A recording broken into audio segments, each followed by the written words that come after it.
Hello. Welcome to the stream. Happy Wednesday. Happy Tuesday. Happy DROD's Day. I don't know what day it is. Welcome to the stream. Good day. We're gonna play DROD today. Welcome.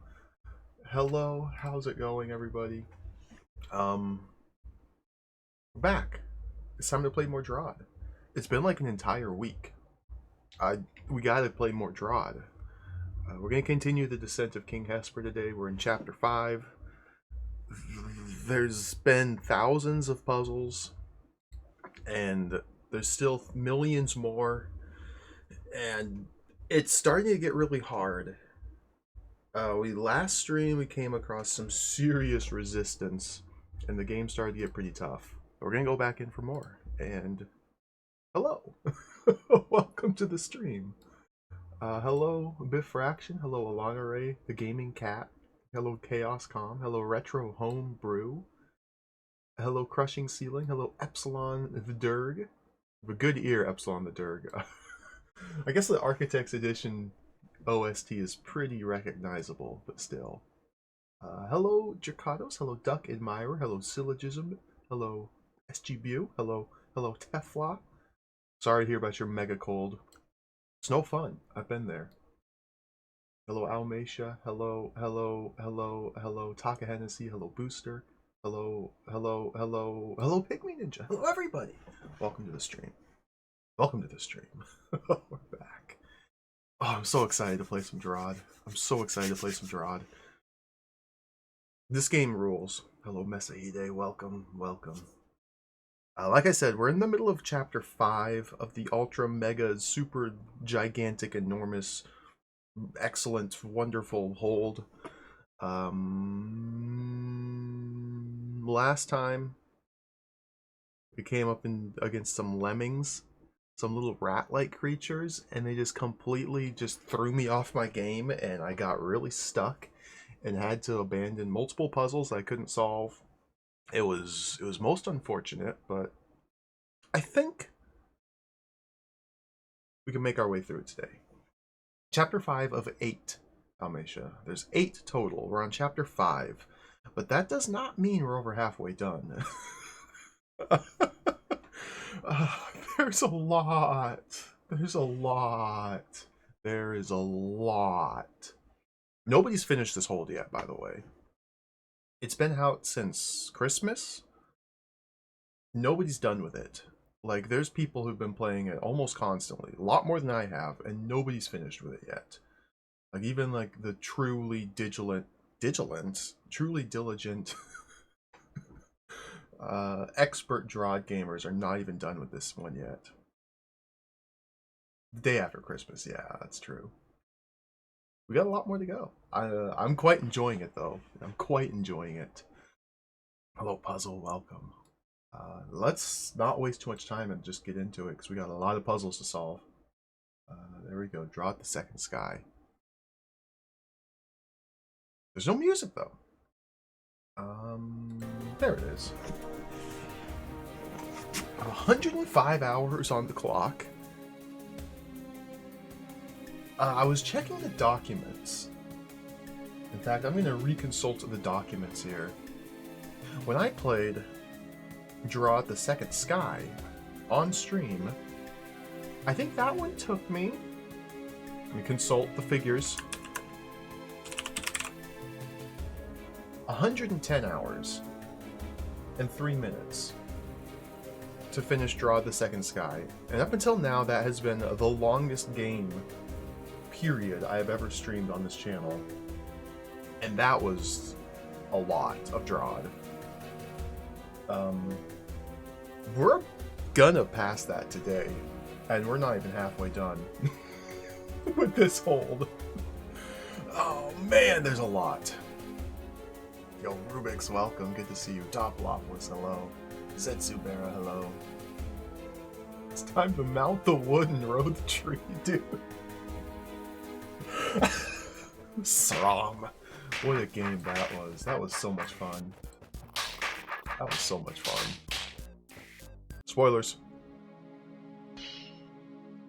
Let's play. Restore. Further save. here? Okay, I was messing around off stream. I didn't realize I was here on the furthest save. Okay.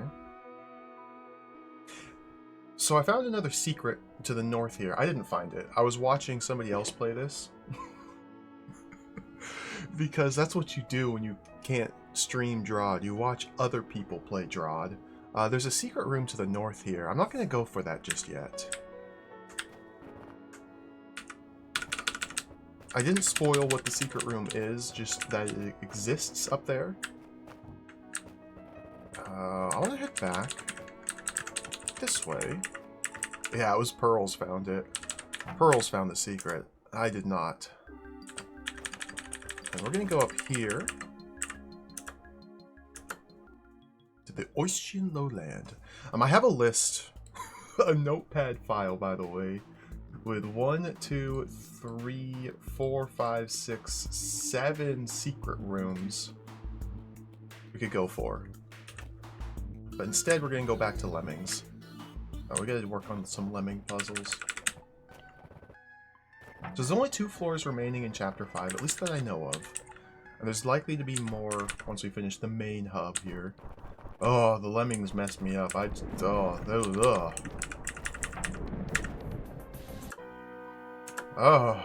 This floor was a disaster.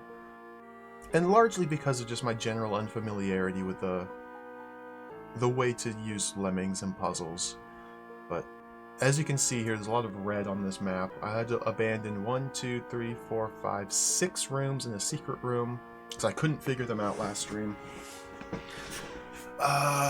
Full disclosure, this one I solved. This one I solved. And I think I know how to do this one here. So we have a nice little head start today. Let's go do the ones that I know the answer to. This guy right over here. So what we have are some bent tail lemmings and a bunch of trapdoors. And the goal is we need to carve a path out of trapdoors such that these lemmings make their way to the hot tiles. And the top chamber, that's pretty simple and straightforward. Just get the lemmings to the hot tiles. The bottom chamber, you have to avoid having them press this button. Bent tail lemmings are a unique monster type who travel in a straight line until they hit an obstacle. And then they turn 90 degrees clockwise, travel in a straight line until they hit an obstacle, turn 90 degrees clockwise, and so on and so on. So we need to drop specific trapdoors to guide them into the hot tiles. I'm just gonna pull up my cheat sheet here because I figured this out. And let's see. I'm just gonna follow my picture. So basically what we want to do... Yeah, the general idea is you have to like move them in like spirals, which is very weird. If we drop this trapdoor, then this top lemming will go east, hit the wall, go south, hit the wall, turn west here. And I want to send it north, so we need to drop this one that I'm standing on. So it bonks there, goes north. I need to drop this one here. I believe that's all we have to do. Like, it's as simple as that. So this lemming will go down here, here, here, here, here. This one will go here, here, here, here, here, here, here. Yeah, that should do it. And like, it looks so easy once you sit and actually think about it.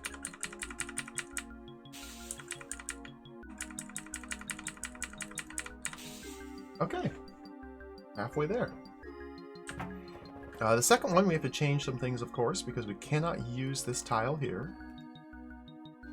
So we have to do a slightly different path. Again, I solved this offline. I have a picture of the solution right here. So we drop these ones. So now the top lemming goes here, then down. I think I've got to run around to the other side. So it goes here, then down, and then like that, kind of?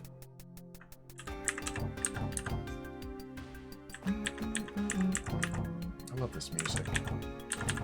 I think that's what I need. So it goes out this way, south, west, north, east, south, west is blocked, north, and in. And then this one just converges on the same route. Yep, that should do it. Okay, so here's what we're going to do. We're going to go for a high score now.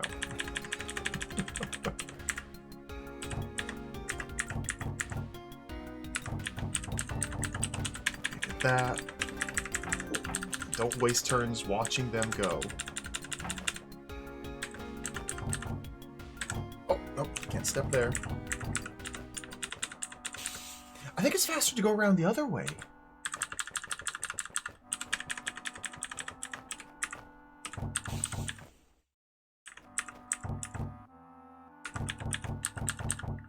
So that gets all the trapdoors dropped at 107. I don't know about that. If I go around this way, I might be able to like press the button.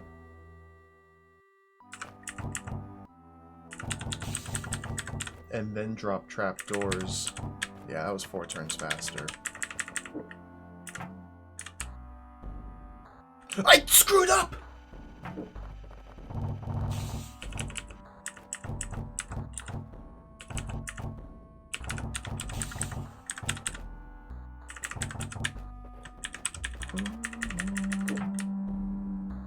There we go. And then to actually get the high score, I should be running to the exit while this is going.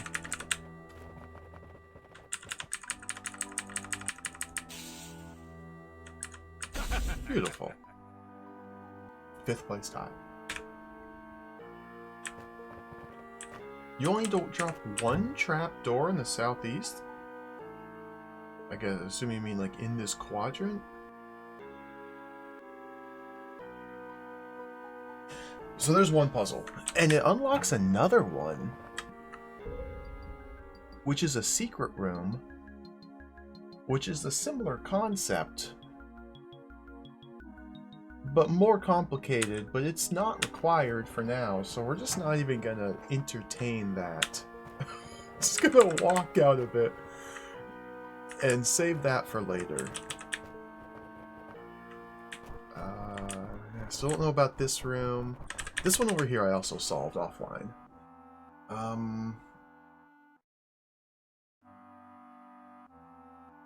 Yeah, I'll add it to the notepad file. This one over here, it's kind of similar to the previous room, except instead of dropping trapdoors to guide the lemming through the maze, we have golem rubble, which we have to push to use as obstacles, and there's only very specific safe spots. Every 10 turns, of course, the floor spikes will fire, and that's bad. So we need to make sure the lemming arrives on the safe spot every 10th turn. We have to get the lemming into here. I don't really know if there's like a better approach to solving this. I literally just sat here and just tried various different paths until eventually one of them worked. I'm sure there was a better way to figure it out, but I just like brute forced my way through this. It wasn't that bad. Wasn't that bad. It wasn't that bad. We're at 1017 out of 1042. That's the current number. So, again, I took a screenshot of this. We need to move some rubble around. Probably not going to get a high score on this room, because stick manipulation is non-trivial. It's fun to optimize rooms where you're pushing things with a stick, but it also takes a lot of effort.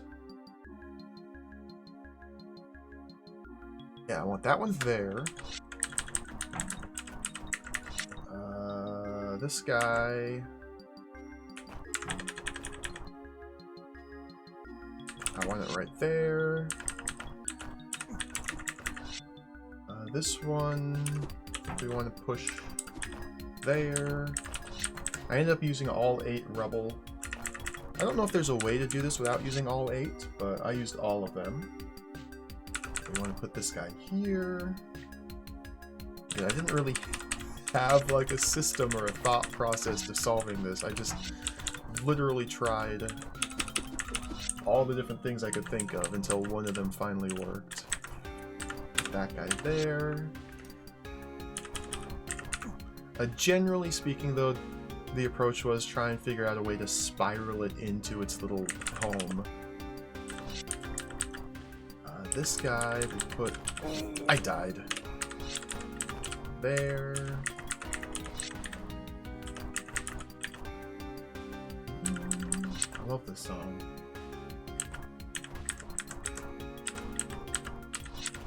This one goes there. And finally, this guy goes right there. And it should work. I hope it does. So it goes east. The lemming will always arrive on this tile on turn 10. Or on turn 0 on the ones digit, whatever you want to call it. So this part is a given. The opening's always going to be the same. And then he goes south. Across that one. North across that one. Spends 2 turns turning, then arrives there perfectly, south down here. The goal was to get the lemming here facing north on a 0 turn. That gives him just enough time to get in there and explode.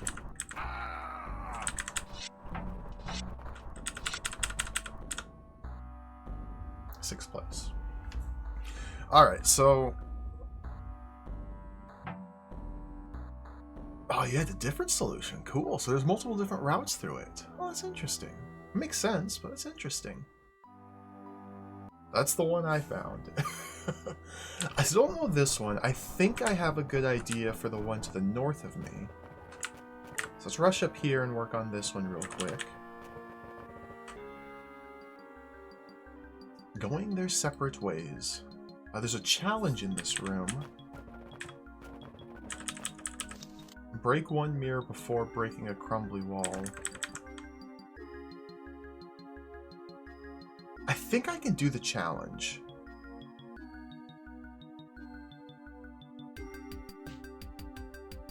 Yeah, because what my thought process was I don't even need a second mirror. So the general idea here is we have 2 lemmings in little pens. We release them one at a time. That's what these mechanisms are for. The bottom lemming comes out, and then the top lemming comes out. The bottom lemming we need to guide to this left hole up here. So it presses this button, so we can release the top lemming, guide it in here, so we can get out. So the bottom lemming needs to arrive at the left little little nook up here, top lemming on the right little nook. It took me a while to understand how a mirror could even be helpful in this sort of thing, but once it dawned on me, I think it's pretty straightforward. I say as I sit here and confuse myself.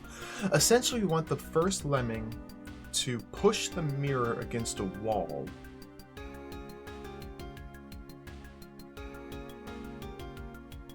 Such that the second lemming then runs into that mirror and goes on a different course than the first one. So they're all going to start here. So we want to go in a little bit and then go up. So it's going west and north, then east, and then curve around this way. That way there's a wall along the bottom here. Yeah, these are way harder than the second Sky Lemming puzzles, I agree. These are really hard. So this is just the first lemming. It'll come in here, up, over, and then this way. Then we want it to go, I think, up on this line. And then loop around.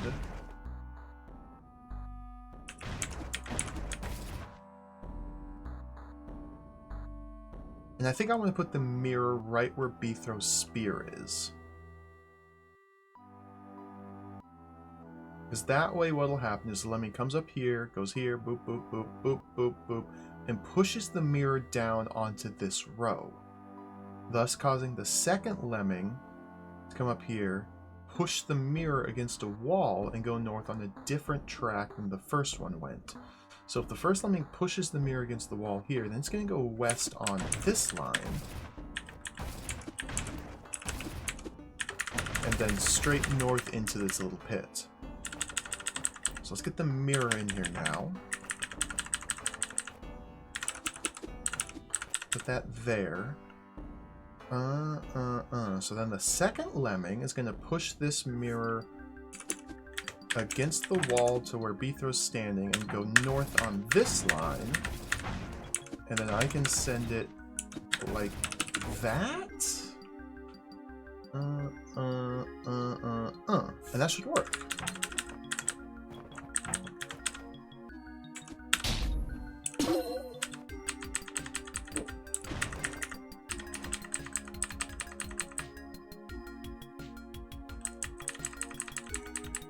Okay. Good.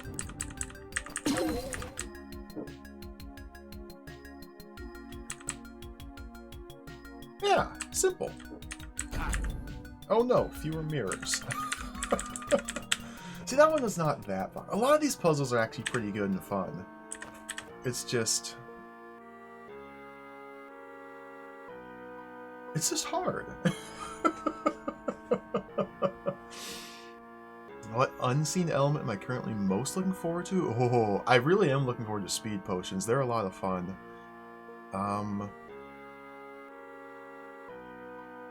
Not time tokens, not temporal split points. Those will be hard.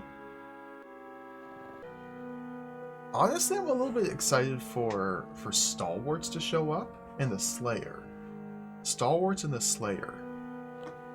Stalwarts, I know a lot of people hate Stalwarts, and they're very annoying, but I'm excited to see what they do with them in this hold. And the Slayer is just always fun. Time token, oh, Doppel, oh.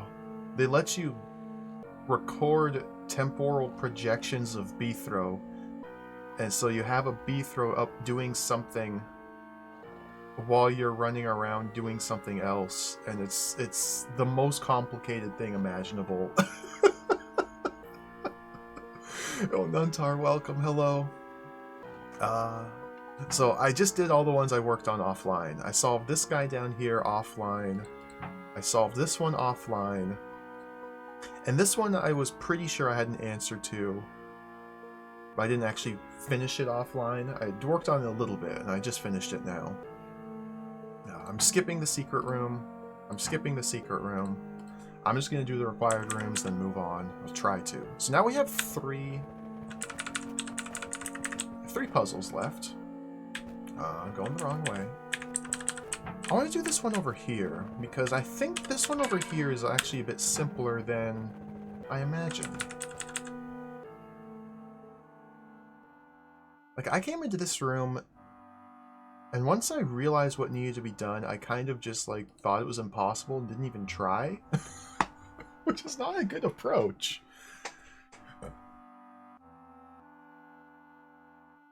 This room's insane. This is nuts. Lemmings in the attic. Oh, Noah, welcome. Hello. Oh, you made the Slayer level. I'm excited for the Slayer level.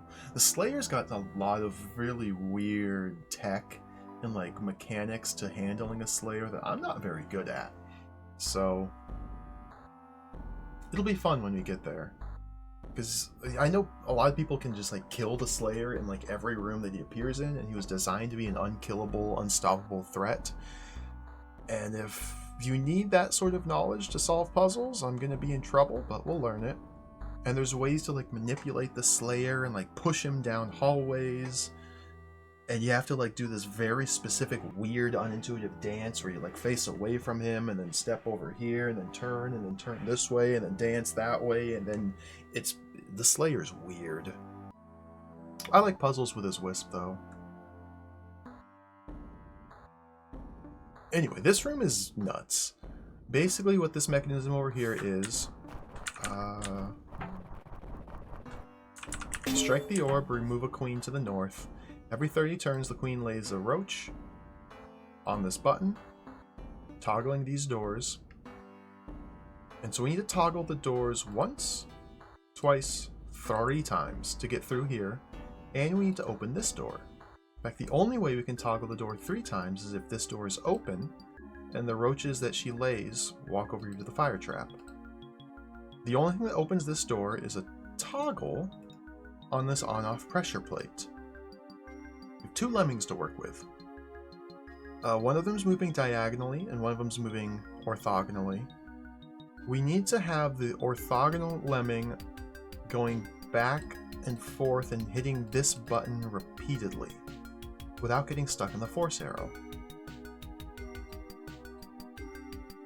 And there's no tools to work with other than the diagonal lemming.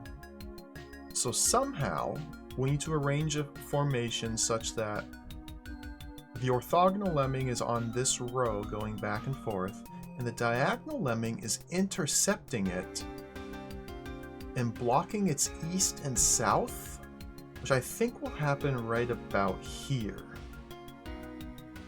Now the timing on this could be disgusting, but maybe it's just going to work out and it's not too bad. So let's see if I can get these guys in place. What's it look like when I bring this guy in? How do I do this? Dun, dun, dun, dun, dun.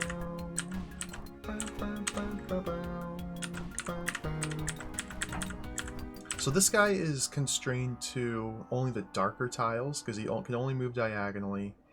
So it's pretty easy to actually manipulate him. We want him on this row, I believe.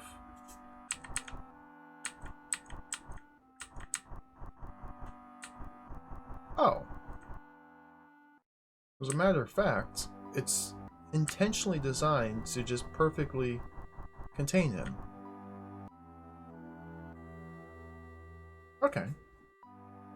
So, that's good. That seems good.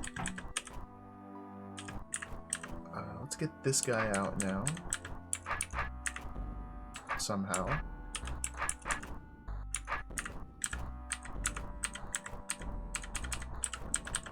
I'm not going for a high score in this room. So I want to bring you over here. And I don't know what sort of timing I need for this. Oh my goodness.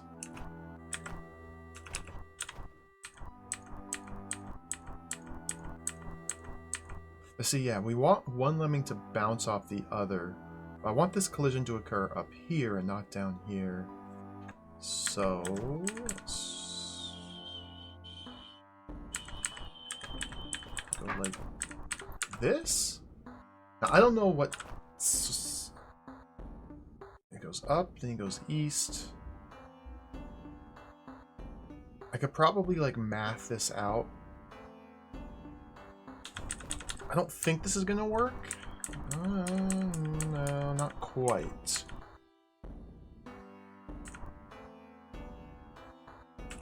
So if this lemming were in this tile right now, 1, 2, 3 ahead.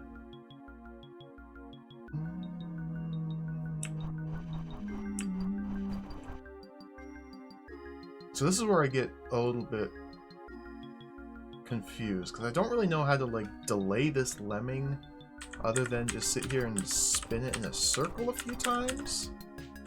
Let's see if that works. That's not going to work. Okay. Spin it again. Maybe that'll work? That doesn't look good. No? Okay. Just keep spinning it.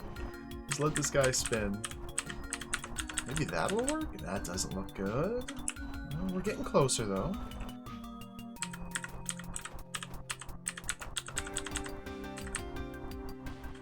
This almost.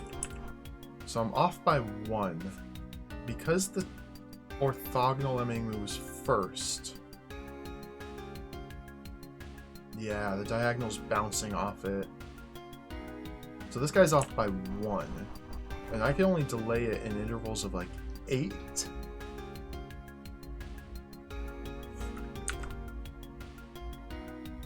But I need to change it by an odd number, so I need to move it up a turn. Ah! Is that gonna work? Ah! I should have probably moved it up. Now?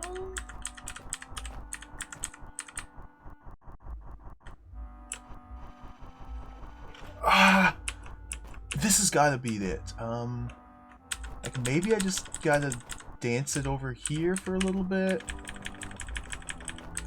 Go like that? Okay, we're close, we're close, we're close.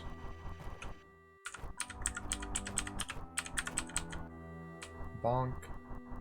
They bonk.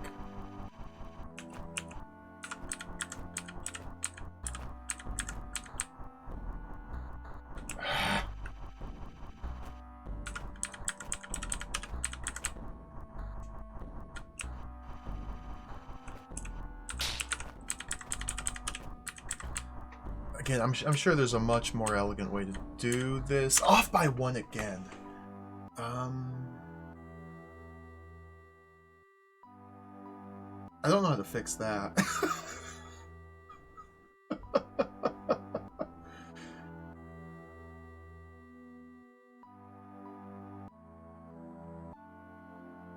We're really close here, really close.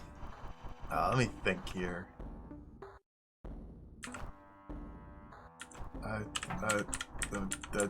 Just run it around in circles aimlessly and hope things just work. Okay, that's my plan. Let's see if it worked. Not quite. Yo, Barfy, welcome. DROD. We are doing it. It's DROD. Maybe like up here? I don't know.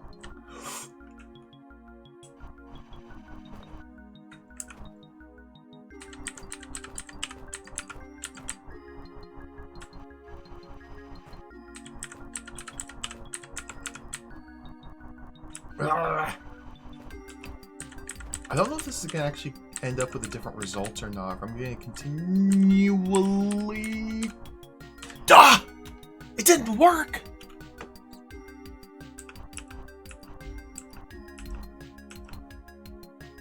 So, I think the Diagonal Lemming's 1 turn too fast now. Yeah. This guy needs to be 1 tile ahead. Oh my god. Because I need the Diagonal Lemming to have moved on this turn to there. Ah! Well, let's try it again. I guess it's a cool puzzle in theory. This part though I could do without.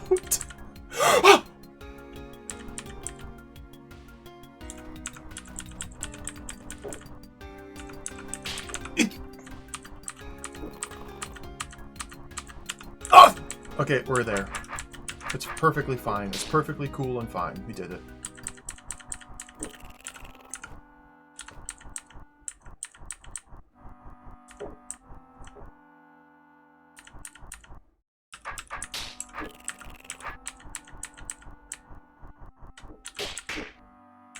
Wow. And then what's... I assume we bomb? Bomb? Bomb. Bomb.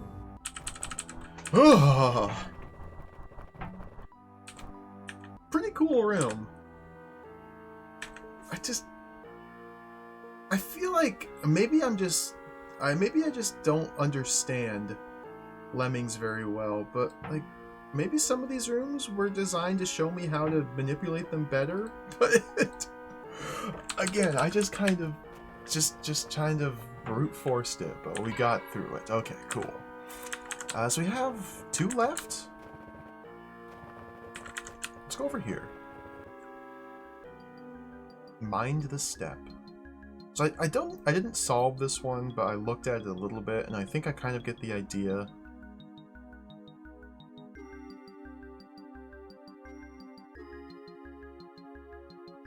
Thrice north, once east.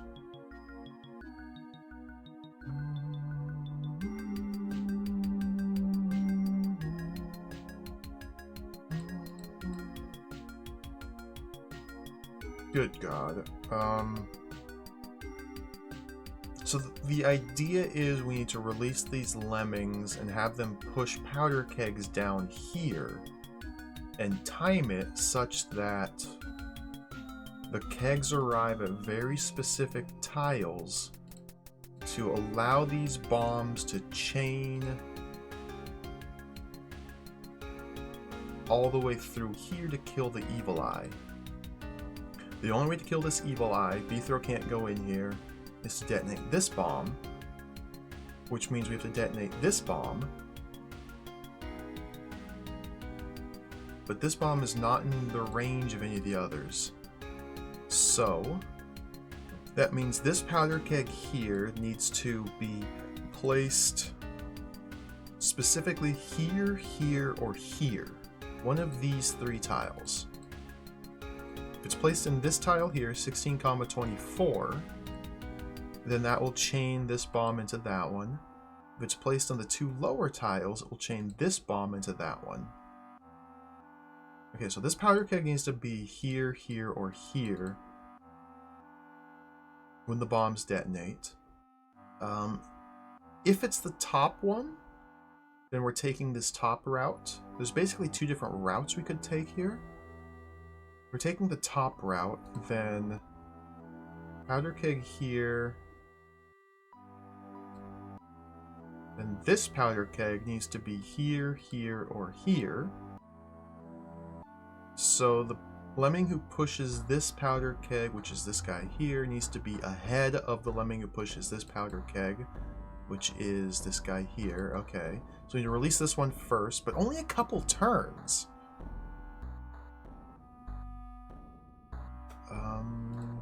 So this guy here, here, or here. This guy, I guess we're shooting for here just to see if it works. This powder keg is completely useless in the top route. So this guy doesn't have a job. I can just stab him in the face. And then this powder keg, to chain this bomb into that one, needs to be here, here, or here. So, okay, a notable thing is these two powder kegs can be in the exact same horizontal row to successfully chain the bomb. Therefore, let me just make sure that this works out. If we release him and him, okay, they synchronize on their way down, and the timing for the bomb, it would be like now? Yeah, okay. So when the powder keg is here, we step on the fuse. So now the question is,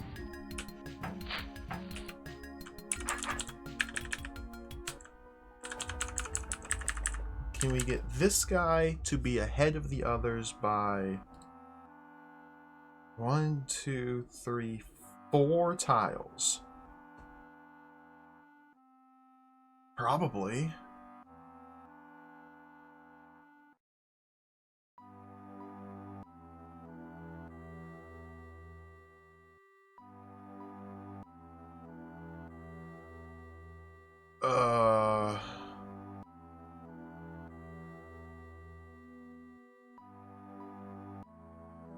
So they're all just spinning in place. To offset one relative to the others, we have to allow it to move. So if it moves out 2 tiles and then back in 2 tiles, that should put it on the right. It should be 4 tiles ahead now. And then we can release them. This guy's just going to go down here and die. He doesn't matter. And that looks like that might actually be good enough. Step on it now. Clear. Clear. This is an easy game. Okay. 5th place. Cool. Oh, look at that! That was a cool puzzle.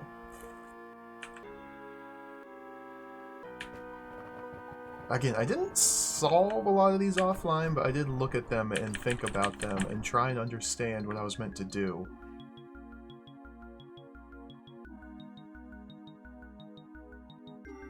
This one, though, I didn't get very far trying to understand what to do offline, because it's just like, what is all this? And how am I supposed to anticipate? Ugh. I don't like lemmings. I don't. I don't like them. But that's okay.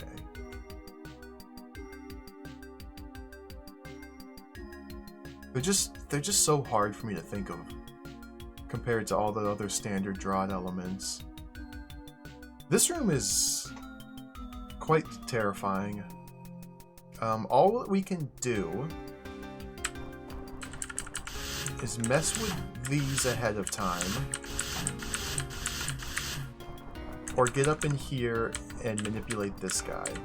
So I think what we have to do, and this is the part where I got scared, or when the realization dawned on me, is I think we need to send this lemming onto this pressure plate with the arrows in a specific configuration and these tokens in a specific configuration, such that the lemming arrives here and just rotates in place forever. Or at least long enough for this lemming to get across all this nonsense. So, how in the world? Oh god.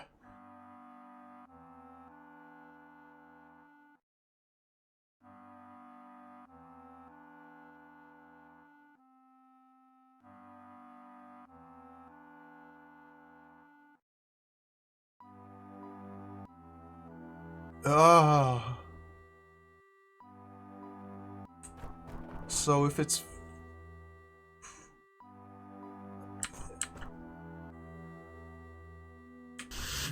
we can only have specific formations, or rather specific... only some orientations will allow us to even get into this chamber. So that's important. So like this one here, I can't do. This one here I can't do.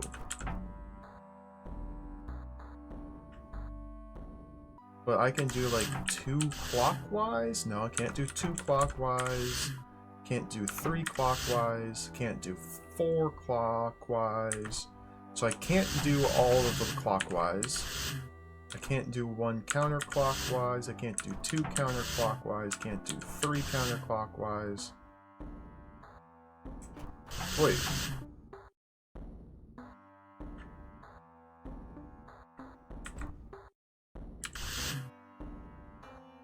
I can't get through here with any of these used? No, there's something I'm missing here. Well, okay, so no. It's not about manipulating the position of this arrow, or these.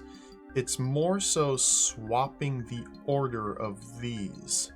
We need to leave them in this configuration when we enter into this chamber, but we can swap the placement of these tokens by going like that, or like that, or like that. And I need... oh my god.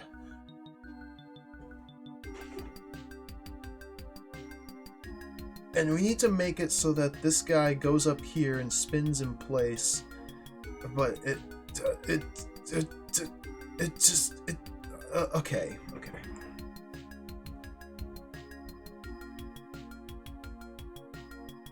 So first question is, what direction do we want the lemming to be traveling when it arrives on this button? If this arrow is always going to be facing east, they can only enter from the south, or from the north, or from the west. And I believe these buttons are configured, yeah. There's some shenanigans with this chamber over here as well. If I remember correctly. What's that?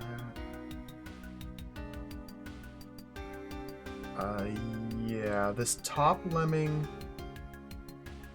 has to get blocked by this door until this bottom lemming gets to the end and strikes this orb. So I need this bottom lemming to touch this orb to close these doors, and then the top lemming needs to touch the orb to toggle all 4 of them, opening all of them. And that needs to happen while this button is continually being held down for at least 1, 2, 3, 4, 5, 6 turns. And then this one for the subsequent, for these 4 turns. But in order to prevent this lemming from moving all the way to the orb, we can't open this door, and these are both a simultaneous toggle. So, oh my god, this is complicated.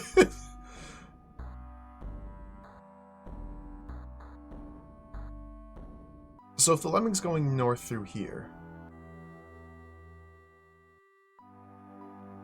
then I want to go, what, anti-clockwise once? How does the timing work? This one moves second, this one moves third. So this guy will arrive on the button and open the door, and then this guy will move once. This one will try and move off there, and nothing can be done about that. Because I can't use a token ahead of time to rotate this to face northeast. Because if I try to do that, I can't get in here. So this,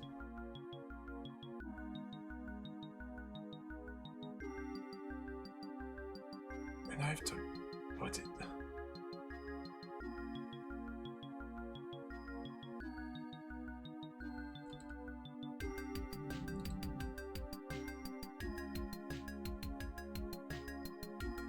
So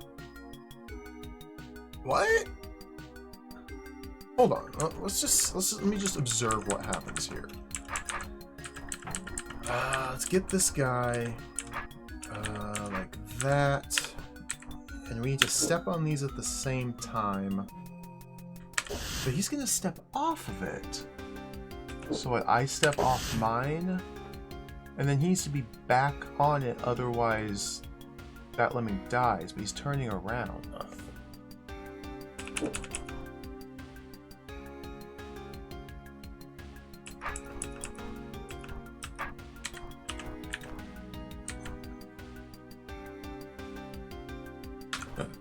Can I do this one myself?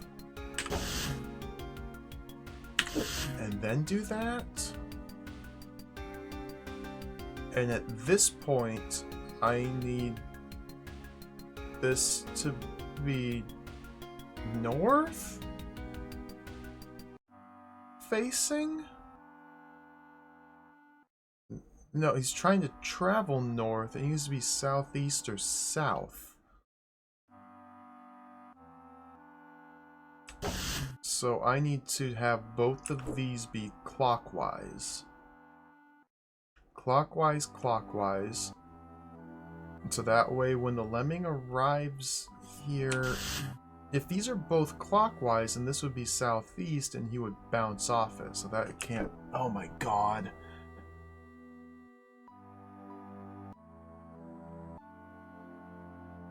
This is very confusing. This is a very difficult room to even understand. And like, look at all these freaking tokens! And while it's here rotating in place, I need the force arrow to match its rotation to keep it in place while this... Do we...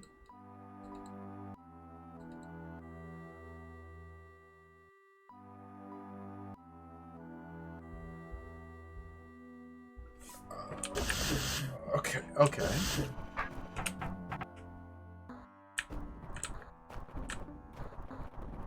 Let's enter from over here. Gotta optimize the score. I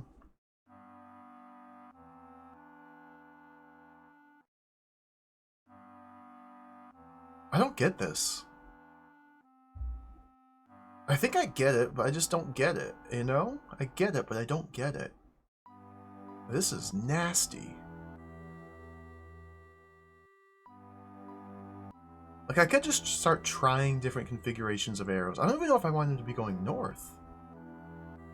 But allowing him to travel north onto the switch lets me press this one first.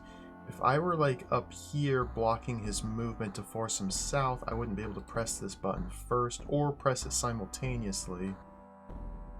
Same with if the lemming were here, now we're blocking its north movement, I'd have to be right here.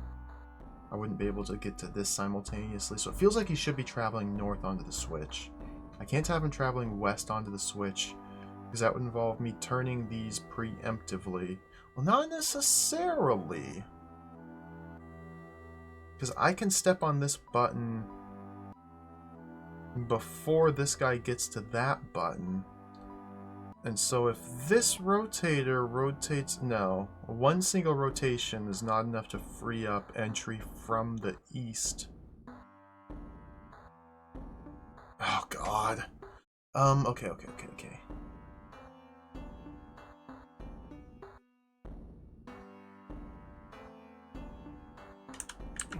Maybe we just go like... that? I don't know. Nope. Maybe we just go like that. I don't know. Oh, can't do that. Like that. I don't know. Maybe just go like that.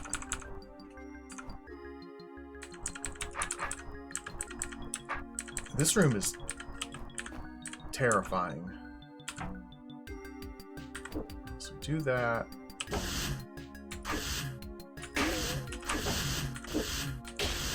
It didn't even come close to working. Okay.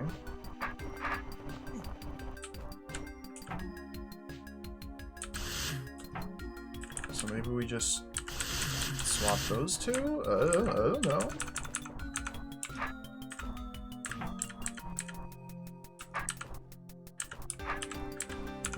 Whoops, what am I doing? Go there. Hit that, step off. See, now he can't even make it onto a switch. Okay, so it can't be that.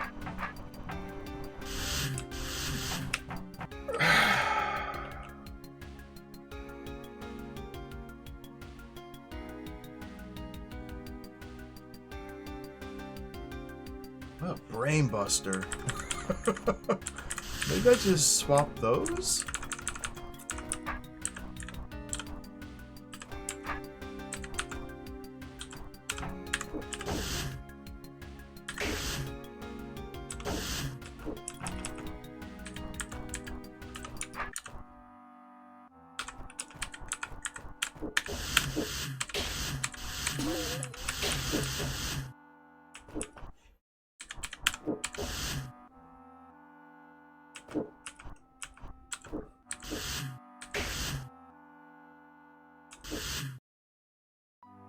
This first one needs to be clockwise. It has to be.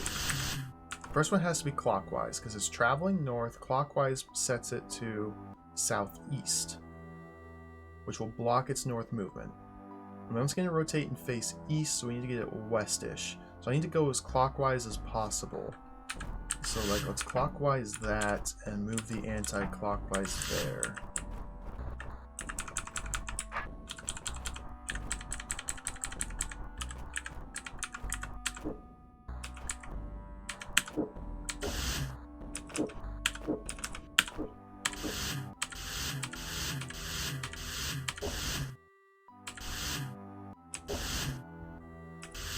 Okay, so I lost it here.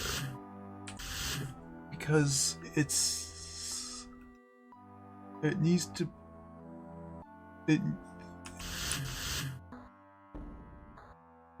has to keep going clockwise, or...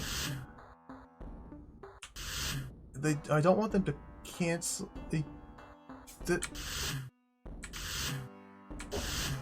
We've made progress, but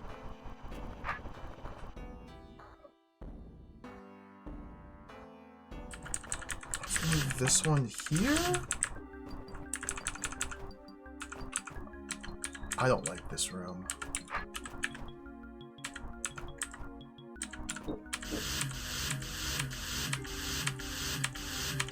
Oh!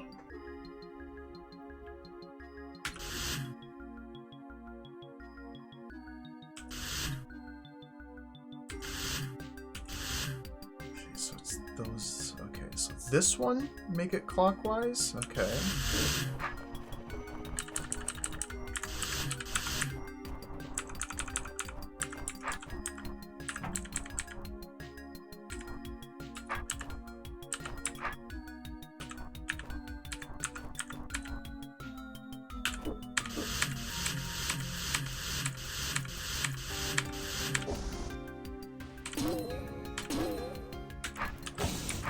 Oh my goodness.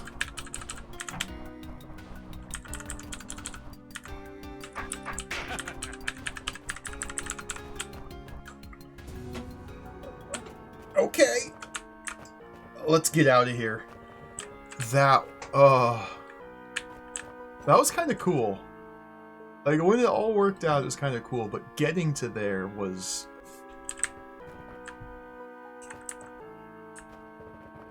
hard. Rendezvous with the mountain. Oh, we have another lemming!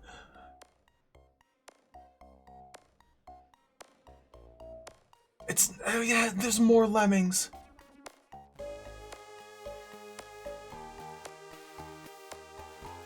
Okay, we just need to send them that way.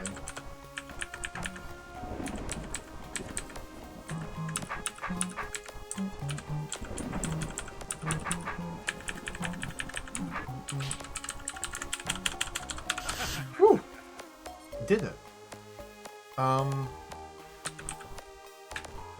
We did it. That level was very hard. That level was very hard. In a way that I didn't really enjoy. But it's over. And hopefully that's the last we see of Lemmings. Unless there happens to be a second Lemmings floor titled, "Oh no, more Lemmings," hidden somewhere later in the hold. Surely that wouldn't happen, would it? Surely not. Alright, let's go back here to the Mirage Reservoir. Oh, damn it, Baines, welcome. I told my doctor I only smoke once every blue moon. Problem is my refrigerator's full of them.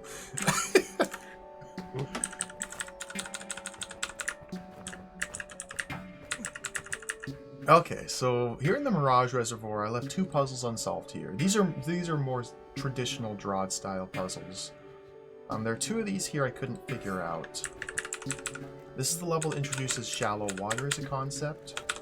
Shallow water is like a combination of Oramites and invisibility potion, but only while you're standing in it. It's a very interesting mechanic, and one I don't have a lot of practice with. And I came up against two puzzles that really stumped me last time. In full disclosure, this guy over here, I figured out. Because I booted these up while I was looking at this offline, and just, at like a glance, I just figured this out. It's like, how did I not figure this out before? This one's actually pretty simple. It's just, I think I was just fatigued, just not in a good head state to approach this puzzle last time. We have 3 golems, we have an orb here. Golems, when killed in shallow water, turn into platforms. So the only way we can touch this orb to open this door to kill the spider here is by somehow killing a golem on one of these shallow water tiles. And we only have 3 to work with. Oh, Doru, welcome, hello. We only have 3 golems to work with. There's also a secret path out here where if we're able to solve this situation with only 2 golems, we can use the 3rd golem to make our way to a super secret room. I think this one's actually pretty simple.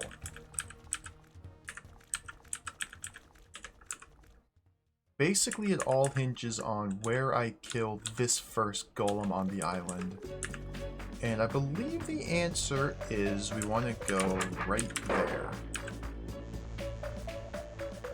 Because there's a room. In fact, if we... Going back to this in just a moment. There's a room in the Red Rock Hermitage here, which I have the high score on by 4 moves, which involved using a technique. Why is Puzzle V1? In this room, it's a totally different room. We have to kill golems in such a way that things happen. That this button gets pressed twice while we're walking through here. The way I was able to solve this room was kill one there, get the second golem caught southwest of it, rotate my sword south, and so this little technique here, where we dance out, over, over, to reposition a golem to the other corner. That's the trick I need to use.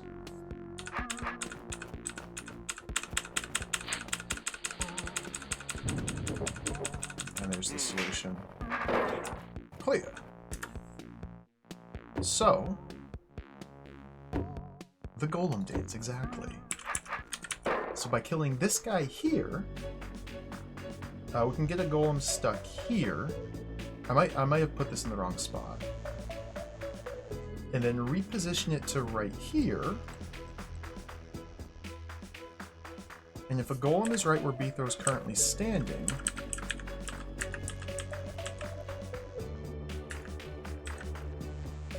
yeah, on this tile here of shallow water, I can attract it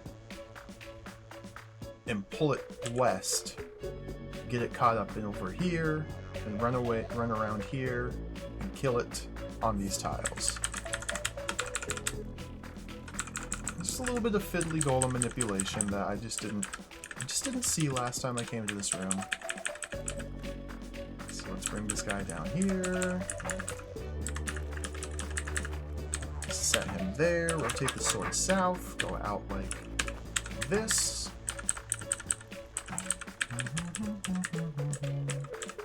Pull this guy up here. I love this music. And then he will be stuck there because of the invisibility of the shallow water.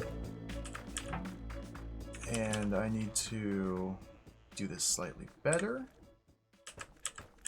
Like that. Not too hard, really. Yeah, I don't know why that one gave me so much trouble. I'm being chased by a spider! Dealt with. Can I get to the secret room? Probably.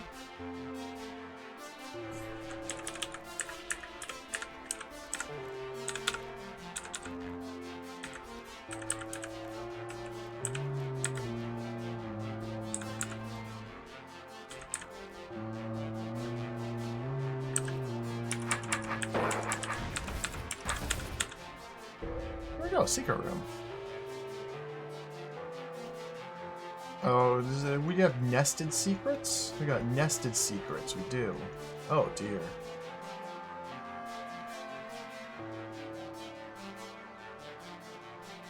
Yeah, shallow waters introduced in gun throw. Wasn't used too much in Second Sky, no.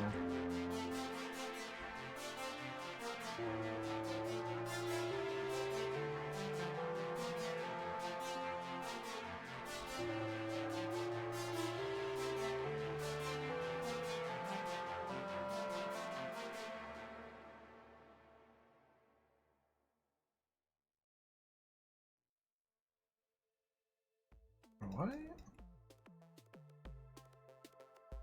Does this just loop around to there?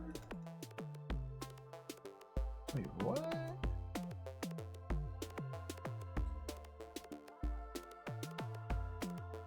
So we have to just kill the roach. Killing the roach is the main hurdle here. And to get to the roach, we have 5 tiles of shallow water between us and it, and 5 obstacles we can use. Okay. Okay. I thought there was like a secret within a secret. I see. It's just a cheeky little path here. So pressing this button opens this door and sends all the golems out. And we need to kill them in a vertical line. It doesn't necessarily need to be vertical. We can kind of diagonal it.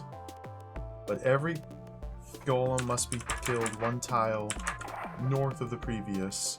So this seems like a disaster.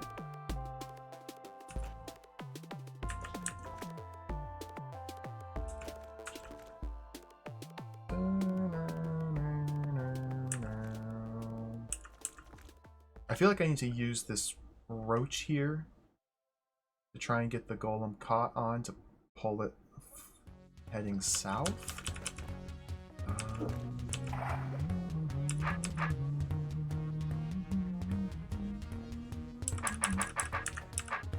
Maybe it's better to go like that. And use the mirror last and then come around like this. This seems promising. The problem is, as soon as I step onto the dry land, all these guys are going to rush me. I don't want that. So, can I do anything about that?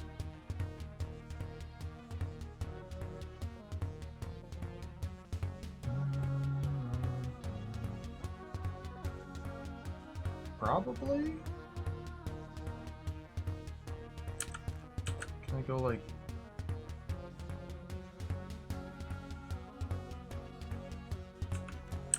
Okay, well I guess I need to go this way.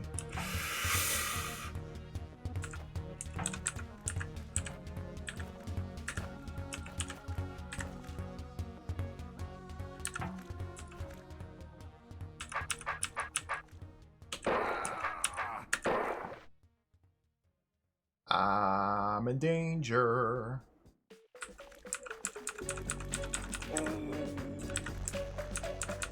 Yeah, there's no getting out of this.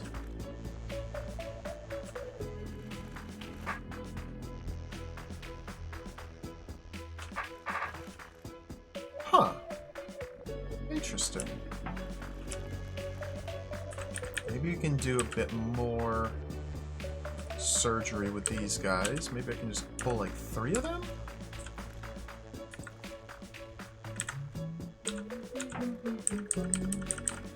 Seems unlikely, but maybe.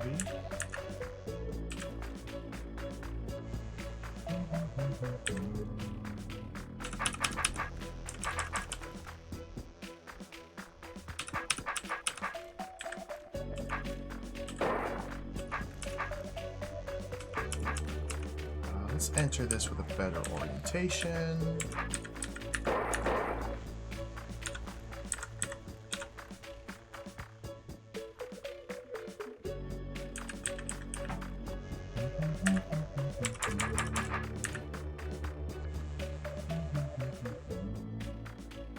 Close.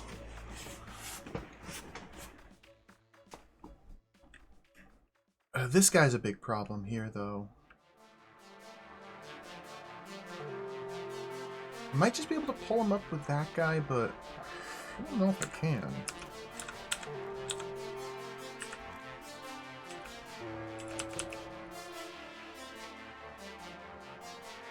Because this is a mirror block and not like a solid obstacle, I can't use the same little dance. Plus, I don't really have enough floor space.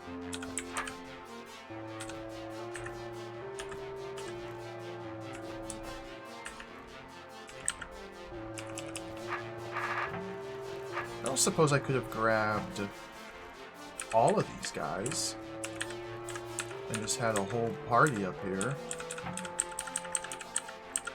I think I might just be able to have a party up here. Oh, let's go. Okay. Cool. Cool. Alright, that's a cool room. Little golem party room. Alright, good stuff. There's one more puzzle left on this floor. Which is one I didn't spend any time off stream looking at.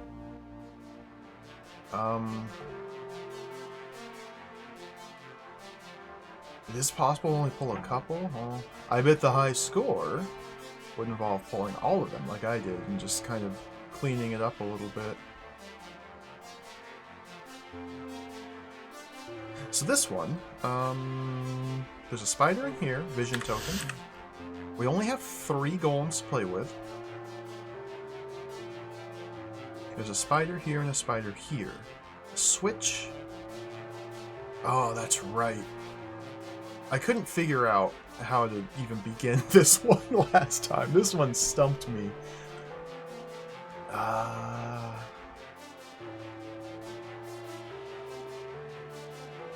Somehow, using these 3 golems, we must create a situation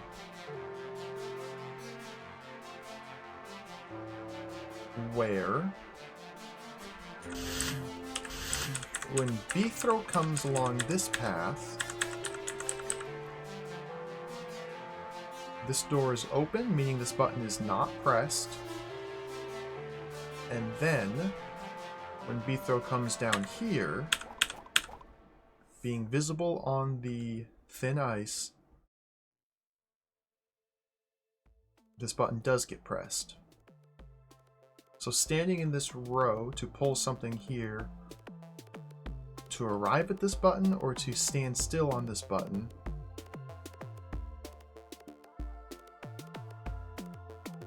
And then we step through, then we have to go north to kill the spider, and then south here. And once we arrive down here, whatever was on manipulating the button needs to arrive at the hot tile and just die there, which is what the shallow water's for.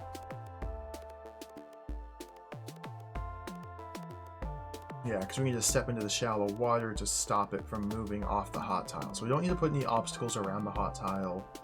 Shallow water will deal with that for us. I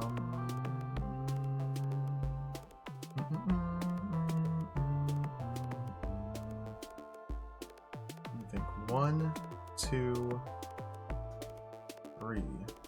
1, 2.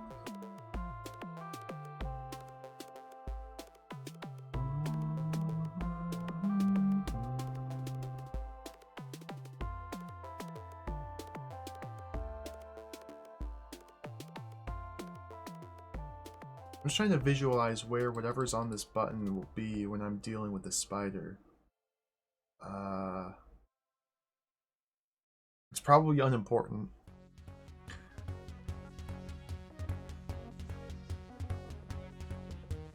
Like, I don't know if I want something to hold this button down. Well,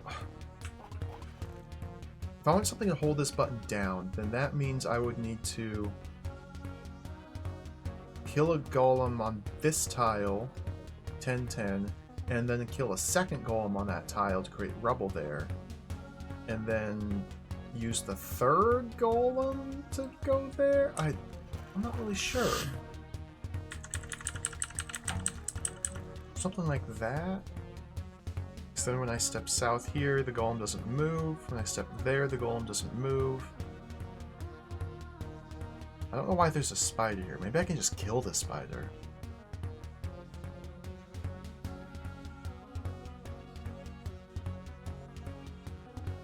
When I stand here, the golem will move. Boom, boom, boom. I jump into the shallow water to kill it. Okay, so can I do that? Can I do golem rubble and second golem onto the same tile?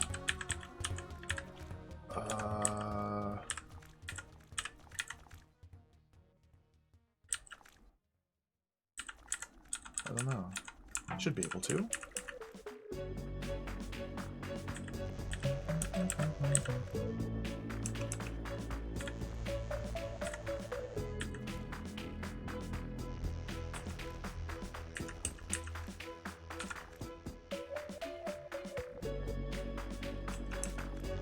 Can I? I do that. That's not really what I want.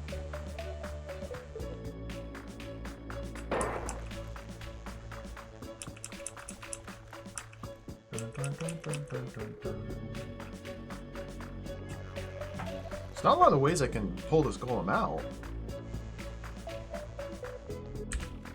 Can't wait another turn. Can't pull him this direction. I can bring him in like that, and then go up here. Okay, okay. And then maybe...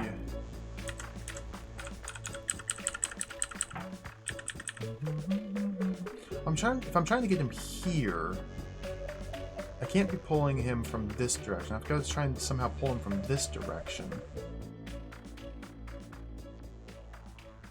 I don't have anything over here to get him caught on. So maybe I want to go here first. You can see that.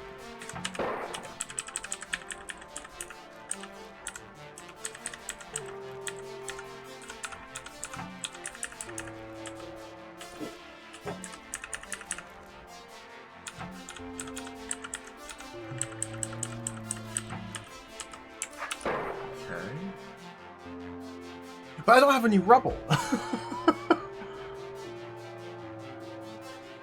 I mean, I have one more golem, but I was going to use a golem. Spider would work. Thanks to the power of shallow water. Maybe? This might still be okay.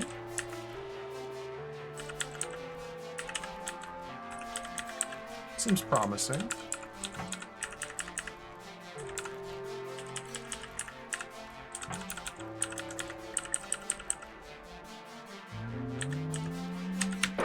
So if I go like that, now the question is,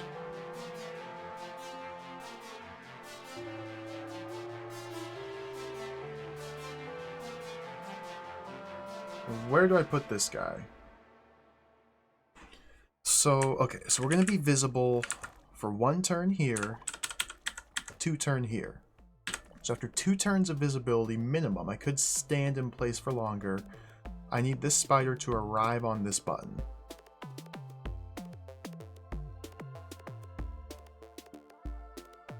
And shallow water,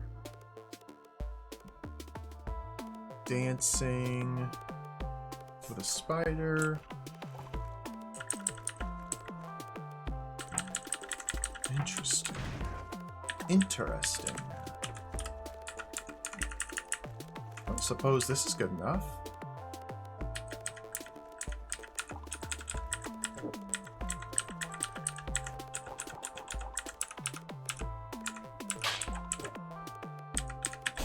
Cool. All right. Did it. Good stuff. These are good puzzles. These are tricky puzzles, but satisfying to solve. What a fun floor. I much prefer this style of puzzle over the lemmings, but cool.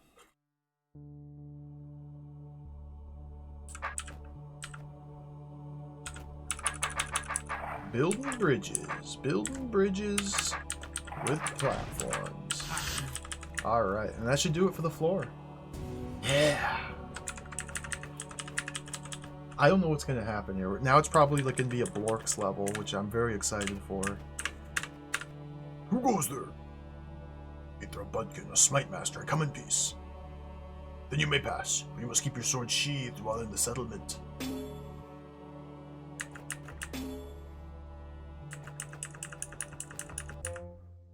Interlude. Winged words. Oh, Larry Merc! Okay, of course, yeah, interlude. There's always interludes between chapter. Meanwhile, Satoko emerged from the gateway to Lower Stoneworks, still reeling from the clamor echoing through her skull. She'd seen many horrors in her decades as a healer. She had done her best to mend villagers who'd been sliced apart by vicious hooks. Spent many nights lying awake listening to the screams of tortured memories. But those were things she could cope with because they were part of the human world. Even if humans could be brutal at times, she knew that they were also capable of loyalty, and sacrifice, and love. This was something else entirely. The scraping of giant slabs of stone and the pounding of limbs like colossal hammers. This was incomprehensible and terrifying. If piles of rock could lift themselves up and start walking, then Satoko could no longer be sure that the very walls around her would not topple over and crush her. There's no way back to safety now. It was much too far away. All she could do was cling on to the one tiny hope she had left. The hope that the strange voice that sent her here had done so for a purpose. This couldn't be how it all ended. Not yet. Freddy, please listen to me. You've got to take a message for me. Go find Beethro Butkin. He's the only person who can help us now. No, I don't know where he is. He's probably back to the surface by now. He looked like a strong man. I'm sure he managed to find his way out. Please go up to the surface, see if you can find him. Yes, I know it's a long way up, but I'll help you. Fagundo! When I step on the power token, you move in the direction I'm facing, alright? Don't worry, Freddy. We'll get through this together. Just be careful. Don't fall in the water. Fagundo is going to die. Fagundos are really cool. I forgot about Fagundos. It's a carrier pigeon. We're going to have to coo the pigeon. I was born to serve. I love my work. Must repress creativity. I was born to serve. I love my work. Must repress creativity. Hey, Kagurado, welcome. Bone Masher, hello. Fagundos are really cool. Fagundos, as mentioned, we step on the power token, and they move in the direction we're facing. So we have to like rotate in place, or because we're unarmed, we can move to turn ourselves instantaneously. We have to use this to guide the Fagundo to this orb and this orb. The interesting thing about Fagundos is when they crash into a wall, they explode. And it's better demonstrated over here. They have an explosion radius similar to a powder keg, where all adjacent tiles get exploded. They turn into Fagundo ashes for 5 turns, and then they're reborn, and they continue on their journeys.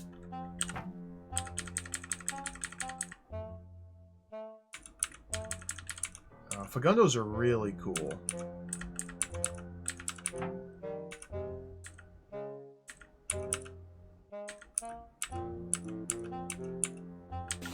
And now he's dead. Oh well, I'm sure he'll pick himself up in time. In the time it takes me to walk to the next room. Clear!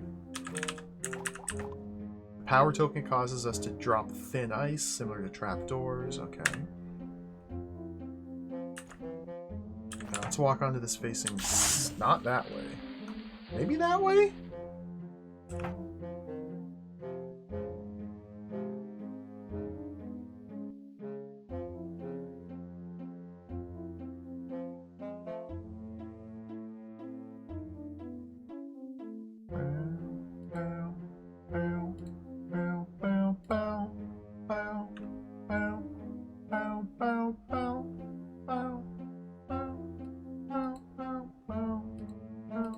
Okay, we got to go west to start with.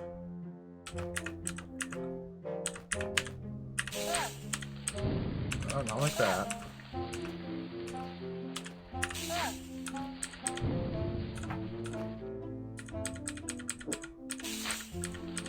Not like that. Okay, I'm off by 1. Off by 1.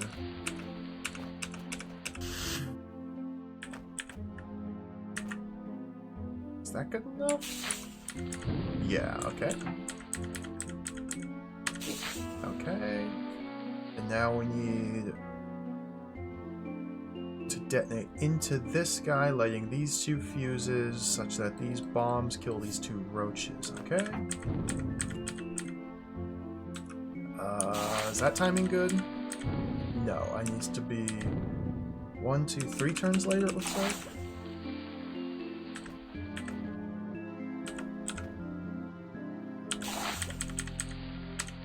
Clear. Clear!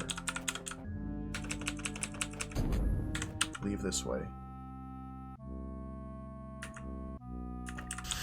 No high scores in that room. Ah. That's a lot of power tokens! No high scores? No high scores. Okay. I don't know why I care.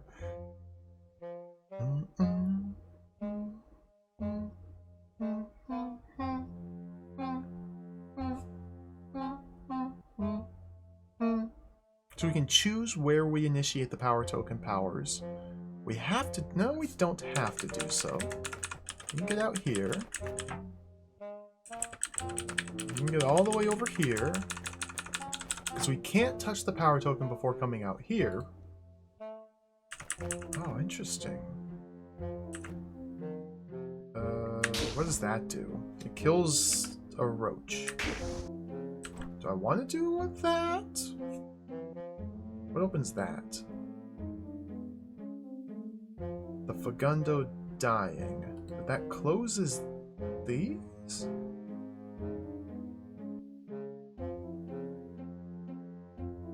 Why is this here? Like, what does any of this mean?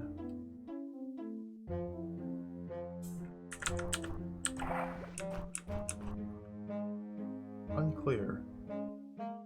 So we need to somehow open this door by pressing this button, but pressing this button traps me in the room and nothing opens it.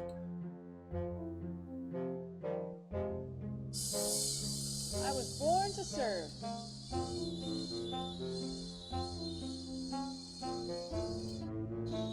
What?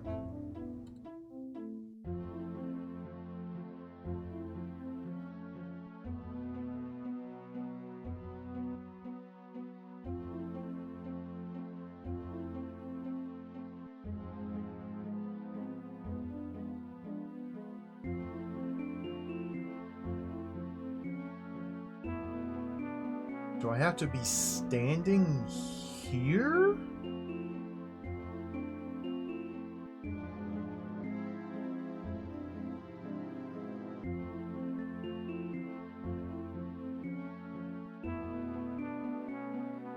I don't think I can.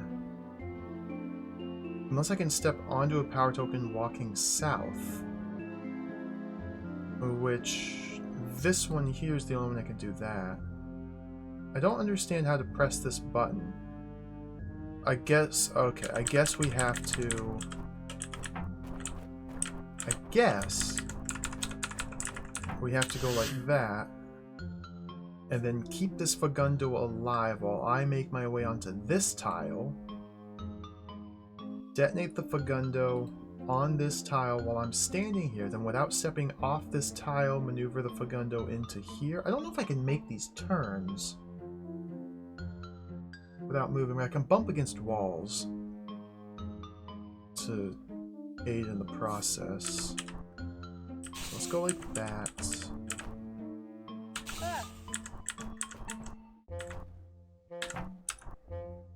Bum, bum, bum, bum, bum, bum, bum, bum, bum.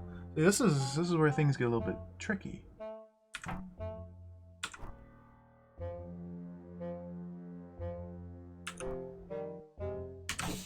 Okay, so now I can't move.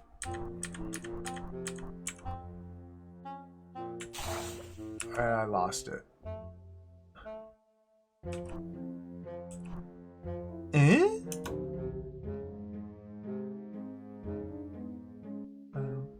I don't know why there's a bomb with a powder keg up here.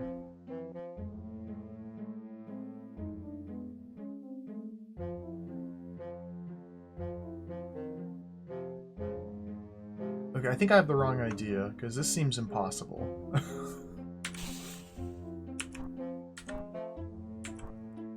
Because the only way to get out of this little corner is by going like that!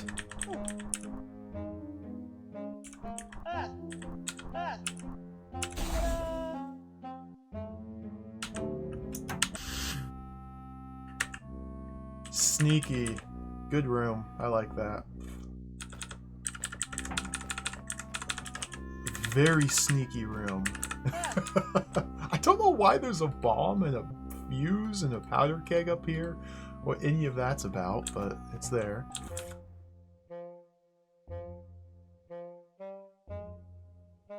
Oh, now 2 at once. Okay, now we get to control 2 Fagundos at once. There's an orb here.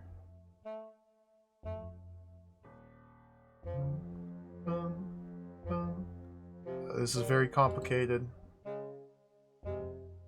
What is all this? I need to... Oh. Whoa.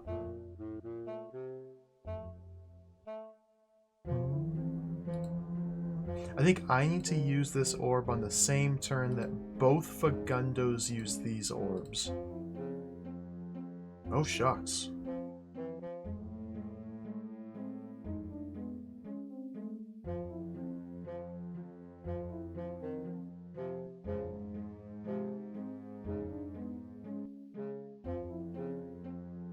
Okay, so I guess this is demonstrating ways to block Fagundo movement without having them detonate.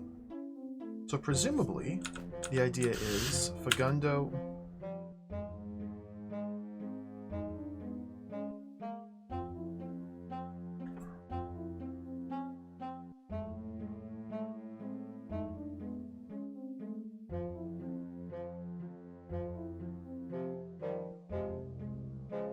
Wait, what? Puzzle's already lost? How do I ever get these roaches out of there?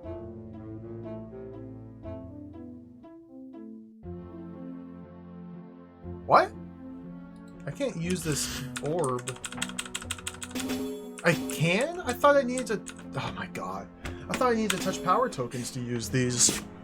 I guess not. I guess that's... Man, the weird peculiarities with power tokens, I will never understand them. I swear they behave differently every time you play the game. Like, sometimes you need to use a power token to use orbs when you're disarmed, but not always. Oh, when is yes and when is no? I guess this is yes. Or no, this is no, but other times is yes. Okay. Good to know. So... How bizarre. Was that in the other... Oh man, it's been too long since I played that. I guess I need to... That was like 40 hours ago! I gotta remember lessons from 100 hours ago. I go deep into the memory banks here.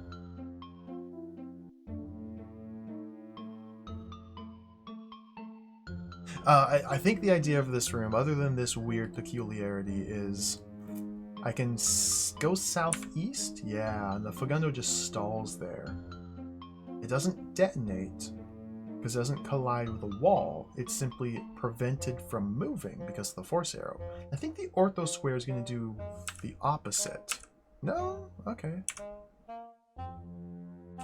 So we want to...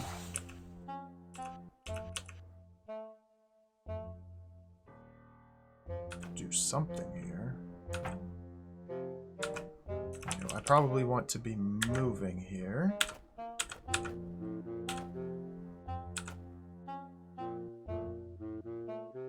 Like that.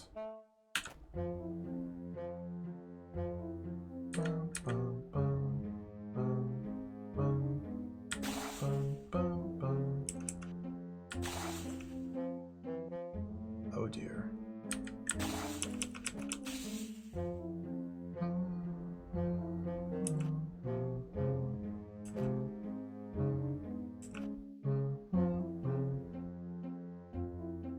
This is tricky. Would that help? I don't think so. But maybe. Oh.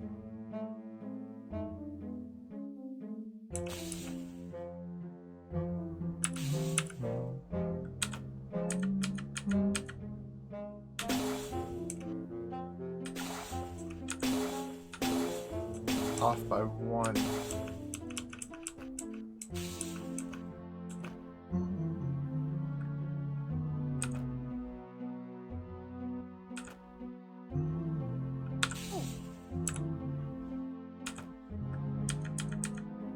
I didn't fix it.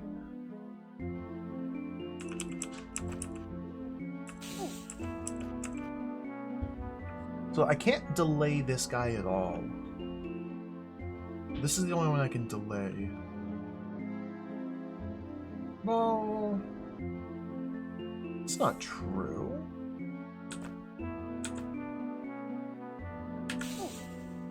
I can just sit here and wait for the next...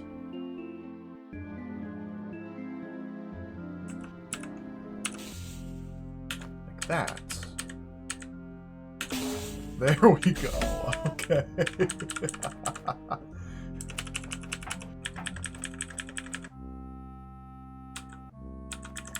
Cool. I gotta use the token to take the tunnel.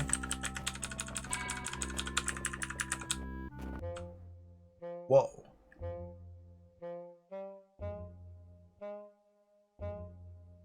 Oh, this looks complicated.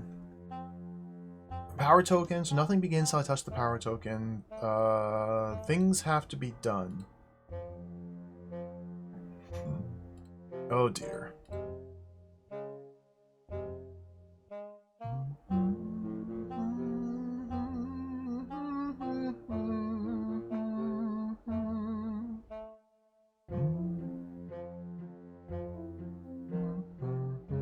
I think I need this roach to arrive onto this button.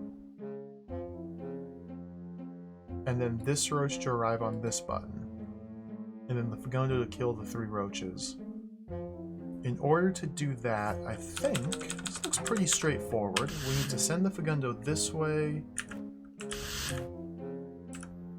Oh.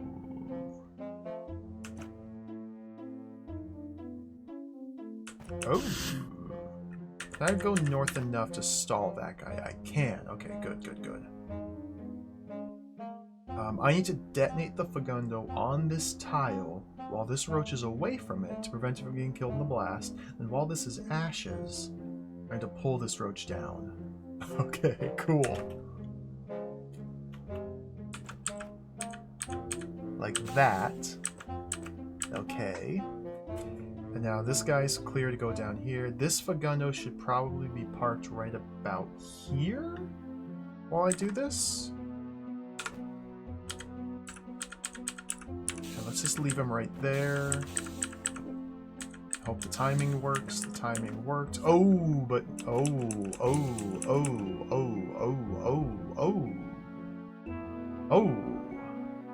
No, this Fagundo needs to be parked right here, facing northeast.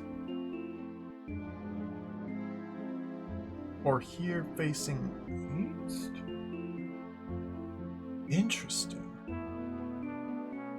So I have to be all the way down here to guide this roach onto this button. And somehow I have to make my way all the way up here.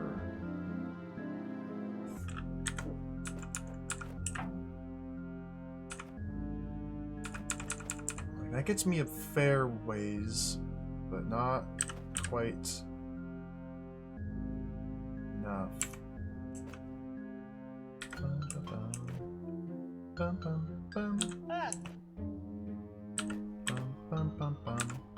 Like, I could do things like that, but I can't prevent the roach from getting into here now. I think there's a better use of this force arrow to get me closer.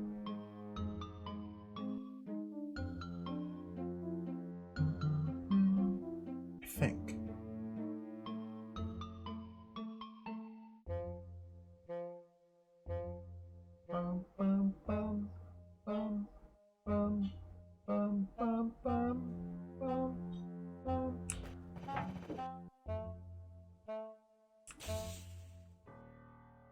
I think I want the Fagundo somewhere else.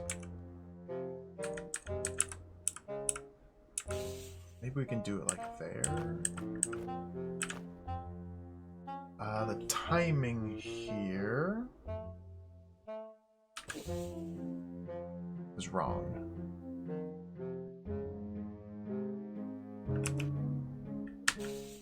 One, two, three, four, go. This is the exact same thing I did before. Okay. Huh.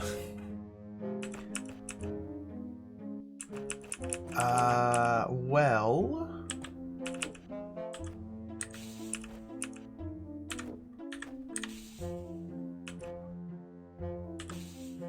That buys me a little bit more time. Okay, can I be moving as far this way as possible? This is a really cool room. And then south, and then go this way. Wow. And now we do this. Okay. Cool. And there we go. You're up, Fagundo.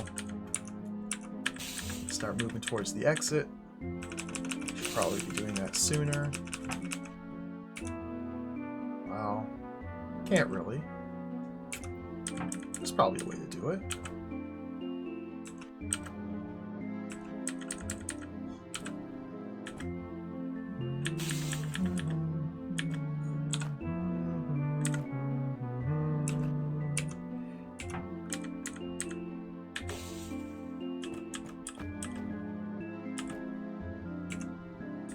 Oops, wrong order.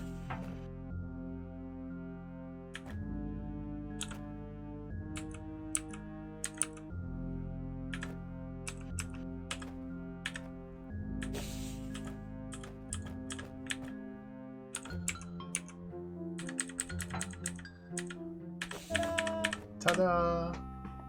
7th place. These are very Larry puzzles. And I quite enjoy them. They're very Larry. If you've played a lot of DROD, if you played Larry Merc levels, you know, these are Larry. He just has such a style.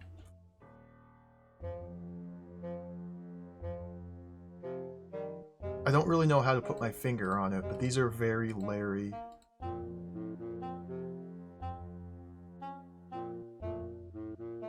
Which makes me want to play more Larry Merc games. Larry Merc, with his brother, I believe, made DOS games back in the day.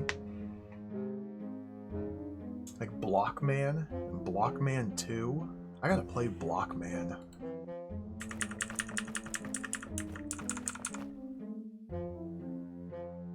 Now we get some gigantic jewels. They're not lost, they're found.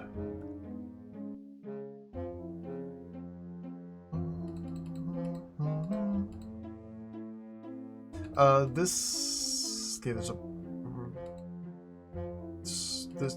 So... We want to open the...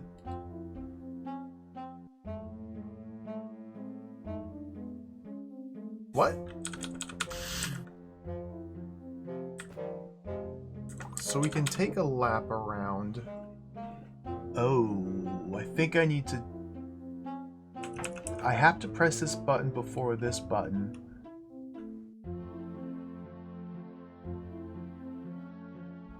I need to move to here? Ooh. Now, how am I gonna do that, I wonder?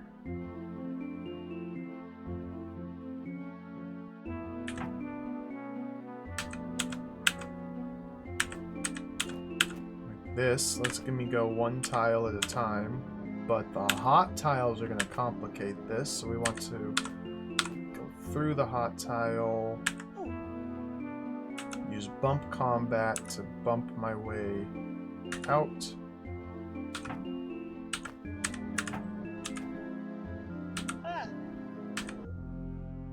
Let's get him.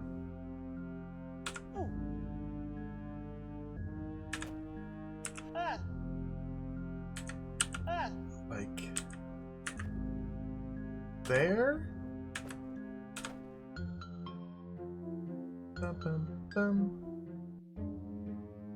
I may be in a bad spot here.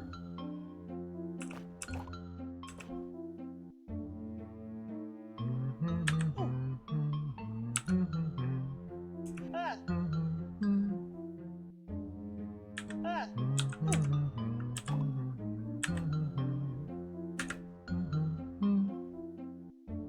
Oh dear.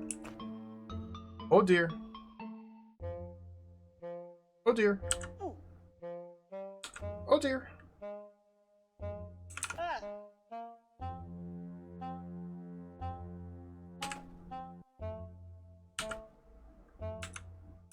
There.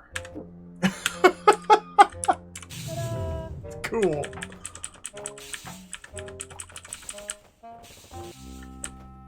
These are fun. Let's head this way. I don't know if I'll be able to pick out the one room that was made by someone else, but I'll try. Hey, this music, Architect's Edition. I just listened to Architect's Edition music this morning.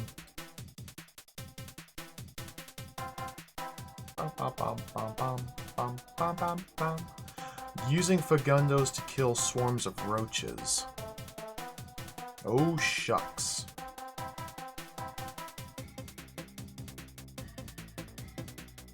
So this is going to get brained roaches, in fact. Now this is going to get real messy.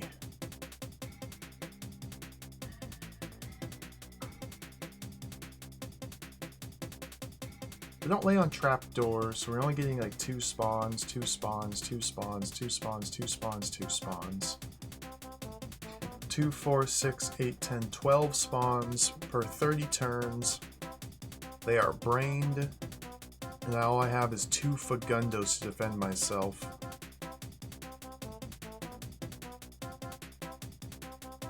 Interesting.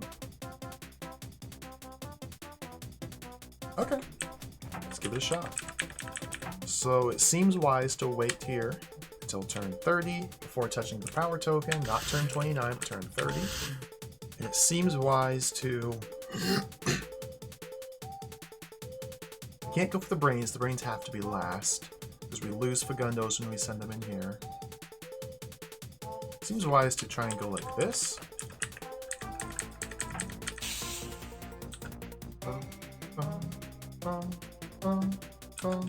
To try and like protect one side.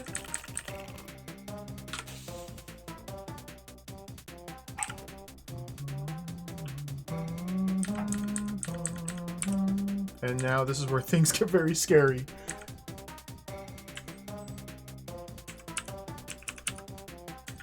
Oh dear. Save me, Fagundo. Save me! They're not saving me. Well, I can just dance around roaches because they're brained. For some time I can do so, not forever. Oh my goodness.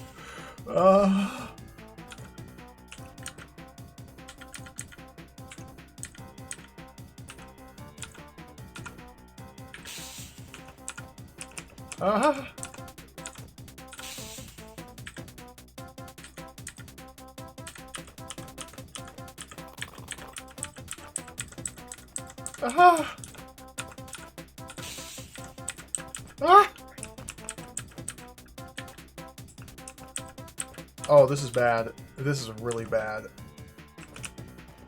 Whoa. Okay. Let's try and come up with a different approach here.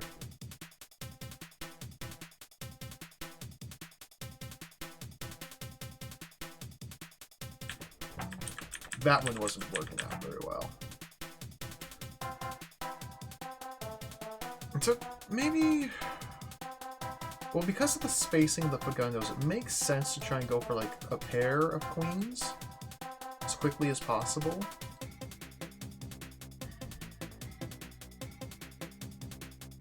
The problem is defending myself.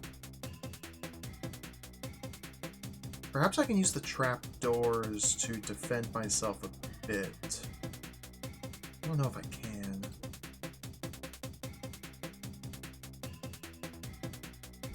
Interesting.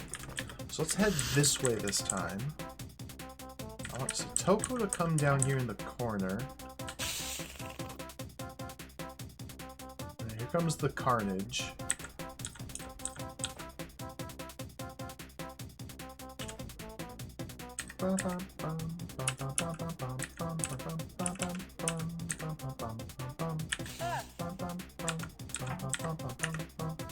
I can't drop trapdoors because I have a weapon. Okay, that's fine.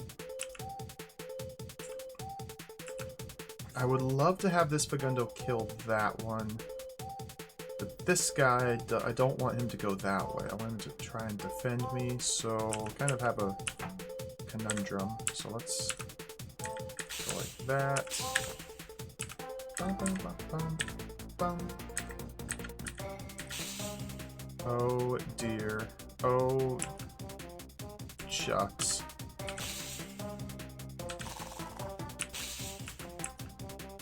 Oh no. Ah.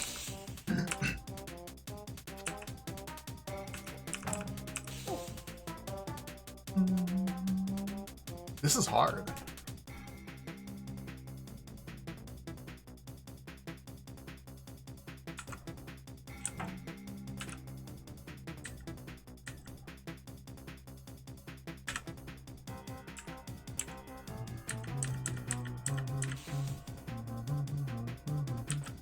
I can't get out of this. I got out of it. Okay. Well, cool, but my Fagundos are lost. Huh.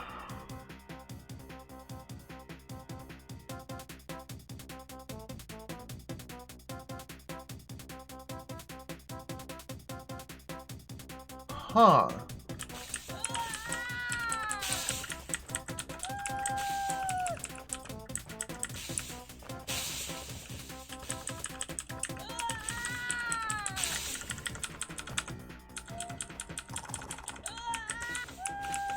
Huh.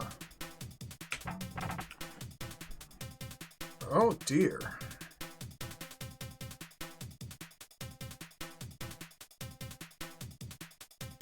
Huh.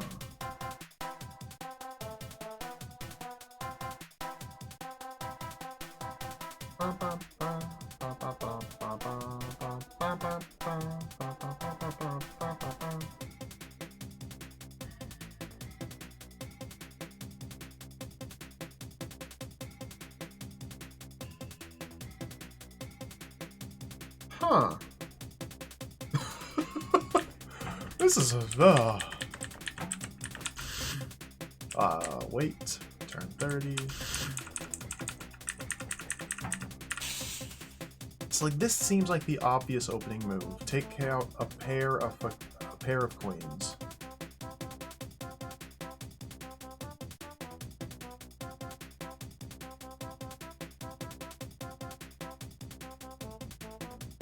But I can't seem to deal with these 6 roaches down here. And these 2 roaches here. So this maybe not as good. Let's try and run down here like this.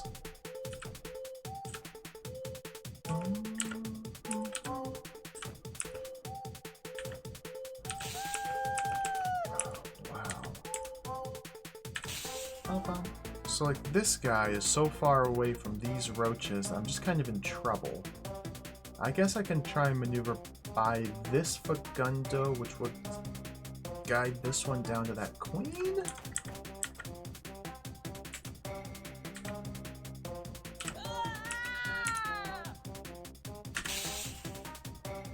Okay, we got another queen down. Whoa, this is pretty cool. It's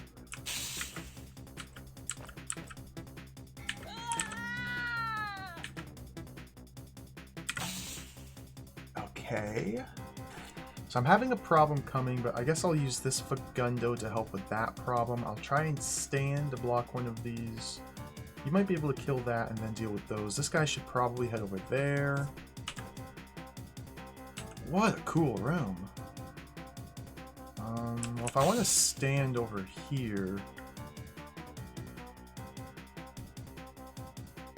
to block a spawn, I don't know if that's actually smart.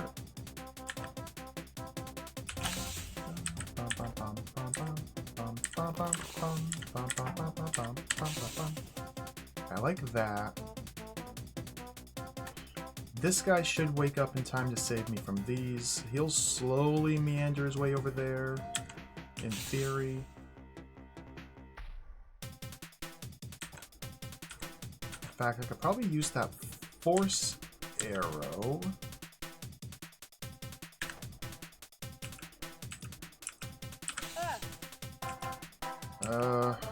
Not like that.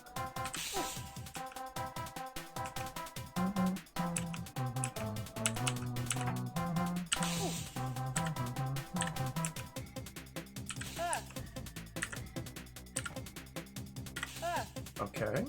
Okay, I think we're pretty much through the woods now, or over the hump. It's not guaranteed. I don't like how they split like that.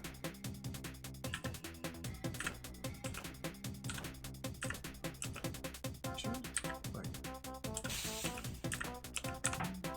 that, okay. Over the woods and through the hump, you know, the classic situation.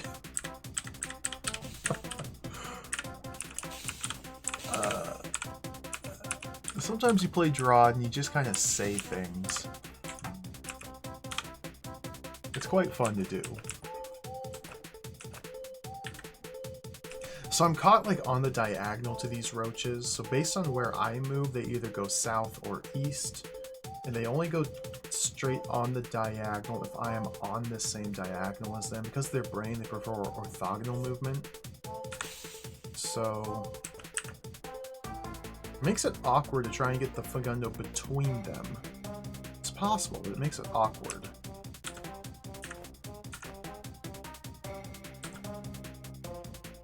Like, I really want to kill both these with the same Fagundo.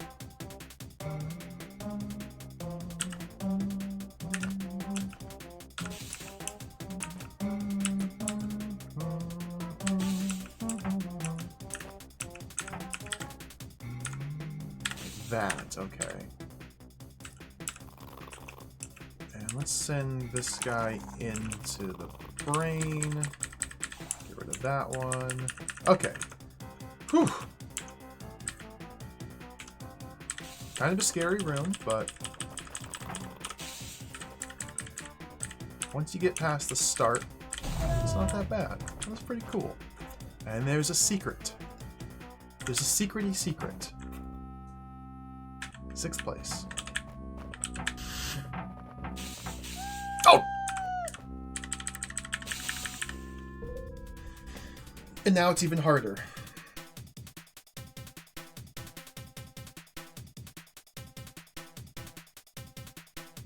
Hey, esports are for losers. Welcome. Happy DROD save you as well.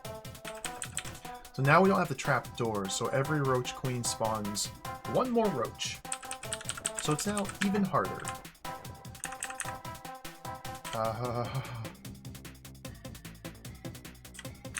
Let's go. Do it again. Good work, B-throw. Now do it again. So the strat I used last time was to kind of just split my Fagundos. Have one go out this way and the other one like protect me. And it kind of worked. I don't know if the same general approach will work this time, but I'm gonna try it. Oh, don't do that! I don't want to waste any horizontal movement if possible. Oh yeah, now when they're laying, their eggs shield them.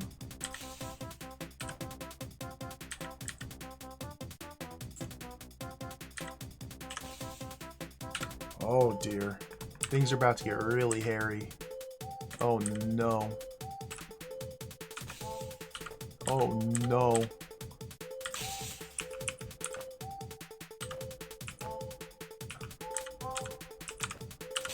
Oh no.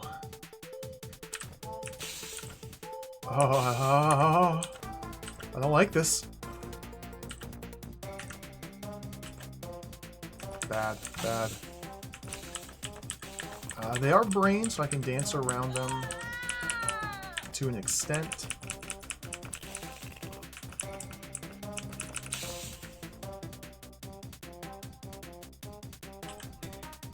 If I allow them to converge on me, I might be able to like maximize my Facundo killing power.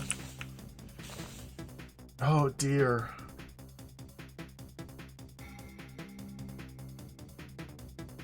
This is tricky. Tricky stuff.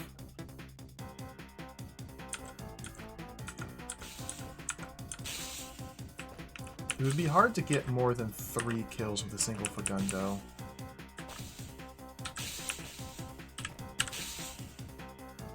And this one's now stuck on the arrow. Okay.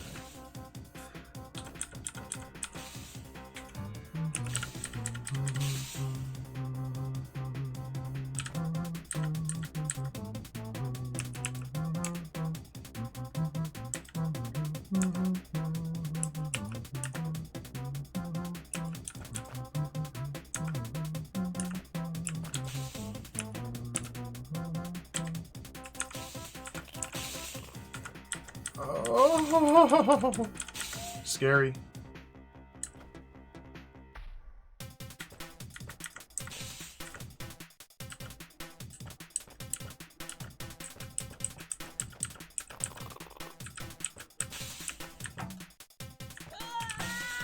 There's way too many roaches! That little side dance almost worked out pretty well, though. The problem is this guy's not getting any value. I need to get value out of this man. I gotta get more value.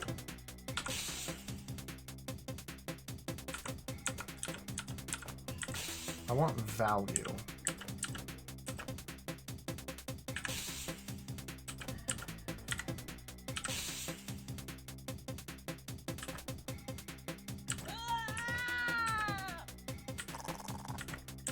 I'm getting value. But this is now a big problem. Oh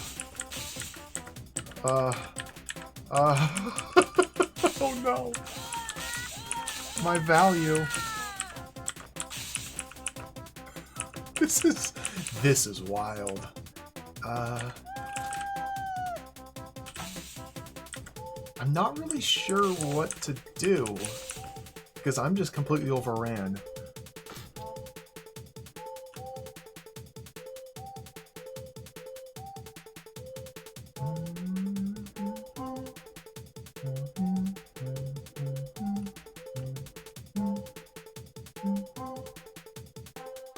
Like, I killed 3 queens. That's a decent start. I feel like this isn't quite a lost cause, but it's not looking that good either.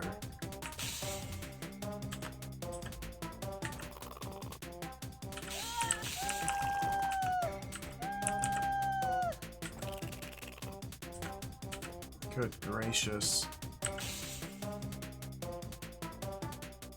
I can't really do anything about this.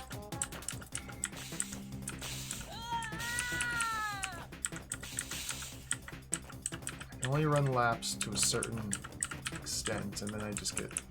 no.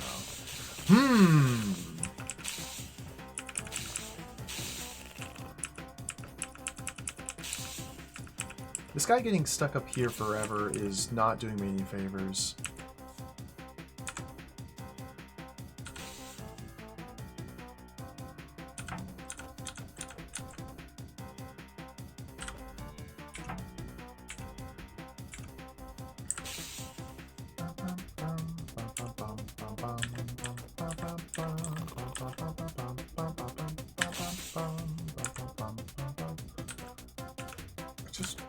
Please don't do that.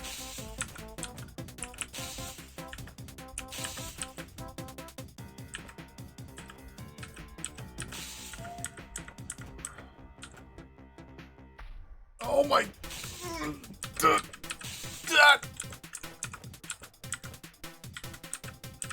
Okay. There's 9 more of them. This is a disaster.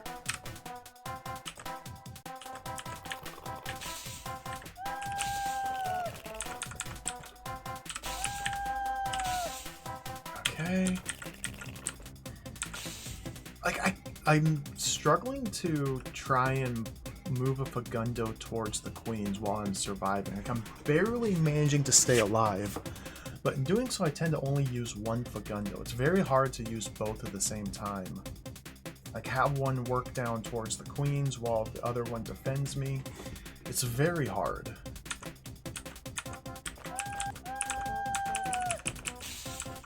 And I think I may be in a bad position here.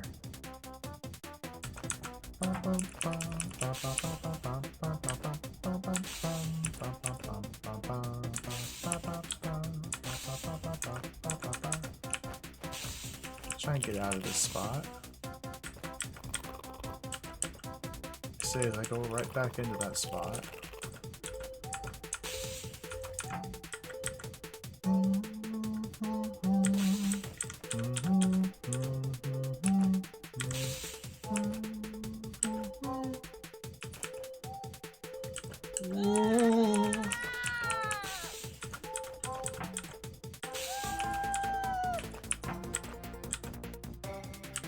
I don't know about this one.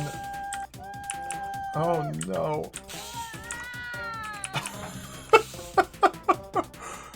This is ridiculous.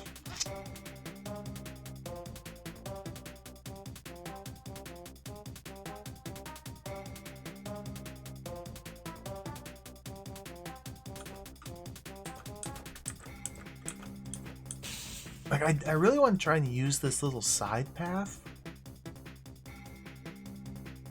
And maybe with a Fagundo in here, I could use it more effectively.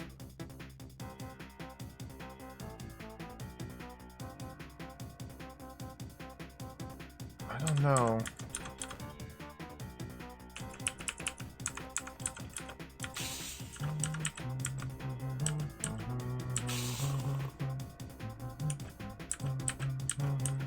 I'm stuck. This room might get abandoned. This is ridiculous. Let's abandon. Abandon ship. Abandon ship. Abandon. Abandon. Abandon.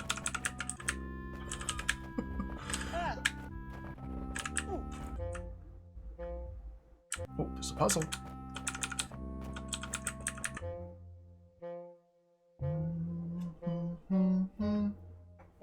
This seems much more simple, much more elegant. 2 monsters and a Fagundo. 3 monsters if you count the brain. Very awkward paths. So once I step on the power token, these monsters will begin pathfinding to me. I could not do...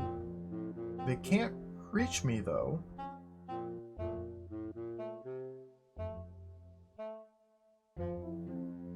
So wait, what?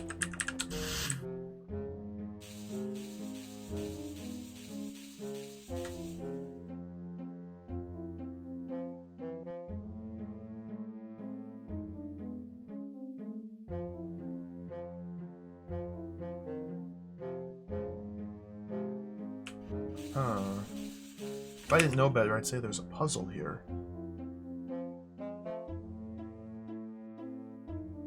So I need something other than the Fagundo to step on this button. Ideally the roach. It seems like I need the Fagundo to kill the mud baby and the roach to get diverted over here. So that way the roach presses this button to kill the brain, walks down here and dies.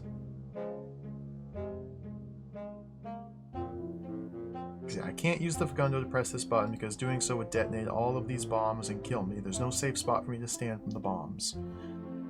How do I do that, I guess is the next question. Well, I feel like the answer is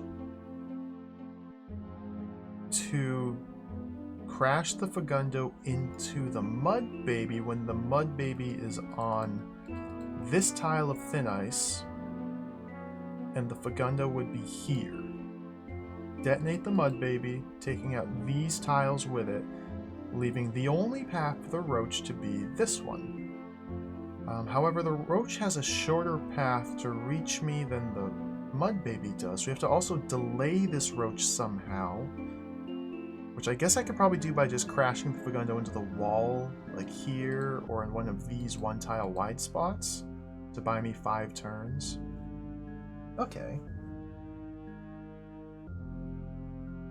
Actually, well, depending on how brain path mapping works with regard to Fagundo ashes, we could buy myself more than 5 turns potentially. Okay. So we go like this and go north. That does not unbrain the roach. So Fagundo ashes are brain invisible objects. Okay, good to know. Because if this would have unbrained the roach, it would turn around and go this way, buy me 10 turns instead of 5. But as it stands, this doesn't buy me any time. I need this to be directly in front of the roach, blocking it. Okay. I think serpent bodies are brain visible. I think. So that there gets me a little bit of time. I can't kill the roach.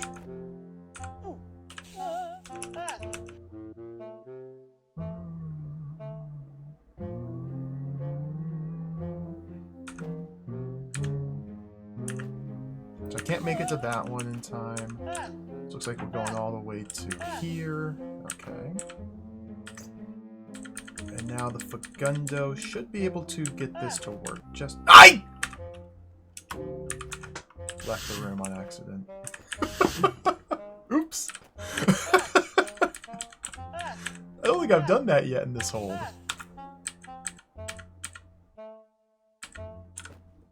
It always happens at least once. Sometimes you just aren't paying attention. Like, I'm focusing so much on the Fagundo here, I'm not even thinking about where Satoko is. Because I can bump into walls to reorient the Fagundo. Like, I don't really care where she can and can't move. But if there's a room edge, it's a different story. Oops. So the room is locked. So I want you to go like that. And that should be perfect. Ta-da! Cool.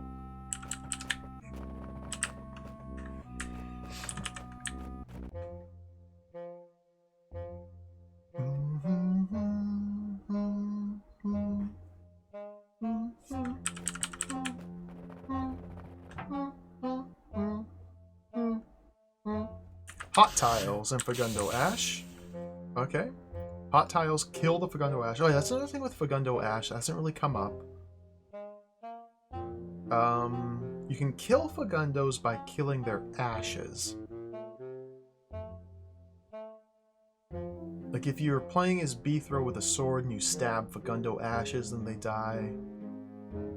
Guards can kill Fagundo ashes. Other Fagundos can blow up Fagundo ashes. Hot tiles can destroy ashes. That just deletes the Fagundo. So we want to avoid that for sure. What am I doing in this room?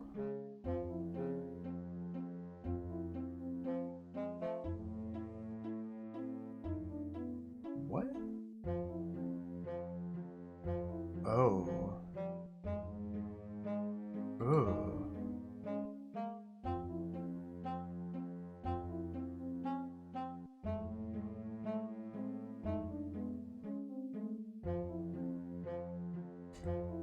Ugh.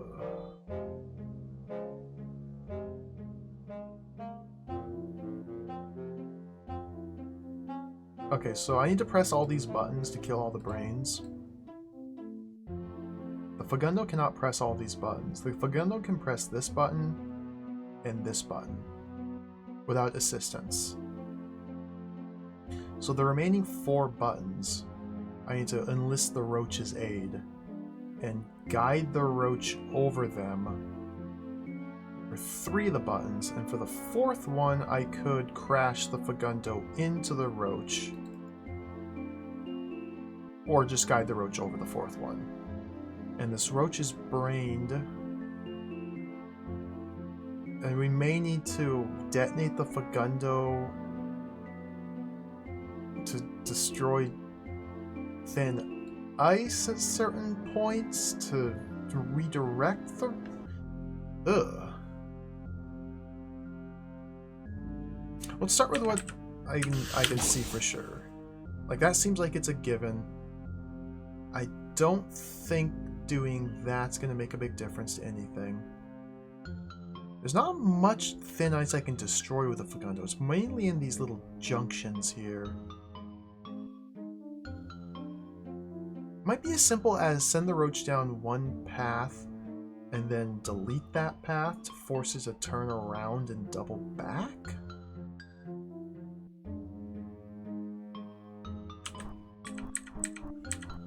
I don't know. I feel like this might be a trap here. But no, it seems fine. Oh, seems fine. And then we go like this. Okay, so now, perhaps I wanted to be somewhere else. This roach is not brained. There is not... Oh, that's why we don't want to do this button. Because this unbrains the roach. And an unbrained roach, I will never be able to get to press all these buttons.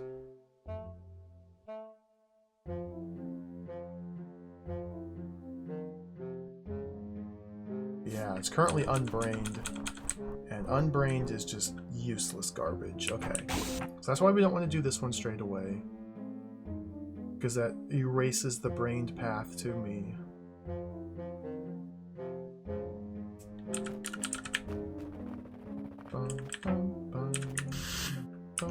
I still don't see why I can't do this one to start with, so let's do this one.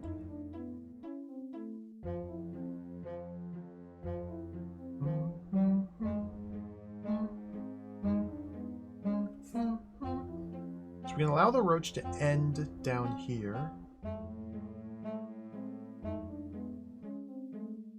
We might be able to just carve the path in its entirety before releasing the roach. Maybe. Could be done. So the roach is going to try and go down here. I don't know exactly how. But if I want the roach to step on this button, this one, and this one, on its way to me, we got some work to do.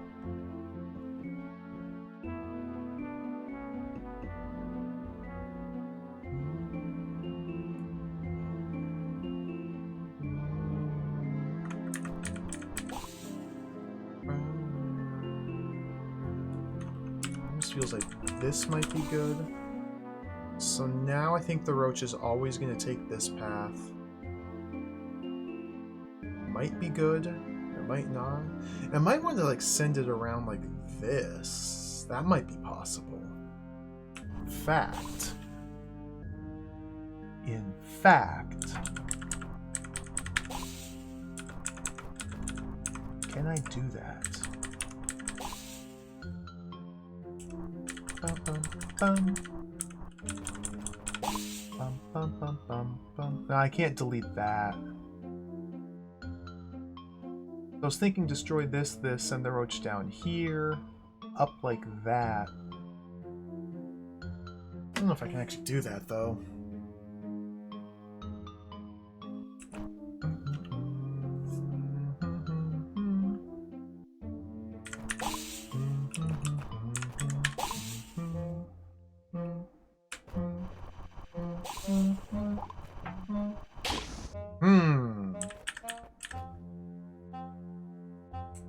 Tricky. Sunfall, welcome. I know. We're almost done with the tutorial here. It's just so much DROD. Okay, so let's just do it like this. Let's take a different approach here. With a brain path to Satoko, what path does the roach decide to follow? That. This, and this are paths I can delete. Okay. Oh, the road. Okay, so let's delete that one.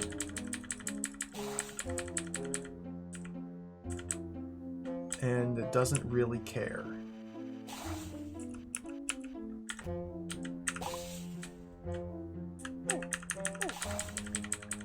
Okay, that gets me that one.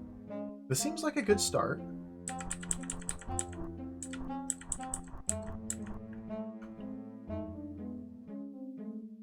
But how am I gonna...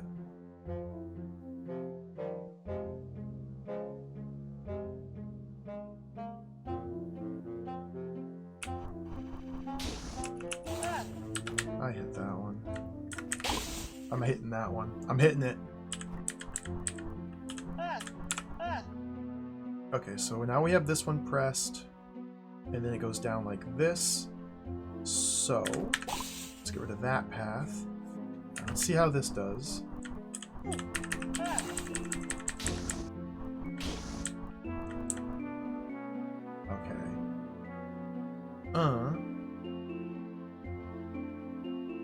I have to send it back up to the north to hit that one.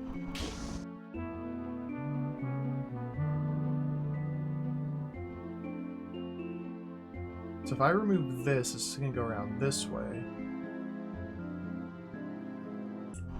I think.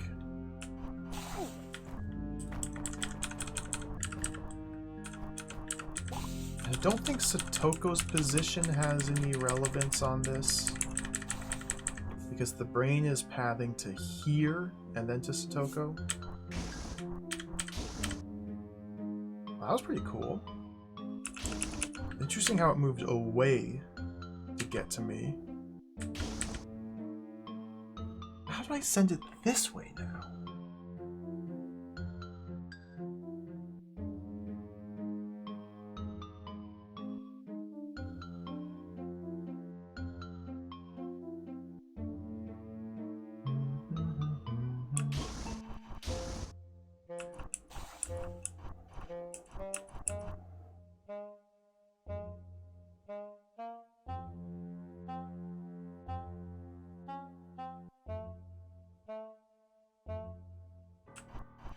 Can I do that?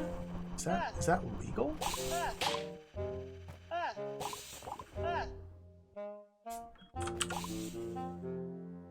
Hold on.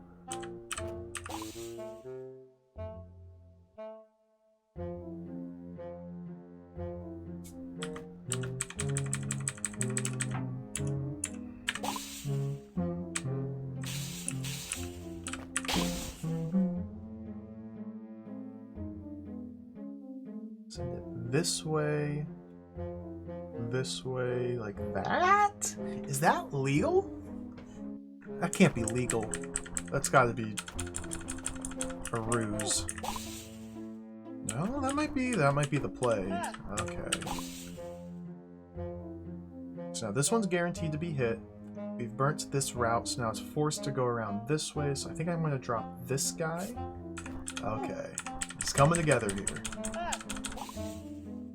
I believe it's going to go down here, so I need to take this one out. Now it's forced to step on that, and then we just get rid of this one, and we should be golden. Cool. Alright, I think that's it.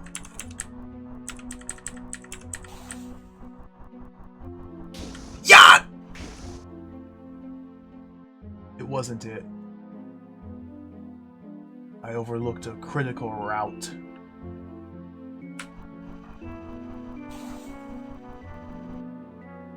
That seems like a problem. So we do that, okay. And the problem's been resolved. Yeah, Papa! Why did I can't? That doesn't fix anything.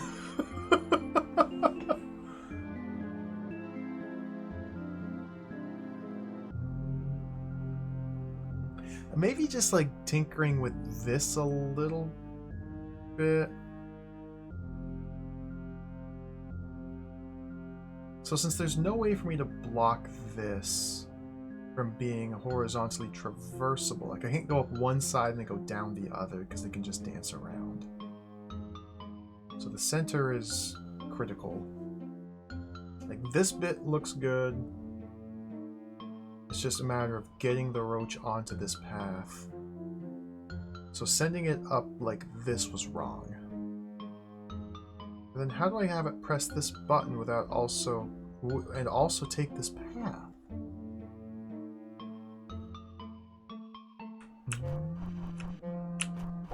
I think I need to redo a lot of this.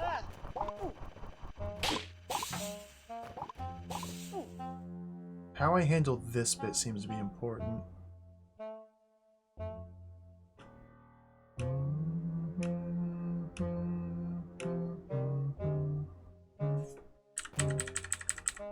Let's do this one first. Ensure that this is hit by the Fagundo. The roach is gonna go in like this.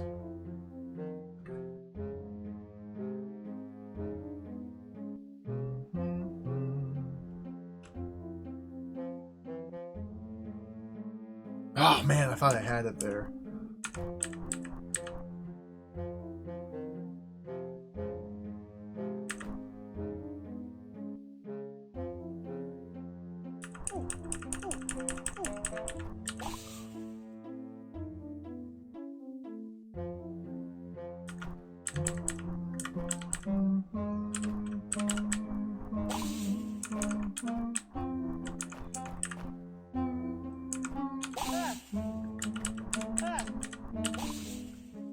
Okay, this will force the roach to go this way, so we gotta make sure to take this one out. Okay, this will force the roach to go down and around and up through here. Okay, this seems like a good start. I'm liking how this is looking. So this button is pressed. There's no secret paths for it to take that I don't see. Nope, it's gonna press that and be up here. So we need to route it onto this one now. Which seems like it would be the best to do that. And then eliminate this. Okay, so now it's forced to touch that and that. And then we drop this. Yeah, this is pretty much there. Okay. So now it's forced to touch that. Now we force it to touch that one by dropping this. And that should be that. That is that. I want pizza. That sounds so good right now. I could go for a pizza. Ta-da! 11th place. Fun room. What is this? Why are there spiky death balls?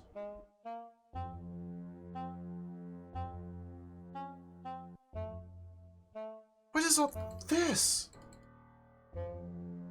Obstacles on pressure plate. So I think obstacles will hold the pressure plate down perpetually?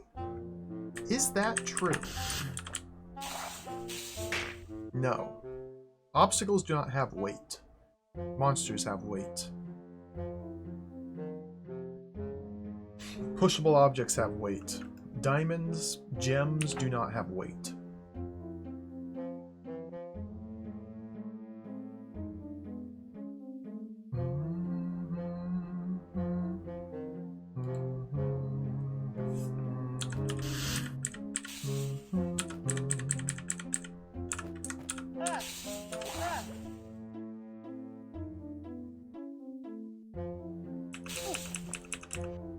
Interesting.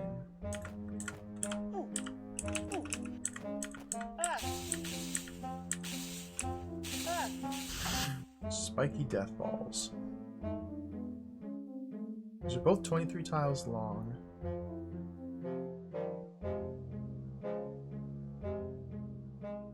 I don't really have any way to delay this guy at all.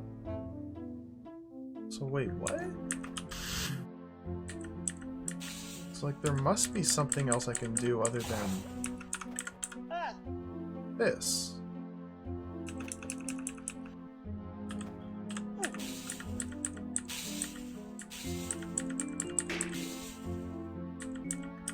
But now I can't get the Fagundo to press that.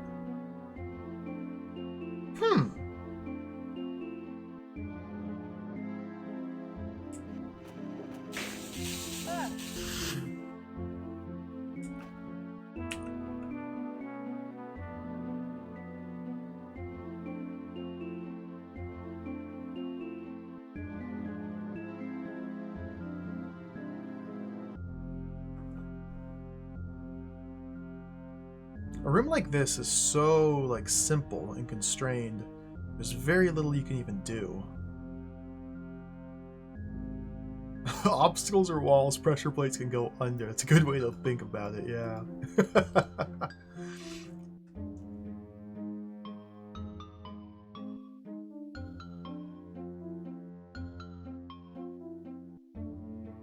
So it seems like the goal is to kill both these serpents before the roach gets down here so the roach can push this button.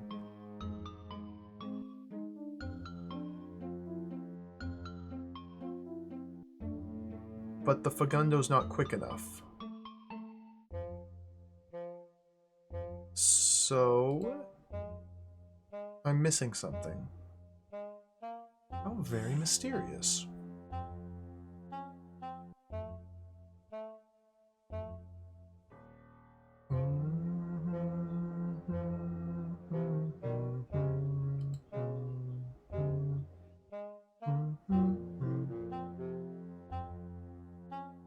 We can't turn the power token off after I turn it on to prevent the roach from continuing to move towards me.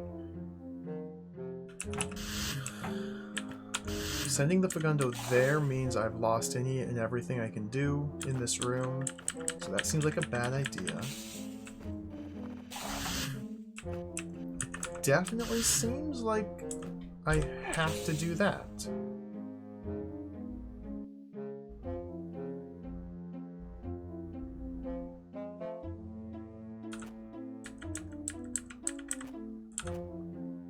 Oh my goodness.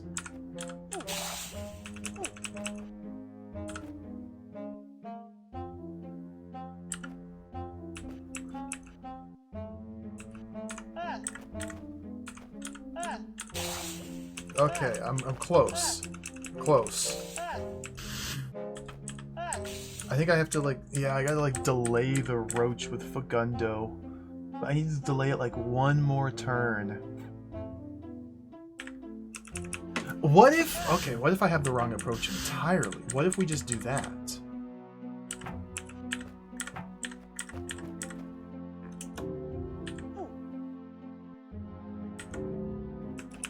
Can I?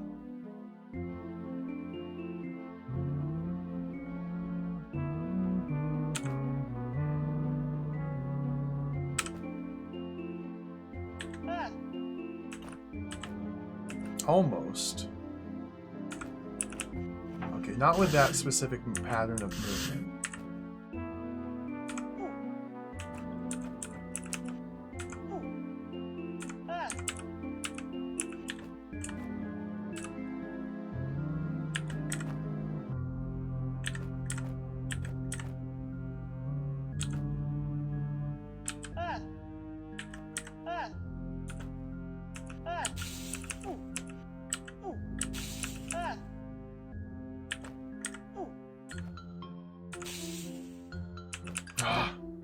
This is close.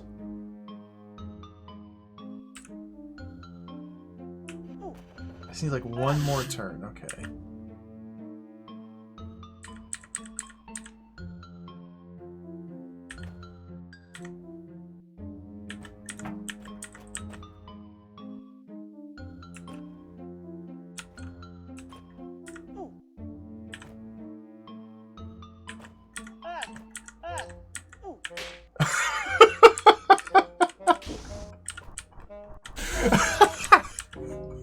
What a funny room. I appreciate that. That's good stuff.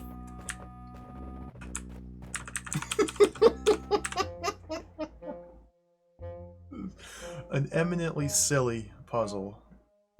Secret.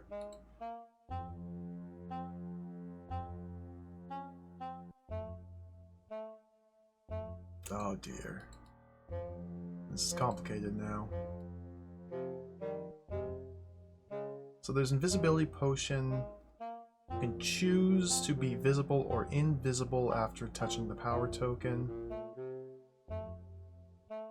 Wait, I can't drink this yet, can I? I can walk over it. So Satoko behaves differently than the goblin. Again, this man, these power token shenanigans are so inconsistent, it's insane. Earlier in the game, there's a level where you play as a goblin, and in that goblin level, potions are used as obstacles that are only traversable after you touch a power token. In this level, potions are, you can just walk right over them. They don't matter. I don't know how touching a power token will change anything. Now I drink them, okay. But the goblin can never drink the potion. God, this is so inconsistent.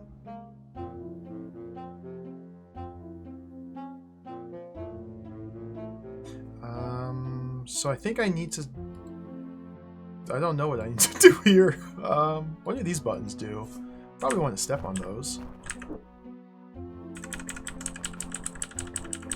And that will let me go north and go invisible.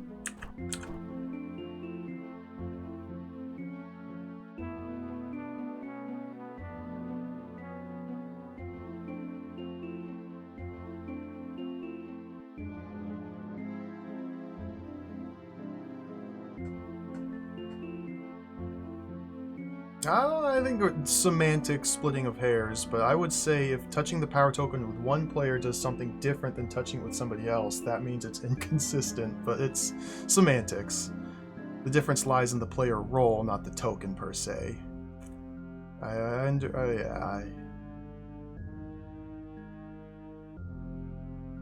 But there's no way to tell what your player role or what the powers of an individual player role is without having tokens to play with.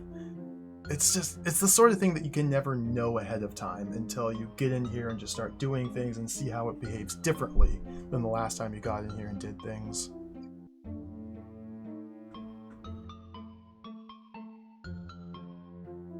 Anyway, I'm gonna avoid waking up that evil eye. I think I might want to do that? I don't actually know. I don't know what I'm trying to do in this room.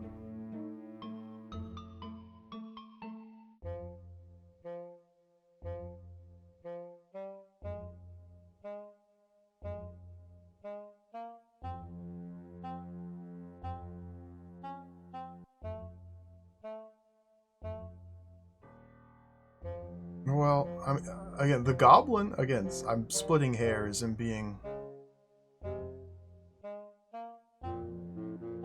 The goblin couldn't drink potions after touching a power token. The goblin could walk over them, but not use them. I'm reminded of the room back in Osnik's Revenge, I believe it was called. This one here. Where he had to touch the power token with the mimic at a very specific time so you could walk over the potion to kill a monster, but not light the fuse. It's irrelevant. It's an element of DROD I don't like. Power tokens. Because nowhere in the game itself does it explain what they do. And so you just have to figure it out. You just have to experiment, which isn't a bad thing. It's just different from everything else in DROD. Typically everything's spelled out for you, in detail.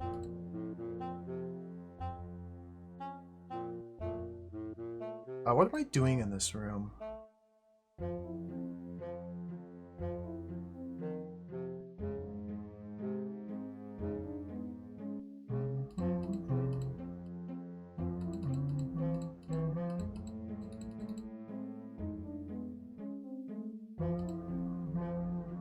Maybe we want to like go like this?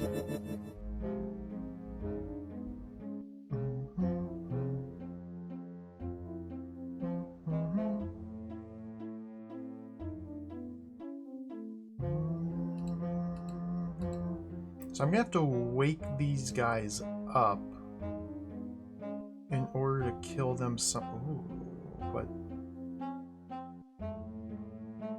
Ooh, interesting.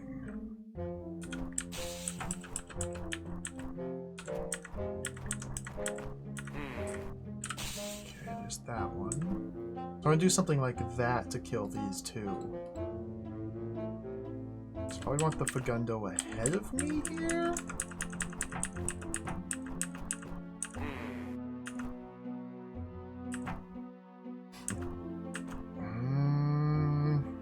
Not that far ahead of me. Maybe just like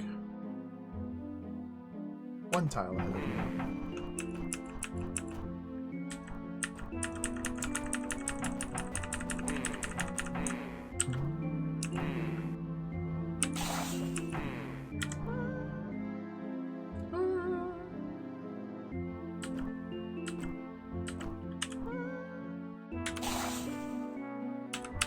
Okay. Done! Interesting little room.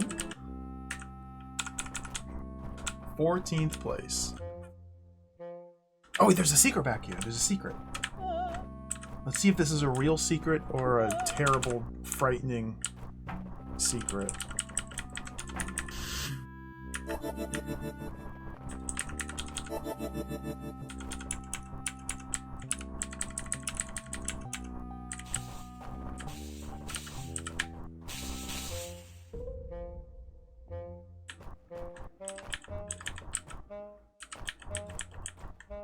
It's a more complicated version of the previous room. This is...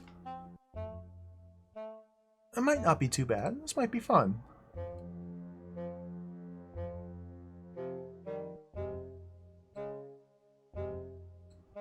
So the...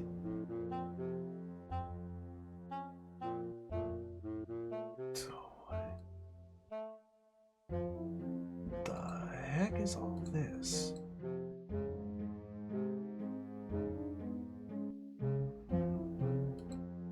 Well, let's try and just start doing things to see what the difference is. I can't drink the potion. It seems like we have to kind of start the same way.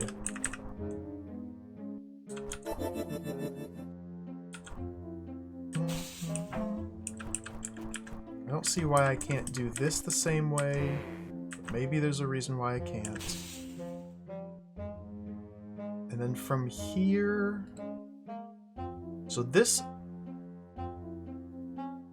So the difference is I can't have the Fagundo one tile to the north of me, because it will strike this orb now. And these eyes will not care unless I step here. And where?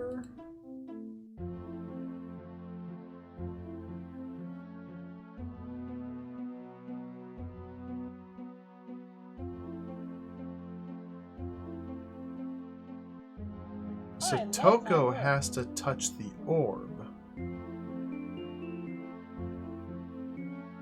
And then these are spots where the Fagundo can try and kill the evil eye, but no. Oh, interesting. I can't use...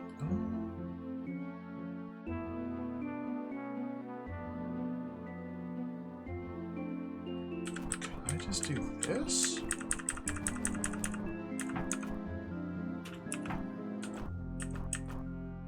No.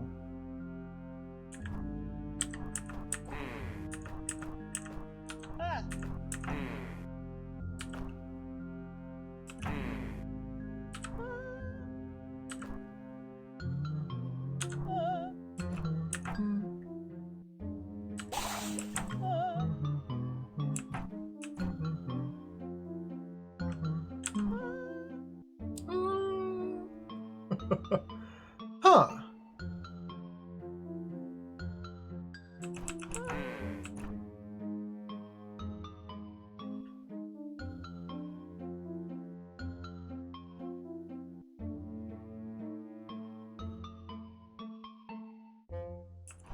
This is very confusing.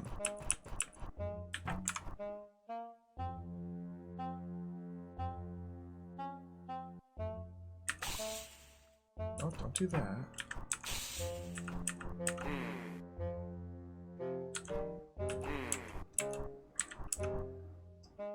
Okay, install the Fagundo there. I don't really know what I want to do here. Like,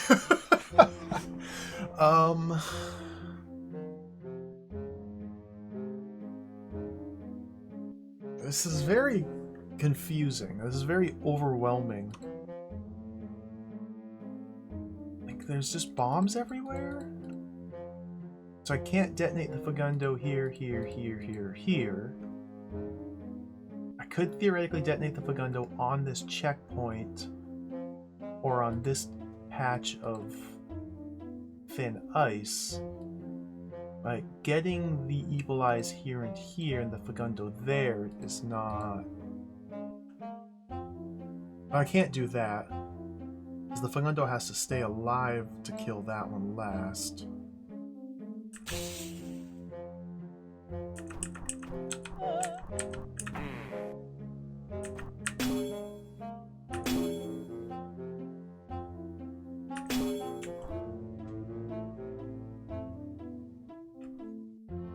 What?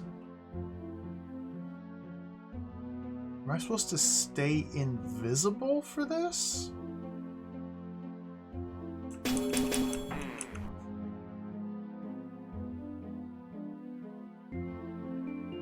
Is there a way to remain invisible?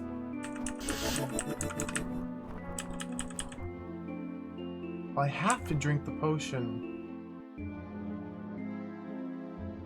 to get up there, so no. And there's no way to... What?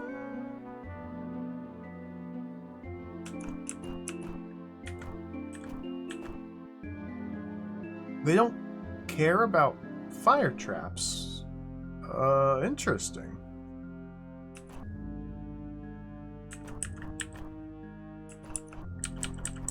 Interesting. So the fire traps there are just decorative.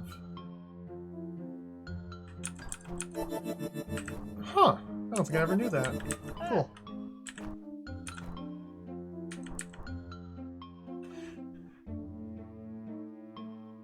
I don't see any way to stay invisible up here. So we don't drink potions till after touching the token. After touching this token, we have to drink this potion. There's no other way out.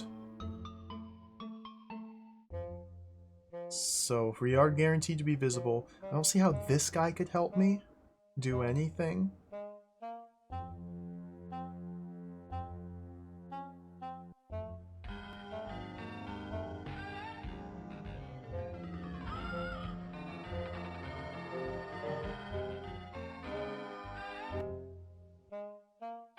I always get nervous when people say this is a clever puzzle, because that means it's going to be hard. Anonymous user has gifted a tier 1 sub to Schubert. I didn't even know Schubert was watching the stream. Thank you, Anonymous.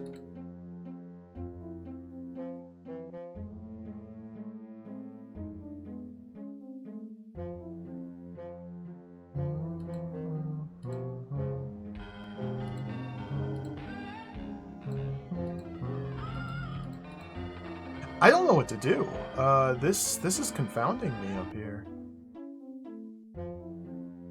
This little bit up here is confounding.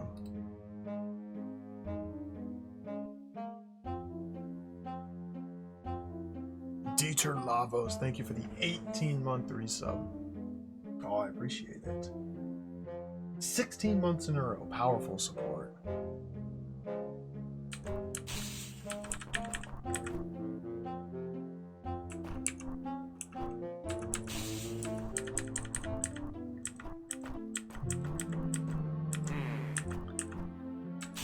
I don't see any reason to keep that guy alive. Like, I don't have to kill him now, but I don't know why I wouldn't. in fact, if I'm traveling up here, I have to kill him beforehand to make sure the green door drops. That's my only way off. So I guess this is just more of a holdover from the last stream than a puzzle element, unless I'm overlooking something. Up here, though, like, what the heck is all this? Safe spot from the bombs, but I don't think I can have Satoko be standing here while the evil eyes are in the bomb radius.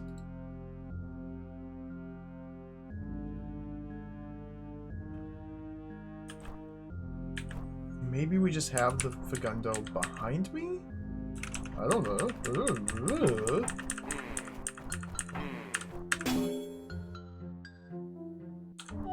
So if I go like that, then how can I use these to my advantage? Like, it seems like these are designed so that I'm able to strike this orb. Must repress creativity. And then sneak a Fagundo here and kill them while they're still asleep, but there's no way to touch the orb while... What? What turned off the force arrow? Power token is on a button, okay. Yeah, this room doesn't make any sense. Huh?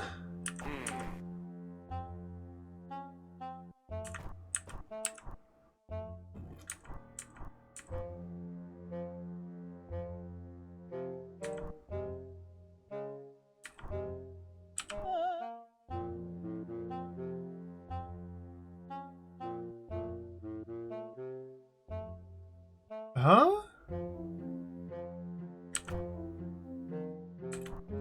If I get the Fagundo, like, there? No, the... What? There. Okay, if the Fagundo were 2 right and 1 up from where it is now. 2 right, 1 up.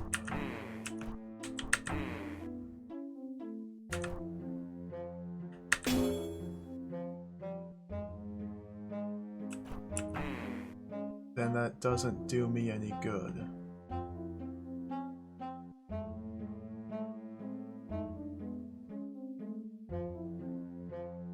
I can block it from moving for a single turn, and then it's just right back to where I was.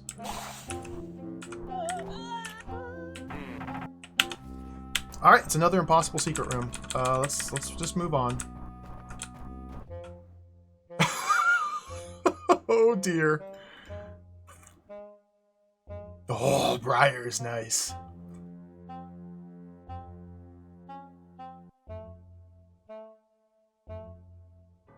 Okay, there are 1,000 million Briar roots in the room.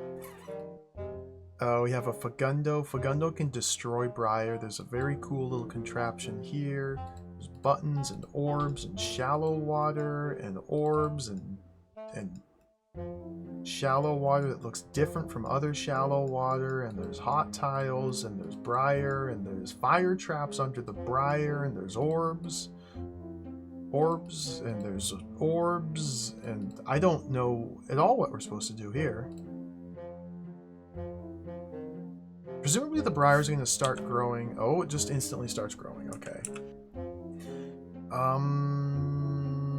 Maybe just try and carve the Fagundo through the growing Briar into here?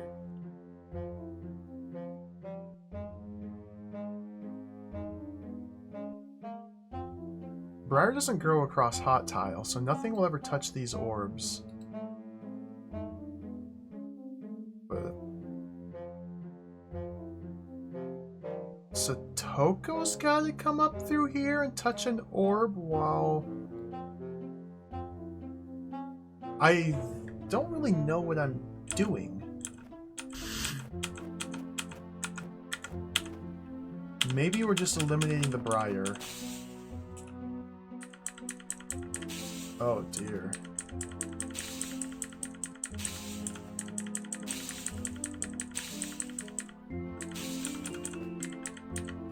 Yeah, there's one root down.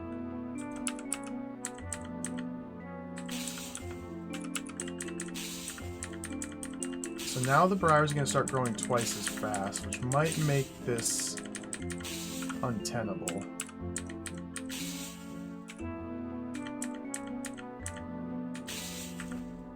Once it grows down here to the pit, it'll slow down a little bit. This might still be tenable.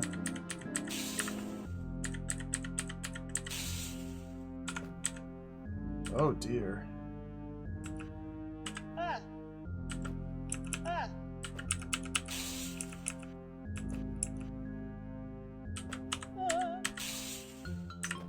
I'm not really making much progress, but what do we have? Another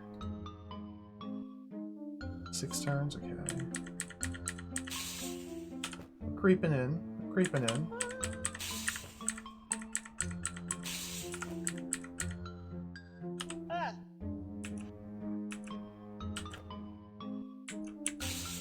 I want to go... That's fine.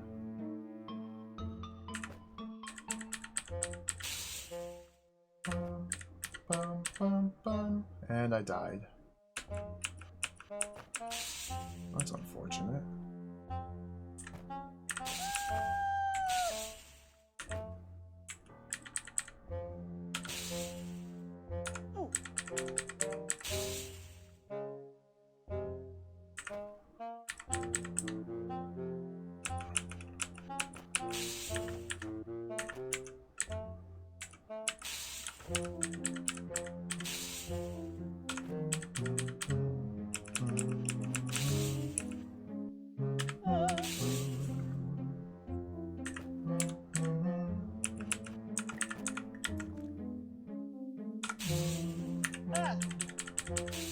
Okay.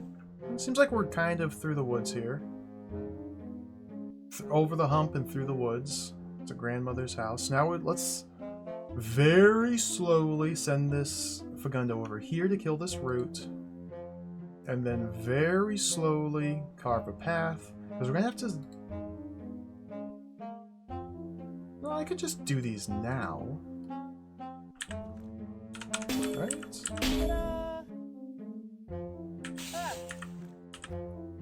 I don't know. Okay, that closed that, so we can just get through there. Yeah, okay. That's not going to grow over there and touch me. And this is just one briar root with a pit here, so this should be fine. Okay. This stream was 1,000 times easier than the previous one, I would say. But, you know, obviously it's very subjective. Puzzle difficulty.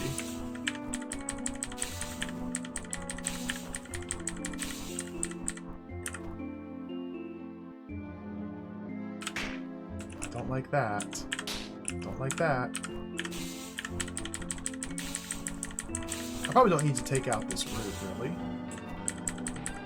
But I just like to. Okay, so there's no more briar growth, so we just go like this.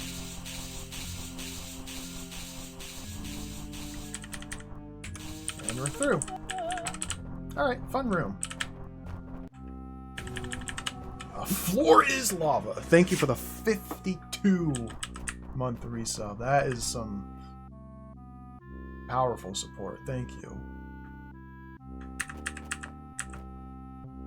Now fly, Freddy. Fly straight up and don't ever look back. I hope he's going to be all right.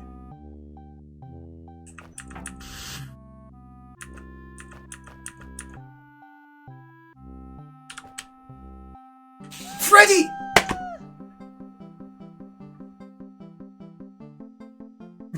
Terraman! Oh no! With the mixing bowl? I just saw that.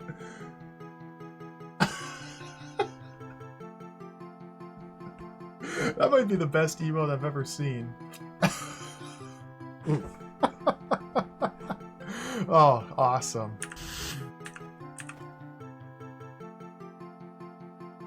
So presumably there's... I got totally sidetracked by seeing Odo in the mixing bowl.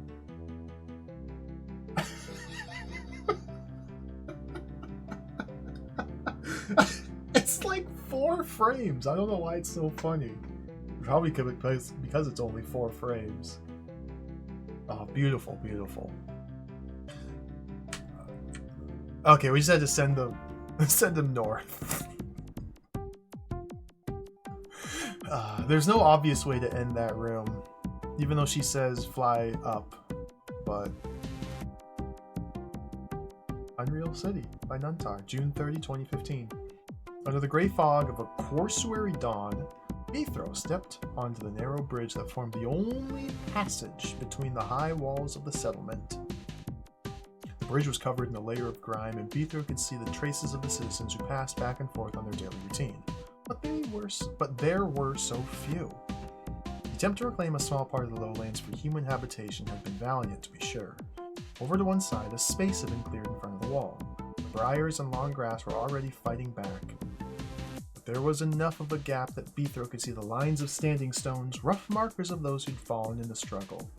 Now, within the walls of the settlement, the few who remained still went about their tasks, even though they no longer had much meaning. Bethro's hand moved instinctively towards the hilt of his sword, ready to offer his services in the only way he knew how. He stopped the motion, and reminded himself that he was only passing through. In truth, the only thing now that would save these people would be a peace treaty with the king. That was entirely outside Bethro's power. Still, he resolved to do what he could, even if he could only help in a small way. You wait here, Half. We don't know yet if these people are friendly. Come on. Okay. Okay, follow me. Your buttkin is it? Just go that way through the gates.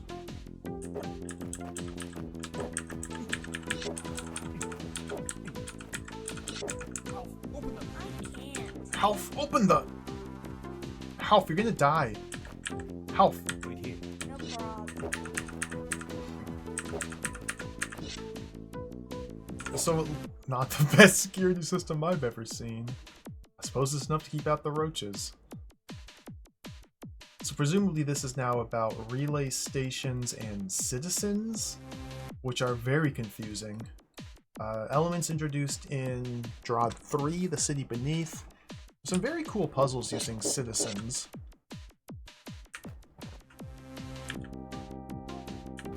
But they're very confusing.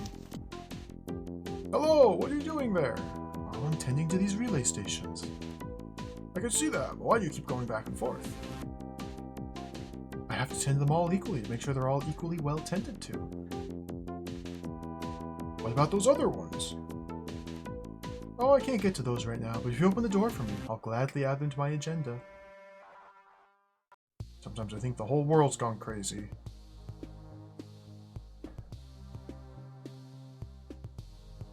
So, yeah. I don't understand this element very well at all, so this will be a nice learning process.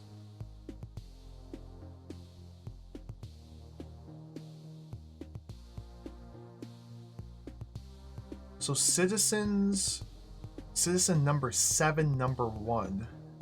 Number 1 in the turn order. His name is citizen number 7, even though there's no other citizens in the room. They go to relay station. Oh, relay station number 7? Oh, because this only citizen number 7 goes to relay station number 7? These are all number 7? Just start pressing buttons!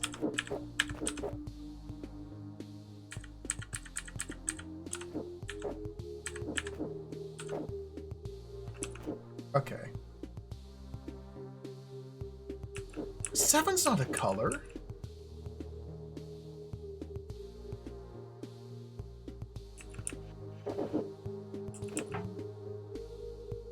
Okay, so we have to prevent him from touching the center button.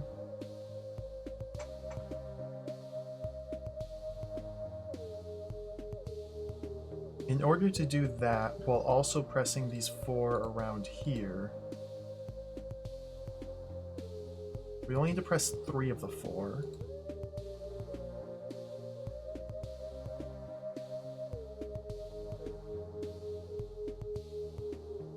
We have to like send citizen number 7, number 1 this way towards this relay station, and then close the door to cause him to redirect to a different relay station. How it determines which relay station is next on its agenda, I have no idea, but it's a good chance to learn. Okay, so he goes... So it's not enough for them to be adjacent to the relay station, they have to turn and face it. Maybe they like bump into it. And then for a single turn, there's no target, and then it doesn't highlight anymore. To continually re-click to continually reacquire the target. No?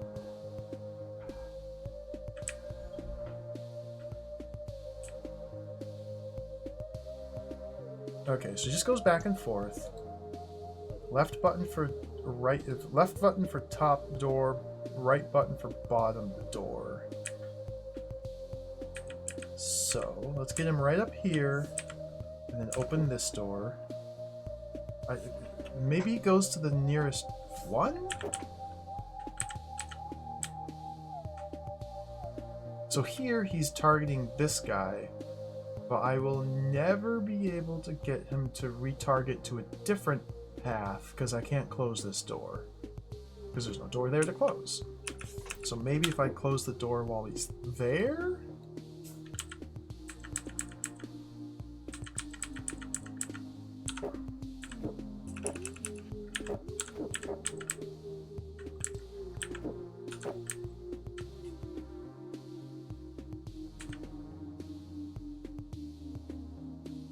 Is he just gonna go in circles now?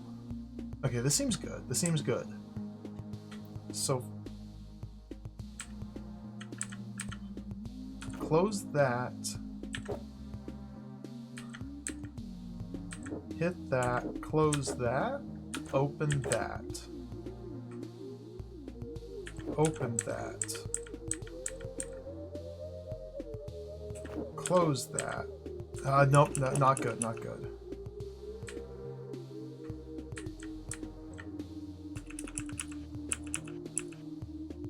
Close that?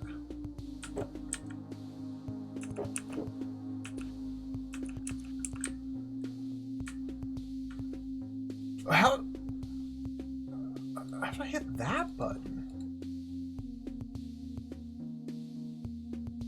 How do I hit any of these buttons? Oh dear.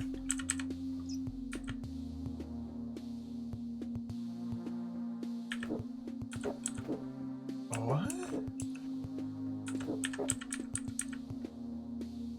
Okay, so going like that, and then closing that, and then wait for him to target that, and then close, and then open that, then get him there, then close that. What? He goes up that? Okay, he goes up that way? Oh my.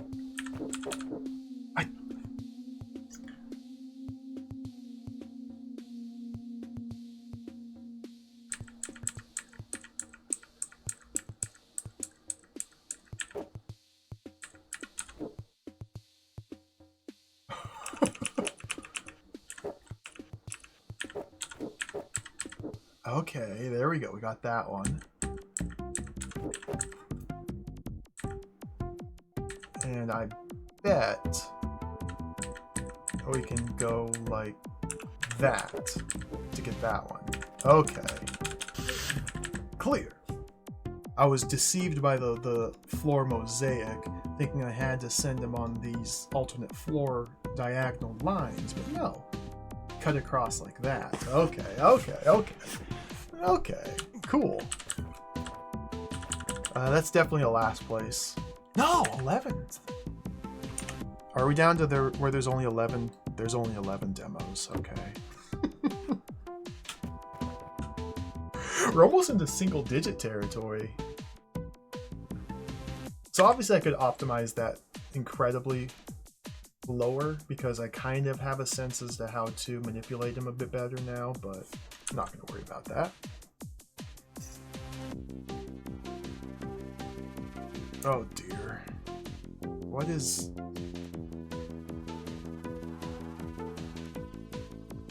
What?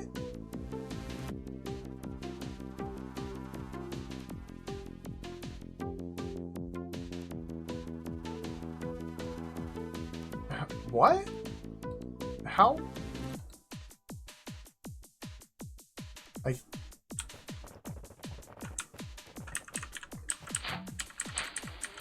Oh, that destroys them. Oh. Okay. So, in a similar manner to this room, we have to redirect the... Oh, now it's citizen number 10, number 1. We have to redirect the citizen from one relay station to another, but we can't close doors to do so. We have to destroy them. Ooh, this is complicated. It just has timing involved now. Not really all that much more complicated. The hard part is...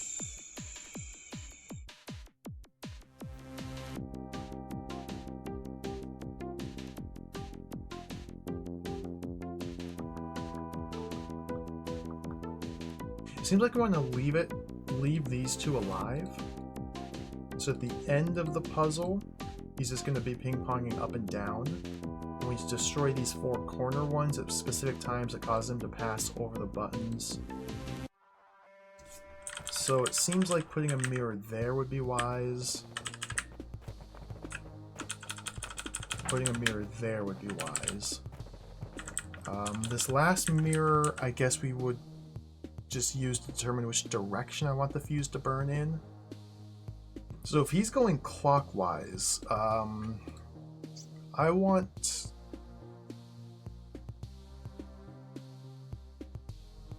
this one to get destroyed while this one is walking towards it and on this tile.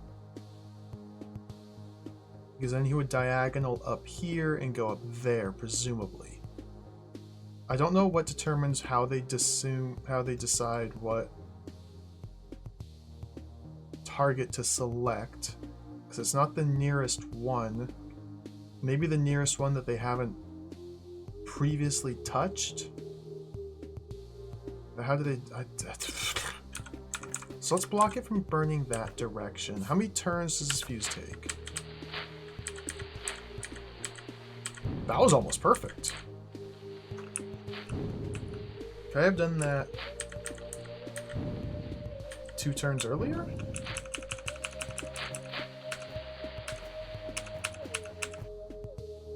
Absolutely. Well...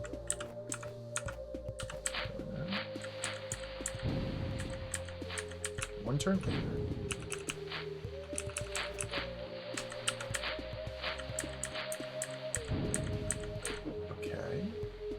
But now I don't have any way to influence this. I just have to hope it works.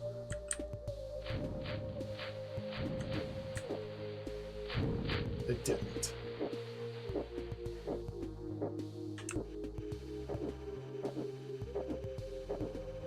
Interesting.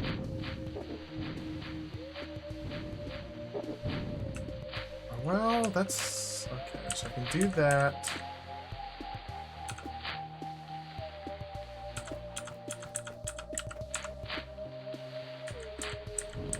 Do have a way to influence this. I think I want that to happen at a very specific time.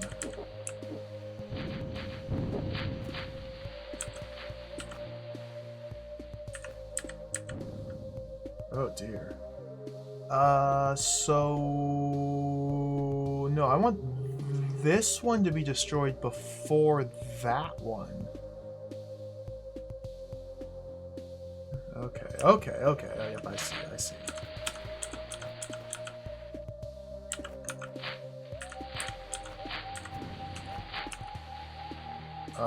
I don't see.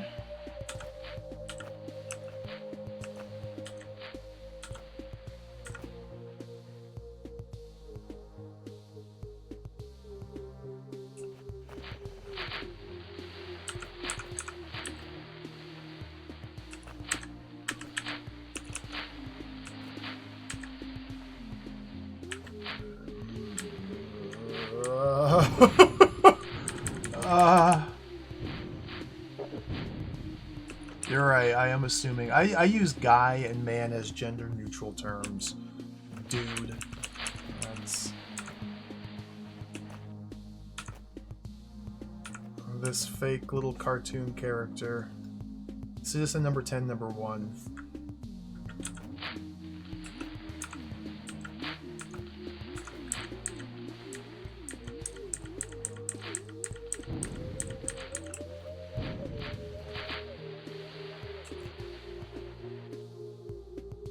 Colors are fake to me. Like, I don't even... There's a slight difference in colors. Yeah, I see.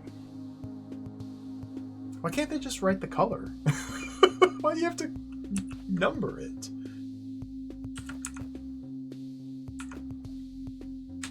Okay, so light the fuse on 110. Now, I can't retrieve this without also lighting this fuse.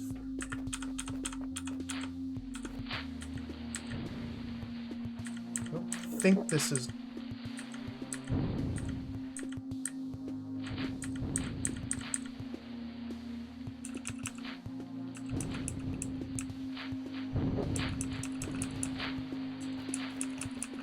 I don't really know what I'm doing here. Okay, I guess I could now go like this. Okay. Now time when I destroyed this one. Perfect. So I want that to happen while they're right there. 1, 2, 3, 4 turns later. 1, 2, 3, 4. Cool.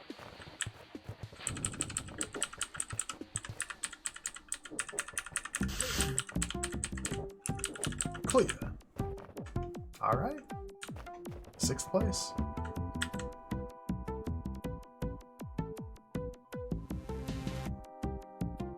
So now we're mixing and matching. We have number 3, number 1. You're number 1. You're number 2. But who's number 3? What does number 2 do? There's no number 2. No, you're just citizen. The citizens aren't colored. What?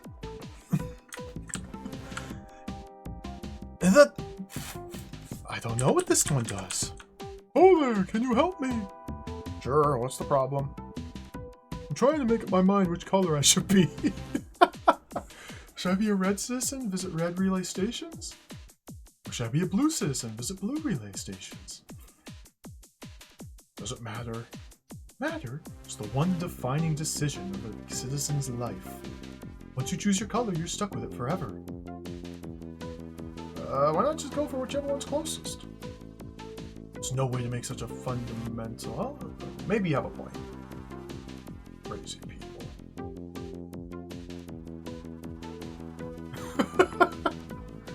Okay, so I want one to be one color and the other to be the other color. So...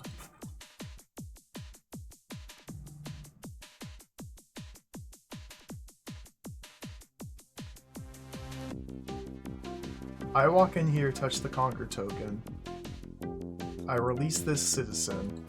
This citizen needs to decide to take this path rather than this path to release this citizen, who will then opt to take this path rather than this path.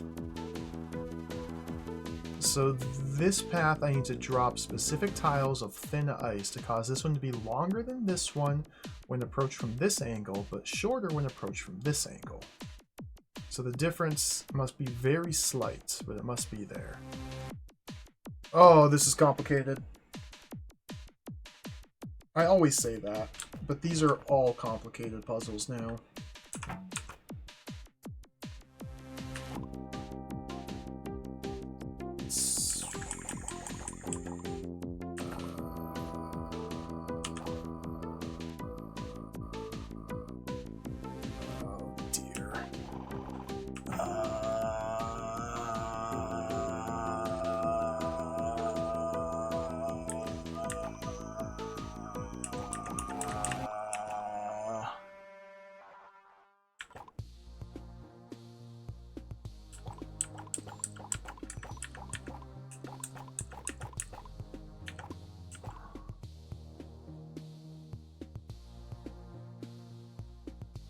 That's not gonna do much.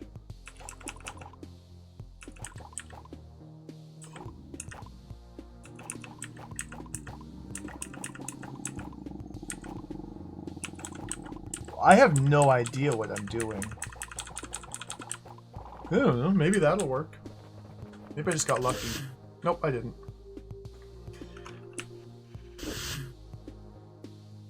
Okay, so this needs to be longer.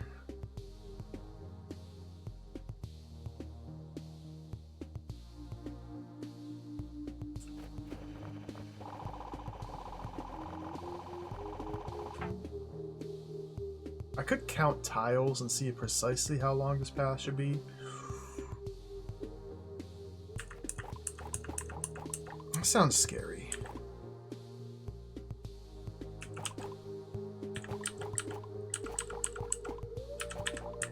I can't get out if I do it like this.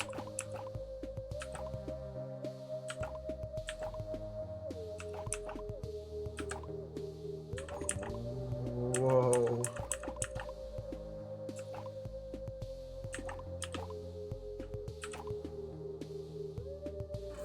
Can't get out if I do it like that.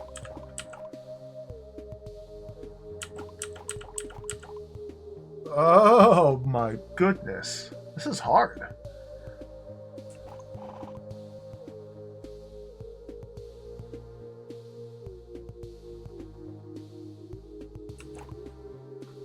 I want to go down like...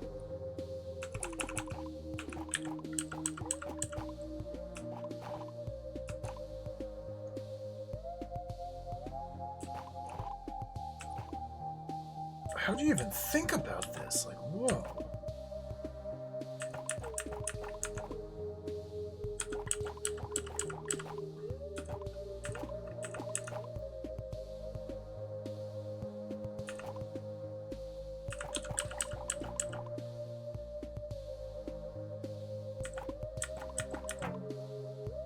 I don't think that's gonna work. Oh! We got one of them. Sure! Perfectly planned. I definitely planned and thought that through all the way, and I didn't just completely luck into it. 13th place out of 13. Let's go. What to do? Shall I be yellow? Shall I be purple? Yellow, purple, yellow, purple? Why is everyone in this place so fixated about colors? Our colors are very important. We have to be organized in teams so we can help each other survive in this wilderness. I believe it's called a division of labor. Speaking of which, I don't suppose you give me a hand shifting these mirrors.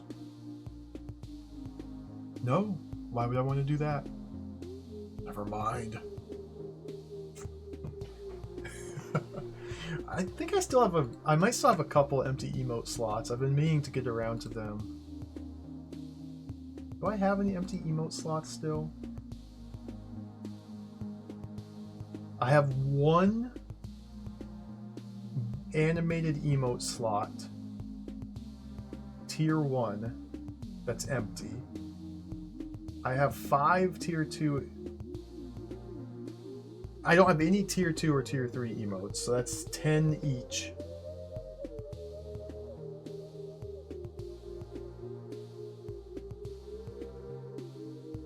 $10K bits, 25K bits, 50K bits are all empty. We might need another skeleton. That's a really good idea. Fairlight skeleton looks nice. I don't know how readable it would be in emote form, but it'll be a decent one. I do have one animated emote slot. My bonus animated emote slot, which I received from switching to Twitch integrated alerts, which only work like 60% of the time. So is it worth it? Was it worth it, really? Maybe.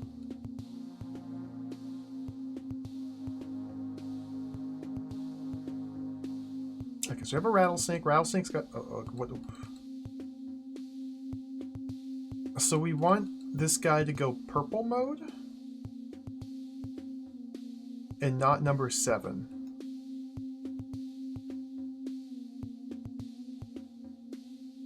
But what opens this door? Me touch conquer token.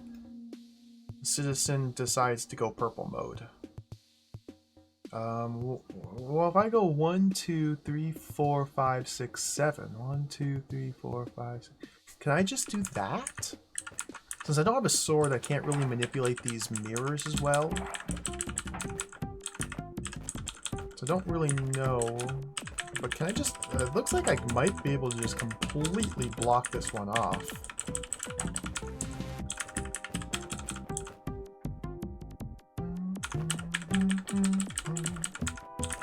I should do the trick. Oh!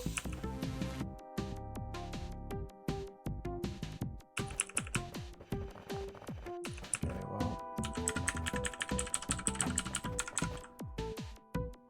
well, can citizens walk? I don't know if citizens can walk on shallow water. If they can't walk on shallow water, then just putting one there is good enough. They can, okay. That's good to know. I needed to plug this one first.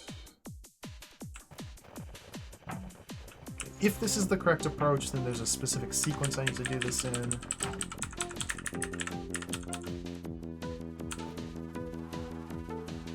So I need to put that one up there before I do that one.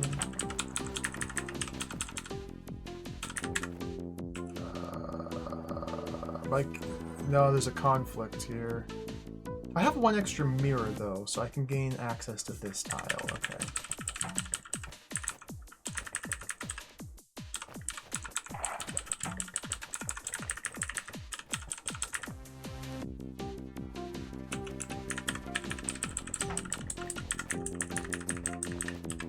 There we go.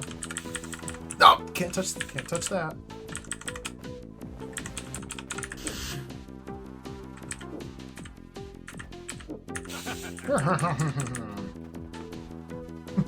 Cool. 9th place. I never played Chip's Challenge. One of these days I might have to check it out. Look, a little bed. A little sink. Got some boxes, some trapdoors. Is this a home? A bookcase? Why is the sofa pointing away from the bookcase and just towards the wall? I mean, I guess the wall is not much... I guess the bookcase isn't much more to look at than a wall, but... it's something. Okay. There's a citizen number 1. No, he's an undecided citizen.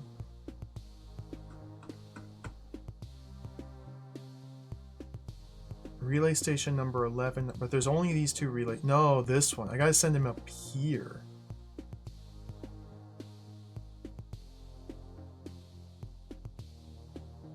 Oh, interesting. So presumably this is about how citizens understand the concept of pressing pressure plates to gain access to relay stations. Or I just have to push a barrel onto there. That's probably actually what we're being taught. Okay, so we gotta get in here and prevent the citizen from touching these 2 and send him down there instead. Well...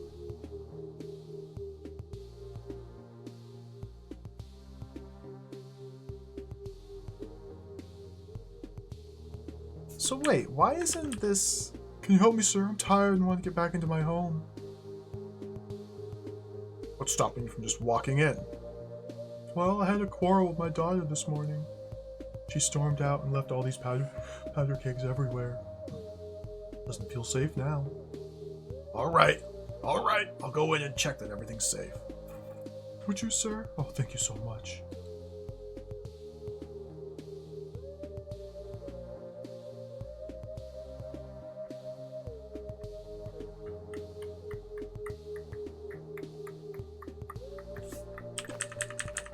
Interesting.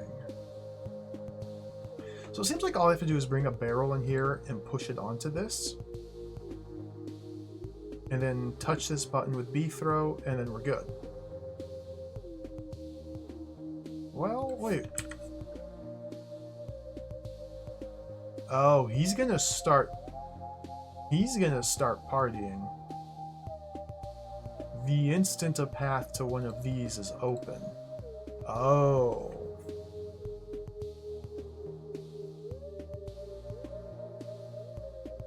Ooh, this looks complicated.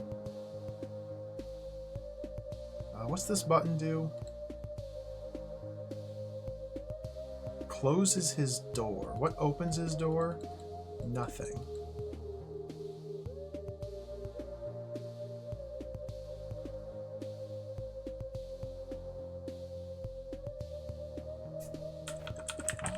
So what if I go like that?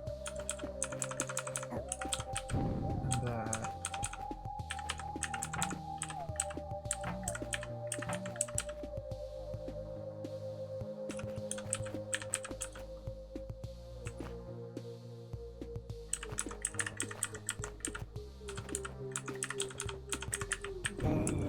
That.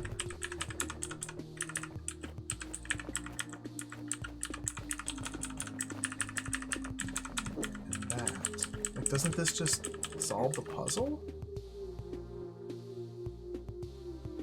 Well, he's gonna go hog wild here, isn't he? Sir. No. So maybe I should have pushed a keg into here and blown that up first before blowing up any of these. Because I have one extra keg. Okay.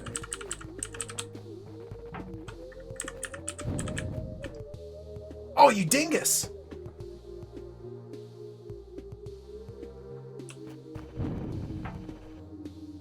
Okay, well, before we do that... Fair.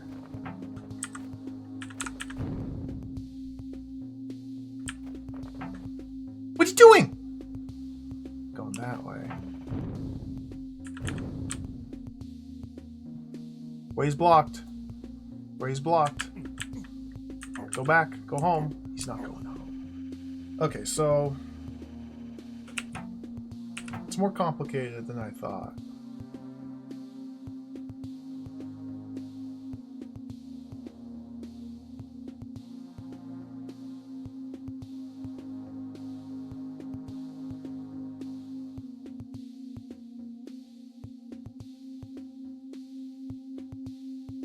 It's more complicated than I thought.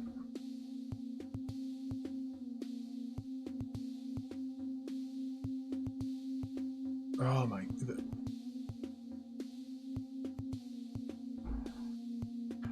So we can't allow him to ever enter into here, I don't think.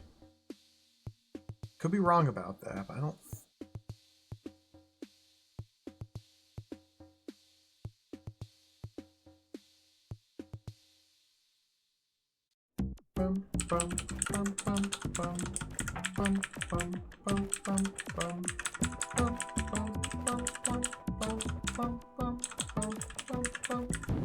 Some more kegs.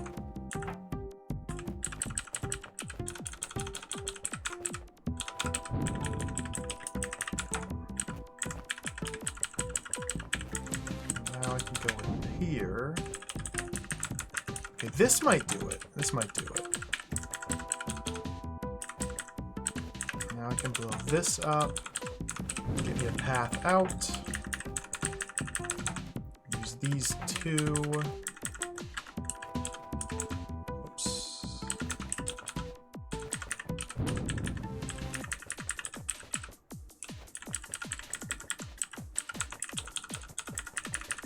Do that.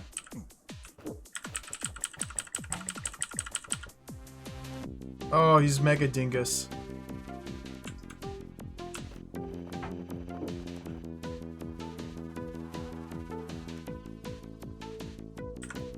I can't win this race, can I?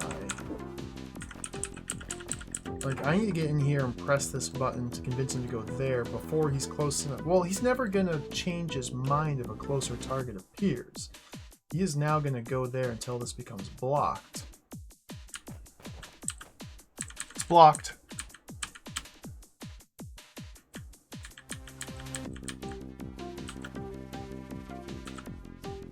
What?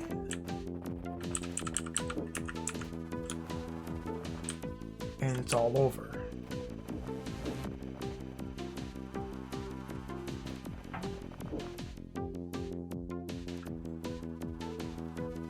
Huh.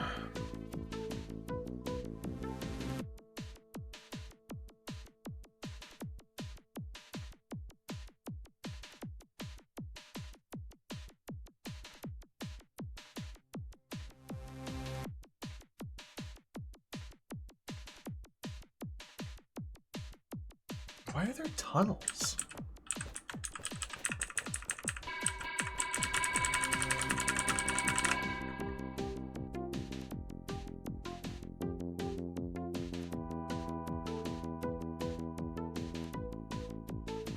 I don't know what to do here.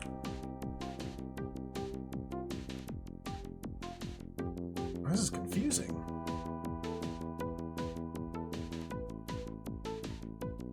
So it seems like if we get him into the house, things are just going to go poorly. Although maybe while he's in the house, I can like move kegs around to block these off while he's already in here?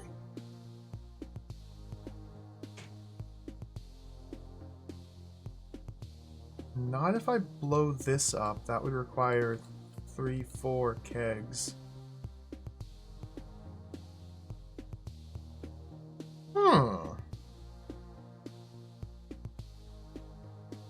Tricky stuff. This is a very tricky floor. Quiet. Let's re-enter from over here.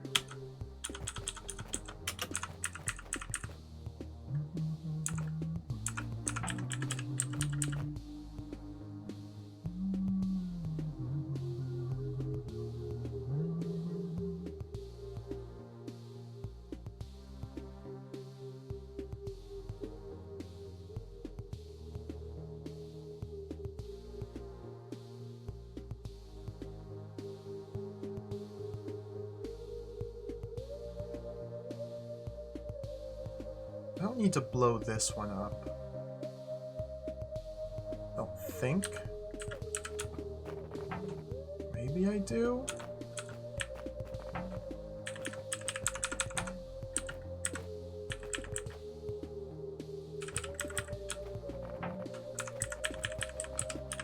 Put that there.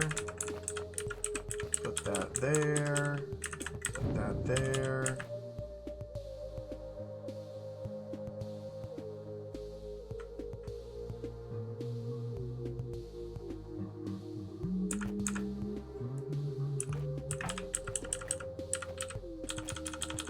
This one seems like it's good.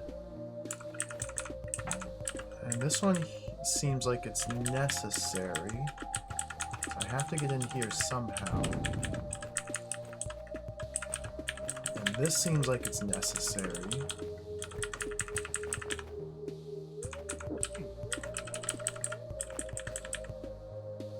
Now, I need to get back out and touch this without him entering. 2 kegs here.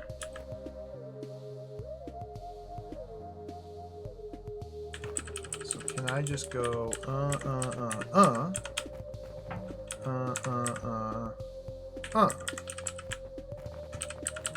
There you go, buddy.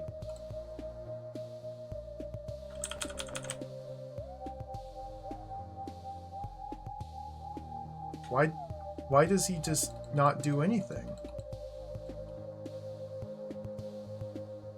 Huh? There's a relay station right there. Oh, he just doesn't go for it? What?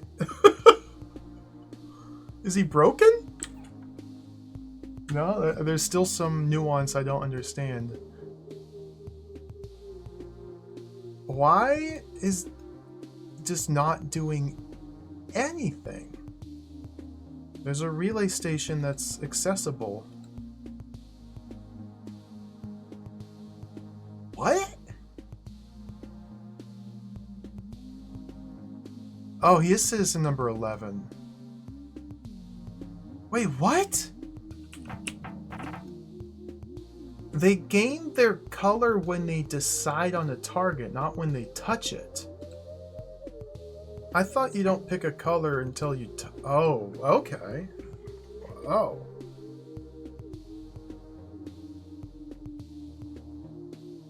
I did not realize that's how it worked. I guess I misunderstood the dialogue.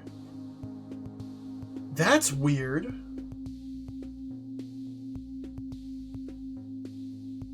So he can't ever move, period. Until... What?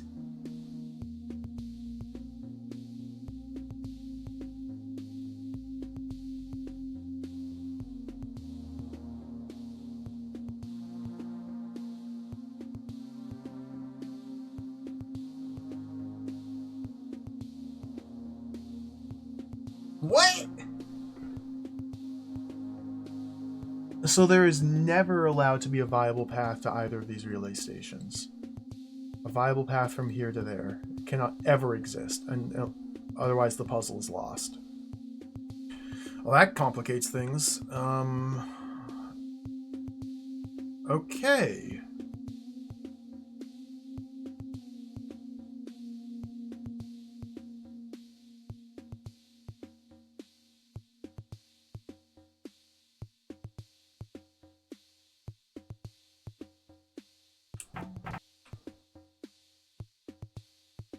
Huh.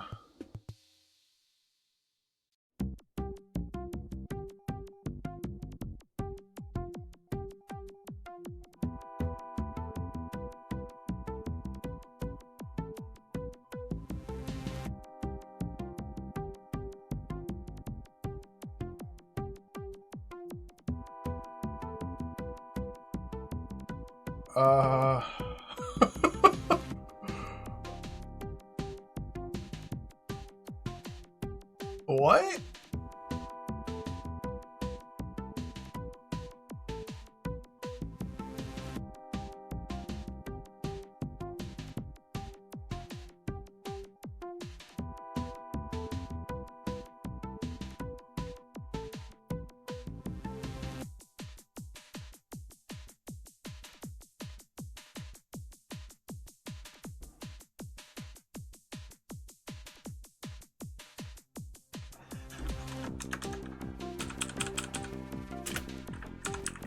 Let's try this again. Beathro's helping him, yeah. Beathro's helping him by never allowing him to ever enter his house for the rest of his life. Oh, wow.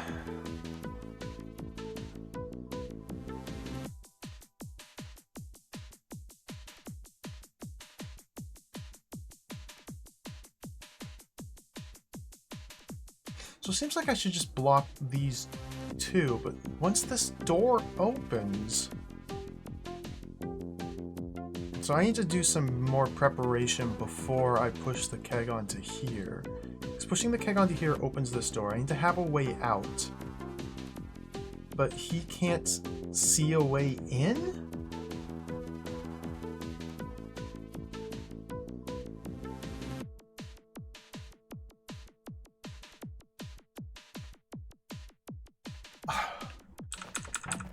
I'm very confused. So now if I ever move this powder keg even once, the puzzle's lost. Yep. So now I can never move this powder keg unless I leave one here. So I can spend one keg to rescue two of them. And then if I just leave this last one there, then I can now move this one again. Okay. So I'm spending two kegs, one to blow up the wall, one to plug it, to get three. I'm up one. That seems worth it. Seems worth it. Okay. So now I can freely move this. I'm gonna have to get out. And this is my only way out. But when this is open,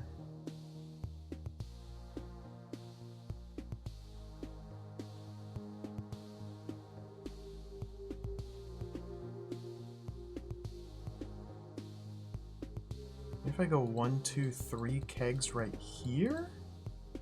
Wait, would that work? No, because I need a keg. This might work. Not, yeah. Like that.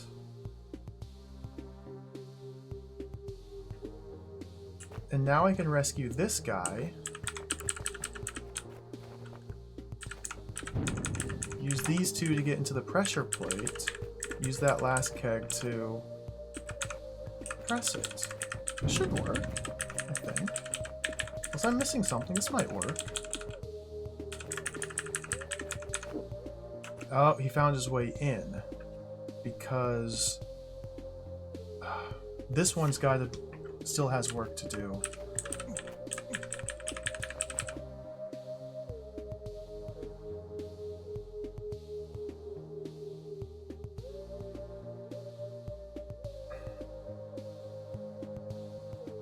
I wanted to take this path out, but he wants to take it in. And I only have one keg if I'm using this arrangement. And I can't put the keg here, or here, or here, or here, or here, or here, or here, or here. What?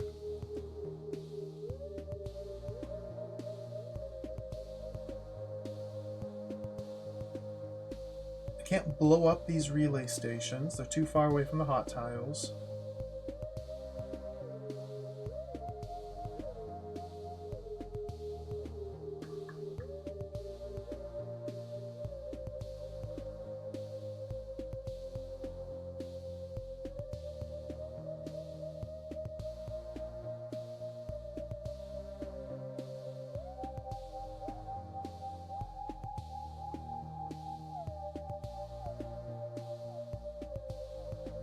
I don't get it. Huh.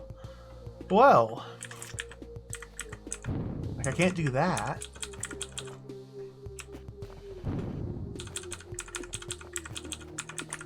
So the problem is when I do that, this door opens automatically and now there's a path out.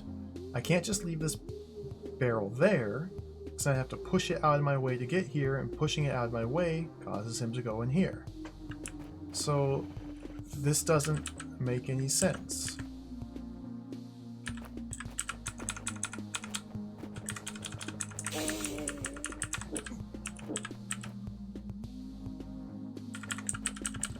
Well, yeah, this gets me this far.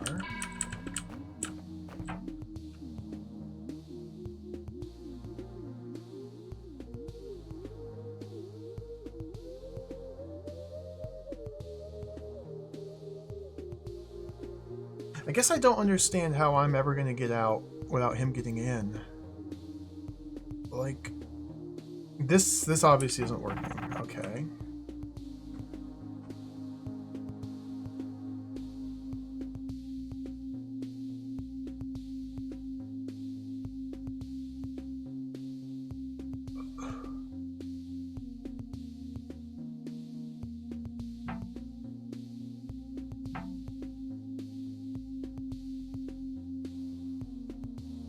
Huh.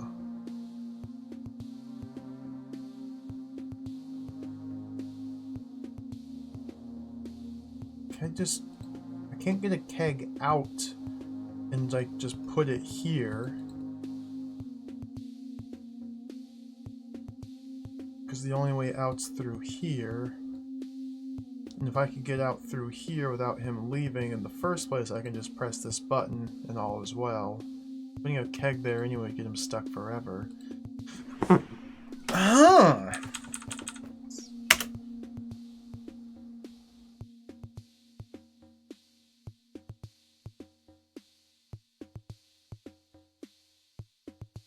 Okay, so what are my options? All I can do at the outset is use one of these 3 kegs. If I blow up this one, if I use this hot tile, or this hot tile, then he's gonna wake up and go inside. Unless I also spend kegs to plug these holes. If I spend kegs to plug these holes, then I can never move them again. I think. I could spend a keg here.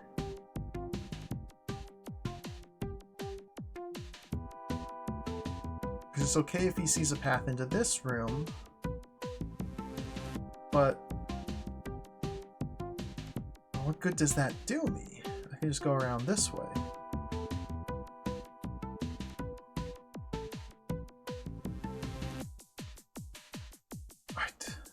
I don't get this room. We're just gonna walk away.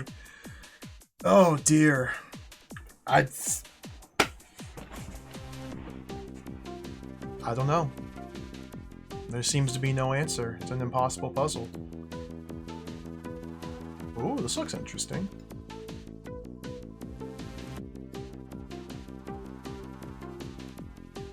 This looks very complicated.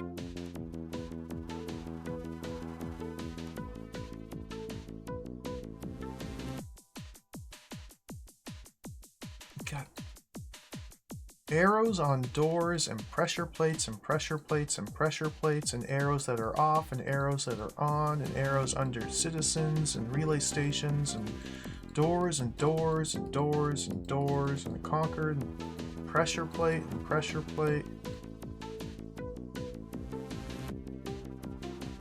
I don't know what I'm looking at, so let's just start pressing some buttons. Doing that does nothing. Doing that, and then this does that.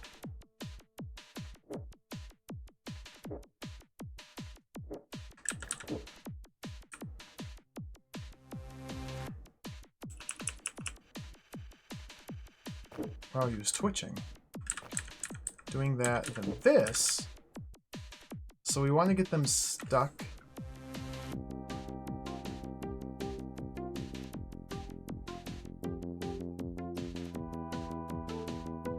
On their three respective buttons? Seems like it makes sense. Okay. So then I guess the question is, how do I press these three arrows without getting trapped? I can't. I can only press two of them.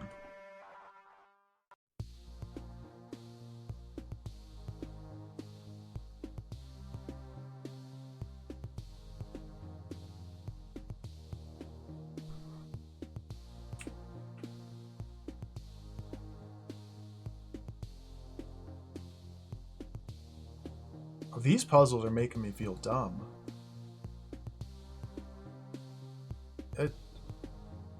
This just seems clearly impossible. Like if I'm reading, obviously I'm misreading something. It seems like I have to press these three buttons. My name is Beethro. Oh, thank you, Beethro. But doing so gets me stuck in here. So that means I don't have to press these three buttons, but if I don't press these three buttons, then one of the three citizens will never leave his spot because there's nowhere for him to go. So how do I press these three buttons when I... What? Well... Wait.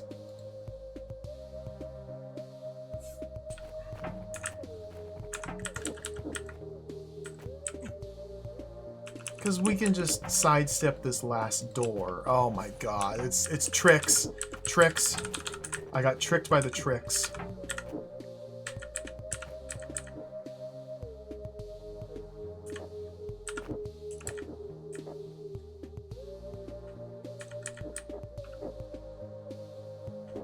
Tricked by the tricks. And now we gotta sit here and wait because one of them's on a different cycle than the other. And eventually, hopefully, I'll be able to press this button when they're both on their buttons. I got tricked.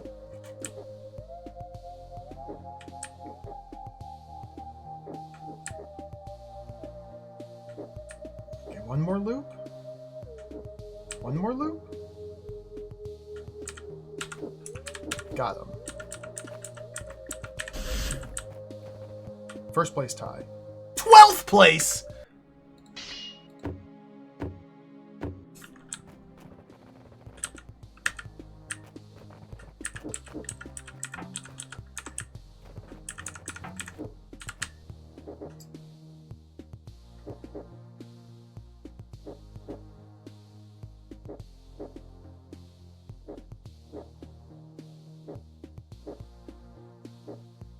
I saved a few turns here from entering from a better spot.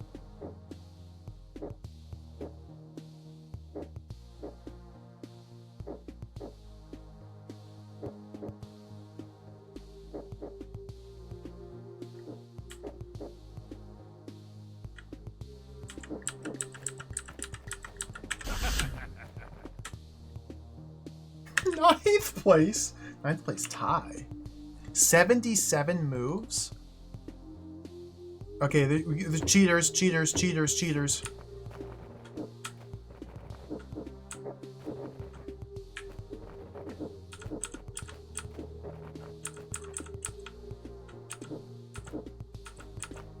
What?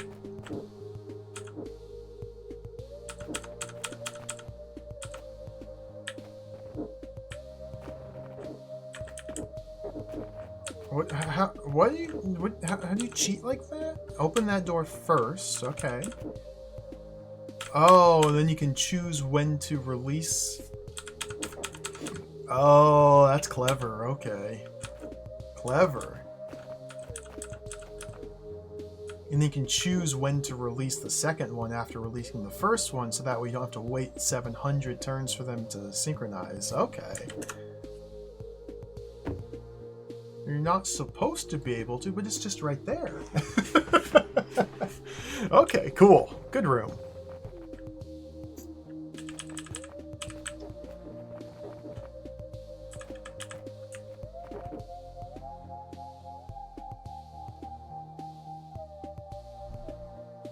I didn't hit that plate first. I didn't see that. Do we just have to dance? I think it's dancing time. Dance, dance, dance, dance, dance, dance, dance. Dance, dance, dance, dance, dance, dance, dance, dance, dance, dance. Dance, dance, dance. Hey!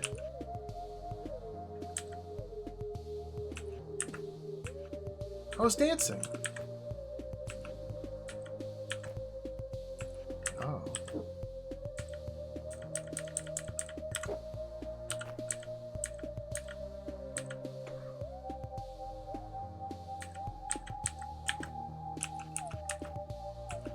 What?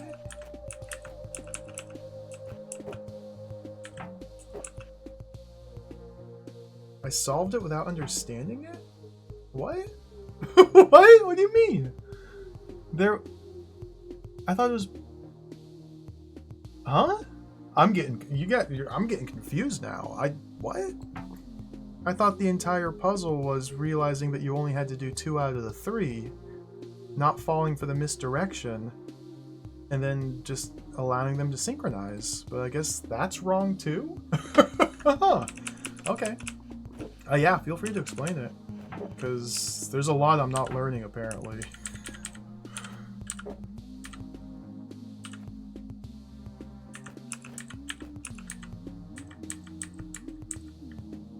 This one doesn't make any sense. So we need to somehow keep both of us in here. Keep this pressure plate depressed long enough for this guy to get down here and touch that to allow me to touch the conquer token.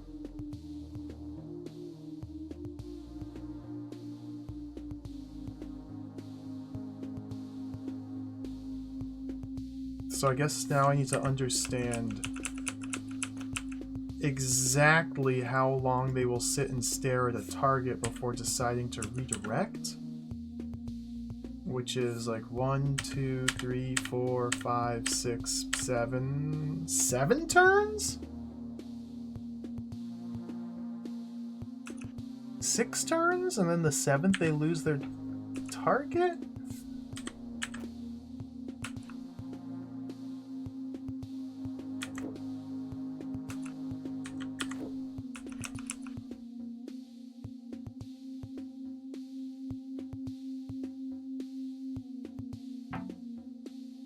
any of the two citizens active.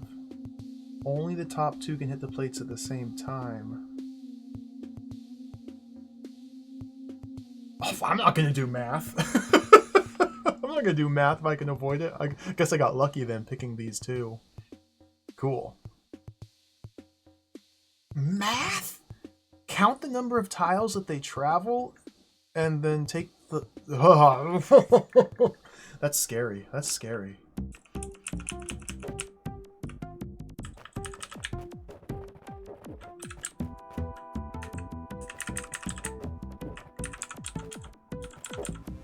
Speaking of scary,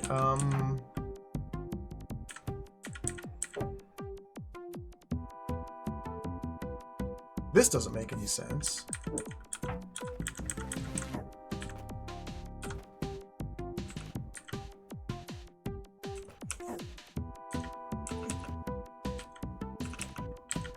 So I don't get a lot of things going on here.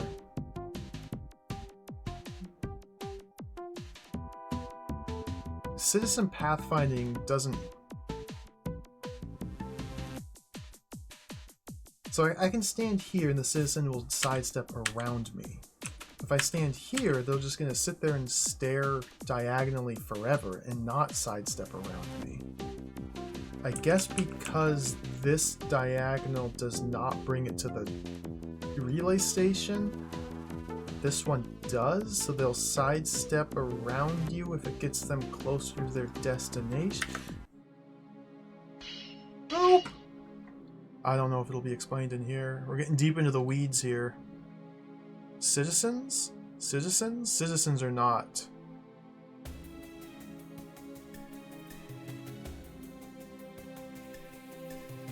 Citizens are just not.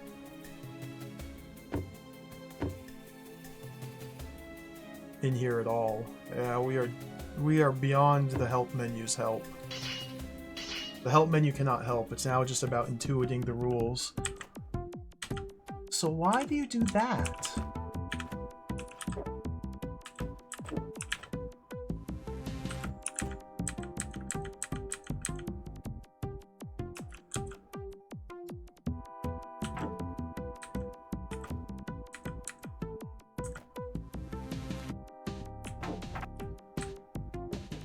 Okay, I guess they start on that diagonal. Maybe that's relevant to something?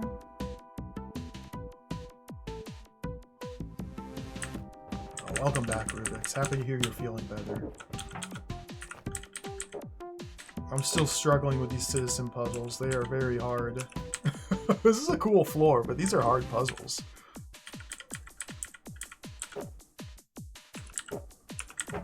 And I find I struggle a lot with the elements of DROD that just simply aren't explained in the game. I like to be able to, even if I don't necessarily understand it completely, I like to be able to read about how these monsters, these elements behave, and use that to inform my approach, if possible. There's no explanation for how citizens behave in the menu, so we're just gotta figure it out using these rooms to guide. And maybe another room would help me understand this one better, but it seems like there's like nothing I can do besides wait here. So obviously there's something I can do.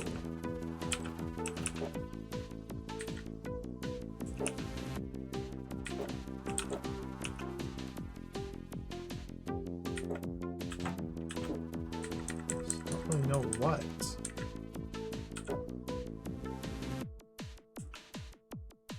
Like that? I can get him there. One tile before the conquer token. Didn't I get him all the way to the conquer token once?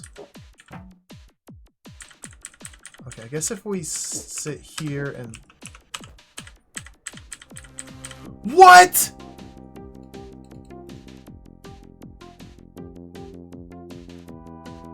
Oh my goodness. Okay, this is insane. So we can stand here and block the citizen from moving on the diagonal, because they don't sidestep in this specific instance. And on turn 74, they swap targets. So that was how many turns? That was how...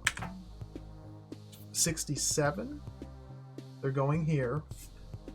That's 1, 2, 3, 4, 5, 6, 7. On the 8th turn, they swap targets.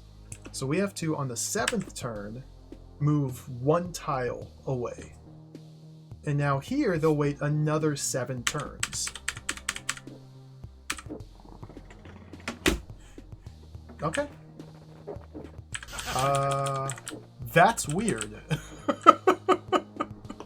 That's really weird. But, okay. So they will stall in place for a limited duration of turns, 7 to 8 turns. But if they're allowed to move closer within that duration, then their timer resets and they can wait that number of turns again. Okay. Understood.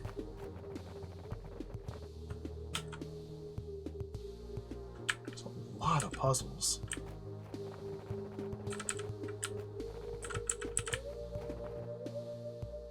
There's a lot of puzzles on this floor. Nothing to the west there, unless there's a secrety secret. Star. Let's head down here and work our way up from this side. Perhaps the puzzles near the entry will ease me into some of the more tricky concepts to help me understand this room, because I don't get this room yet. But anyway, Mimic. Relay station number 6 on a platform on water. Undecided citizen. So once I connect this relay station to the... or once there's a path from the relay station to the to...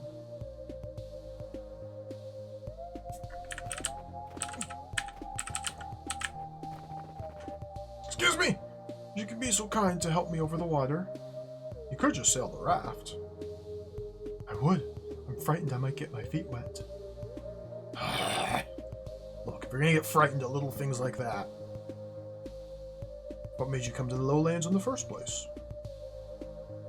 Well, my family from West Oist, we always felt the East King wasn't our rightful ruler.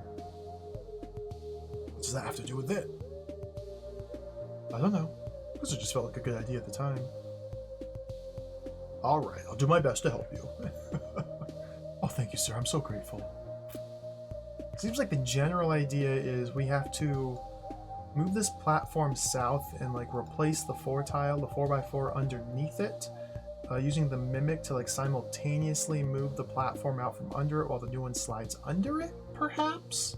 I don't know if that's possible. I don't know when platforms, or when things fall off platforms in like the sub-turn order of things.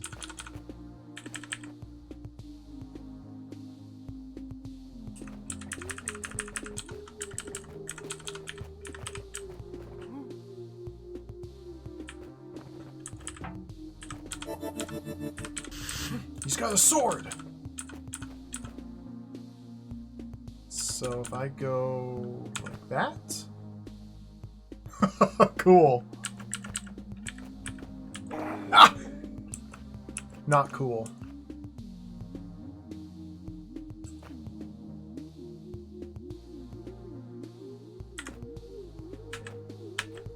Oh, this got really complicated all of a sudden. I want to kill this man. I think I'm done with the Mimic. I want to slaughter the Mimic.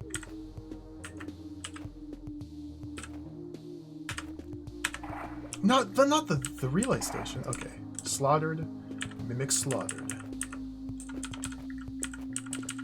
I think I need the Mimic's help still. Oops. Okay. Got a little bit antsy there.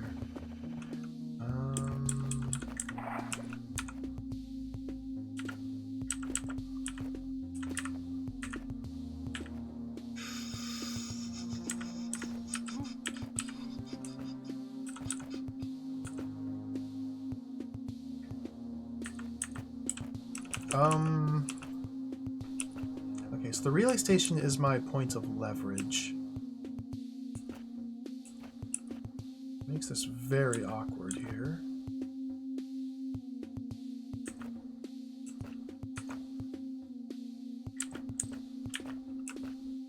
I wish I could get the mimic down one.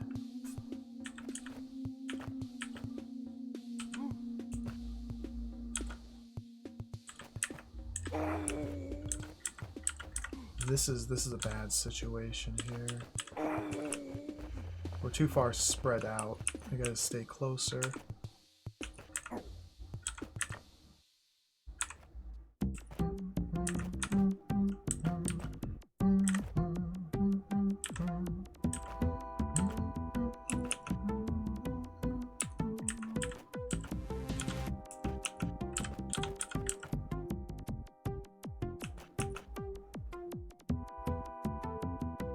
I'm trying to get this 3x3 down here, and have the 4x4 down here. It's the general idea. Although maybe I can do it in a different direction.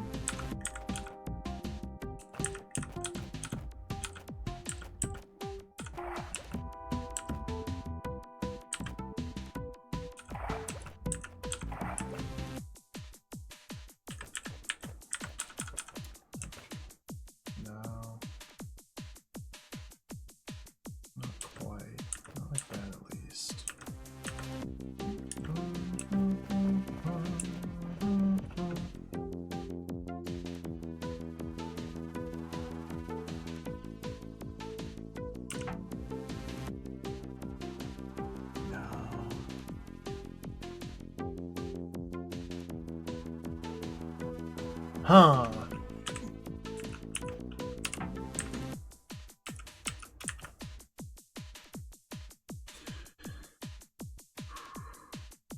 So this platform has to go up one.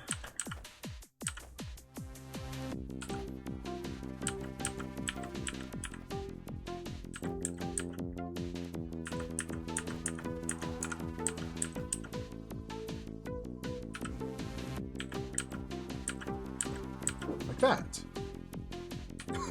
Okay. Hey, buddy. Hey.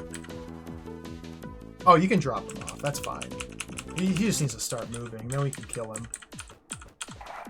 For the record, I didn't feel exactly good about doing that. What are you talking about, Beathrow? I went out of my way to kill him. I feel perfectly fine doing that.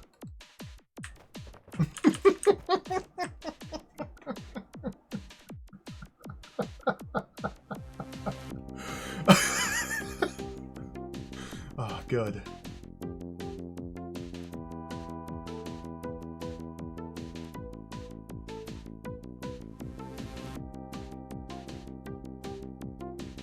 Complicated. What opens this? All these buttons open that. This opens that. This closes that. The pre-pressed pressure plate. A multi-use pre-pressed pressure plate. So we can't allow him to move? Or just do all of these and wait for him to arrive back there before touching it?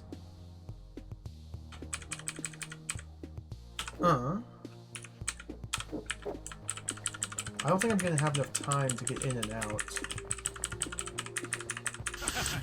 Nope. I'm stuck. Okay.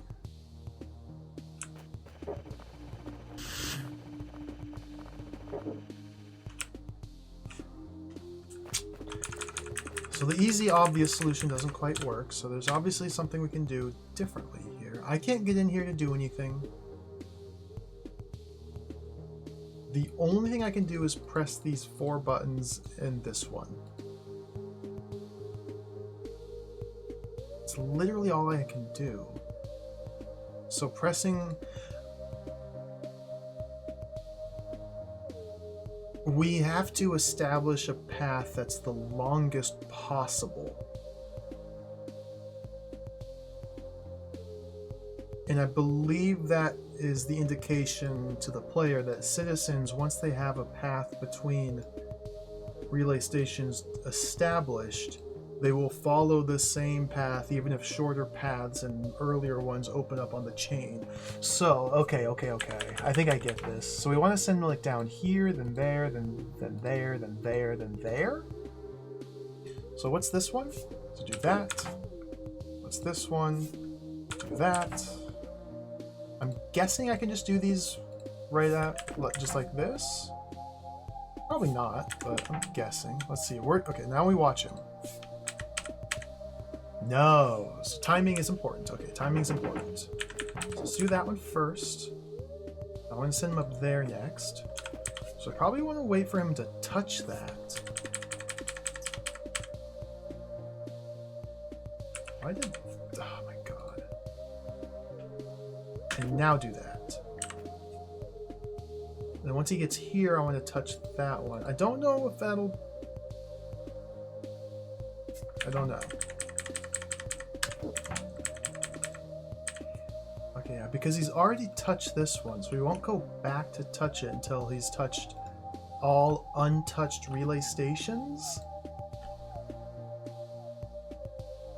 So now I can just do that. And it goes back up to the top.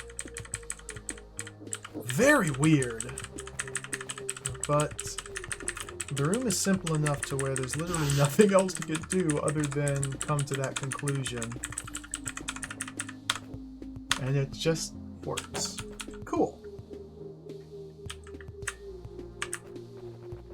This is a really interesting floor. A lot of puzzle elements I am completely unfamiliar with, but not completely.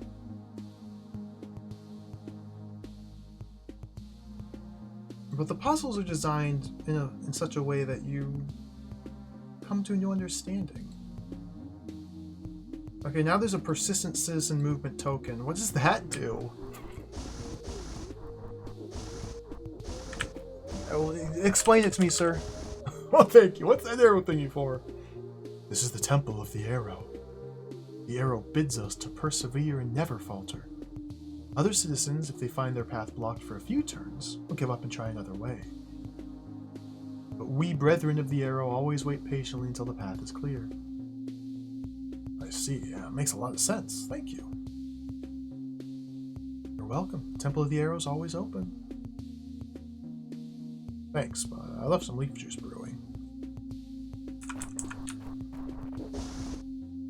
So this turns those off, so we need to gap them.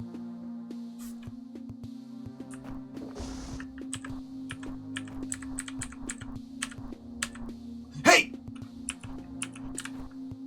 Get gapped. Like that.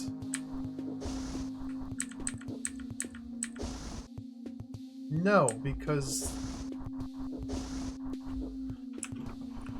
they delay when they touch their little things. Okay, so get gapped again. No. Again, okay. Boom, boom, boom. No, so this one, so these two can't ever work. I might have to swap them? Or maybe this is the first one, this is the last one. Or maybe this one's the first one, this one's the last one.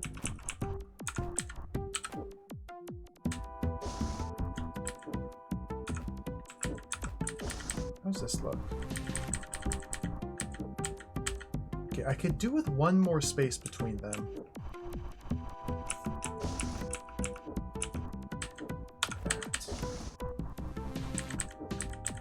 I thought I'd...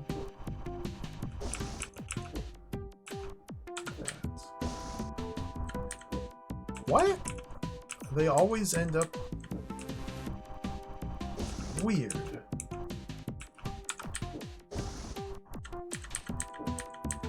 That's what I want. Okay, that's what I want. And then we need to add this guy into the mix.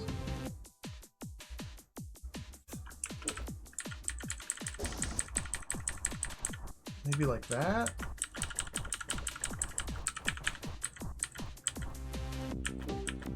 I'm dead!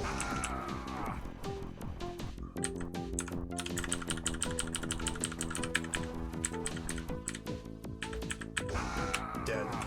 Yeah, this guy's got to be the last one. I don't really know how I'm going to do that.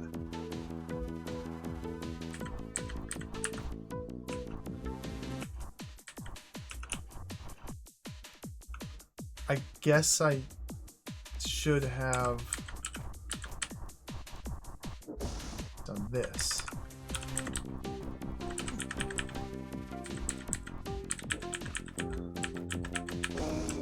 Okay.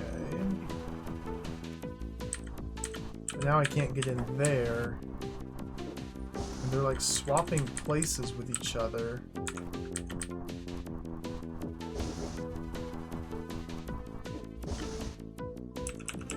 This is weird.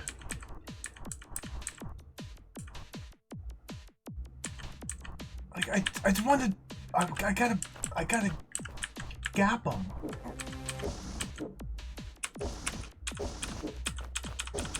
They're like spark plugs. I have to gap them. Okay, get gapped. That? They do it? That's too much of a gap. Okay. What a weird room. Ah!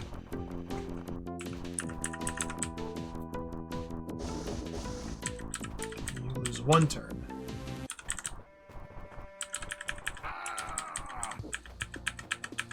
Oh, dude.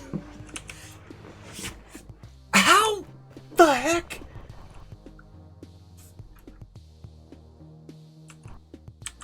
You lose one turn, and I can't.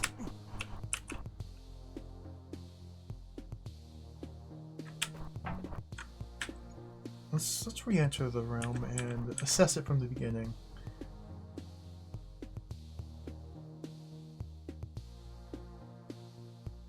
So if I just go in here and go like that.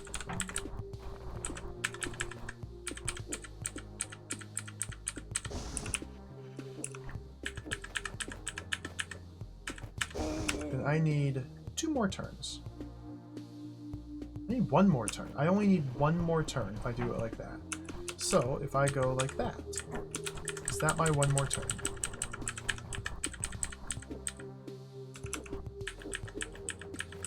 Nope. That 1 tile of distance between those 2 is too much. So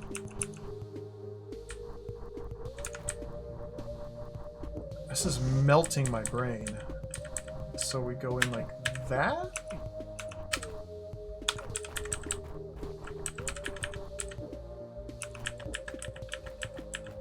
Dabba! How did delaying this guy cause this one to suddenly be farther back? What?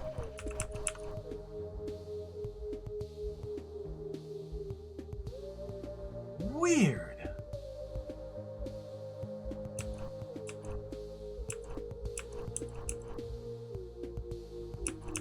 This room is very confusing to me.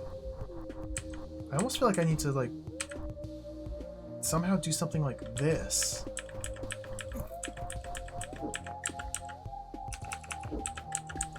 See, that guy's he's too gapped. He's too gapped.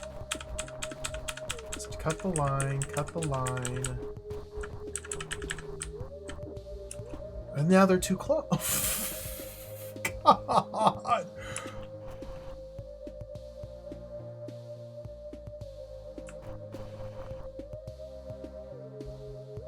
What in the world is happening in this room? I think the idea is I actually need to swap them.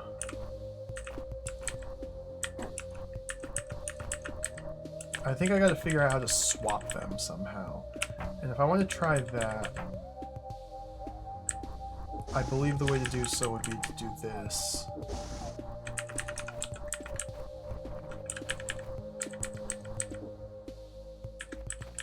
The gap.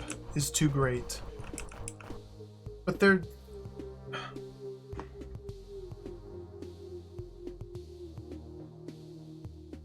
Because this citizen has 2 stops on this top track, whereas the other 2 citizens have 1 stop.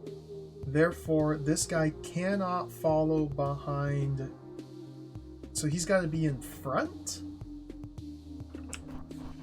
Is that what that means?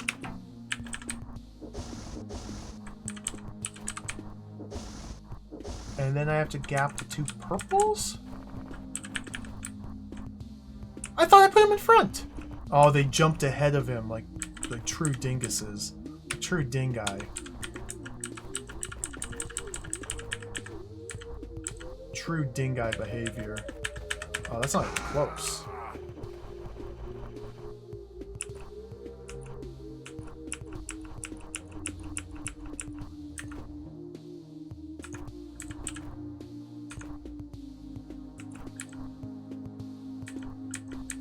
Very confusing room.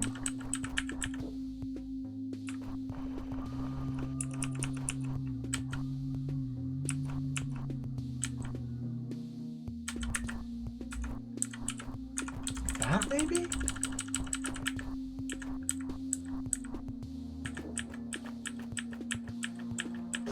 Ah, 1 turn.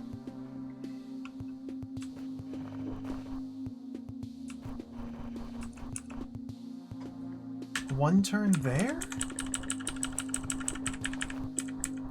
It doesn't... 2 turns? It just... 3 turns?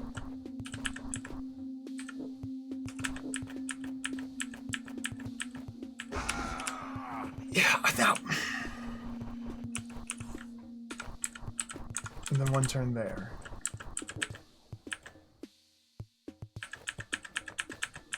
But then I can't get to the arrow unless they maintain formation. Are they going to maintain formation? Is formation maintained? Woo!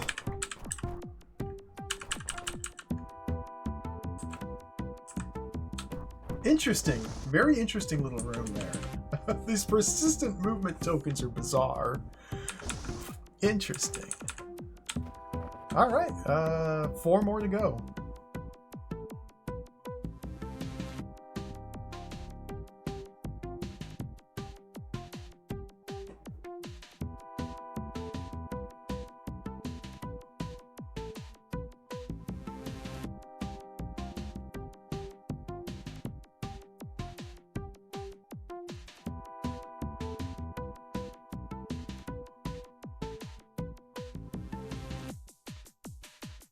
What?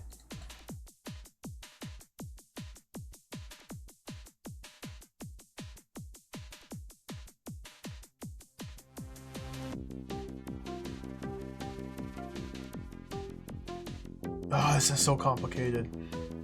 All these pressure plates and wiring and doors and toggles and opens and closes and arrows and pressure plates. Okay, so we can't ever press this pressure plate, it would appear. Because that closes off this citizen number 1, number 2's path to this relay station. So we don't want citizen number 1, number 2 to get blocked from going here, because citizen number 1, number 2 has to press this button. Or I could throw the mimic in here and press the button that way. It seems like it's probably not the idea. Bthrow needs to somehow get in here, touch the Conqueror token and get out, or the mimic can do so. In fact, could be either or. However, doing so will necessarily cause something to step on this pressure plate. So we want to wait until citizen number 1, number 2 is on this tile, or has already pressed this pressure plate before pressing this pressure plate. The sequence. This one before this one. Okay. This one, we have to hold these down. That might be what the mimic's for. Or Bthrow could do that while the mimic is in here. Boing, boinga, boinga, boinga, boinga, boinging.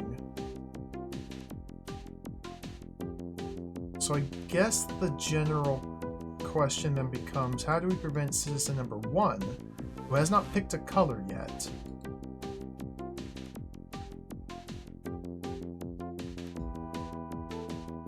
from touching these two?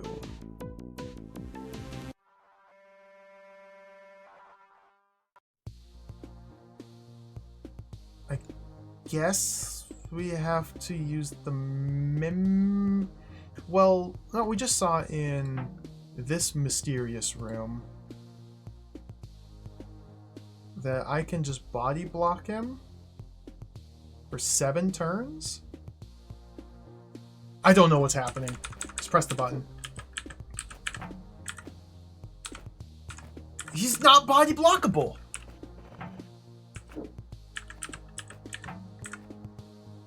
Oh, he's good.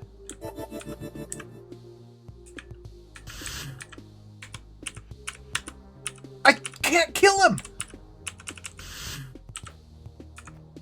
I just can't. I immediately tried to stab him with the sword and it didn't work. Okay. So...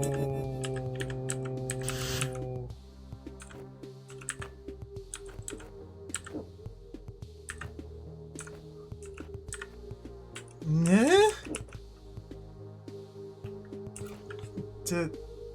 Maybe with the mimic with the sword I can block the citizen more effectively, or maybe mimic sword and Beatro's body? What? The wall. You just gotta build the wall.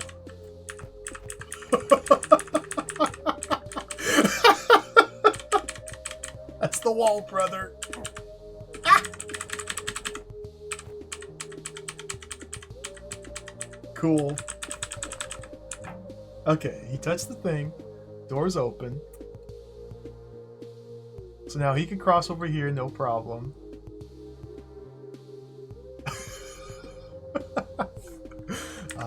I think I can just go like this. Alright. And we did it. I want to escape together. Me and my new best friend. We walk out together. We are attached to the sword.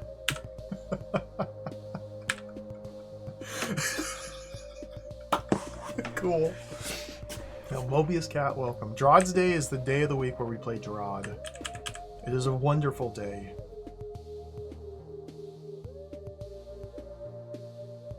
Sometimes DROD's Day comes multiple times a week, too. Okay, another house infiltration scheme.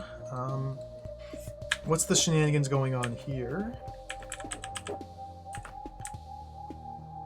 You probably don't want to perish. Please, please, please. Okay. 1, 2, 3, 4.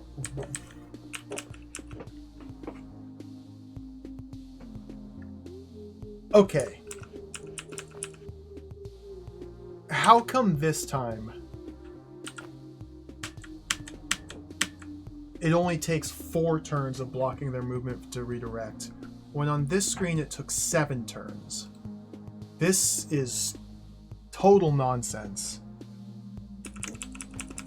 Does it factor in this tile that I'm blocking there? A block? Was that a block? And is that a block and that a block? So 1, 2, 3, 4, 5, 6, 7. Go. This is weird.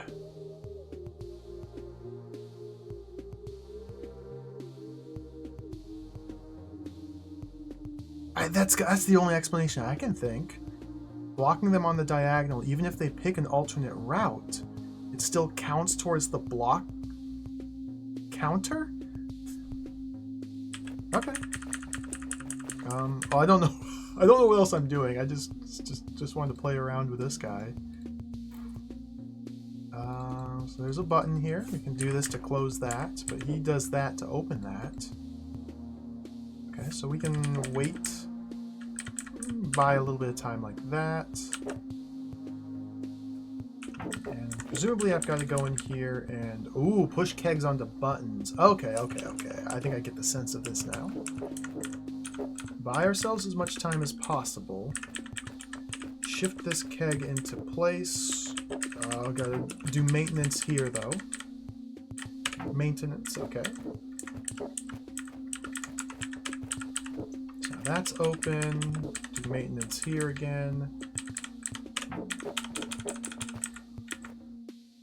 Now we have a few turns with which to do this.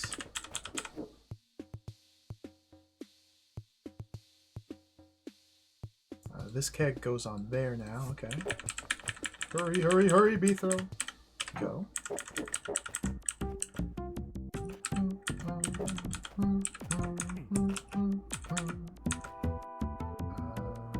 Let's play it safe and back out.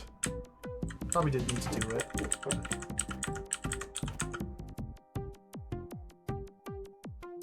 Gotta go down like that.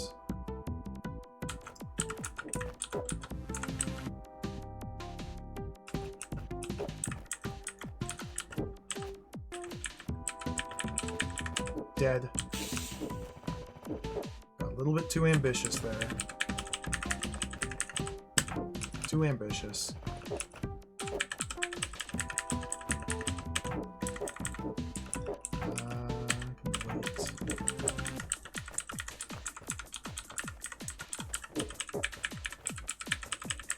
Don't do it! Ah, he did it!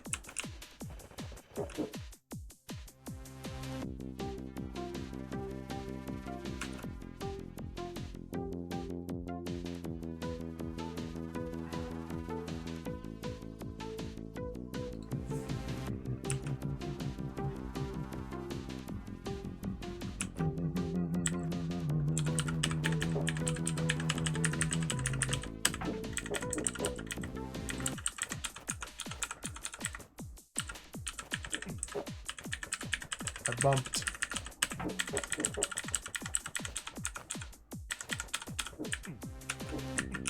I can't go from that angle. Ah, son of a gun.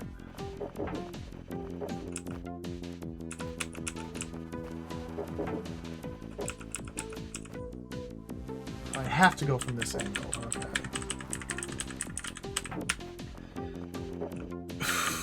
I wonder if there's something I'm missing. This seems very silly.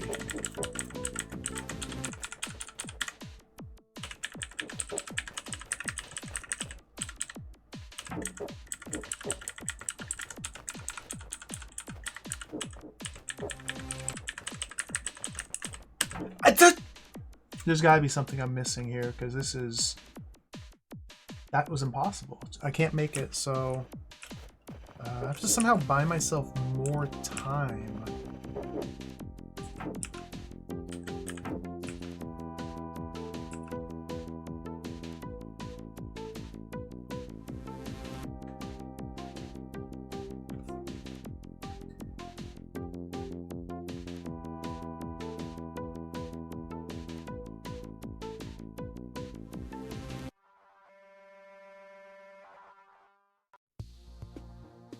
Huh?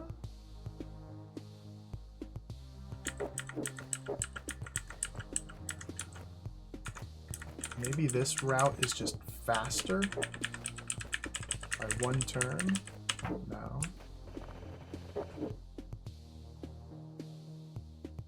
This doesn't turn off the force arrows. Nothing does.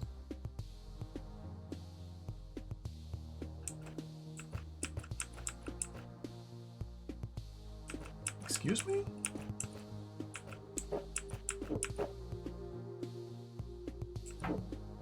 Okay, I don't know what to do here. I guess I need to somehow, like, manipulate.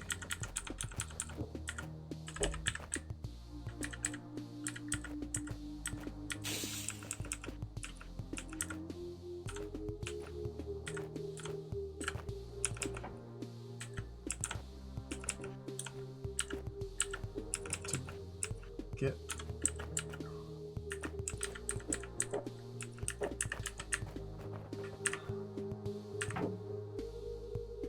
Oh, I want this to be closed after citizen touches this one, then they'll redirect down here and go there and die. This might buy me the time I need. Yeah. Okay. Clever. Little sneaky little trick there at the end. Oh yeah. Cool. I love it when they just twitch in place.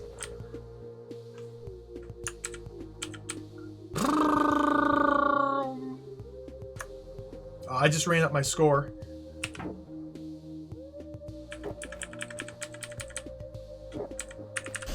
Gotta be mindful of the high score. Oh no, it counts when you touch the conquer token, and I'm still in last place anyway. Okay, 2 more rooms to go.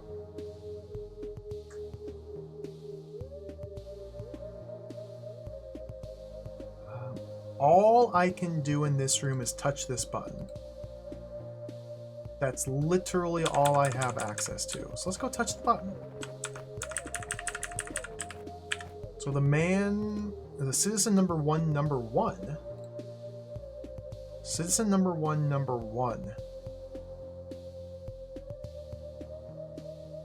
What is... Whoa. So I go like... that?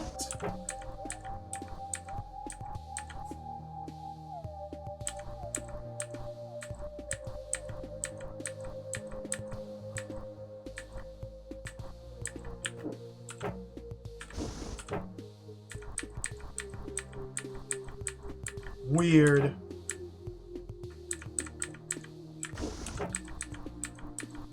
Why doesn't you ever want to touch that one again?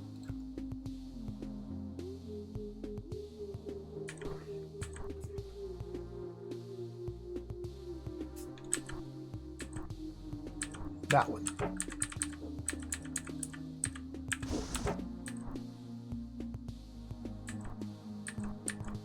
It never wants to touch that one?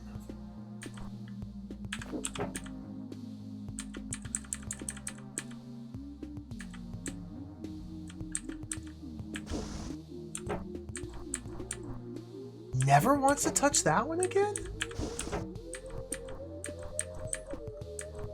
Huh? Why doesn't it ever want to go back to that one? If I just leave this off now, I don't understand what's happening yet again. Constant confusion. Constant confusion with this game. I love it.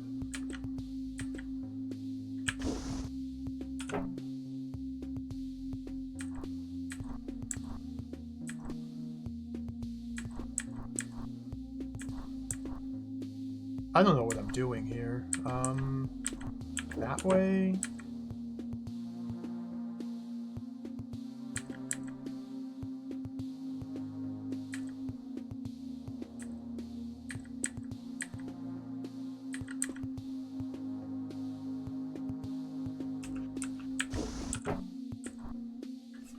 Wish it would just stay highlighting.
I don't get it.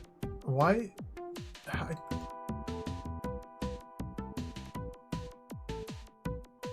How come they never go for this one when I turn on the fire traps? What? Huh?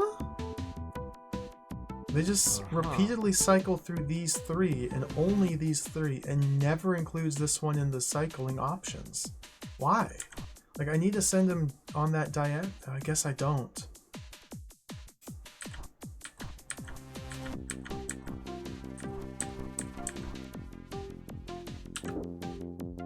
It does get targeted, it just doesn't get highlighted. Oh my goodness, you're kidding me.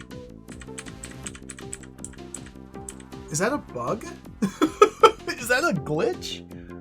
I feel like that's a glitch. I was relying on the fact that citizens highlight their destination when you click on them to influence when I trigger these fire traps and send them on diagonals, but this one never gets highlighted for some reason. How very weird. How very weird.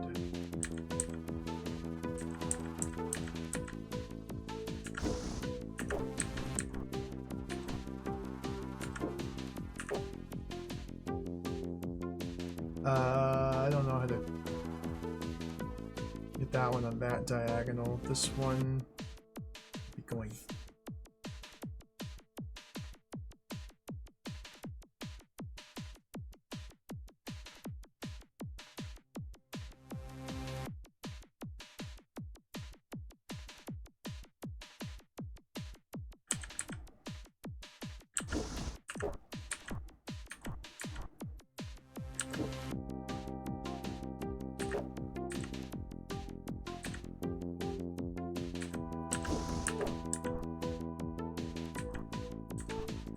That's top left, okay.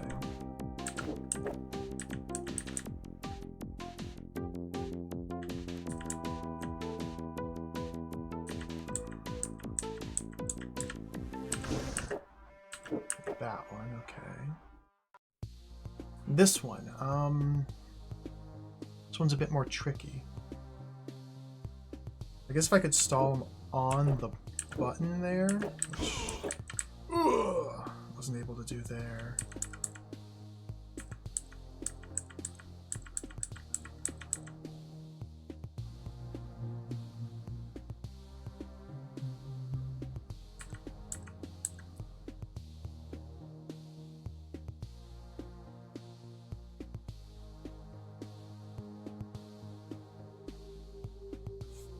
So when things get tricky, show me your destination. There, there, there, there.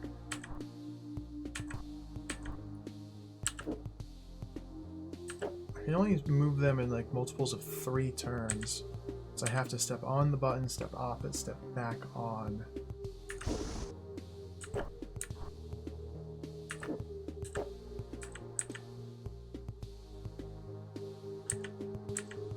I can only like adjust parity if I have them hit one of the walls. This might work.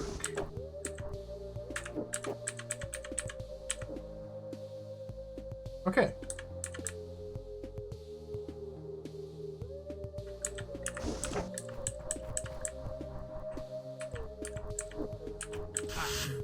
Ooh!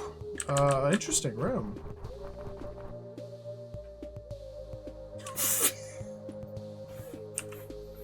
'15th place. Ooh! More than double the previous moves. Whatever.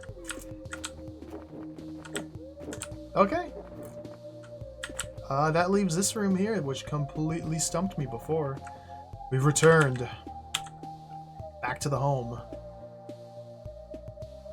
So... to reassess this from the beginning. The goal is to have citizen number 1 here elect to touch relay station number 15 rather than relay station number 11 or relay station number 11. In order to do so, the path to relay station 15 needs to be open. So, that means this button must be pressed, and this button must be pressed. Also, those 2 buttons must both be pressed before citizen number 1 picks a target. Citizen number 1 will pick a target of relay station 11 if ever a viable path to either of these becomes available. The moment there is no path,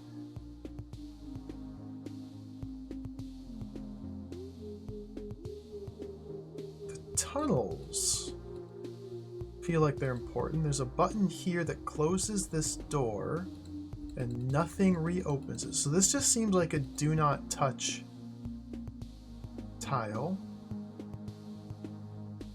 Don't know why it's on ortho squares, but there's probably a reason for it. I didn't use the tunnel at all in my previous attempt. So the tunnel would allow me to travel from this chamber to this chamber, bypassing the forest. I guess the opposite direction. There's no reason to take the tunnel up through here. Well, that's maybe not true. I might want to put a barrel there.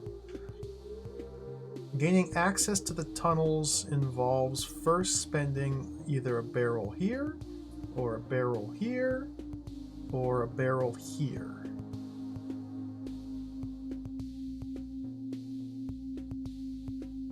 I have to spend a barrel here and a second barrel here, leaving me 6 to use for the rest of the puzzle. I think this one must be used, this one must be used.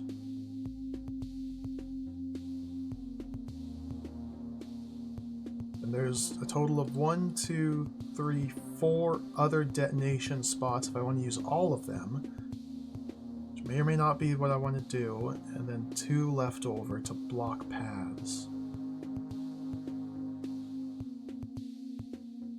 I guess once I understand how to use the tunnel to my benefit, perhaps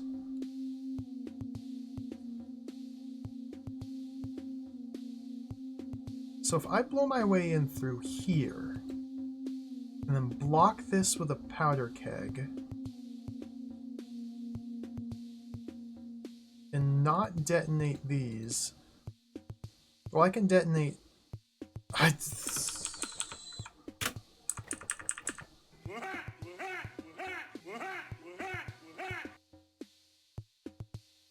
This is very complicated. If I blow this one up, then I have to leave this plugged. Or this plugged. I can't pull barrels out from here. Plug, plug, plug? But I only have 3 barrels to plug with. And I have to spend one to blow up.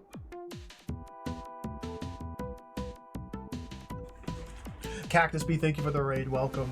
Welcome, Cactus Bee and Raiders. Welcome, Lalaush Hero. Hello, thank you for the raid. Thank you for the good luck.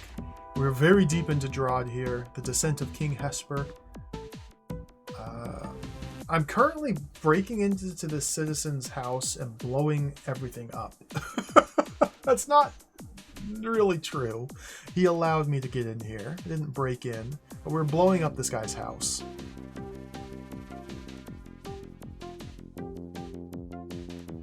Really, it's his own fault for leaving explosive gunpowder lying around all over the place, but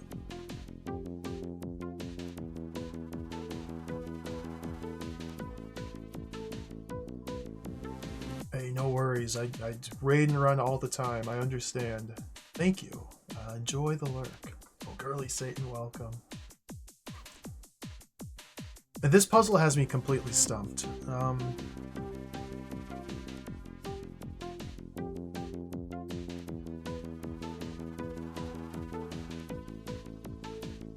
the part I kept getting stuck at last time was the act of pressing this button and opening this door. I was never able to open this door without this citizen then finding a path to one of these relay tokens. Relay stations. So figuring out how to resolve that seems relevant. Because once I press this button, I need to escape. So that means this chamber and this chamber needs to be blocked off. It seems like that means I shouldn't be using this. But if I don't use this, then how can I use these two barrels for anything? I can't. They're just trapped in here. If I do use this... Oh my god, this is so complicated!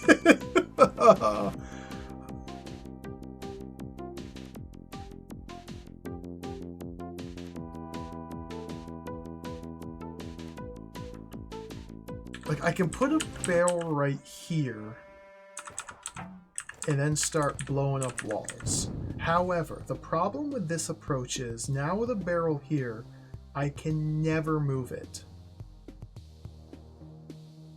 Unless I have a barrel here.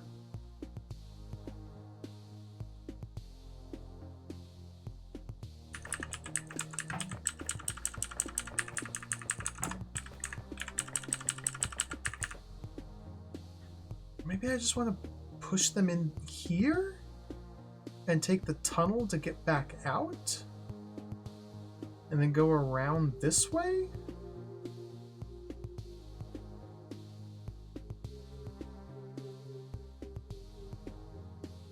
But to go around this way, I'd have to blow up this wall, which means I would need a powder keg here or here.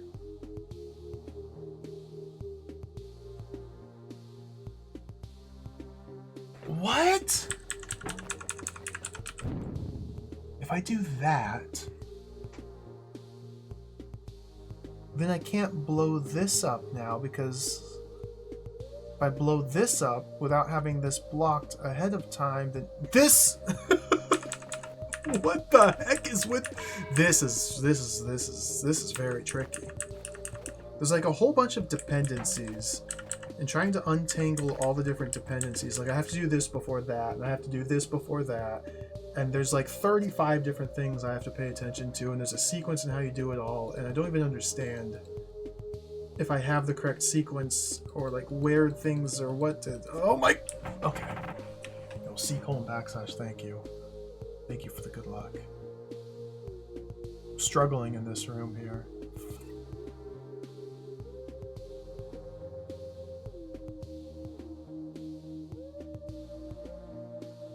How do I reason through this room? This is the hardest one on this floor by far.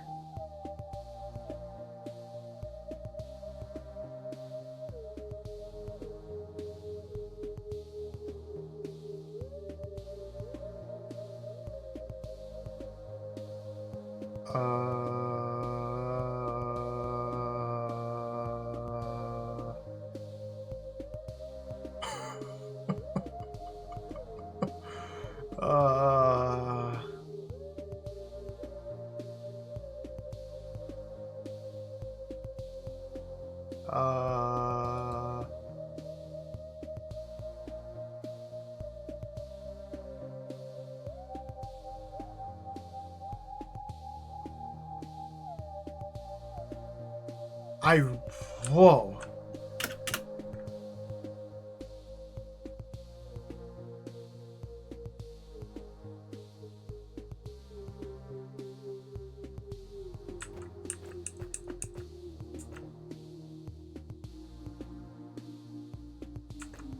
I don't get it.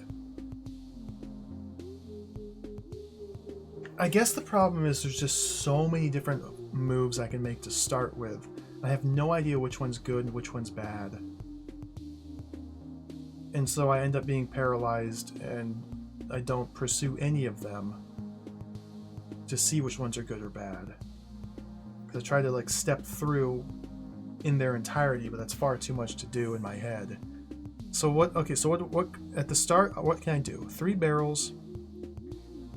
I can push them onto these 4 hot tiles, or these 3 pressure, or these 3 trapdoors. That seems like the extent of what I can do to start with. 1, 2, 3, 4, 5, 6, 7. 7 branching choices at the start. I can't just blow this one up, or this one up, or this one up first.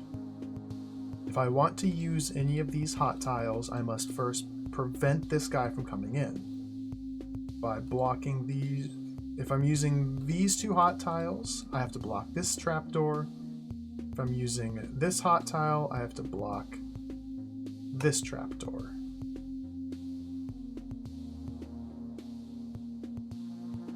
or this one. It seems like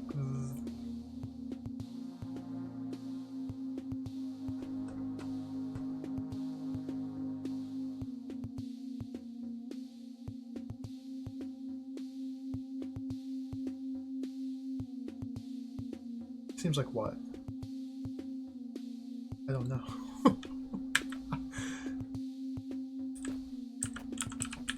So if we block that, then I can blow this up.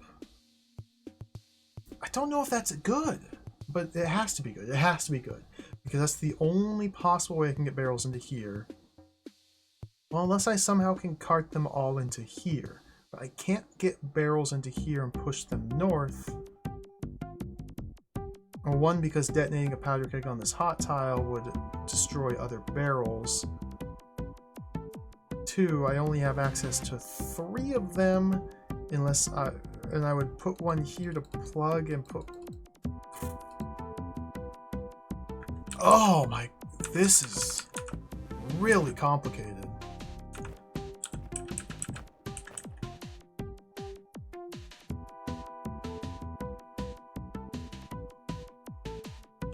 Like, it seems like I need these 3 barrels over here. So now this is destroyed and this is destroyed. I can never move this powder keg out of the way. There's multiple paths to relay tokens are now visible. And that seems like it's bad. Because without being able to move this out of the way, I can't blow this up because that opens that. Which means I can't ever blow this up. So this is wrong. Okay, so this is wrong.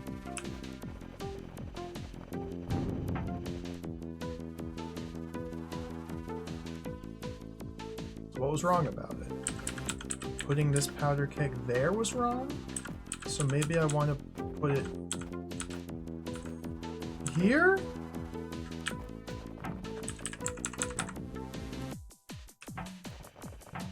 It's very hard for me to see like what sort of moves I need to do to get closer to winning this room. Like, this is completely stumping me.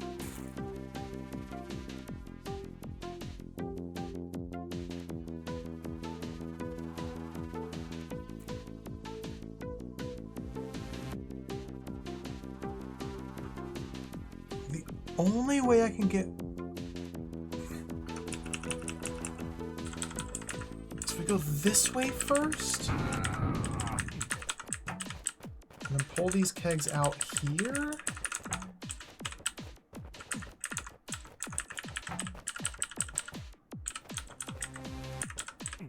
And then leave that one there so I can retrieve this guy?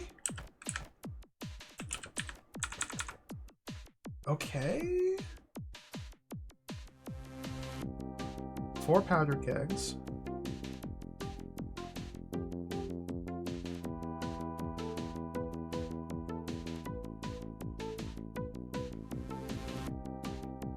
Like, this spot seems so appetizing. I think I have to use this spot. But in order to use this spot, I need to replug this, leaving this one completely useless. Oh, maybe not.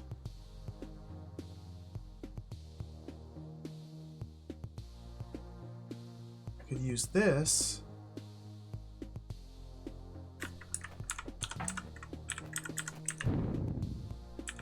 This is really hard.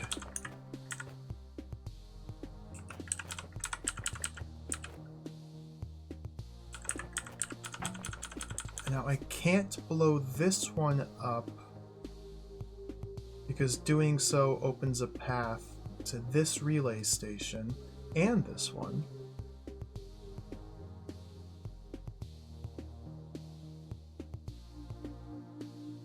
And so I would need to block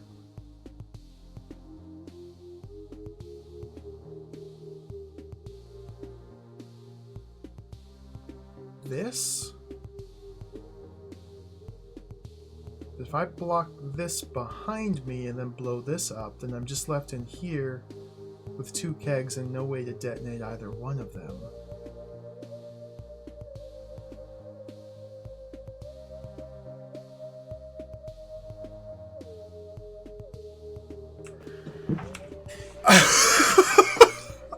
What?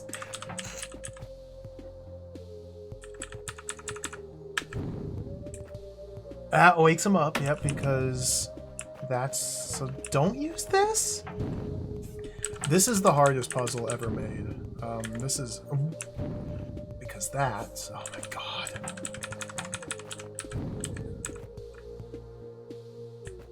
So now I can retrieve this one if I want. Do I want? I don't know. To here the problem is I can't get out.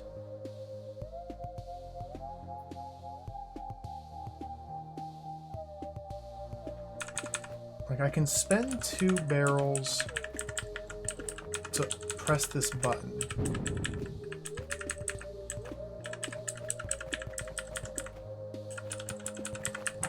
But as soon as I press this button, this door opens, which is cool. Except the problem is I can't go there. Can't blow this up. If I blow this up, this man will immediately see a path to the relay station and take it. I have 1, 2, 3, 4 holes that need to be plugged, and only 3 barrels, one of which has to be used to detonate. So... before we open that,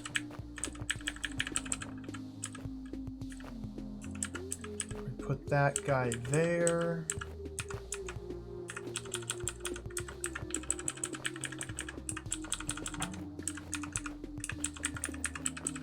And I still can't remove that. Oh my god. I'm 1 barrel short.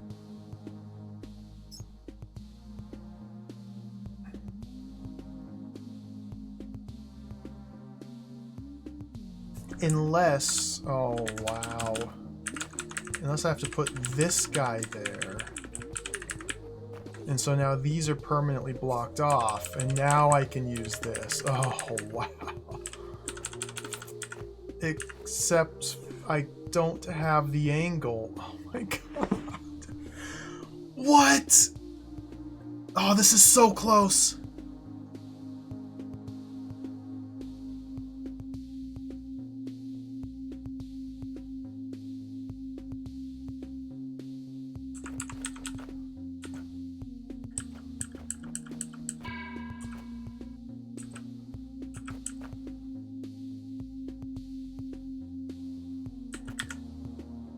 I can't move any of these.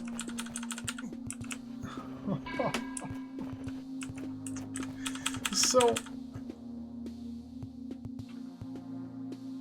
Huh?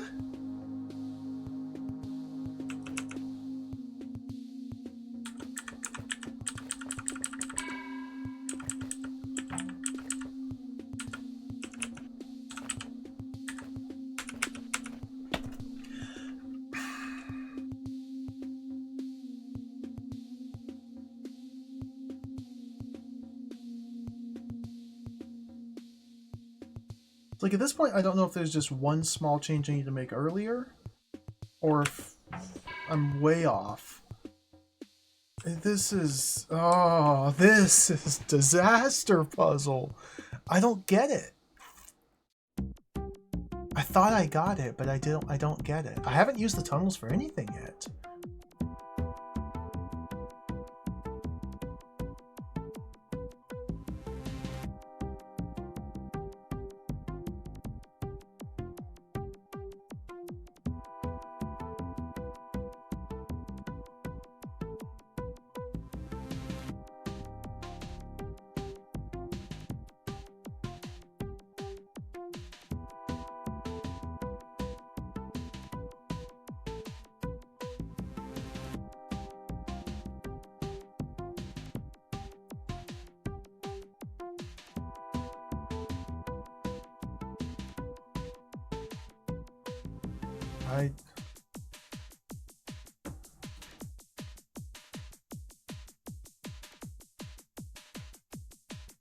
Okay, so this approach is wrong, so let's back up.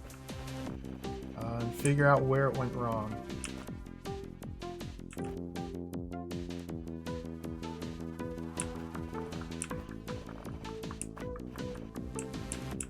I don't know how to identify where this approach went wrong.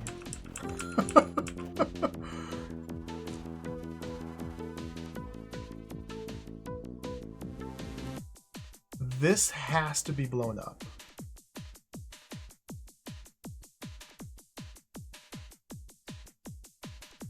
Unless I'm using this to bring my kegs up. But if I'm using this to bring my kegs into here, then this will be open unless I plug it before putting... But...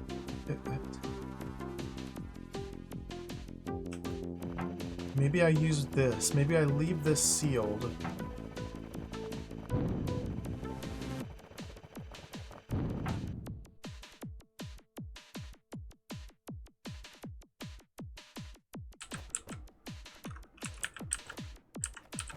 Which means I have to put a keg there and there.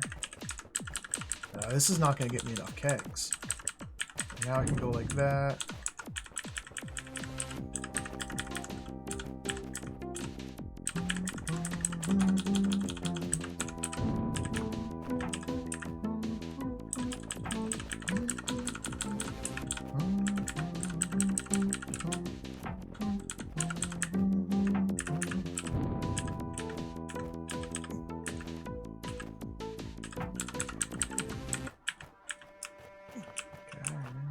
Kegs.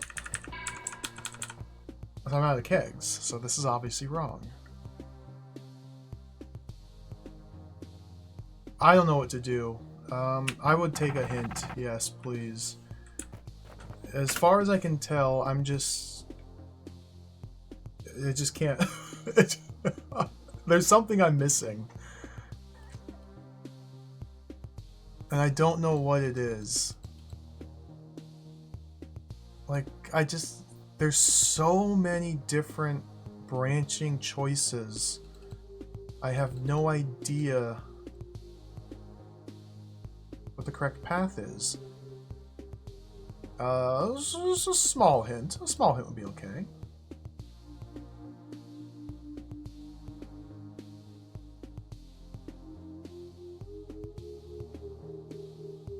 Yeah, this button's just a bad. Don't press this, because if I press this button, this door here closes and the citizen never has a chance to leave. Nothing else opens this door. So this is a do not ever press.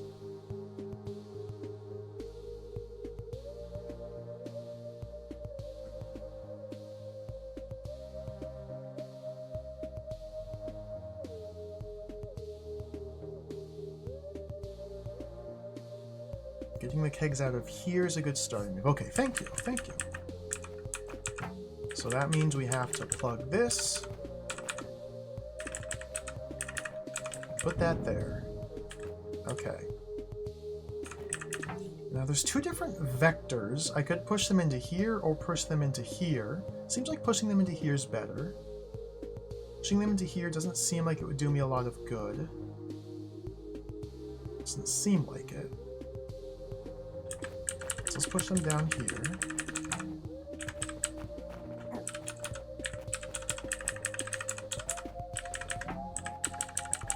And then putting that there allows me to recover this guy. Okay.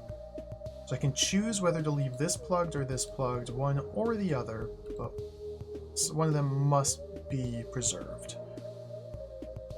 So now we have 4 kegs here.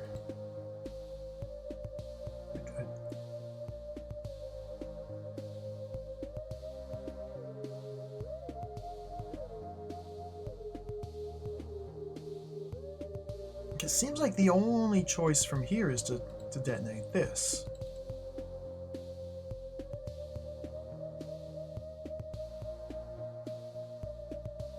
I could blow this up though, but doing so would create a path, so I can't do that unless I'm willing to seal this or this.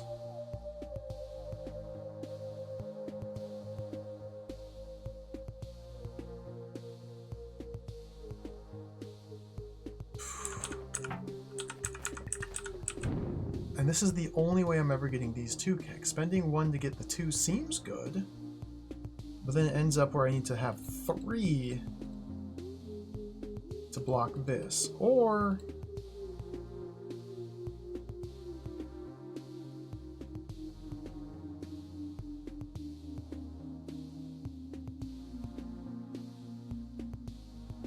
why is there a tunnel?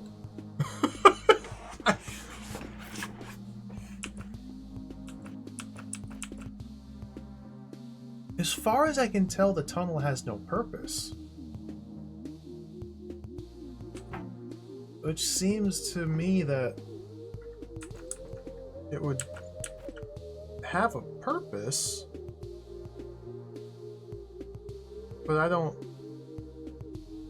really know what the purpose is.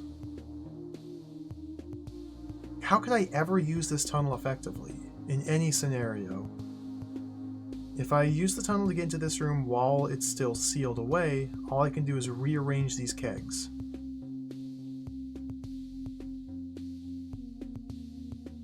Like, I can't push them across force arrows, I can't push them across this button. If I had a 3rd keg in here, I could seal this keg, and then tunnel out. But then how would I blow this up? That would indicate that I'm not blowing this up. So maybe that's what I need to be doing? It seems very unintuitive, but perhaps that's a better use of 3 kegs than blowing things up. But now I'm stuck. Okay. Well, I can't do it yet. If I want to do that, I can't do that yet. So if I want to do that, I would need to first blow up this and have both of these blocked. Good gravy.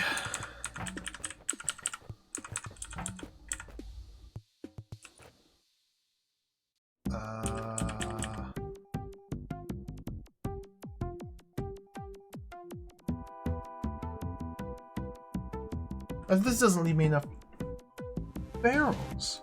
Well, with these 2 blocked, I can retrieve that one.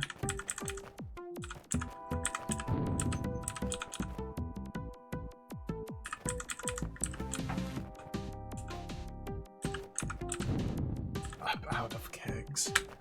No, that's not that's not helping.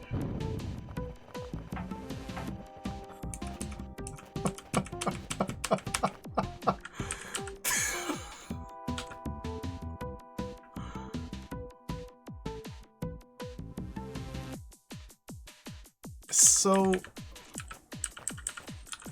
seems like I should do that?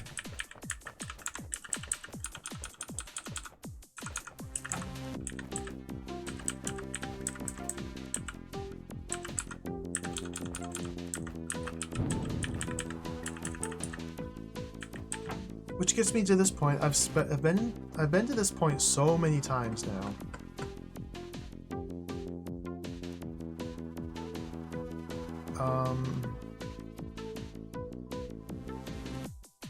In this position, I have 1 keg which has to go on the button, making it lost to me. And then I have 3 kegs.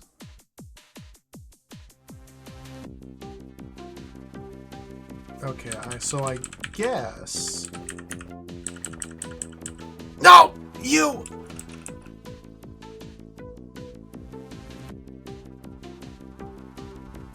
Oh my god.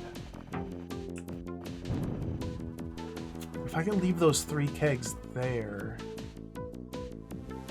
then I won't be able, then I can go in like that to get out, but that's gonna be...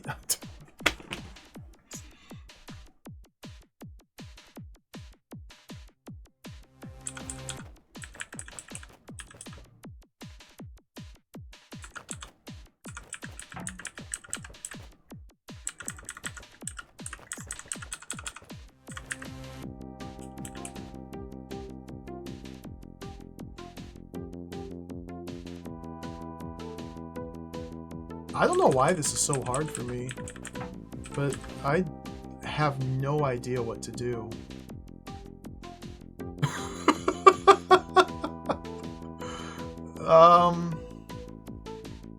None of my choices make any sense. And I have 1,000 choices, so I'm obviously overlooking one of them.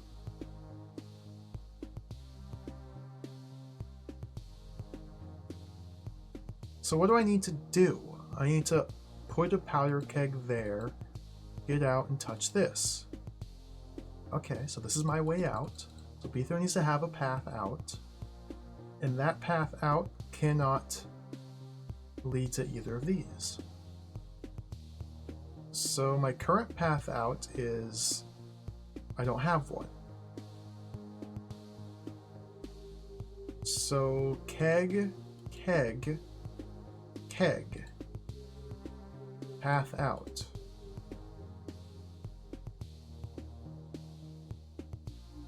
For that to be effective, I also need to leave this blocked, which means I don't need to worry about this or this.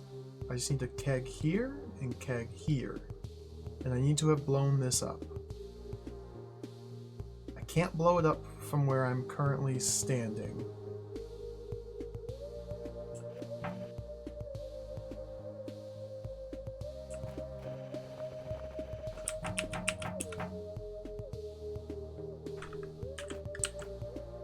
So if we go back to here,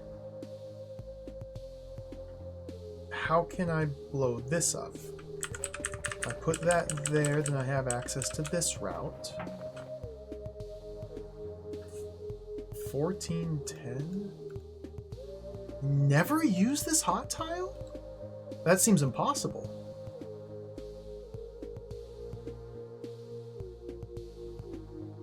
And then I am completely on the wrong track.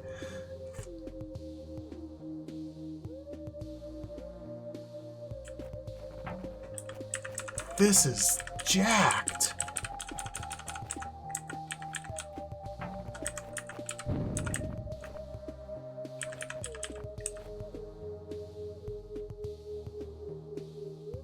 Okay, so if I would have brought these two powder kegs in here with me, then I blow that wall up, put one there, and then that's that. And I can't.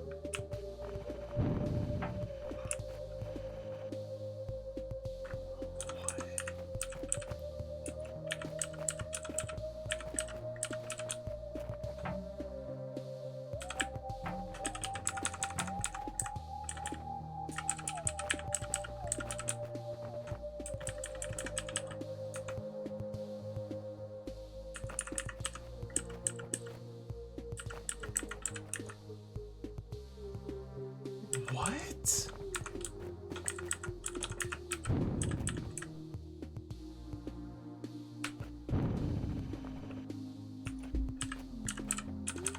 Goes there.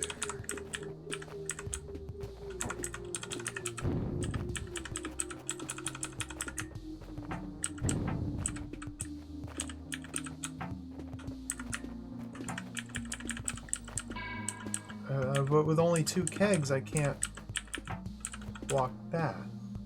So I can't.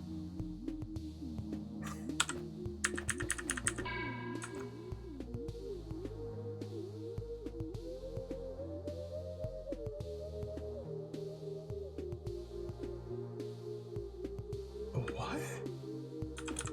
There's nothing else I can do. So I need to like get this keg? Or add one into here? But all my kegs are spoken for? What? This doesn't make sense still.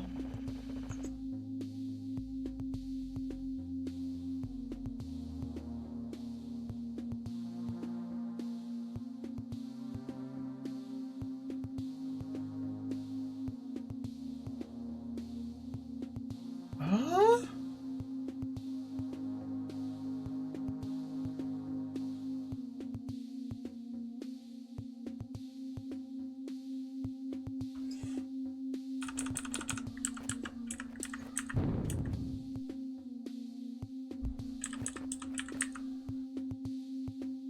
can't do that.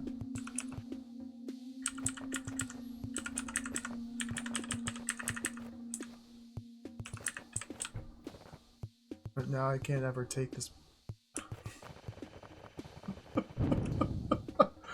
I don't like this room. I'm sorry. It doesn't make any sense to me.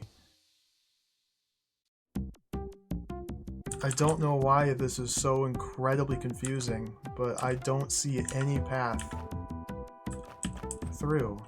It makes me feel very stupid.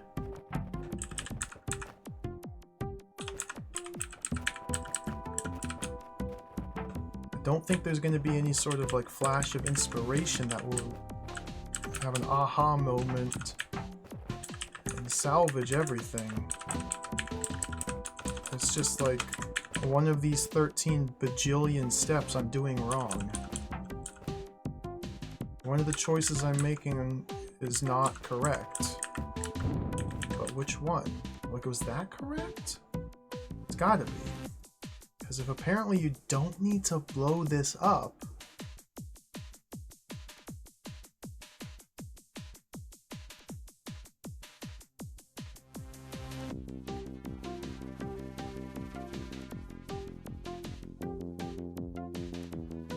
I can't do this with 2 kegs.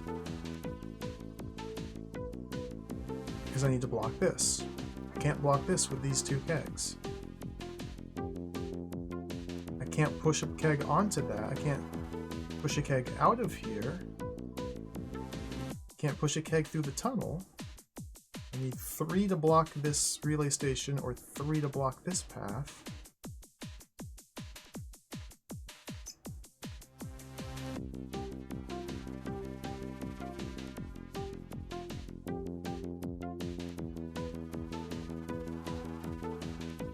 If I push 1 keg onto this force arrow, then I have 1 keg I can use to blow this up, and then I can't press this by myself because I get trapped. And that I can't push the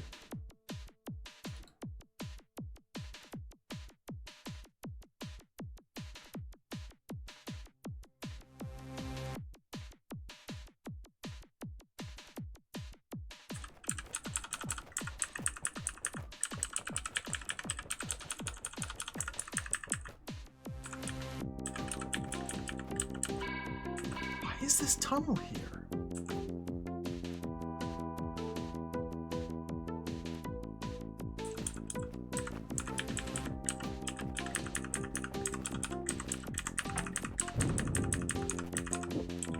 That doesn't work, no. Okay.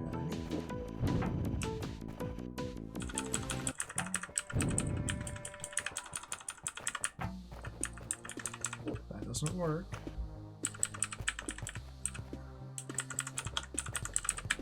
Can't move this, so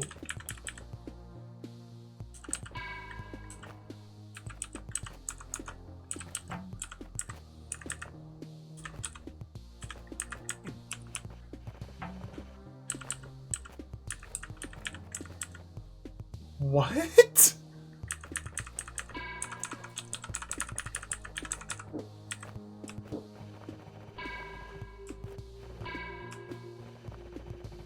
So it seems to me like this is a fail state already. So we have to back up to...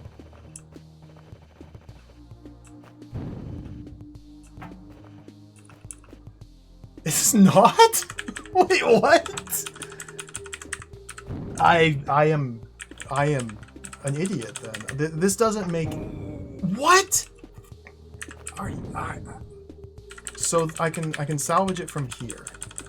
How does this not make any sense?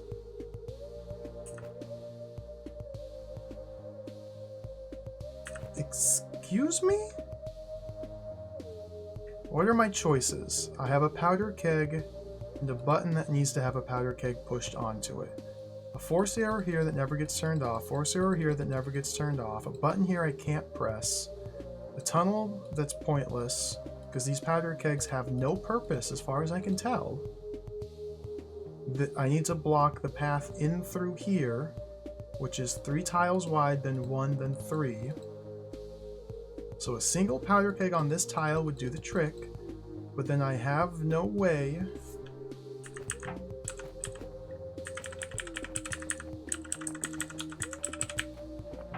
Oh my god.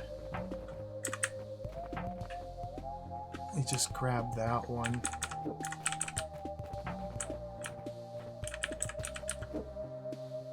How was it? Terrible!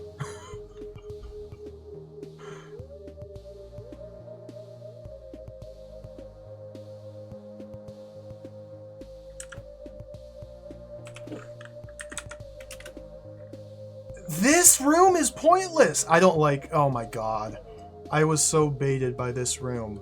The tunnel was completely pointless. These kegs, completely pointless. I just...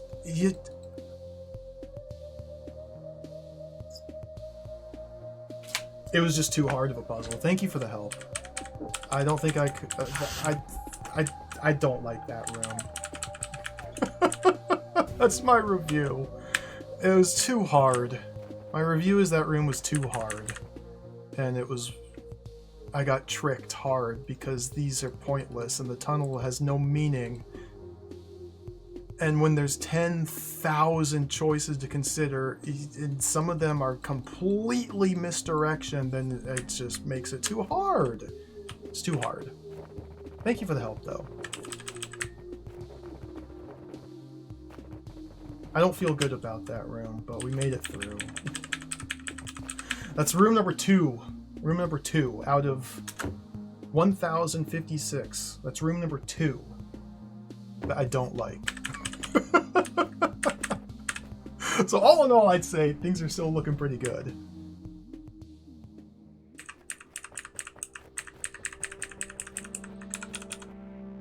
Oh, Mr. Beethro Budkin. That's me. Glad to meet you at last. I've heard so much about you. Who's been talking? I'm Martina, first citizen of this settlement. You've given my citizens a lot of help with their tasks. It was nothing, all part of a day's work. Even so, we are grateful. There's a new service we can offer in return. Leaf juice. Well, there is one thing. Splendid. Would you like to come into my hut? We can have a little chat.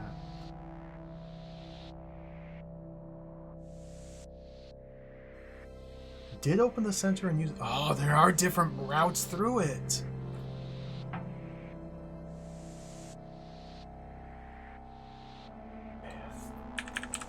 Evil room. Fagundo! Welcome, Mr. Budkin. This is my humble abode. Sure have a lot of bookshelves. Naturally, my people are refugees from the West Kingdom. When we were forced out of our homes, we brought only the essentials with us. Forced out? What exactly happened? Well, after the castle of our beloved king disappeared into the earth, many of us decided we could no longer live under the rule of the East King. So we came and settled here, hidden under the shadow of the mountains. You know about that castle? Yes, Mr. Budkin? You ever think that maybe some of the people survived? Oh yes, strange as it may seem, some of them lived and they settled in a cavern deep underground. Oh, so you already know. Wait, you knew about that too? Yeah, I've just found my way up from there, thanks to Half. You didn't have trouble. There's a system of passages that connects the Veiled Fortress with the surface. Yeah, Angwam told me about that. You've met Prince Angwam? Why didn't he show you the way up? There was a misunderstanding. We were going to talk and clear things up, but he said he had business to attend to first. Ah yes, negotiations with the king. As we call him, the East King. Wait, isn't Angwam the son of the king? You know, being a prince and all? Oh no, Prince Angwam's the heir to the line of the West Kingdom. He's been invited to the East Castle for diplomatic negotiations. He's trying to gain our people back, our freedom. Good luck with that. I've had a few dealings with kings in my time. You must be patient. Suppose that means you're not going to help me get off this island. Wish I could, Mr. Budkin. Above these mountains, the East King's spies are watchful. They know this settlement exists, but it's not its precise location. You were caught, and they followed your trail back to us. Yeah, I get it. And then what? You want me to just wait it out while Engel negotiates? We would do everything we could to make you comfortable. There's one thing you might like to do while you wait. Yeah? What's that? An hour ago, a message arrived by Fagundo. It's addressed to Bethro Budkin. Message from me? Who's it from? Lady Satoko. She lives in an underground sanctuary. Oh, we've met. Crazy old lady. Talented healer and a friend of my people. I see. What does the message say? Wants you to meet her outside Lower Stoneworks. She has something to show you. Something she could not even confide to paper.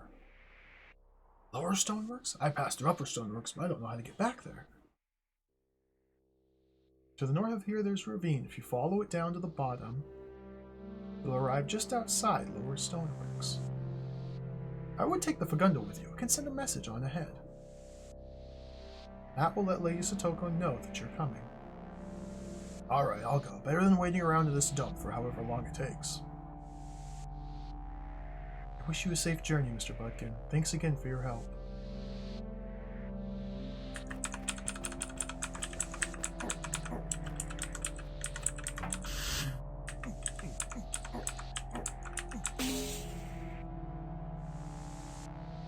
I'm stuck.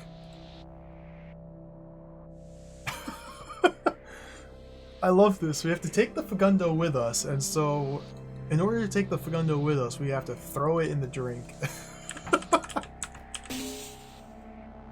Is there anything in here?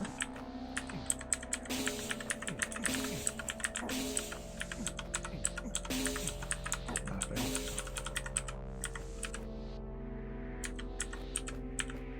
Ah.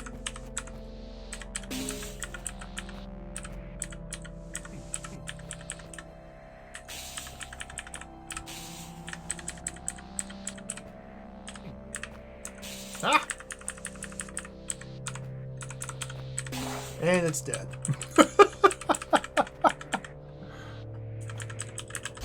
Clear. Oh, the ravine. My sword is back. Whew! A pretty cool level all around. That one room... I have a grudge with that one room, but pretty cool level all around. That was really interesting. The citizens and the different relay stations. Fiery Ravine by Pygmy Wubba. Peculiar shape of the island of Oist, twin highland plateaus with the chasm of the lowlands between, has given rise to many theories as to its origin. The ravine theory proposes that below the island, the bedrock of the 8th is so hot as to become molten in places, creating a network of veins that course through cracks in the stone, rubbing away small particles and bearing them down to an inferno far beneath. This erosion gradually weakens the rock until it collapses, leaving a valley centered around the molten ravine. Its existence remains entirely hypothetical. The lowlands are so inhospitable that no one would be mad enough to search them for evidence of such a ravine. Unless, that is, someone on the surface needed to get all the way down to the lower stoneworks in a tearing hurry.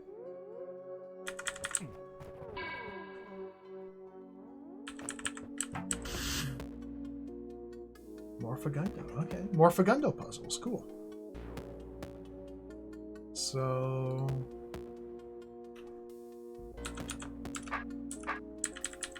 now we have more standard Fagundo movement, where we have to spend turns rotating. We can only take very specific lines, as opposed to being unarmed, where you can turn and move at the same time, which really simplifies things. 12th place. Out of 12. Alright, good.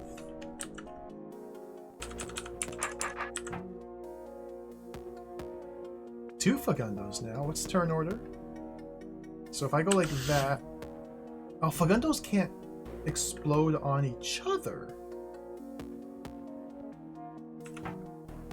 So stepping on the power token with this direction This orientation causes Fagundo number 1 to just wait, rather than explode on Fagundo number 2. Interesting. I think I probably knew that, I just didn't know that. I knew it, I just didn't.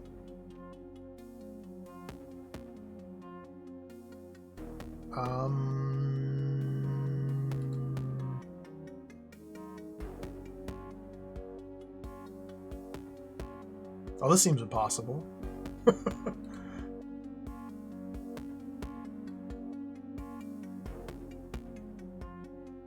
Oh no, this is fine, okay. I knew it, I just didn't know it, yeah. I didn't know that I knew it, but I knew it. Ah!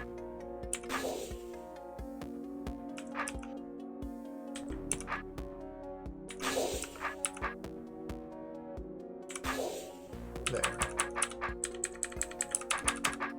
I knew it, but I didn't know that I knew it. But I knew it. Just didn't know it. Did I really know it if I didn't know that I knew it? Does that constitute knowing something if you don't know that you know it? Maybe. Challenge. Don't burn any tar babies on the single fire trap.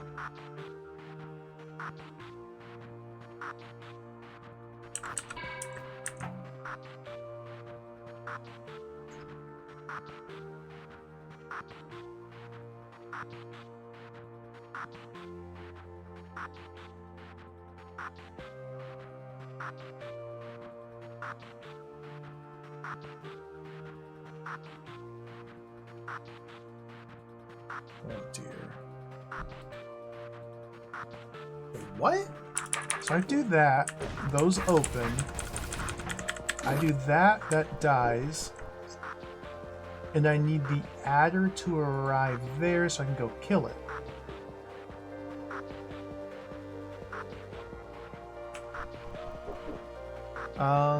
Me being in the southeast of the adder, when it's released, means I should be very careful about the specific path that it follows. I want it to be thinking horizontally, so I think I can just go like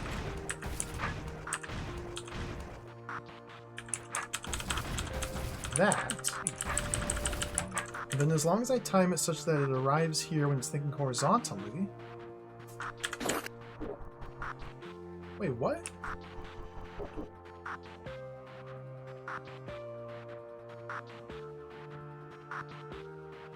I have to grow the tar into this room?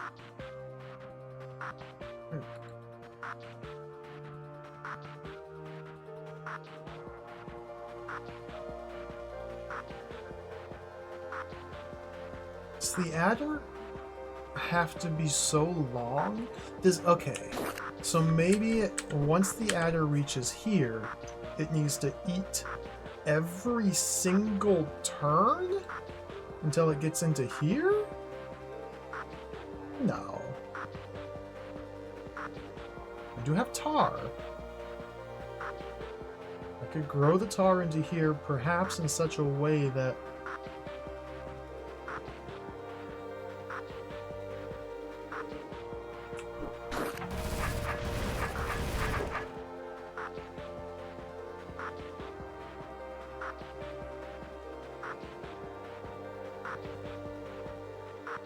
the adder has to eat every single turn.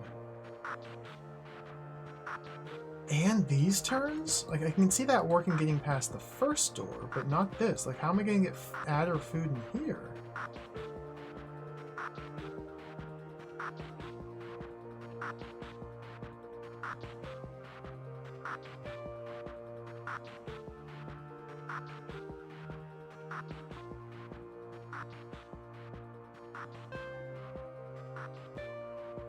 What?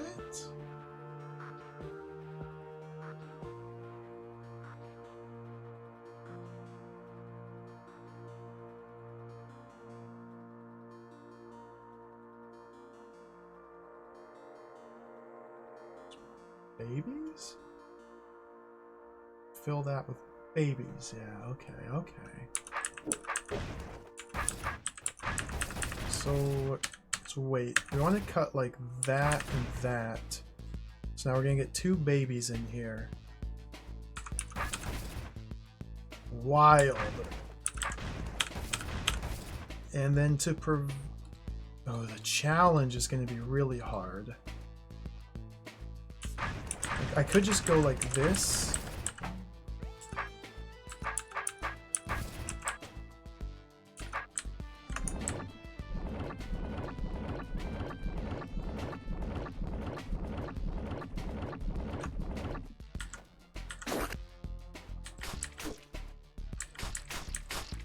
Couldn't go like that.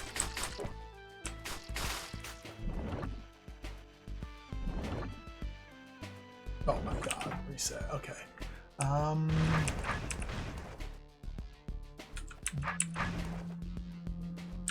I love this song.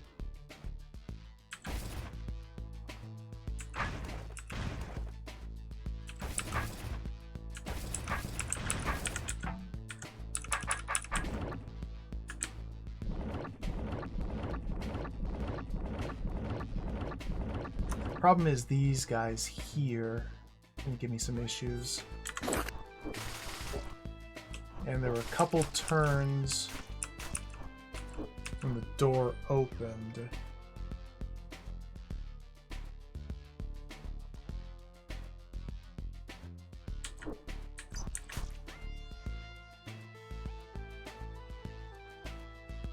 Ooh, this is complicated.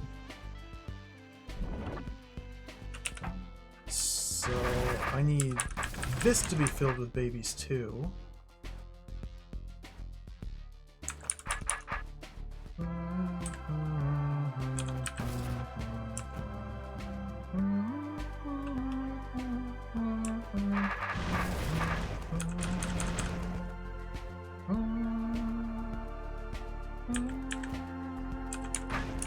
Seems like I want all that to be filled with babies.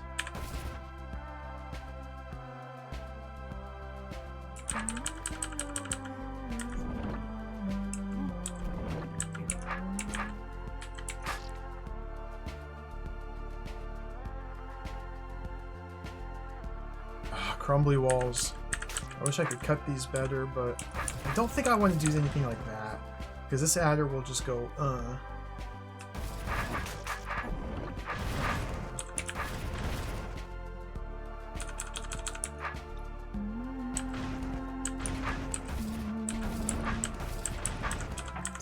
And this here doesn't work.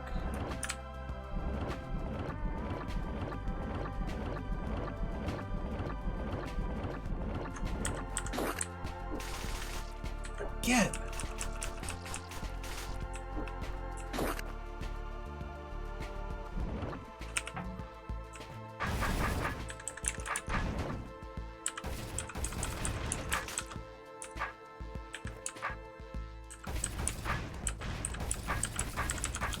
I feel like this is close.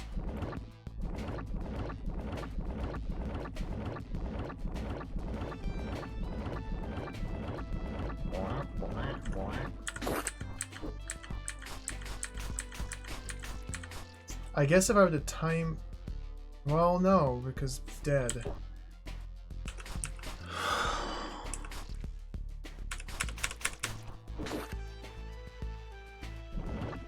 Ah!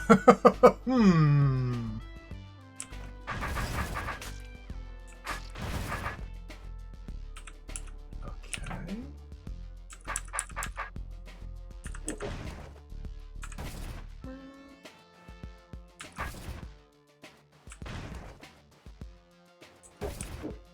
Huh.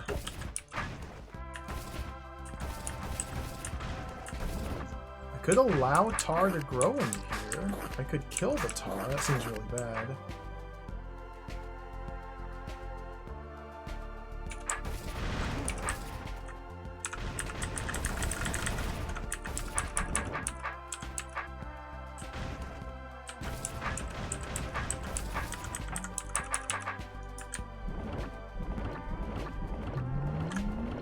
The problem with this solution is getting through here.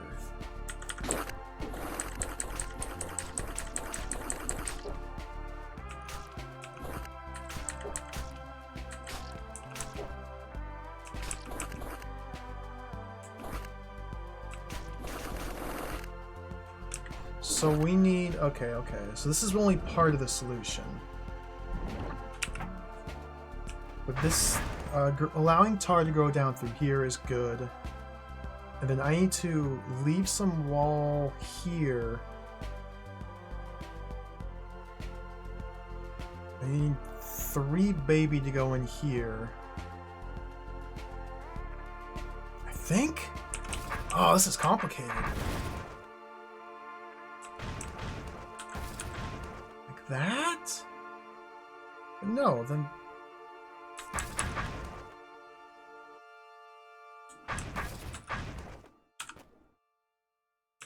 Something like that, just sooner.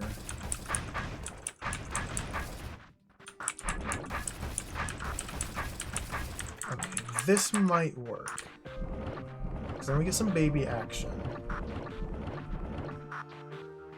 Oh, not enough baby action. Not enough baby action.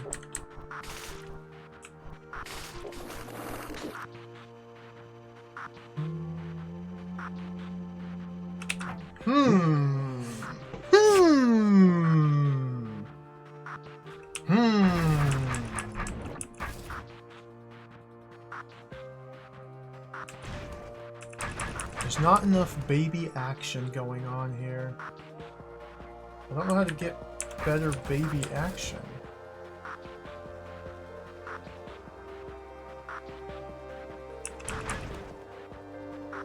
Interesting.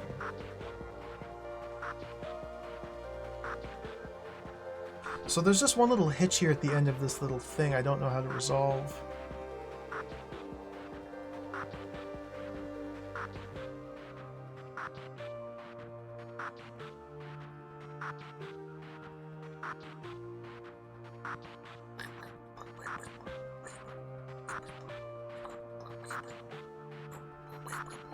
So somehow I need to fill this spot with babies.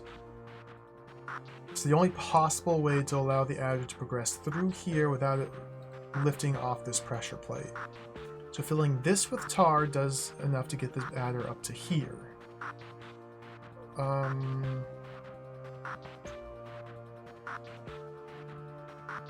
It also occurs to me I need to be able to clear the room afterwards, and if there's like babies left over here, I don't know if I can. Well, I guess that's what the fire trap's for, if I'm not doing the challenge solution.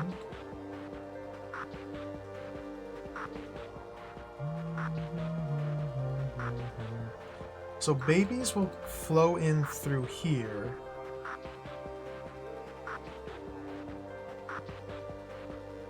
Yeah, I need to be able to...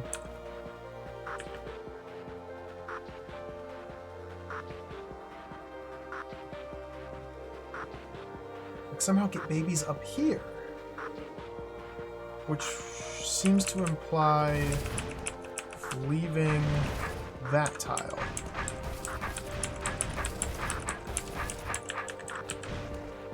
If I'm doing that, then I'm not going to be filling this completely with tar. In fact, it's only going to be baby. And if this entire top chamber were filled with babies, and none of them filtered down through here, so Beethrow's way in should be like that?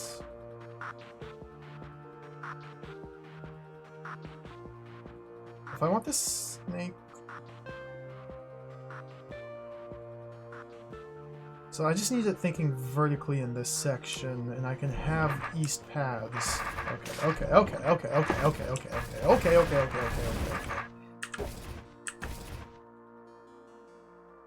East path.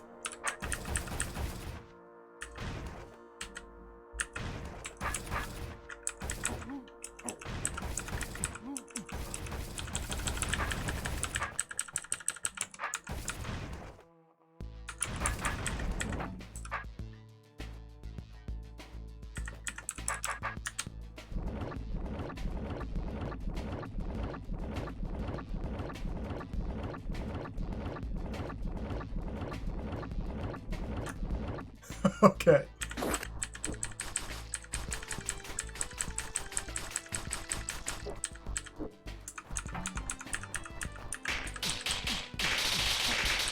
almost the challenge. So if this baby weren't here, I'd have got the challenge.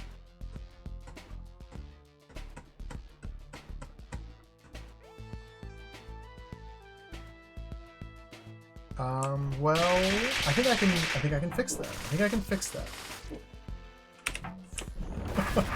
Since we're here, just go like that. And give it 2 babies and allow the adder to eat them.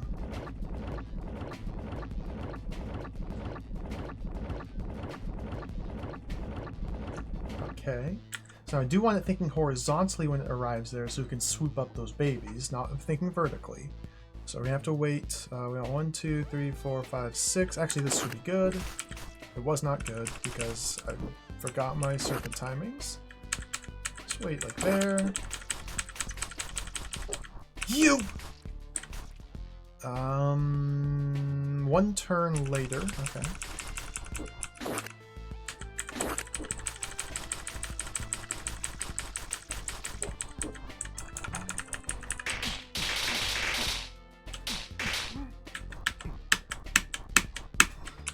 Dang it, so close.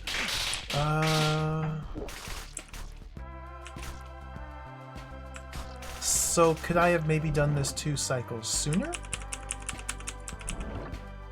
That seems reasonable. No.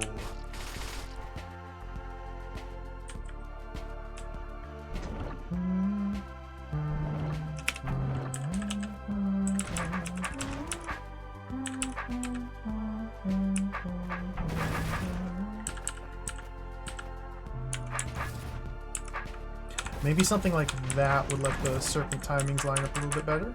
Okay.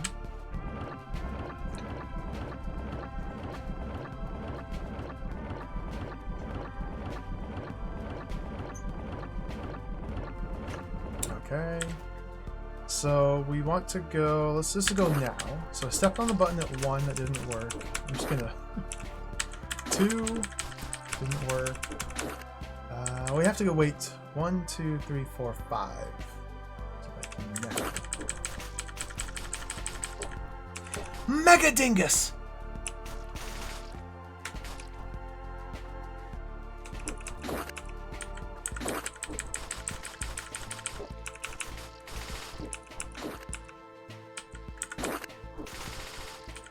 Up!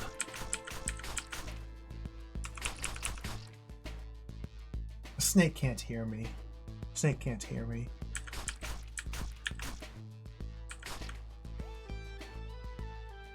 So I wanted to do this motion just here. So I need to delay it further here. Oh my goodness. Why am I going for the challenge? I had this solved.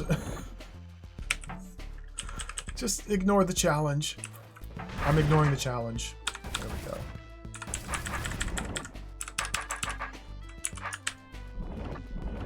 Challenge ignored.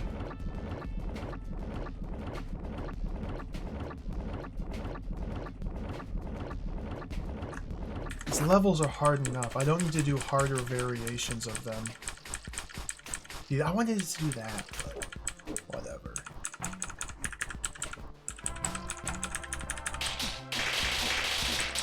Ha! Okay, cool little room. Interesting concept. 13th place. Hey, check it out. I got 13th out of 13. 13th out of 14.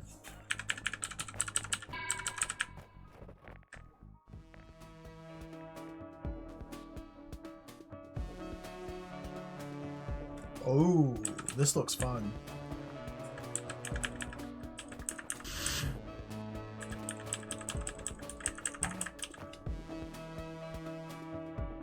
Survive long enough for the briar to touch the pressure plate to escape. 4 briar roots growing and chaos. Chaos!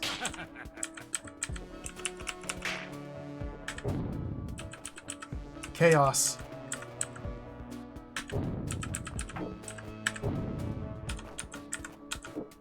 Chaos.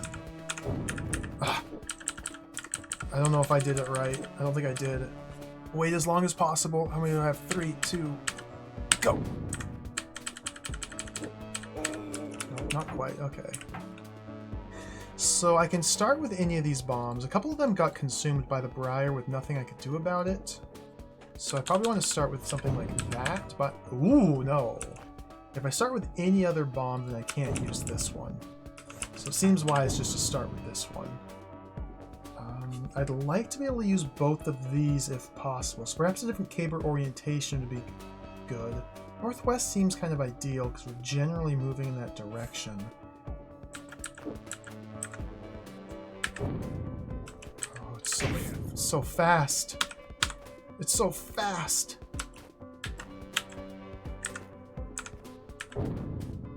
Get maximum value. So now I'm kind of giving up on this one, and I think this one's gonna get consumed too.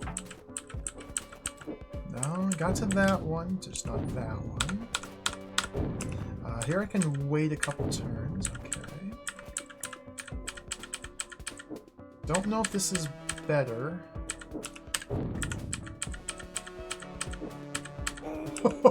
Almost, okay.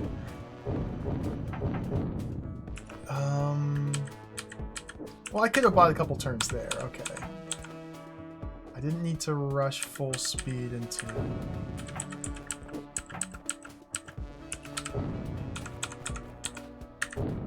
these. There we go, that should do it. Oh, beast throw! One more turn, I needed one more turn. Okay, where did I lose that last turn?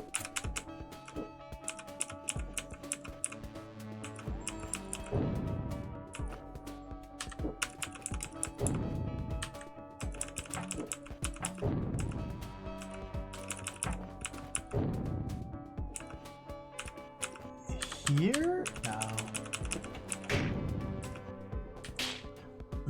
There's a turn. So I had one more turn there I could have used. So this should buy me all the time I need.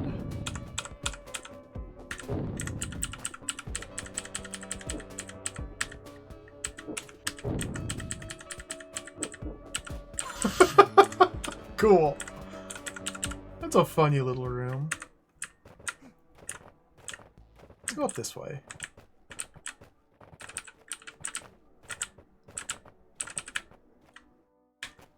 Oh, it's the wide-eye! I love the wide-eyed Tar Mother.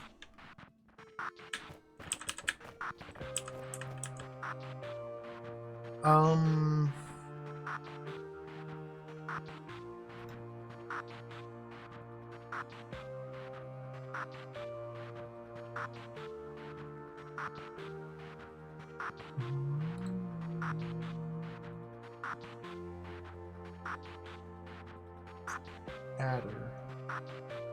So we need to allow the tar to grow down here.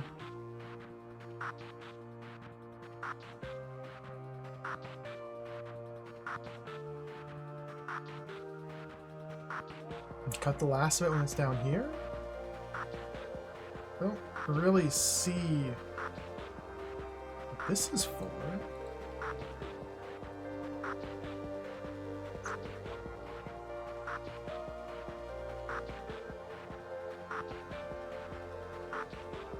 We need to enlist the adder's help. Okay, let's run with full speed. This seems just kind of like a tar growth management puzzle. And this is a lot of tar to growth manage. But seems to me like it doesn't really matter.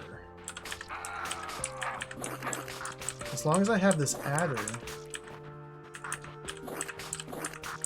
I can just allow the tar to grow down to here. Once it reaches this specific spot, assuming that this is in a cuttable shape, come down here and cut it and just win. So there's probably something terribly wrong with that idea.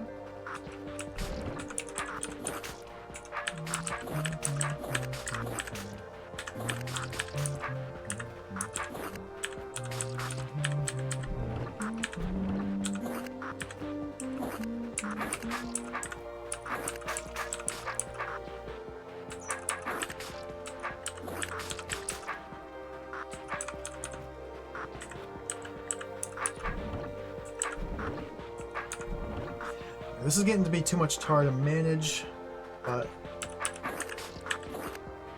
as long as I leave it in a cuttable shape.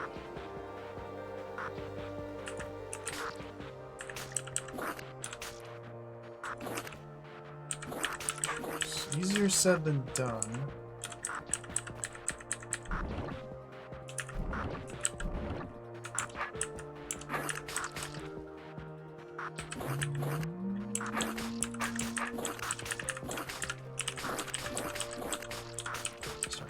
This. Maybe that's what this is for, actually.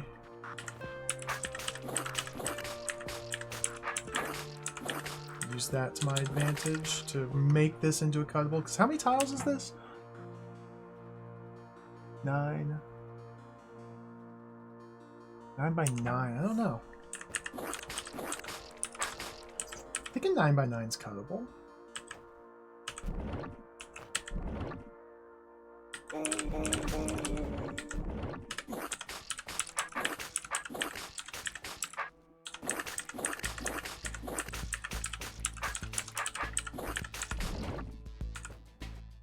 It doesn't grow on ortho squares. Oh. Oh. Oh.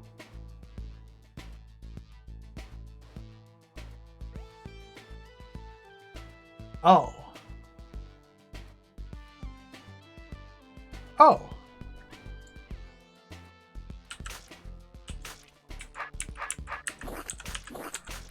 I'm done with you.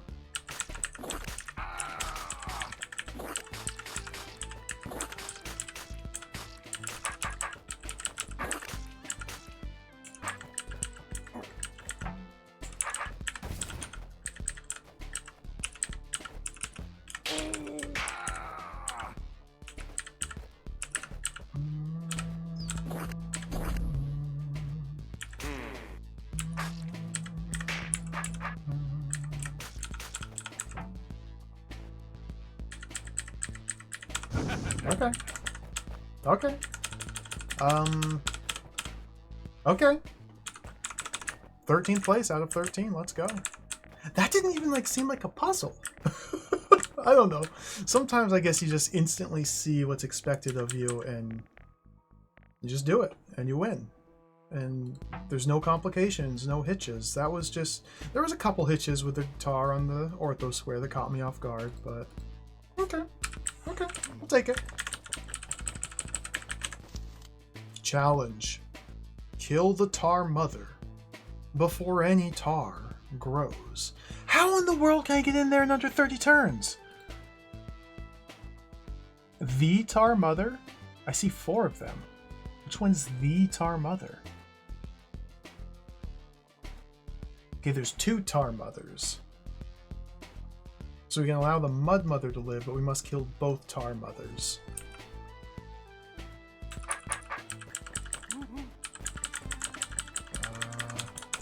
There's probably a very specific entrance that gets me there in exactly 30 turns.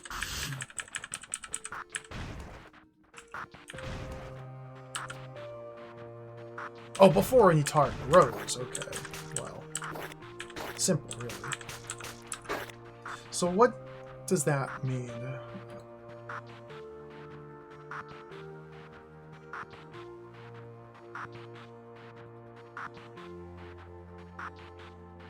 I don't actually know what that means.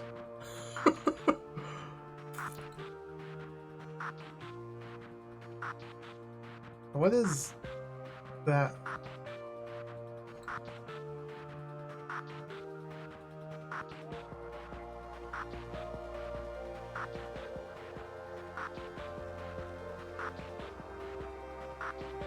on, off, then on again.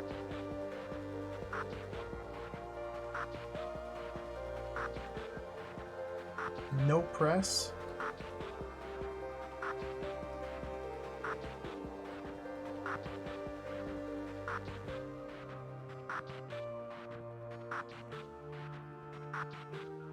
Ooh, doing this with mud seems nasty. Hence why it's a challenge, I suppose. Okay, I think the idea is going challenge mode, you have to allow mud to grow up in here, then carve it in a way. With it being mud, it's very hard to do. Carve it in a way such that the adder repeatedly presses and depresses this button without going down here. So like a mud with a donut hole in it. See, if it were tar, you could do that fairly simply.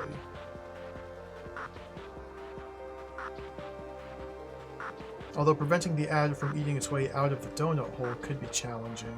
I don't know how that would work with mud.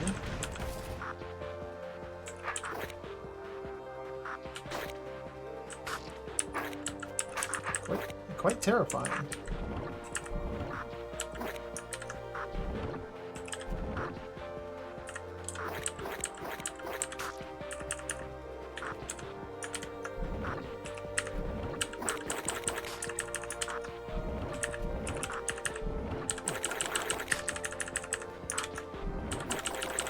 I'm just gonna try and grow a finger of mud.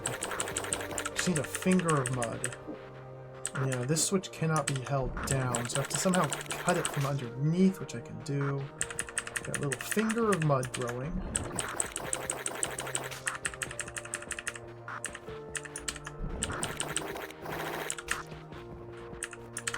Okay.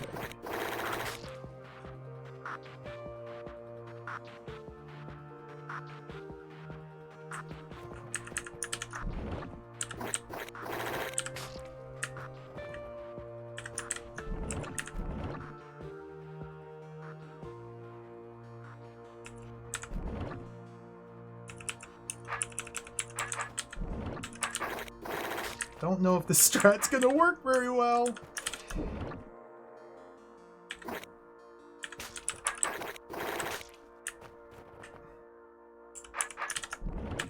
Seems to be going pretty well.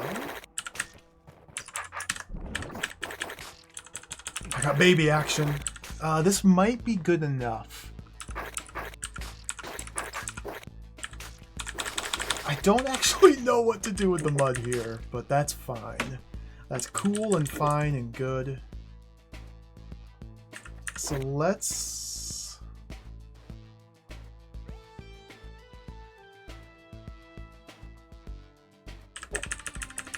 Interesting. What opens this? Wait, what? Oh, tunnel!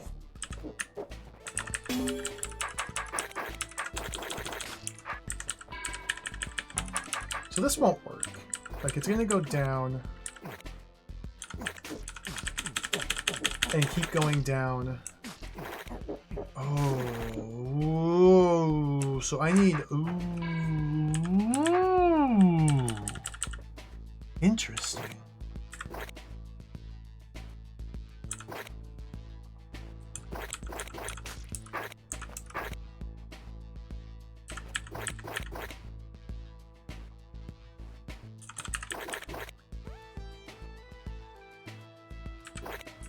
Interesting. What does that do?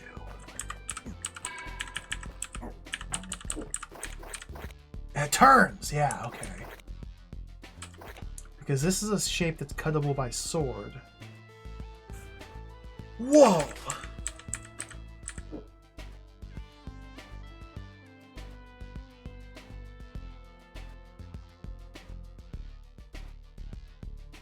Oh, this is wild.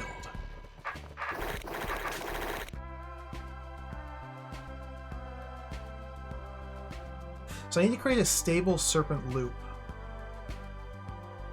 Seemingly a stable serpent loop up here. where south of the button is blocked by a cuttable piece of mud. How do I prevent it from turning? This is wild!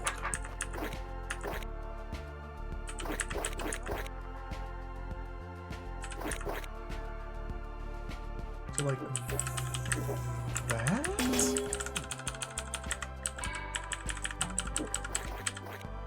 And it's forced to turn there. Of course, it's going to just go south. Unless it's thinking horizontally, then it's going to go east.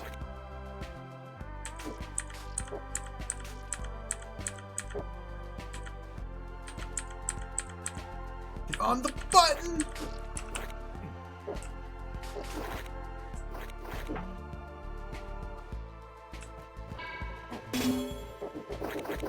Let's try and make this shape.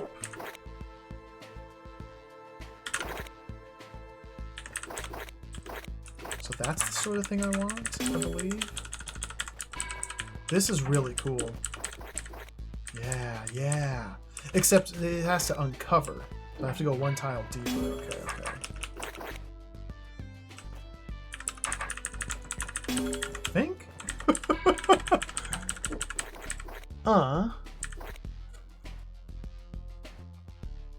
And like, I could just make this into a circle. Just a globule. If I could somehow just make globules, just circles. Oh, disaster.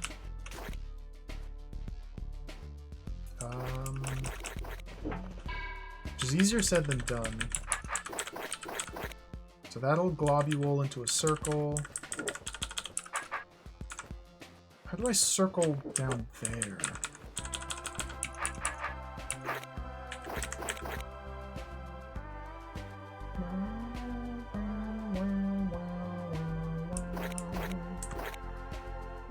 I love this song.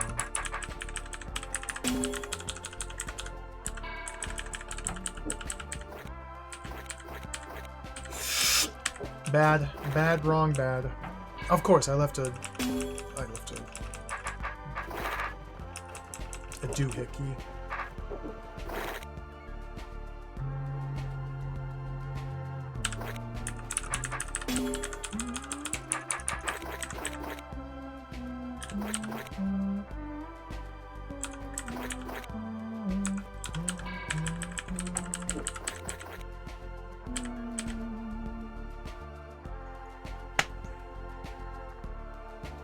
Believe this guy? Can you believe this snake?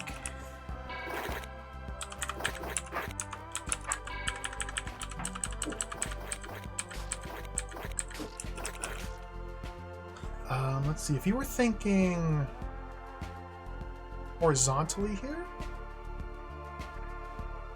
you ram him into the wall to the north? Okay, so let's see if this works with different serpent timings. I want him to begin to think horizontally.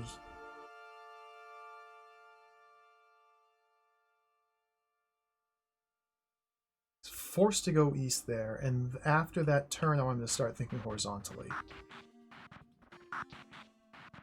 So it's 1, 2, 3, 4, 5, 6 before. Now.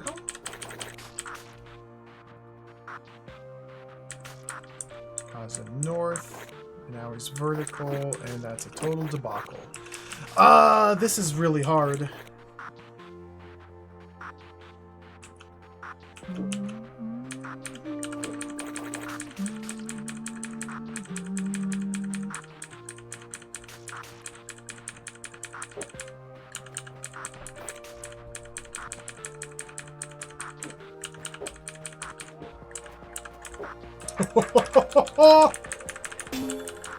Don't trap me. Don't do it! Oh, the serpent did it! This might be it. I just need to like try and manipulate, maybe?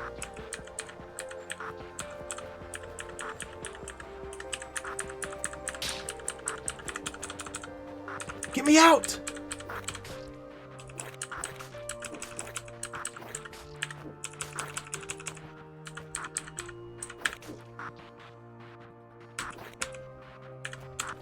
Oh, dang it. Okay, this is really close. Any DROD songs I don't like? Not really. Not many of them. I'm quite a big fan of DROD music. I think vertically here, so let's loop him this way, then back up. Okay, loop him this way, back up, north, east, east, east. Alright, buddy, get me out. Cool!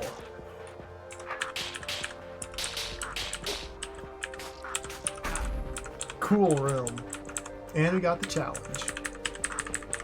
I don't think I've ever thought about using mud that way. 11th place. Out of how many? Ooh, getting better. 1300. This is a long demo. The fastest time is 462. This is the sort of room I might want to check out my off time and see how I can narrow this down. That was cool. I'm sure there's tons of better ways, yeah, for sure. But if it works, it works.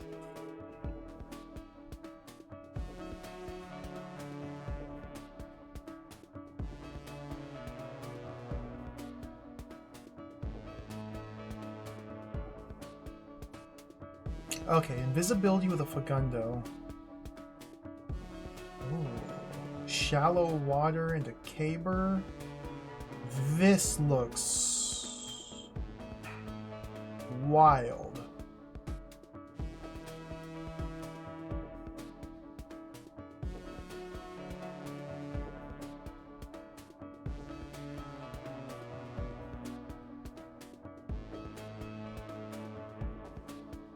This looks wild. Alright, let's dive in here and see how this goes. So immediately, we're going to lose invisibility in here.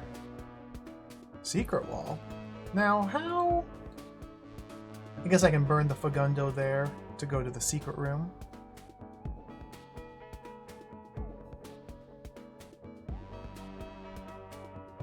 So let's turn and face south.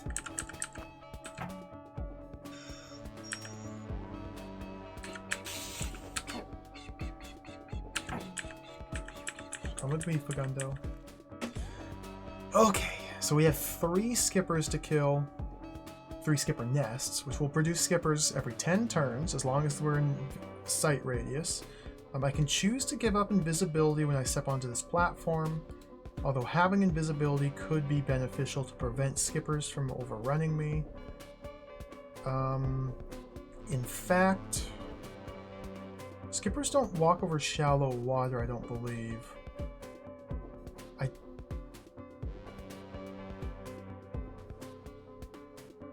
Have to send the Fagundo in through here around back to kill, and then kill this one last, meaning we have to get rid of invisibility because there's no way for me to manipulate the Fagundo from up here while I'm invisible, or down here I don't think. No. Okay. So yeah, first target is, I won't be able to use the shallow water very easily. Ooh. Ooh. Yeah, getting started is definitely going to be the hardest part of this puzzle. So let's see how far I can get.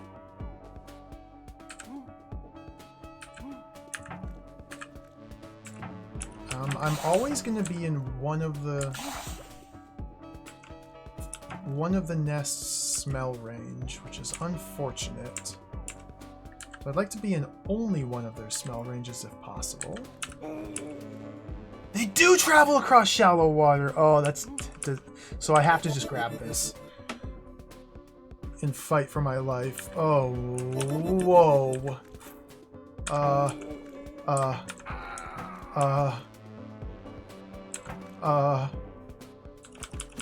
Yeah, this might be a disaster room. Huh.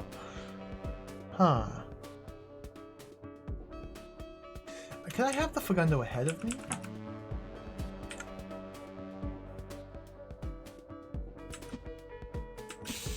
Yeah.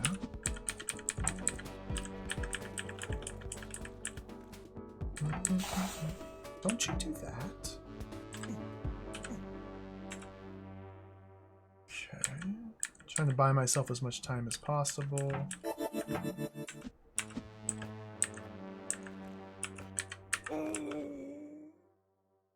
This is nuts. So all I can do to kill these skippers is smash them against the walls here. And every 10 turns I'm going to get attacked on both sides from skippers. There's no safe spot for me to stand. Yuck. So we definitely need to get the Fagundo through here as quickly as possible. Some of these corners seems like they're going to require using shallow water to reorient. Like these turns and this turn.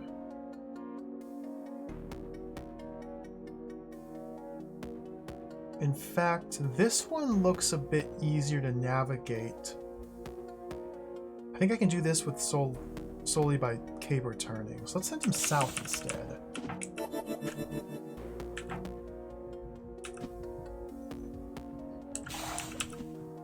I can crash the Fagundo against a wall to buy myself some time to do that. How do I fight off both sides? Well, I made 0 progress. Oh dear. Oh dear.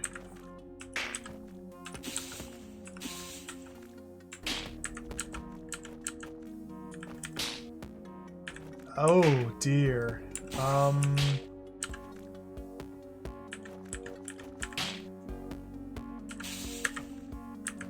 Okay, maybe something like this is the idea. Problem is I need it to go that way.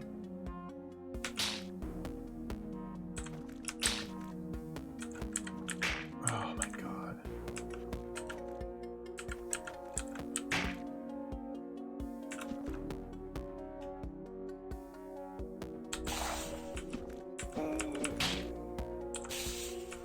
Ooh.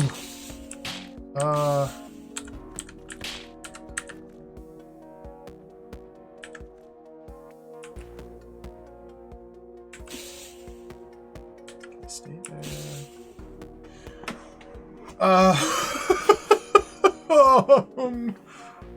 Hmm.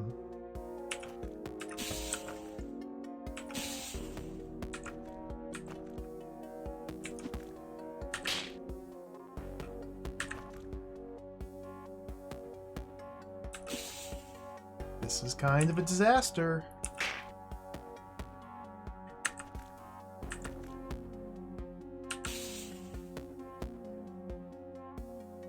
It might be easier to do the top route instead of the bottom. It's hard to say. Because this one has a bunch of turns that require you to use shallow water to reorient yourself in order to make your way around. Whereas this can all be done by just turning. And using the shallow water is very dangerous while the skippers are assaulting me, but it might be doable. Could be doable. At the moment, I can't go down either path because I'm just stuck going back and forth. So something's not good here.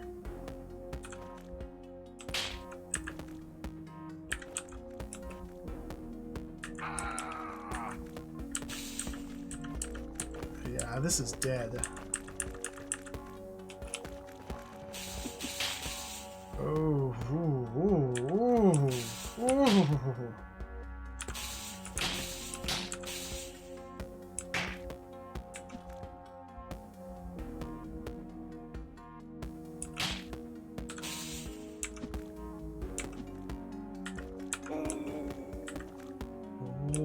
Whoa!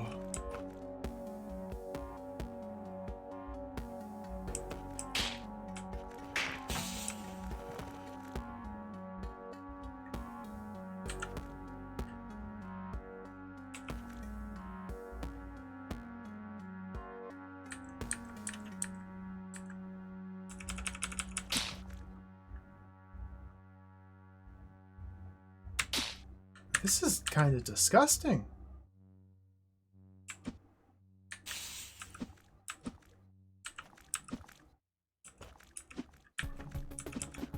Oh, this is yeah, let's back it up to here.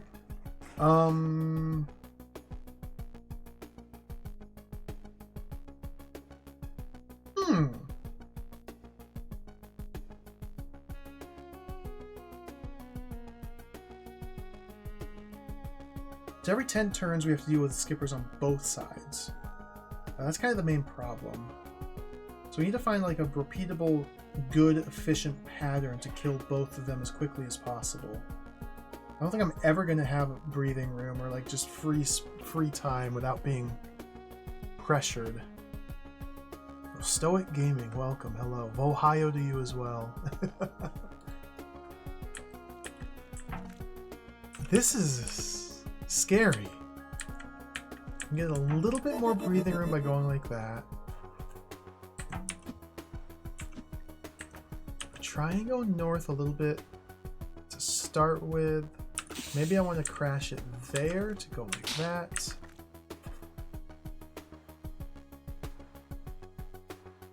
See, that's already 5 of my turns. And what do you know, I've lost...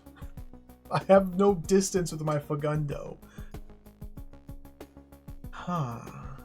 Tricky.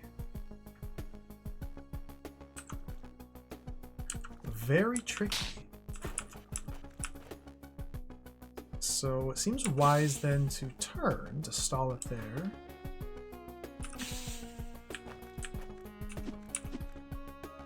And here's another 10th turn, and I'm not prepared to fight this wave off. Oh, the ORAT. Yes, I love Space Quest. Big fan of Sierra games.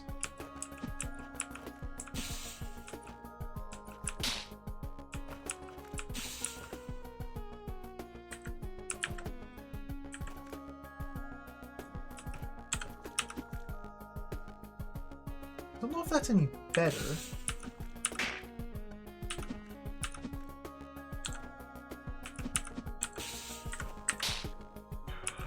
Almost?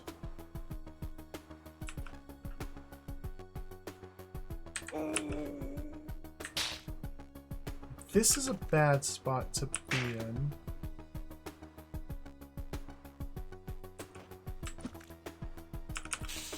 Yeah, it's like I need to be able to kill this thing quicker. Ooh.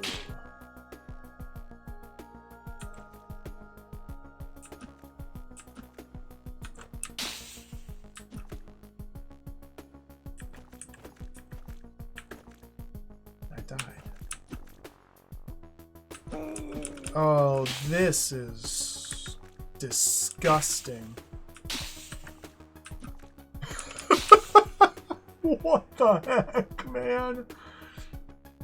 This is just like sadistic.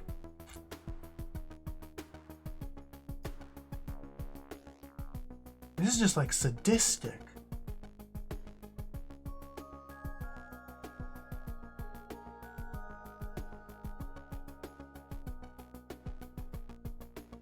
So I can't back swipe because I'm on a platform over water. Which makes it so much harder. So I have to spend a lot of turns rotating the caber to face one or the other.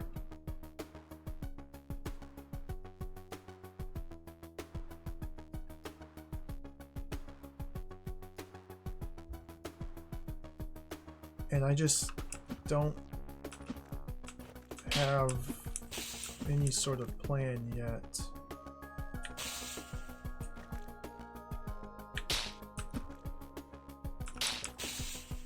Yuck. That seems good, kind of, but I can't seem to kill this thing in under 5 turns. So I can go like that?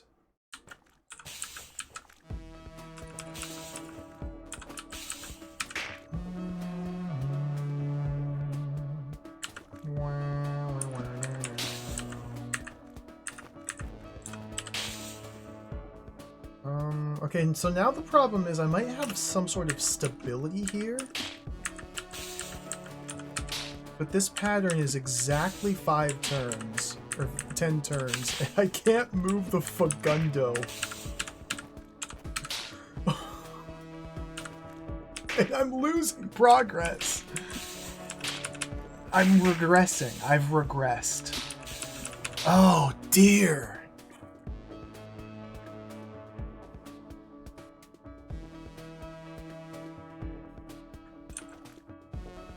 Why would you make such a room?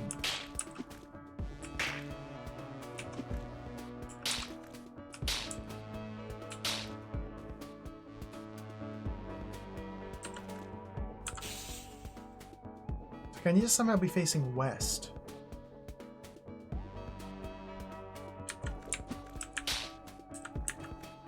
Like now.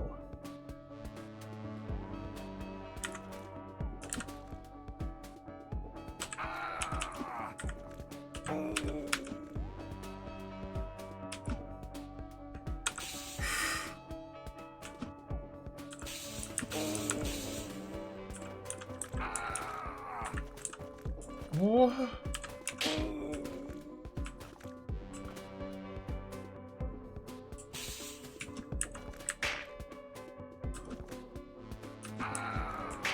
Huh?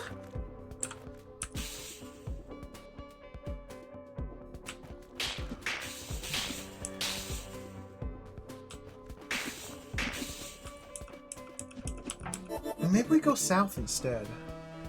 The tricky thing about south is we gotta go through this entire loop here without crashing into any walls.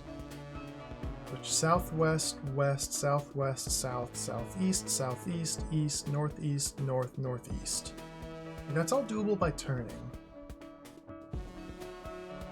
But will I ever be able to input those exact sequence of rotation commands while being pursued on both sides by skippers? It seems very unlikely, but then on the other hand, I can't get around this first corner. Oh, this is disgusting.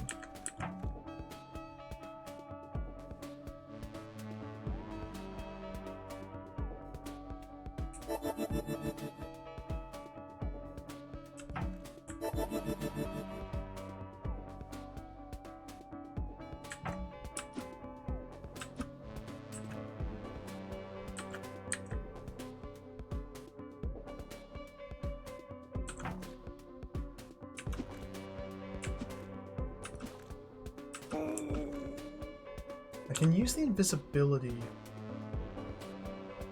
of shallow water to help reorient myself to a degree.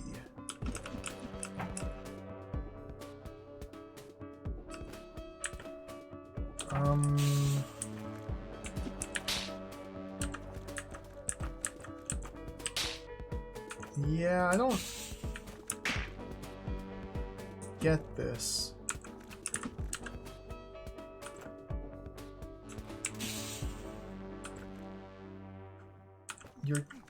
This doesn't seem possible.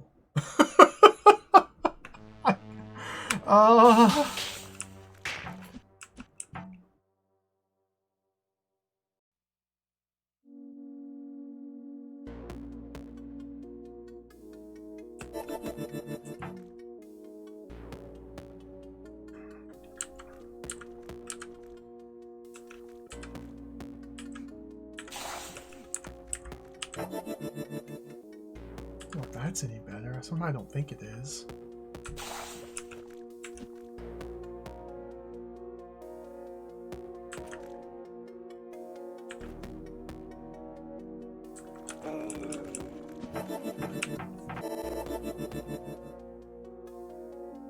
I need the caber because the only way to get the Fagundo out while I'm invisible means I have to use the caber to detonate this powder keg here. And the caber is on a trap door, so the token disappears out from underneath me when I take it. So I can't swap back to the sword. Because we're forced to be invisible upon entering the room. Revisible, then invisible? Wonder why there's a potion here.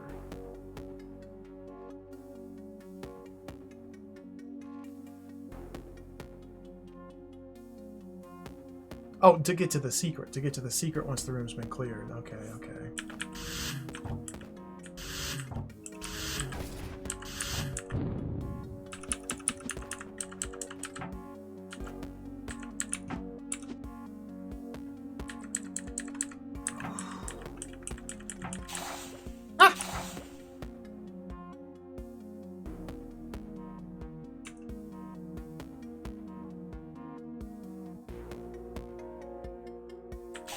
How did I prevent that last time? Have him closer to me.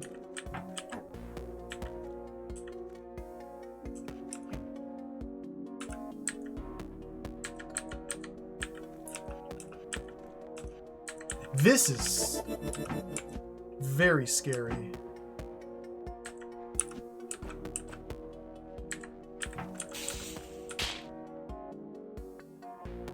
So like a situation like this,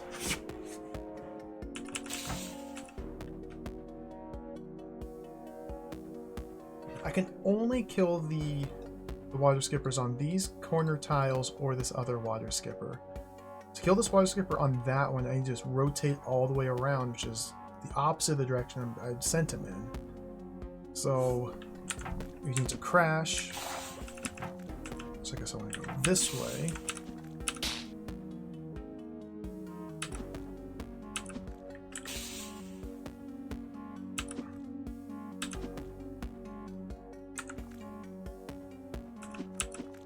And now I have 3. Like, I don't think I want 3. Okay.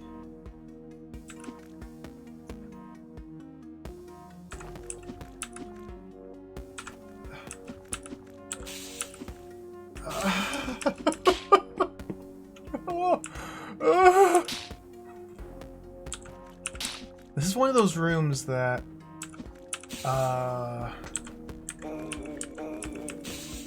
how do I put this? Doesn't feel good. And it's very hard to nail room feel. And obviously it's a very subjective thing. But this room doesn't feel good. Because I can't even get started in either direction. So I just completely have the wrong approach, but there's like no other approaches to take. I mean, that's not true. There's a solution to this puzzle.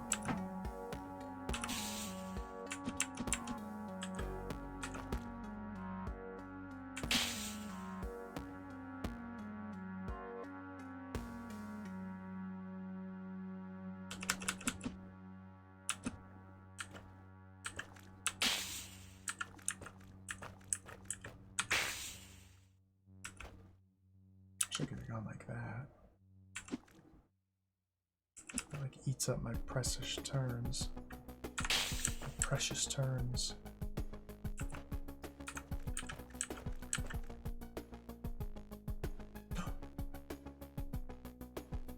Oh, wait a minute.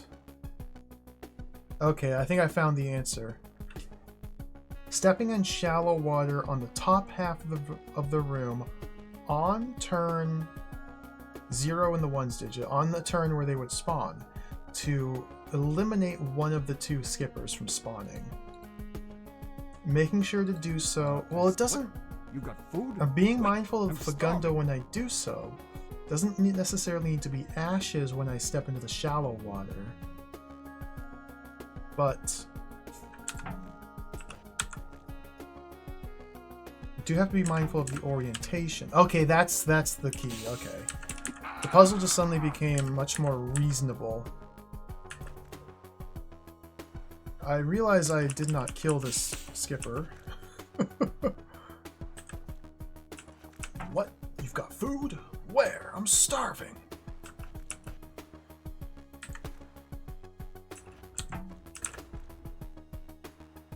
So yeah, I want to be like hugging one side of this little chamber and stepping into the shallow water every 10th turn to only deal with skippers from one side. That's the key. Okay.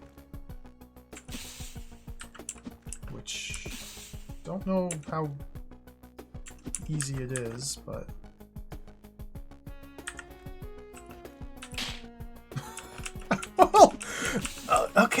Okay. Well, I have an idea. Just gotta make this idea work. So let's go all the way up here. Step down like that to give me the angle I want. Hey, I'll be up. Okay, video gaming. I take back all bad things I said about this puzzle. The puzzle feel has improved tenfold now that I understand how to approach it.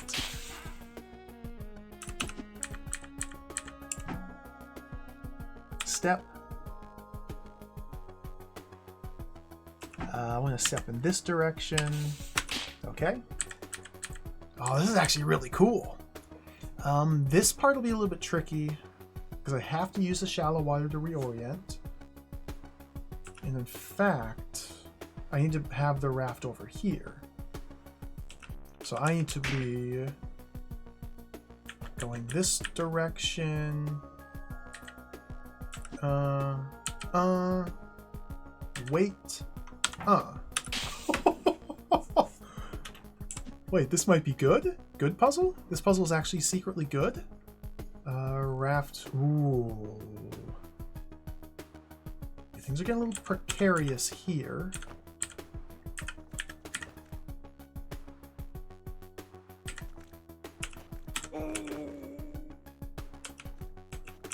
I think I need to swap sides.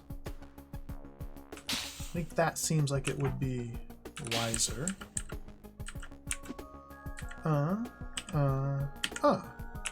Wait one turn and then go. Yes. Uh-oh. I can't wait a turn. I have to go like that. Oh dear. Okay, let's just blow it up and try and get a different timing cycle here.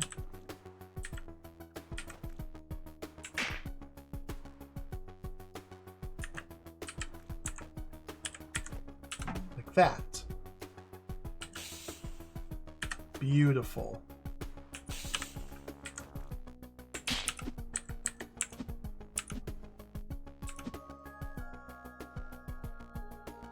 Go there, step there, explode. Got him. Now one of them is down, so the other side should be much easier because I can just do full manipulation up here every 10th turn doing that and just not even have to fight off spawns. Okay, this is a really cool puzzle. I have come to an understanding. I think this puzzle might be kind of awesome. So this sequence is so long, I kind of have to deal with one spawn, which is fine. I can deal with it.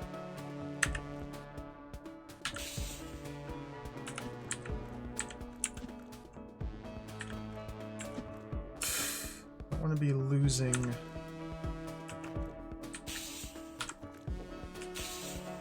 This is fine.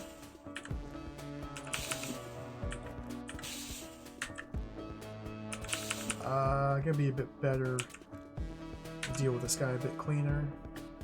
Let's just wait in the go. Wait, one more in the water, out. Okay.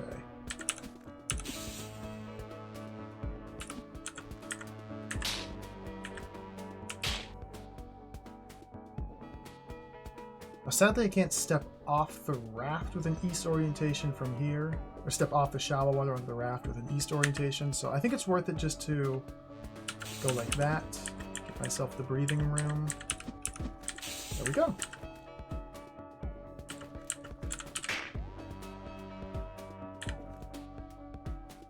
And that's pretty much the room.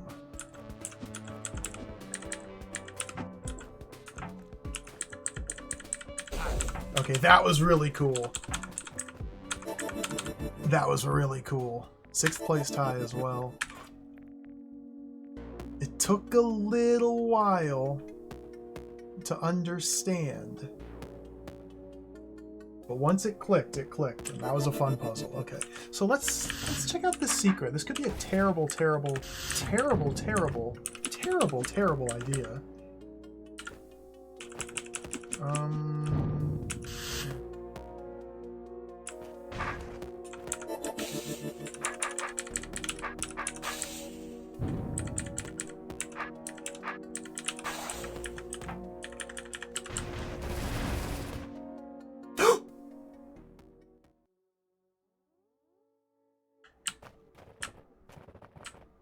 Chapter 5 keycard door.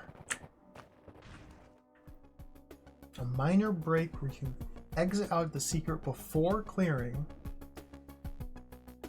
to avoid picking up the caber and start with the sword. Oh!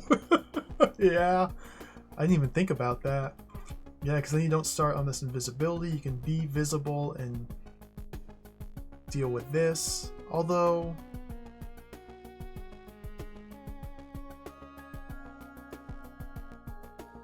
how would you get around this?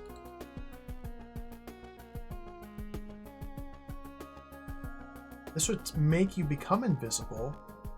And how can you even influence the Fagundo around these corners while you're invisible? Huh. Oh well. I'm happy with the way I did it. That was a really cool room. This is a good floor. I like this floor. Very satisfying puzzles.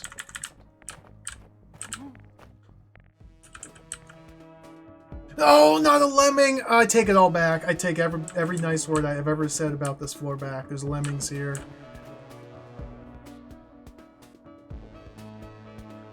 And a single Wraithwing? That might not be too bad.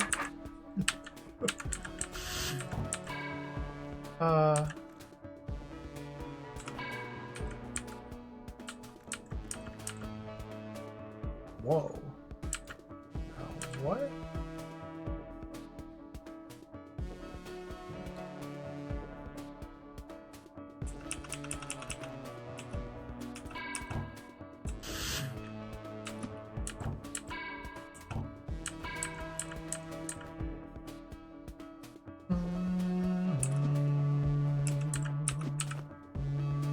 I guess we just have to push the Wraithwing all the way.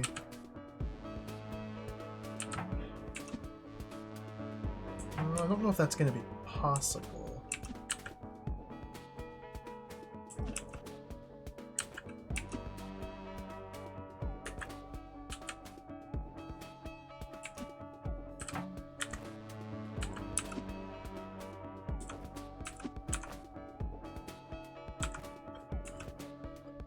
It's another really funny room.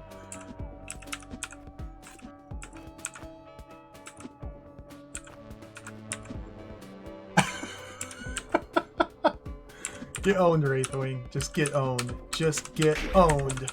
Okay.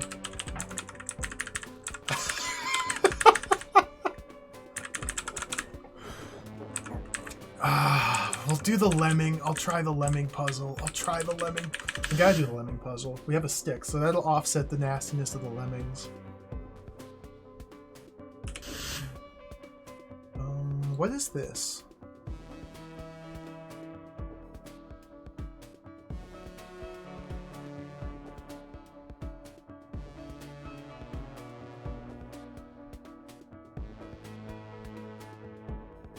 I think the idea is I have to use Benttail Lemming number 10. Sending him in here with the correct timing of some sort. Basically, this button must be depressed for a long enough amount of time for the briar to grow all the way out here and activate this. This is a Benttail Lemming. So this guy's just going to run in a circuit like this.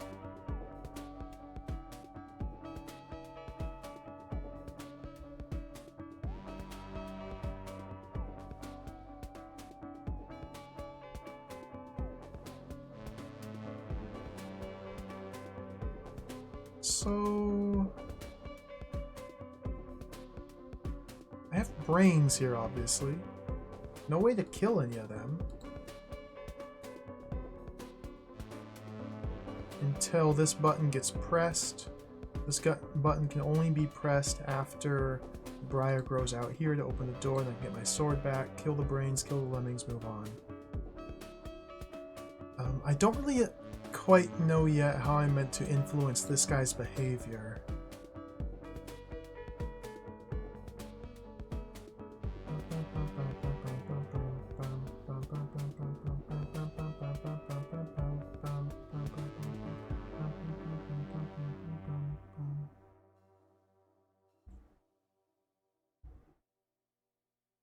Like, I could theoretically offset him so he's running down this loop instead. I don't think this is quite enough turns for the briar to grow out. I don't know. I'm not able to calculate offhand how long it would take the briar to go all the way out there. The pits. Maybe it's enough just to move this bent tail lemming over by 1. And in order to do that,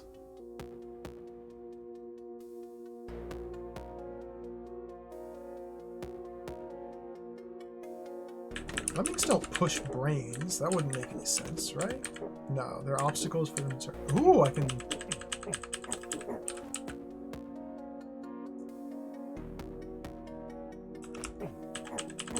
stun lemmings. Of course I can. I've got a stick.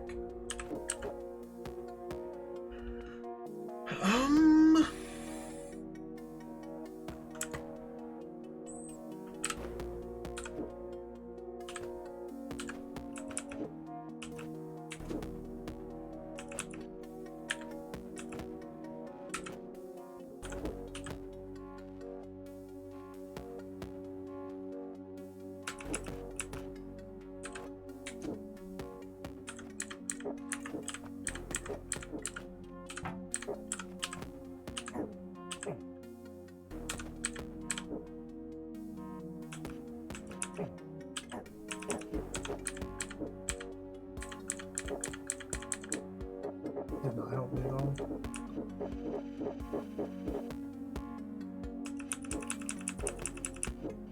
Okay, I can do something like that, but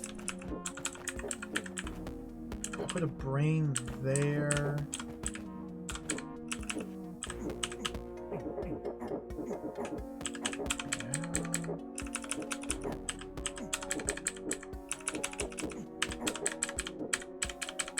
There. Oh, I completely misread the button connection. Okay, no, I have to I have to have this continually held. So we need a lemming in the center column going up and down.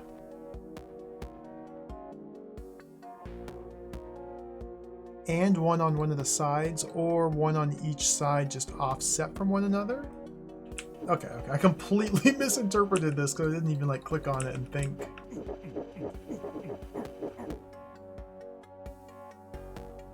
Well, that's interesting.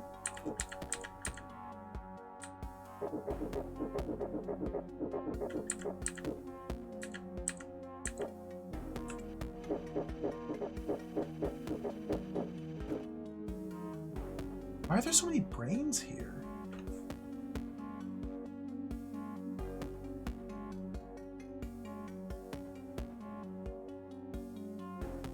So how, okay, so now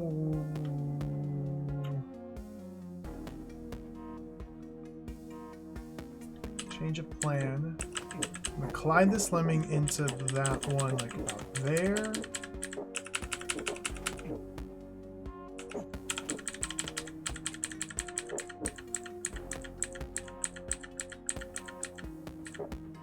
Not quite.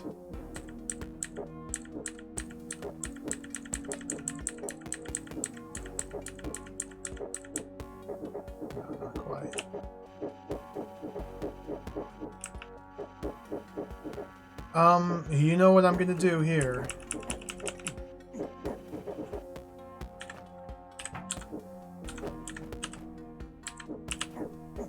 Let's try each and every row until I find the right one.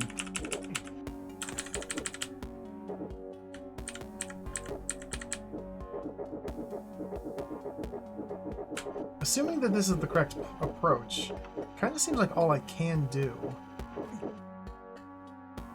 Okay, so it's not that row, it's not the top row. I could, ooh, I might even be able to, oh, there's more options available here. I could even go like now.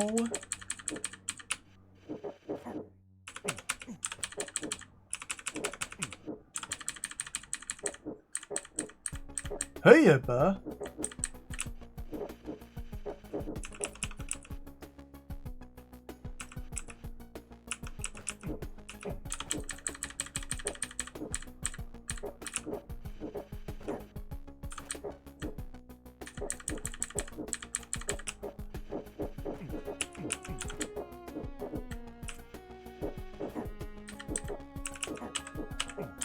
to be fair, I don't think much of lemmings, so brains aren't very effective on me either. I don't know where I was going with that.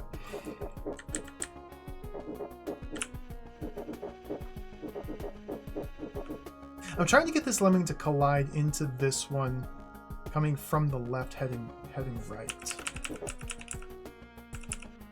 But I want this lemming to be traveling south here.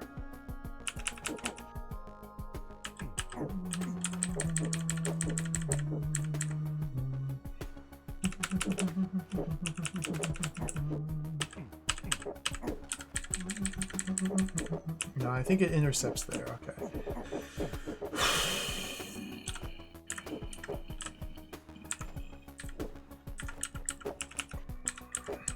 I hate lemmings.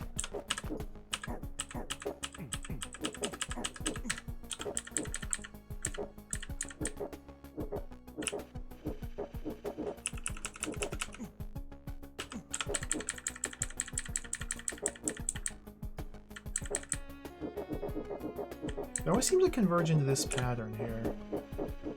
I get a little bit of something something here. It's not enough.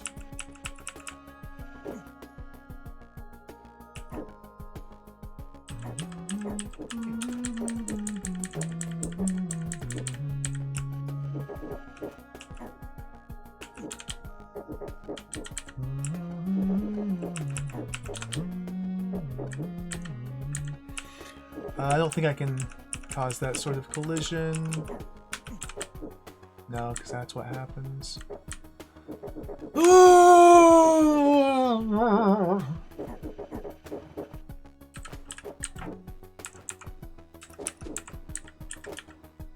Lemmings.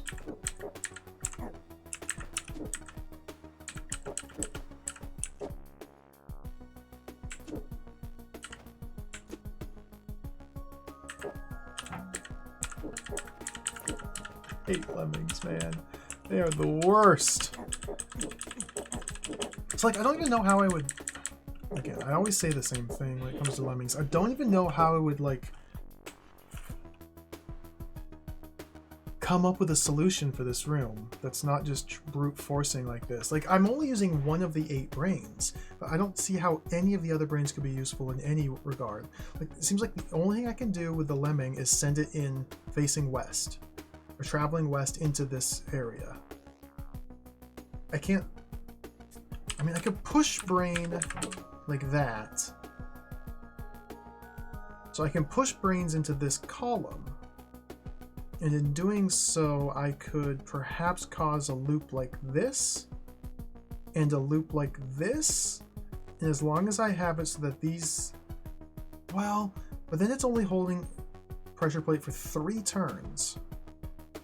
And then off 1, and then 2 turns of rotation, then 3, 4, all the way up here.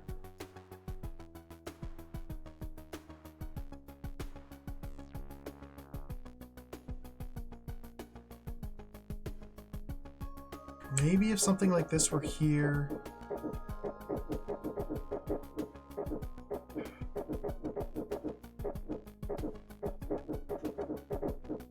Like this?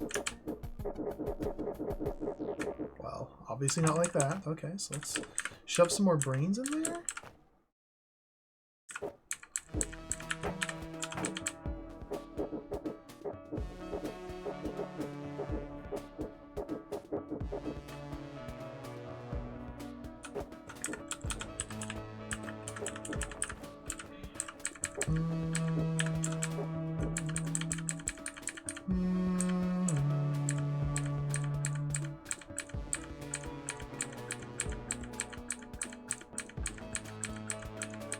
Oh, well, okay.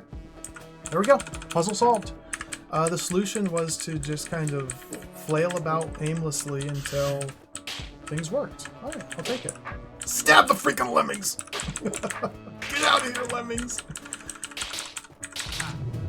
So obviously, yeah, you need to gap them very specifically, so that way they would always be one on the button and one off the buttons. And I just happened to stumble into the correct approach or the correct solution, but I didn't expect that to happen, but it happened. Whew, man. Lemmings, man. They are hard. Lobat, welcome, hello. Good to see you. It is DROD's day indeed. We're pretty far in. I think people said this was the end of chapter 5. Although I haven't actually found the indigo door. If that's true. Kill 2 Wraithlings with the caber. Ooh. Could be doable. This is an enormous floor. Wabba!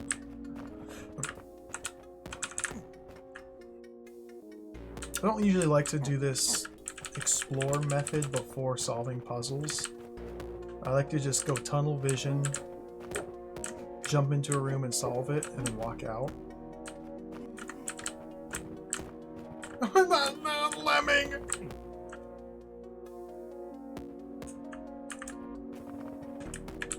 That's how I think about lemmings. That's how I feel. That is the emotion that lemmings elicit in me.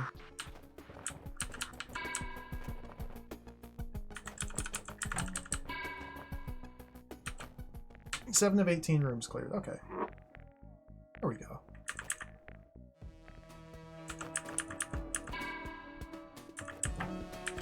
Let's do this lemming puzzle. We just need to...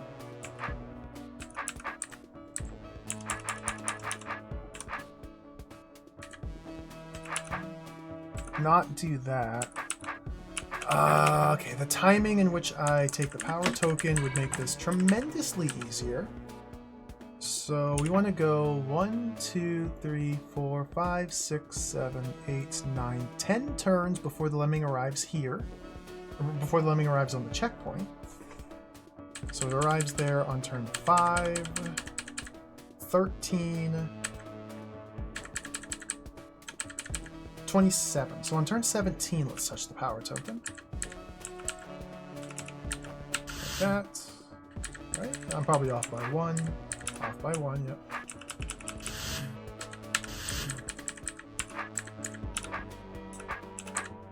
Oh! Fagundo moves first, of course, of course. Fagundo moves first. So...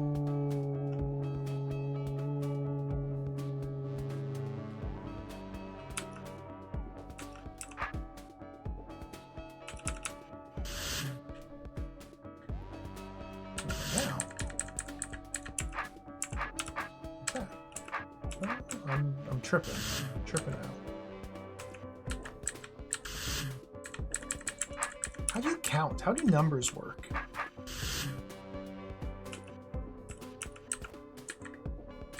$15?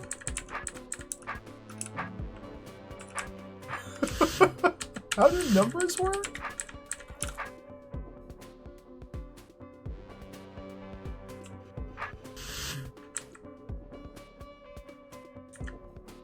What's a number?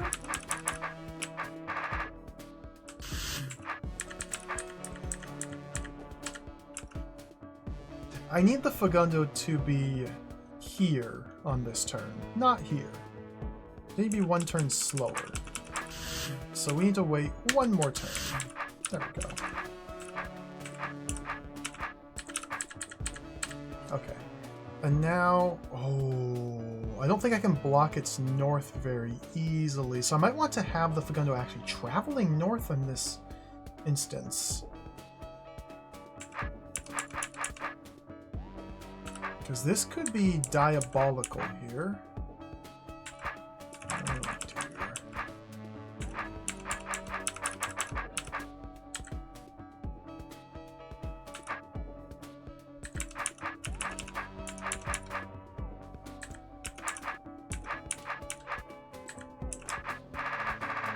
I know. Let's reapproach and have the Fagundo traveling north here, and I need to block it here.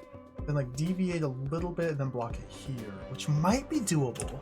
So that means the timing is going to be way off. Okay. So how many turns does it take me to to get the Fagundo there while traveling north. So we go down and around like that. It's north-ish. It's north-ish. So that was on turn 31 it arrived there. I stepped on the token turn 19, so that's still 12 turns of travel. So I want it to be there, 12 turns would be 15. But we need to wait 1 because I can't count and numbers are fake. And I exploded!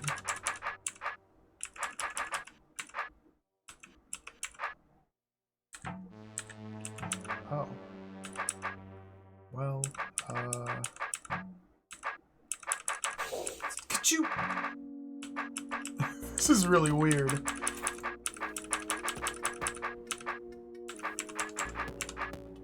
Off by 1. So if I'm off by 1 here, and delaying 1 turn and doing this exact same dance would have done the trick, right?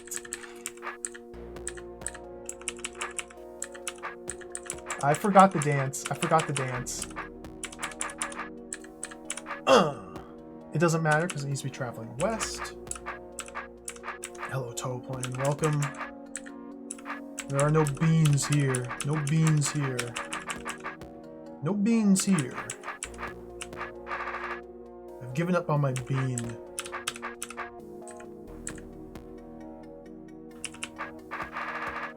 No beans to be found today. You!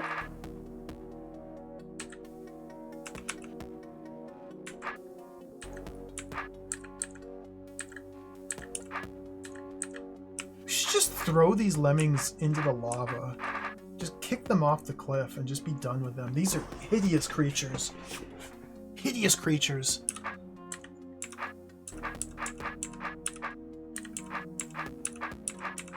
Like, I just want to fumble around and just spin my sword and have puzzles just work.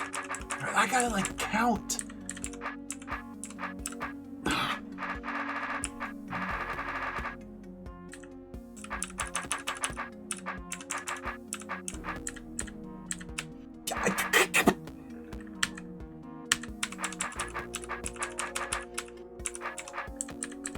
There. Okay.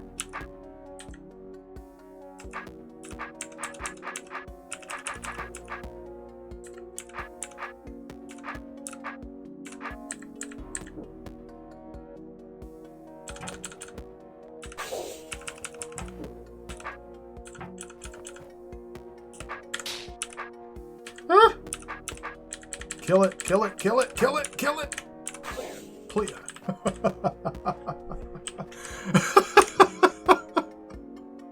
That was a pretty funny room. That wasn't bad. That wasn't bad at all. So here's my key card. It goes in this door right over here. Right over here.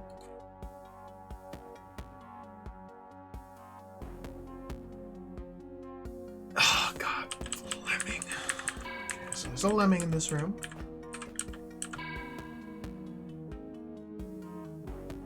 I'm disrupting it with the Wraithwing. Interesting. Interesting. Interesting. Very interesting.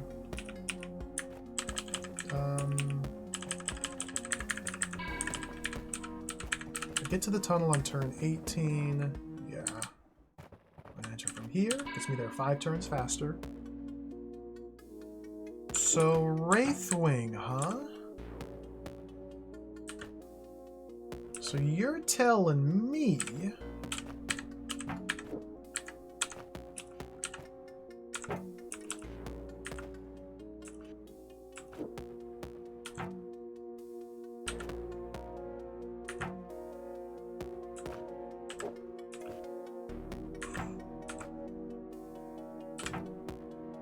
to do a dance like this?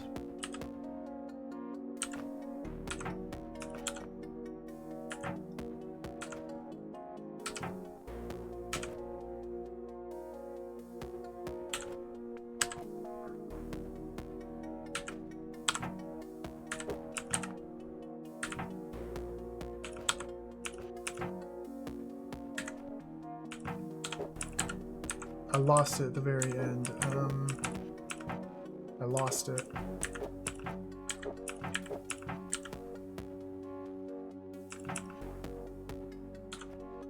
There. There.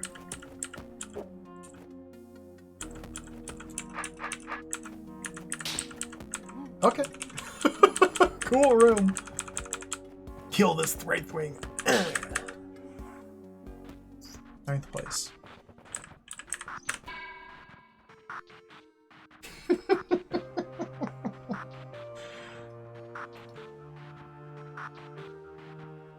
I don't think we're going to finish this floor today, by the way.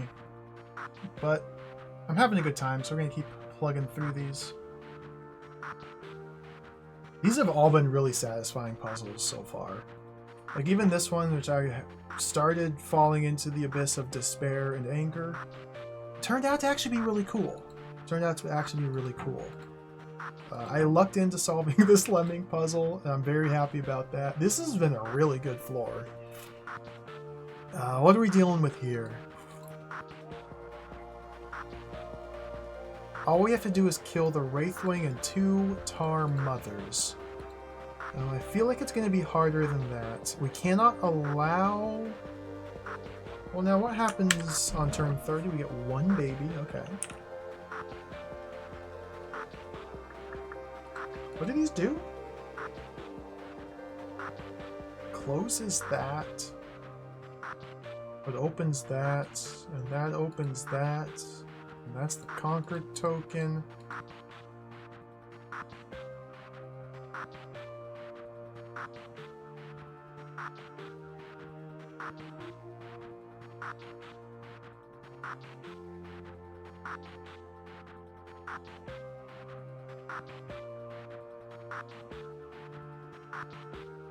So we have to remove all the tar from the pressure plate. We have to keep the Wraithwing alive.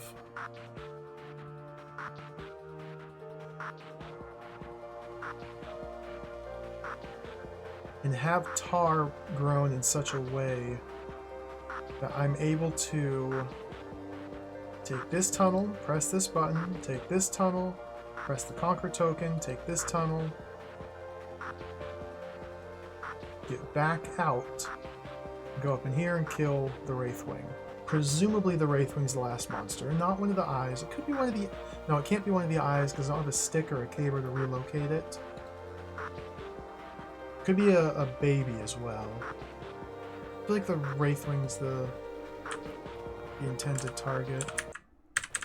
So given the extremely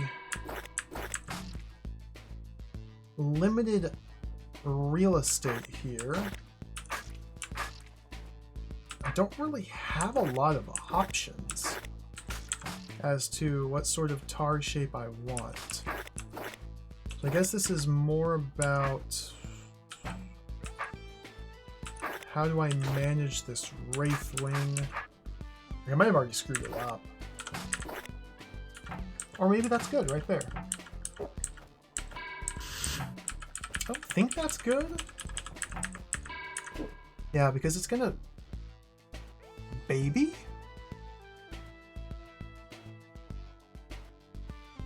Hold on. What?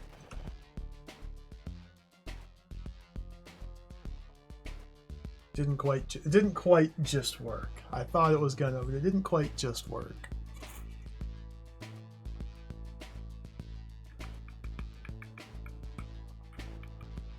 There's a bit more surgery required, it looks like.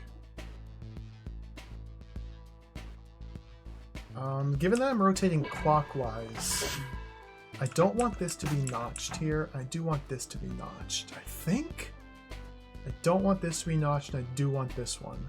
So I think I just want to notch these 2, but leave these as 3x3s. I don't know if I can manage that, but...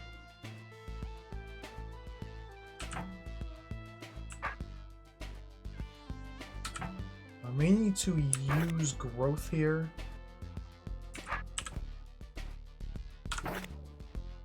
Don't you do it!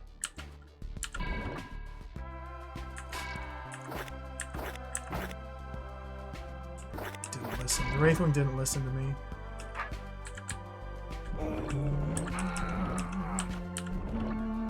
Alright, I achieved nothing that 30 turn growth cycle. I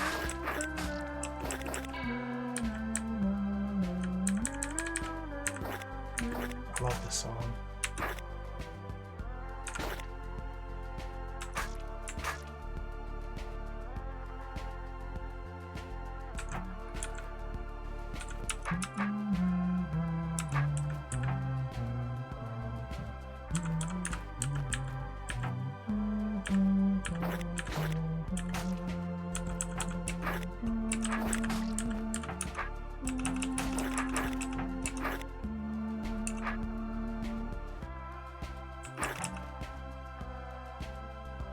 It's actually not easy to do.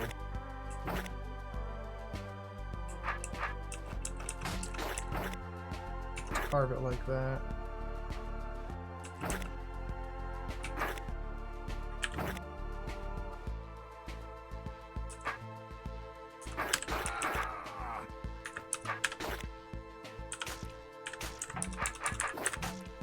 Okay, I think this is the pattern I want, but now I don't know if I can get around this Wraithwing.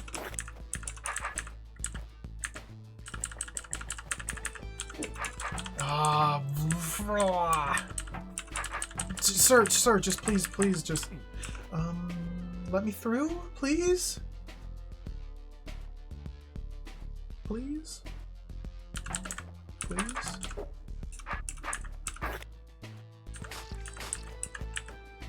Please?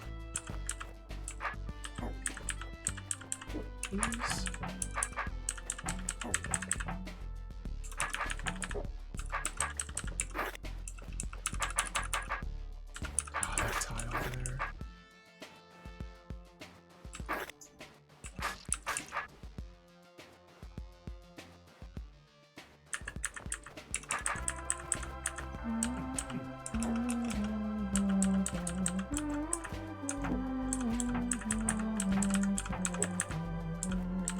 It's not gonna listen. Okay, so I need a better Wraithwing plan here. So the idea is that if I were able to get out of here by now, that this pattern would work. Because when I step here, the Wraithwing flies here. When I step here, the Wraithwing vertical preference is here. Because when they're attacking you, or when they're moving towards you from a distance of greater than 5, they behave like roaches, so vertical preference would slide it into this little notch. So I guess I don't need to just notch it, or I could do more. I could carve out these as well. And then I hop over here, here, here, and it's stalled out right here. And the same thing happens when I go around this way. I step onto this tile, the Wraithwing flies here. I step down here, the Wraithwing goes here. I'm able to touch the Conquer token, teleport out, everything's fine. So really all I need is a 2x3 here and a 2x3 here.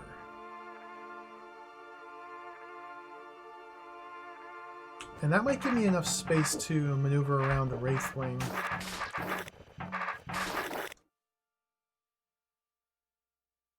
A bit more effectively. Like I can delete this.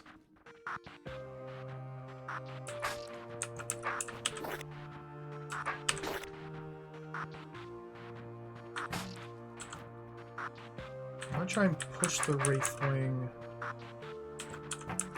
north from here, which I'm not doing all that. Oh! Well. Oh! That might be what I want! Hey, I like the looks of that.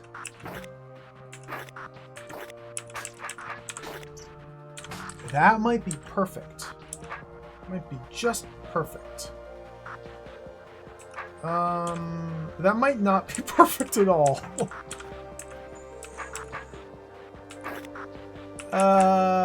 Maybe a little less than perfect. Okay.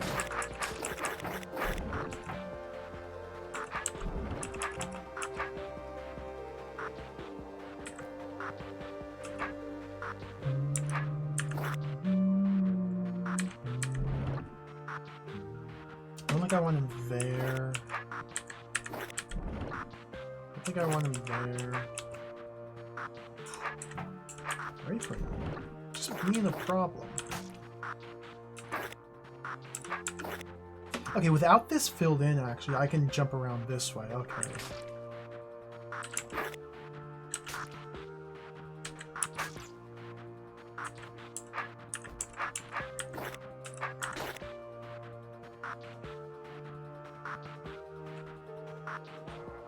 I don't think I can catch him at this point. I think he's a lost cause now. Yeah. Interesting. Let's push him.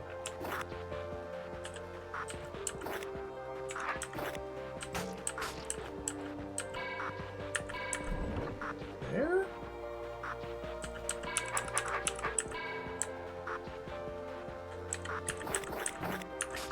This is pretty tricky.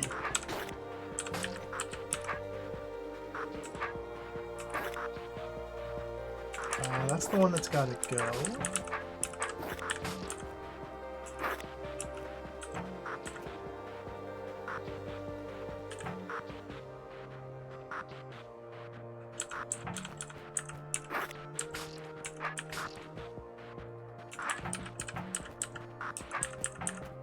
Ah, man. Okay, I think it would be ideal to keep the Wraithwing right here. I could somehow get the Wraithwing there. I think that would be the best. The best. Just the best. That would just be the best, so...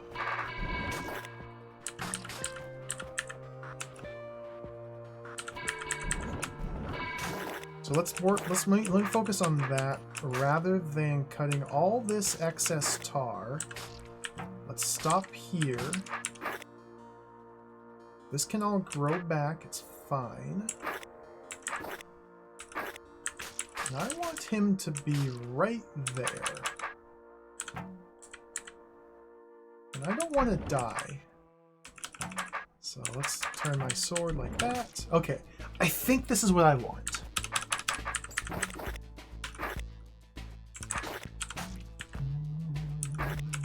I think. I'm not entirely clear, but I think this is what I want. And this one gets notched. That one stays full. That one gets notched. That gets cut. Okay. Cool. Vertical preference. Vertical preference. And explode. Cool room. This is a really fun floor. You're very welcome. We just had somebody earlier today say they followed simply because of my profile icon. More people than you may think recognize the ORAT.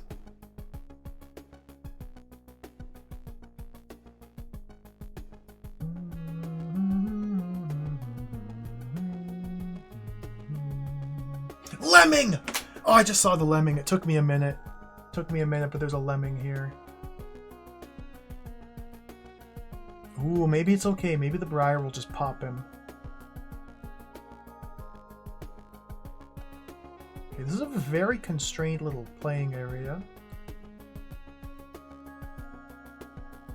So...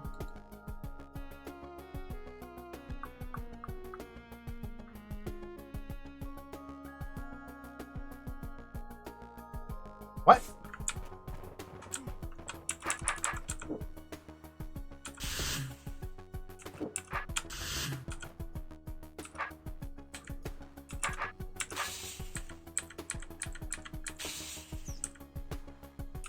Don't really know what my goal is here. I'm not gonna lie, I have no idea what I'm trying to accomplish.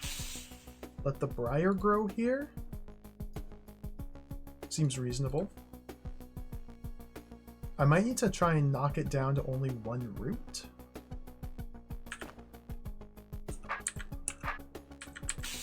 Don't think I accomplished... Oh, this is not a bent tail. Okay, okay.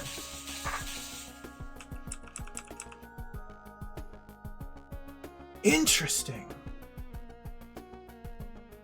Okay, this is the sort of puzzle I've been kind of hoping to come up against, believe it or not.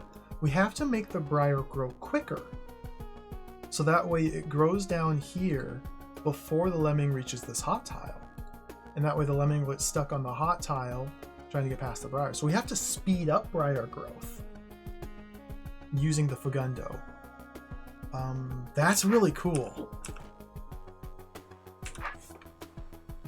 So in order to speed up briar growth, I think it would be wise to highlight the briar growth. We need to use the Fagundo to surgically remove only briar growth and not withered briar, if possible. Is it withered? Matured? What's the term for it? Withered, yeah. Because that way it'll take less time for the next briar growth cycle to occur. Oh, this is really cool. So we take out as much briar growth as possible. So if I just stay here, that's 3. That might be the best I can do from here. No, because it matures in a very specific pattern from like the top down. So let's try and... So I didn't get anything that cycle. So let's hit those 3. Got him. And now I don't really know...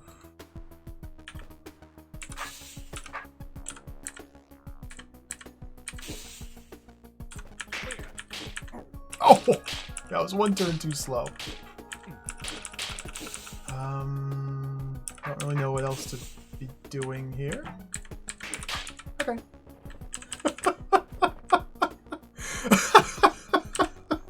Cool room.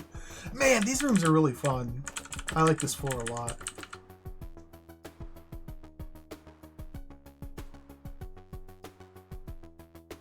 Now what's this?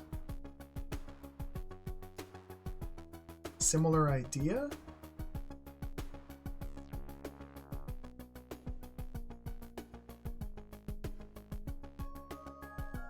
Allow the briar to grow onto this pressure plate before the roach gets this far. And it's very wide here. We have 5 Fagundos. We can choose what order to activate these different elements in. So yeah, similar idea. We need to spread the Fagundos out as far as possible, synchronize them traveling north to eliminate as much briar growth as we can to speed up. This is so cool. How am I gonna do this? That seems like a good start. And let's go like... I don't actually know the specific order that briar matures in. We saw in the previous room it goes north to south. I don't know about east to west. Like, I want the Fagundos on a certain side rather than the other. Or I could just gap them even farther. And this is not good. They're too close. They're too close. So I need to go, I need to get them this far. Yeah. And out. So that's maximum spread. To be fair, Hosanna, this has been a very good hold. Out of 1,075 rooms, there have been 2, which I thought were bad.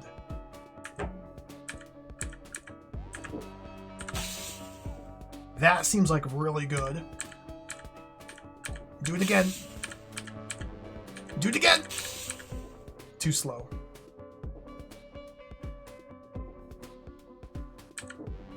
One turn too slow. Okay, so maybe if I just turn there? Does that do anything different? No.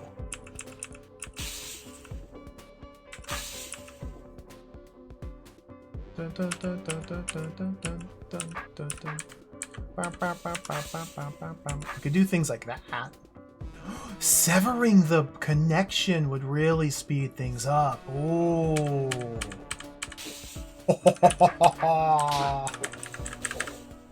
Good. Third place tie.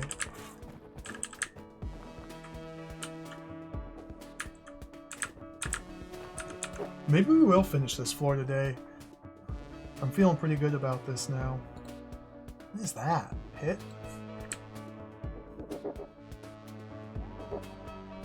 What are you doing, Snake?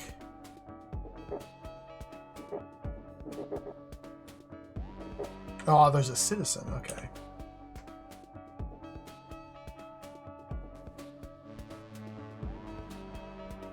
I could leave, that's true. Indigo door should be open now.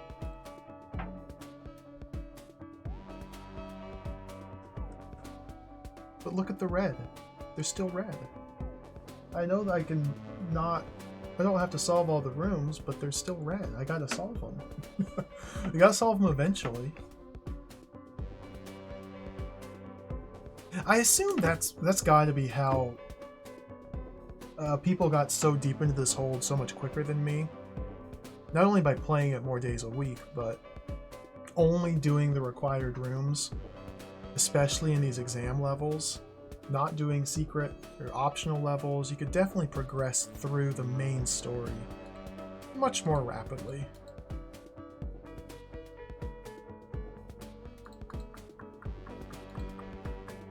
Yeah, we found the door. Yeah, exactly, the door. We gotta get that key card.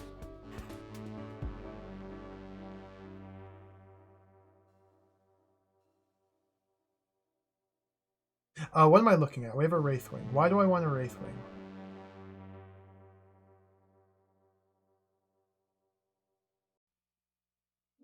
Seven days a week of DROD. That's too much DROD. I would over DROD. Because the size of this hold... Because of the size of this hold, I am intentionally pacing myself to prevent burnout. Because this is incredibly large.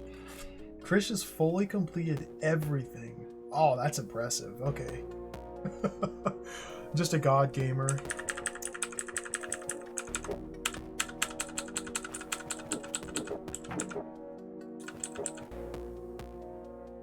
That's really impressive.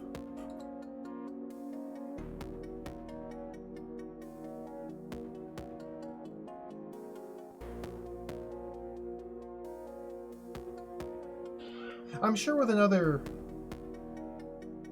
15 years of experience, I might get up to that same level. So I bet Krish, I bet a lot of people who are playing this hold like on release consistently are like long-time DROD veterans. I didn't get into this game until pandemic 2020. I've only got 5 years. Yeah. There's many years of DROD experience I'm lacking.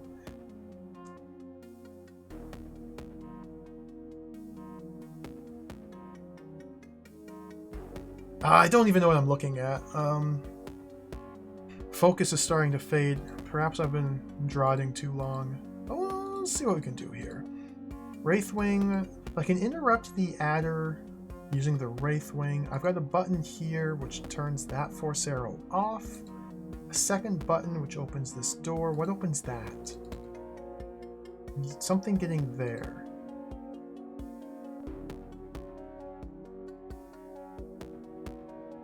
So there's a conflict here.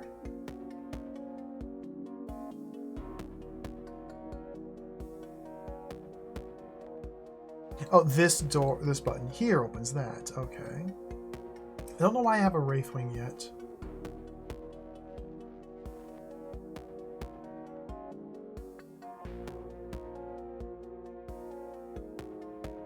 The citizen does not have a target, but it's going to be this relay station. It's the only one in the room. We need him to meander up there, specifically while the adder is over here holding this button down and be through. So okay, let me see why this, I can't just time it like this.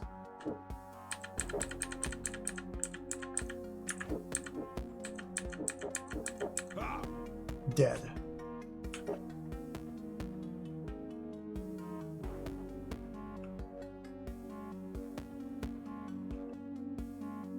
So I think we want to get the Wraithwing on this tile here to prevent the citizen from taking this path in and have the citizen go around in this direction. Seems to be a worthy goal, and this area seems like the appropriate space to manipulate a Wraithwing. Okay, I think I can do that.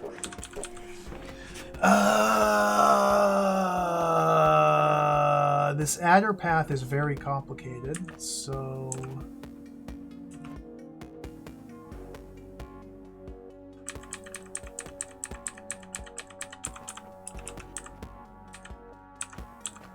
get the adder ahead.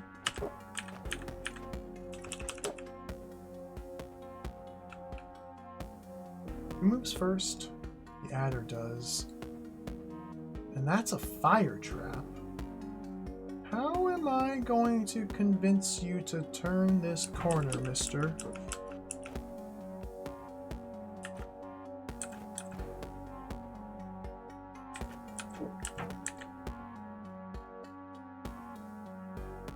Well, if the adder moves first, and then I wait till now, okay.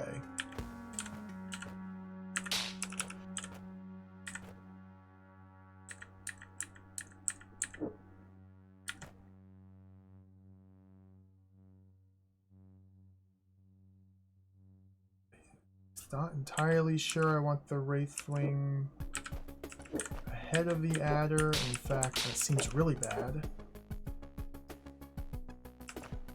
So I guess I should probably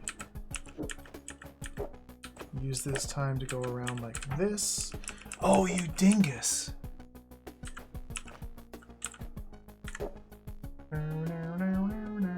Oh, okay, I see the move. So you get behind and do the exact same trick as before, like that, okay?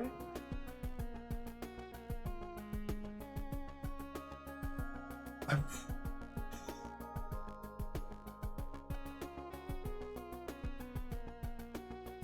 what? Sir?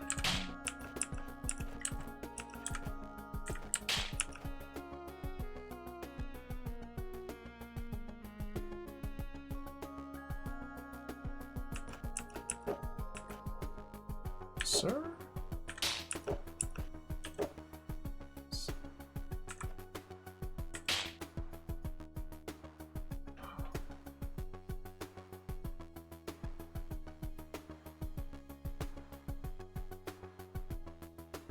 What?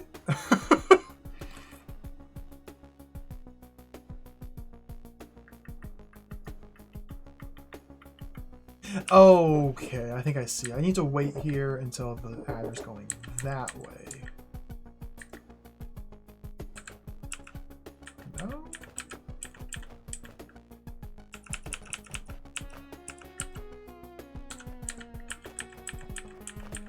I don't know how to do anything here. Like I just can't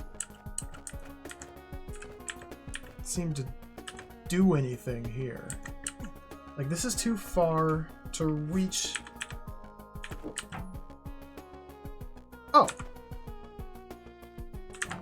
And now you wait for you.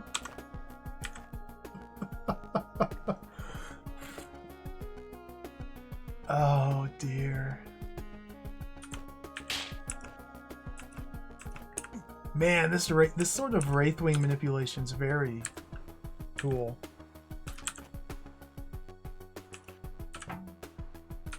What am I? Ah!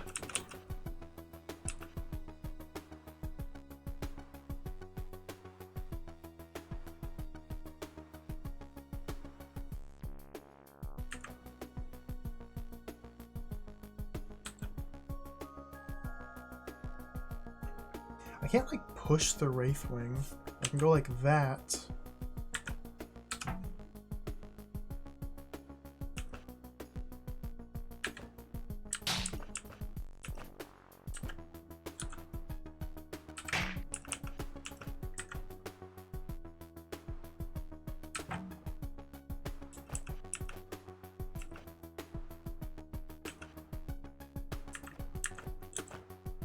Huh?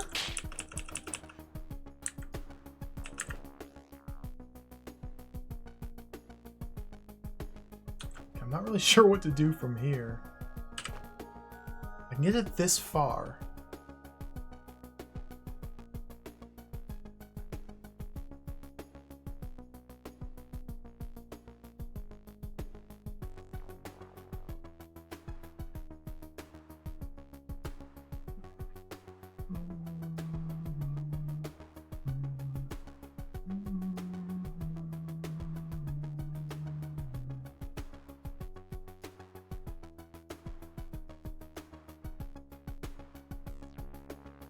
Interesting.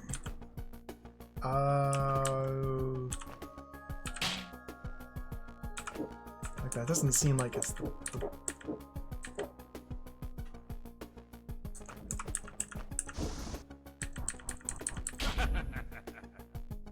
what?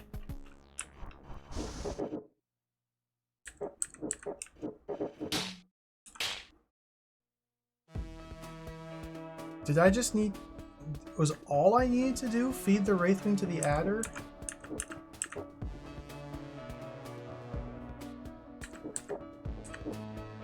I feel like I'm missing something. Oh, I guess specifically between this section and this section. While the Wraithwing is in here, all I need to do is feed it to the adder. Because when it's 4 tiles long, it would hold this button down for 1 extra turn while it eats itself and shrinks to get out. Okay, yeah, okay. Cool. Interesting. Yeah. 7th place.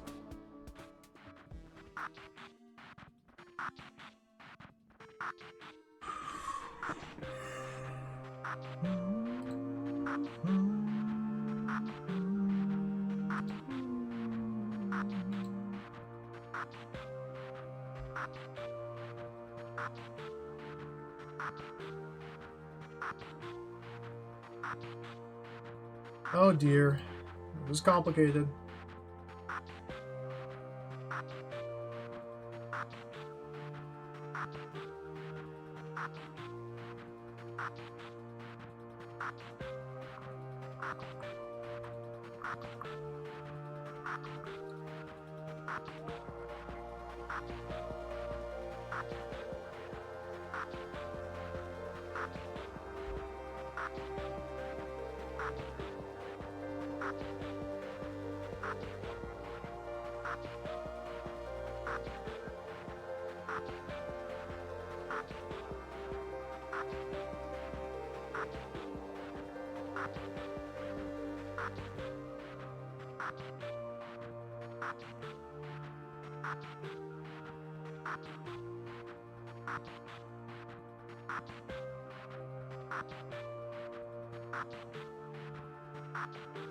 Complicated.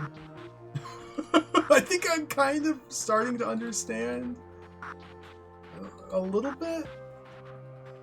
Alright, take care. Thank you for watching.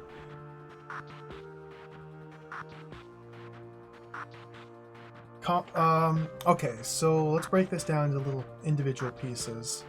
The 4 monsters to kill, a mother, 2 adders, and a brain.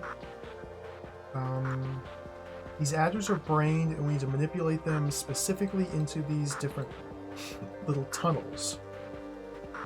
Taking care to do so while Beathrow's in here. Because the only way to get in here to kill this brain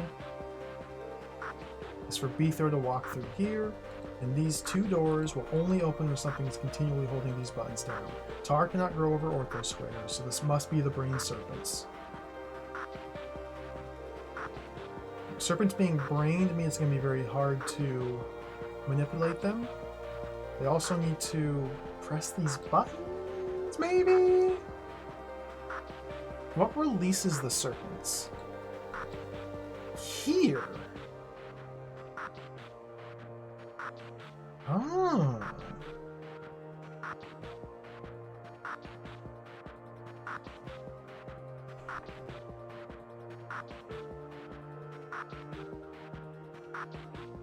So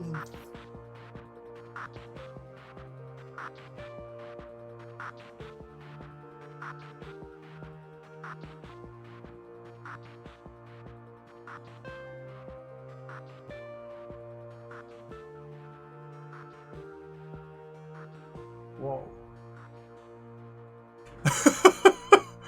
I kind of just short-circuited myself.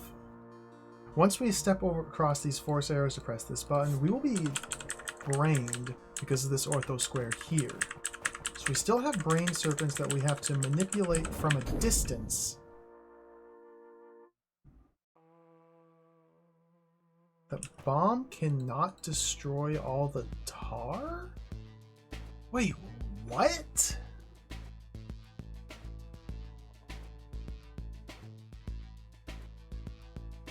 Like, if I allow the tar to grow here and here,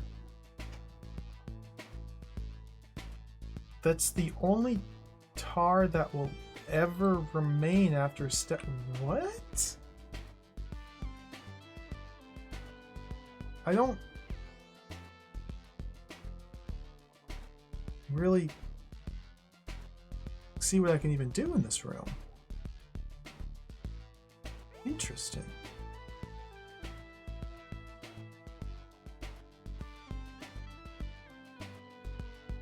I totally have misunderstood this.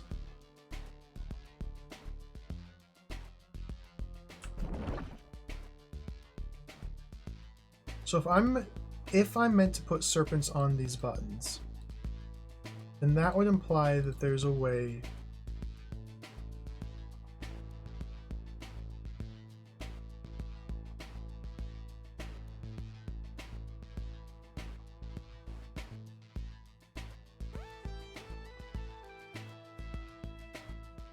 Oh, what? Hold on. Let's back it up a couple steps. How do I kill this brain? A snake cannot go in here. Beethro must travel in here and poke the brain with a sword. Okay. Understood. Doing so would close these doors? But these are on toggles. And so by opening these doors and closing these, the serpents, the adders must be precisely 3 tiles long and holding these down with the last section of their tail. Well, they could be 4. They could be 4. And then they move, releasing the buttons, toggling them, which would reopen these doors and get back out. Okay. So serpents parked here and here of length 3 or 4. 5 would not work. Okay. The only way to release the serpents is to press this button here. And if pressing this button destroys all the tar, then I'm stuck.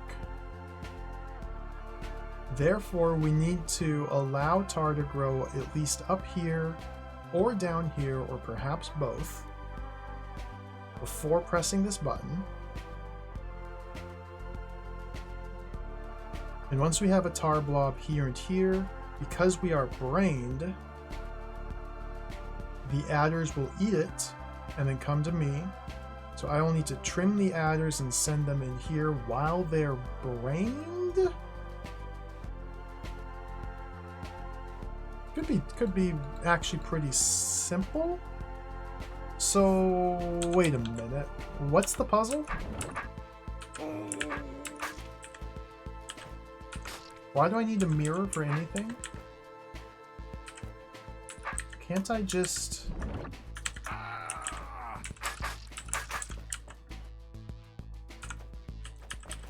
Okay, using the mirror there would unbrain me to make things much easier. Can't I just do this? Oh, there's a fire trap in there. If they were thinking horizontally, they would swim right by.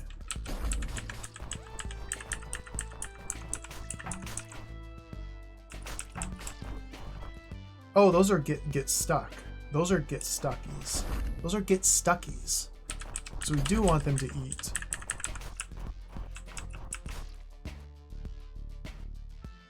Okay, so I need a different timing. Wait, 1? Nope. This guy needs to be thinking vertically. Those are get stuckies. Okay. I overlooked the get stuckies. This is 1, 2, 3, 4, 5, 6. So like.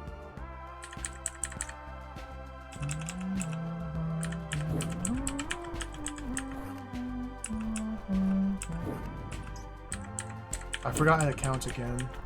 It happens to the best of us. So now they're brained. Trim.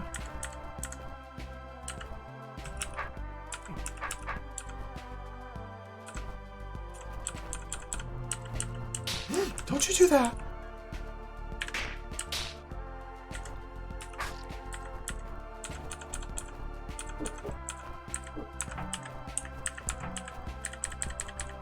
Just go like that? Like, is there... Okay. It looked really complicated, and then it looked really simple, and then it got recomplicated, and then it ended up being like a nothingness? A brain will make the adder dodge the tar even if it can eat it. Oh, really?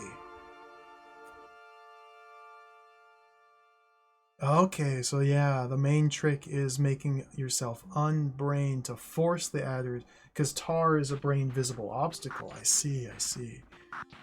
This one just kind of looks like the obvious spot to put the mirror to me without really thinking through why. It just, that looks like a spot for a mirror, so let's put it there. Cool. Okay. Good stuff. Spiders! Ooh, serpent on shallow water. Ooh. My name is Beethro. Now...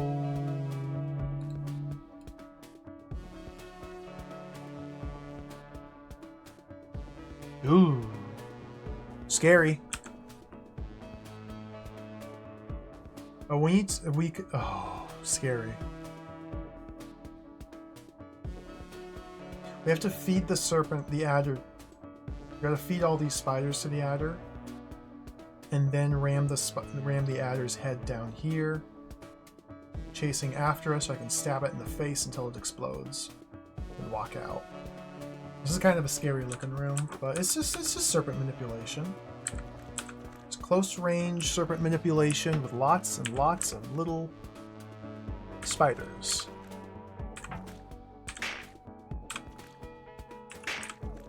I've done my share of serpent manipulation before. I kind of understand the principles. The hard thing is making sure that we are safe from spiders when I walk into their smell range. And I can manipulate if the adder is on the edge of my visibility, which it's not now, but I can go like... If the adder's on the edge of my visibility, I can manipulate a movement preference very effectively. It's like we want it to be thinking vertically, like that. It's the only move it could make. From here, I want it to be thinking horizontally, which it isn't.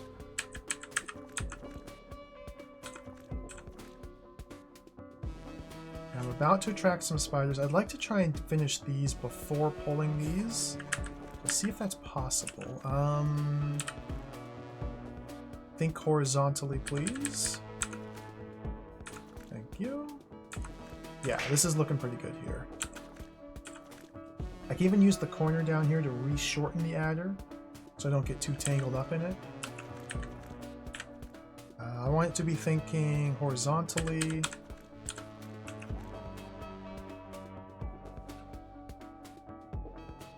Oh, could I have done that? I think I could have done that a little bit better. From here, I want it to be thinking horizontally, yeah. That's perfect. It's a little awkward, so let's go vertical.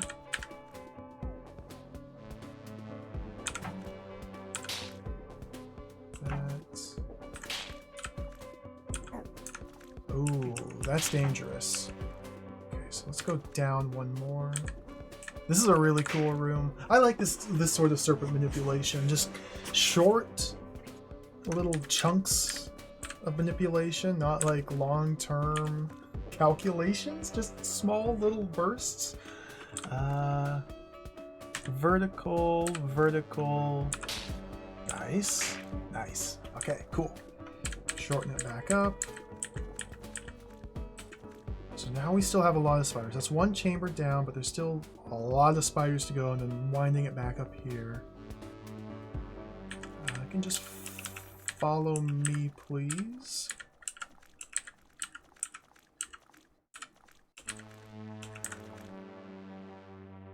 I'll feed it. I'll feed that spider. Maybe I'll feed that spider. Maybe.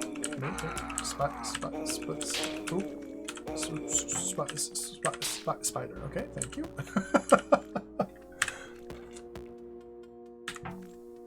Horizontal. Nice. It needs to be thinking vertically now, not horizontally. So I gotta back up. Give it the vertical.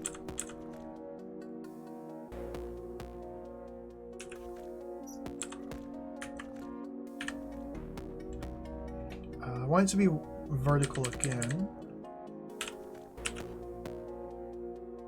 Oh, from there, okay. And then... Oh! Well, that's fine.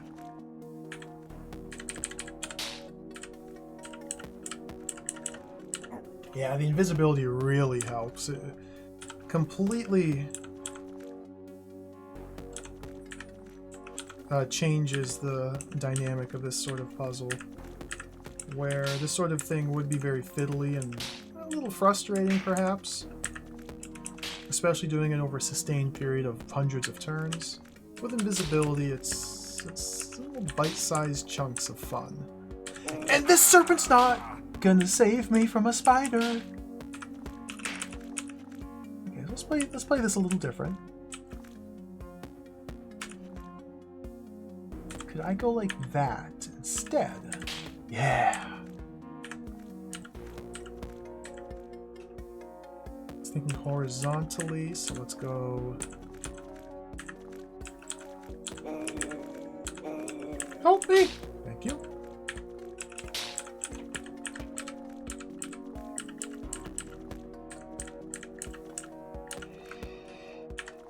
Ooh, this is awkward.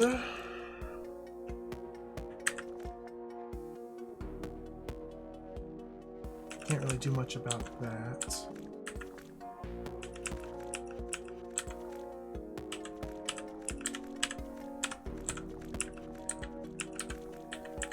I need to get back on the edge of my smell range. Sending it south is much harder than north or east.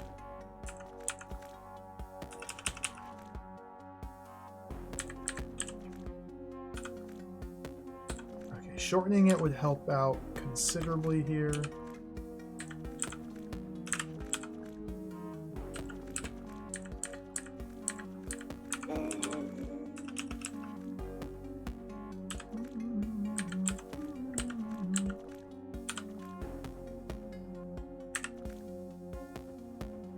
You son of a gun.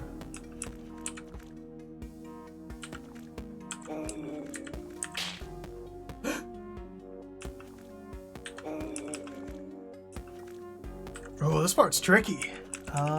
Maybe it'd be best to bring the spiders to the serpent. At least this one. Yeah, I like this a little bit better.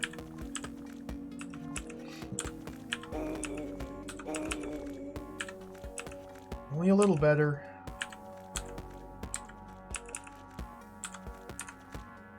Come on. Come on, man.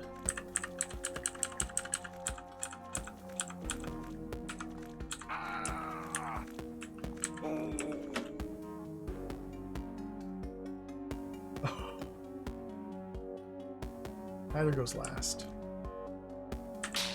So that works.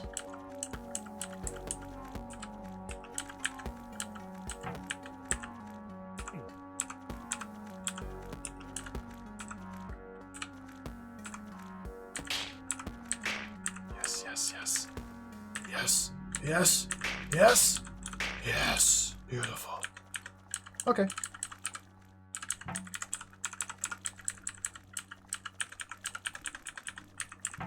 Cool room.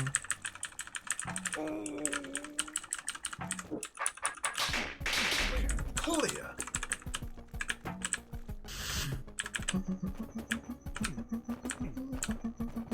We're almost done with this floor. There's one puzzle in the middle I haven't even looked at. Let's take a look at this. Challenge. Kill 2 Wraithwings with the caper. I didn't even like understand or parse this room at all. Oh, this is scary. How?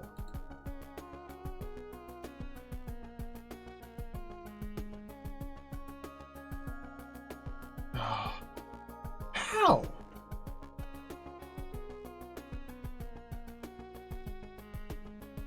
I guess before detonating the powder keg, kill 2 of them, and then the third one.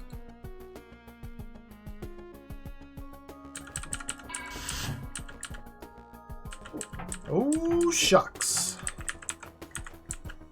So we gotta... I don't know if I'm gonna go for the challenge for that long. We need to utilize Wraithwing aggression. This sort of Wraithwing business is shenanigans of the highest degree. Like this is maybe not that bad.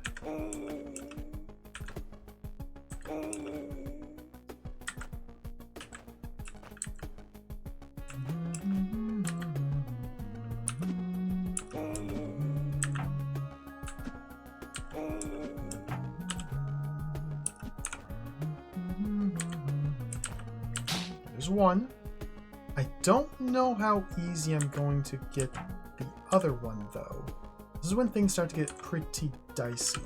So I need to be standing in between them to convince aggressive behavior.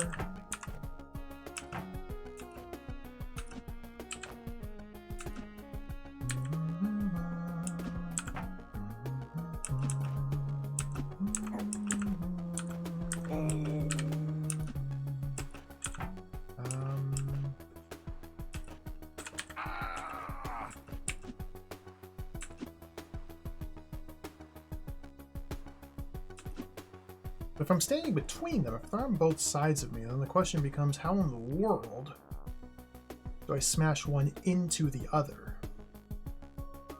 And the answer is using the green door up here. Okay. I don't need them both on the same side, or on opposite sides, really. It would be better to have them on the same side. Lay off, man! That's not how aggression works. I'm playing right into their hands. Sneak in like this. Okay. Okay.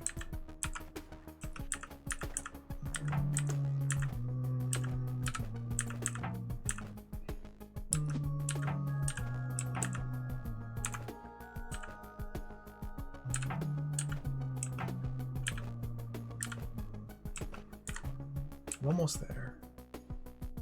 In fact, I could probably go like that. Almost.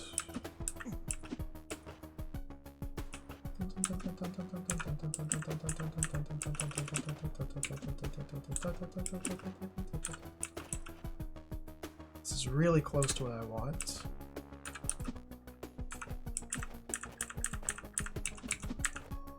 So the idea is if I have 2 of them lined up like this, just smash them. Just smash them. You just smash them.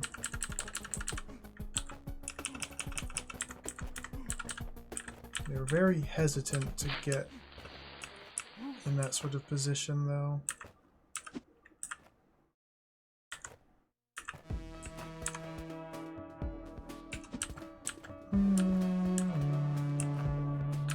I would love to just smash them with a giant hammer. I have a caber. That's close. There. That's a pit! Pit. I got owned by a pit. That's a pit. Pit. Pit. There. Okay. So now, the ultimate question, can I get this guy around? Can I go around him? Or is this just a lost cause? I think I can go around him. Oh yeah. Pit. Take that line. See ya. Cool. That wasn't too bad. Is that Big Nose the Caveman? Of course that is. That's Lack Attack. Big Nose the Caveman emote. I gotta play Big Nose the Caveman. Big Nose freaks out. Those are Codemasters games. The fine folks behind the Dizzy series.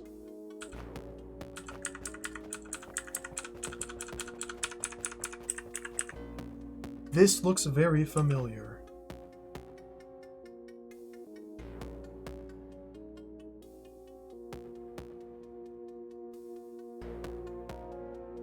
Wubba. I have 2 brained Wubbas, which I need to unbrain and hold this button. Ooh. Now, what is this?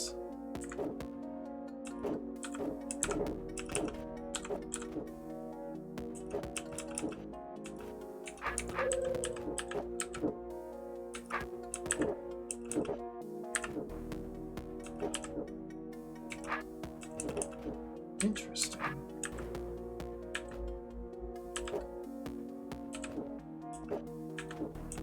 Turn order. Yeah. Per.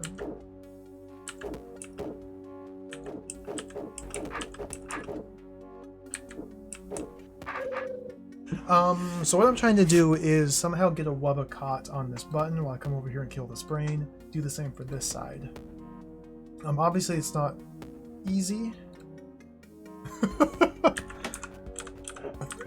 Wubba's just kind of like to party. Oh, we need both of them.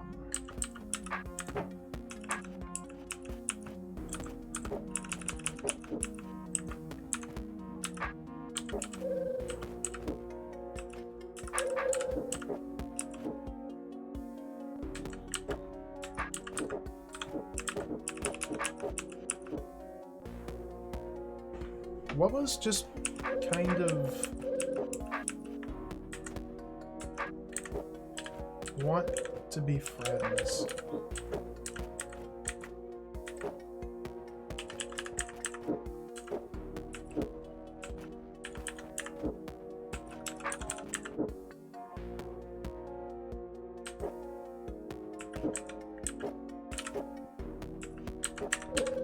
This is the sort of pressure plate. Okay.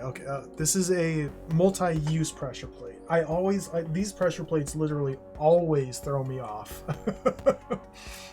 These pressure plates always throw me off. I forget how they work. They're okay. So we need to We need to diagonalize them. I need to diagonalize them.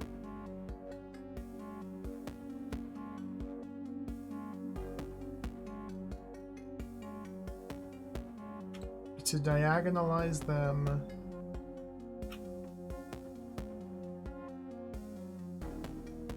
Challenge was about a half minute. Oh, Twitch delay. Yeah, it's just the delay baked into the Twitch streaming service. Diagonalize them. To diagonalize them.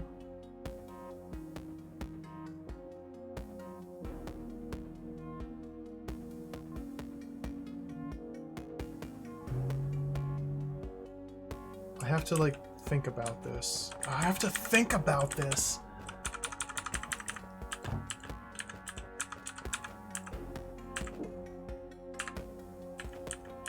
Okay, you all come in here. Wubba wubba wubba wubba. Wubba wubba. Wubba wubba wubba.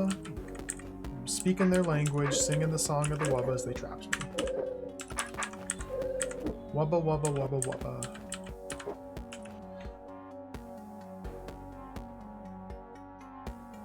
How do I diagonalize them?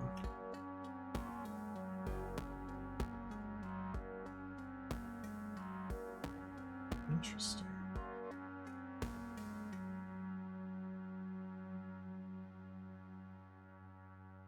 I'm not really sure. Can't go around this way, it makes no difference. So this tile has to be blocked. Wubba needs to be in here while I run down here. That's part of I don't know. Or I guess if there's two of them side by side, when I step here, first one will move down here, the other one will stay there. When I step here, top one will slide. Because they're unbrained and they will always be unbrained. So if they're unbrained Wubba that need to diagonalize themselves, then this is complicated.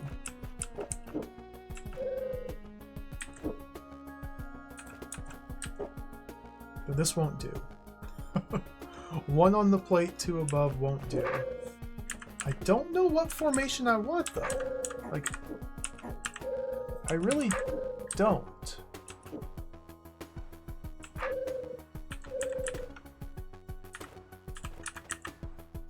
Wubba?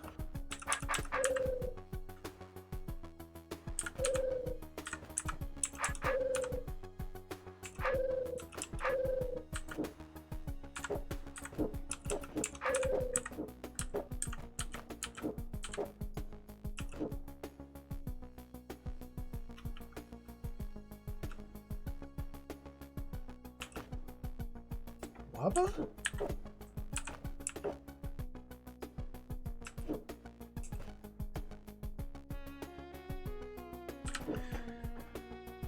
Would this work in the reverse turn order? If this were number 2 and this were number 1, when I step here, they would both diagonally move there and there, so no.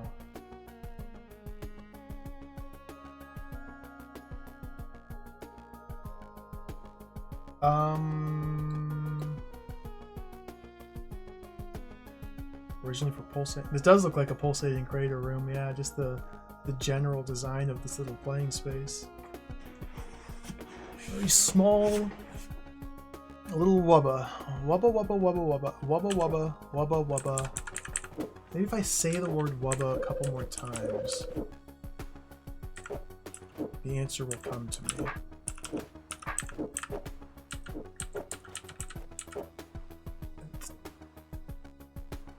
That's a... Huh?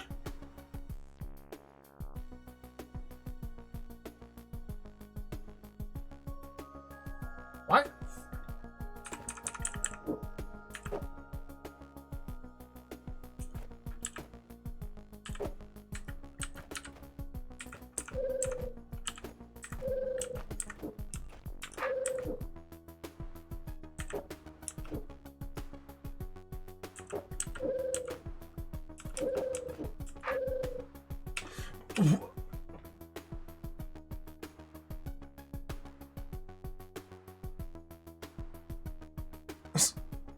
Oh,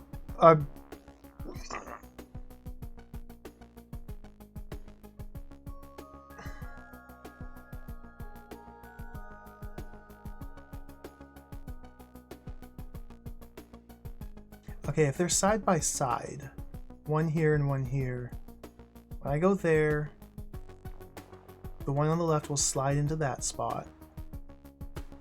When I come down here, the one on bottom will move south. Depending on turn order, this one could either stand still or slide onto that button. So if there's a wubba here and a wubba here, and I step west, it's going to slide there. It's no good. So if there's a wubba on the button and one here and I step west, it's going to slide there. No good.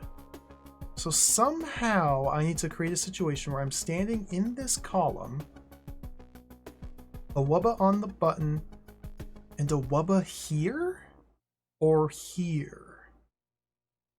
That's what I want to have happen. I need them, okay, I need them, I think I see how I need them now. I need them horizontally aligned, and I need number 2 on the right, number 1 on the left.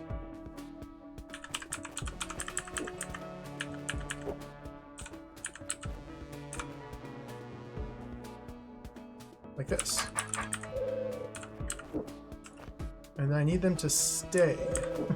Wubba.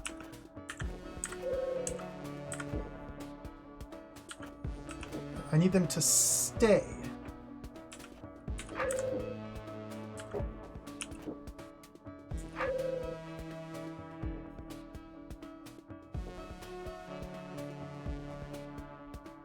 Can't ever get a wubba into that space. 2 there and there diagonally move would work, but I can't ever get a wubba. Oh, brain.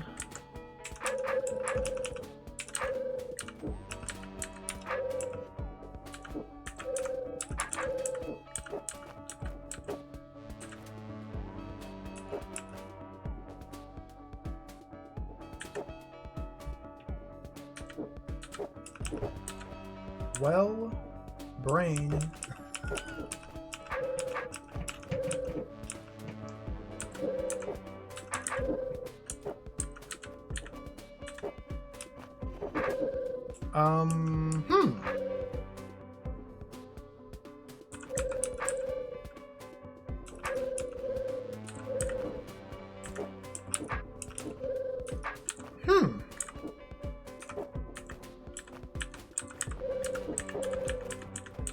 This is very interesting.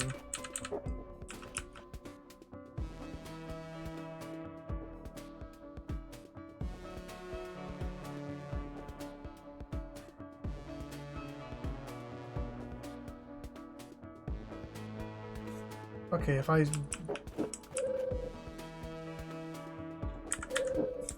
swap their order, and this one slides down there.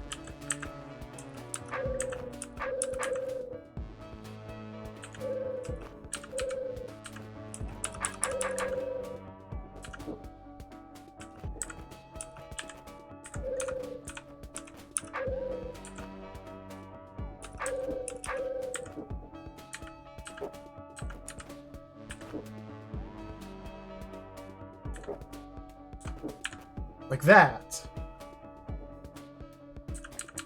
Interesting. What the heck did I just do?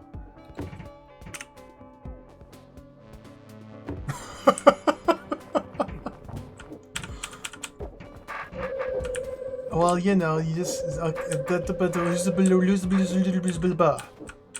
Okay, so you want them sprayed diagonally like that. So I want one there and there. You can't check turn order in demos. But we can assume, we don't even need to assume, we just know that this one is the second in the turn order. Because if this guy were second, he would have moved. Okay, so I want number 2 above the button, number 1 there. Okay. Return to game. Interesting.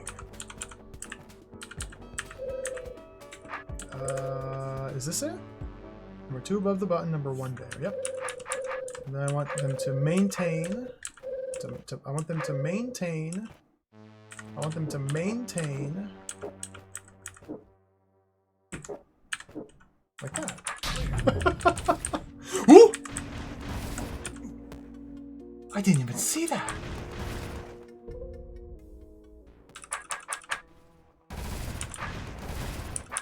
I'm gonna pretend I didn't see that. We'll come back for that. The stream is running really long, and I think this is the last room of the floor. We'll come back to that one.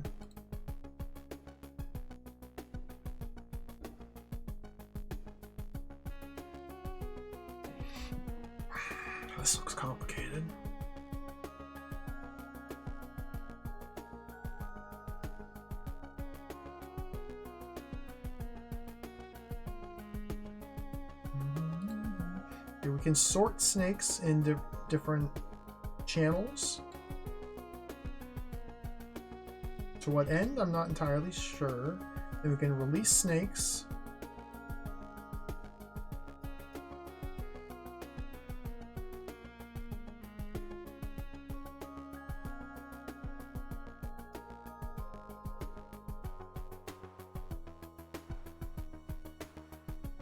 I think this is just a turn order puzzle.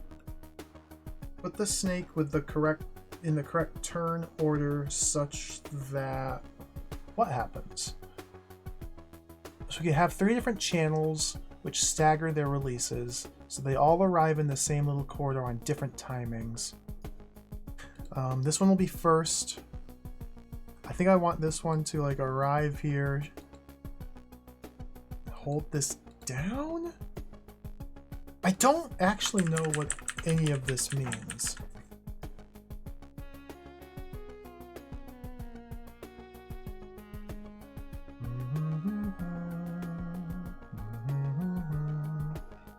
Getting a serpent to go north into this tile while Bithro is here. It's not hard. If it's thinking horizontally while traveling east, while Bithro's over here, it'll turn north. Oh, but this one has to be done first. And these serpents are 4 tiles long. 1, 2, 3, 4. 1, 2, 3, 4.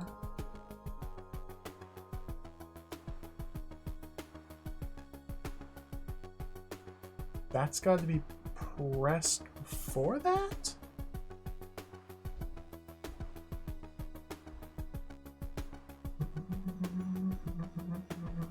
So I think turn order of the serpents is important here. 1, 2, 3, 4, 5, 6, 7 turns to reach this button from this chamber. 1, 2, 3, 4, 5, 6. This is longer, so this snake will reach this button first. We want this snake to reach this button and force this snake to go down into there. I don't know if turn order is actually going to matter for that. Like, what is the deal? Let's just go like this. Put you there. Put you there. Put you there. Without thinking too much harder about it, we have 1, 3, 2. Now all I can do is that.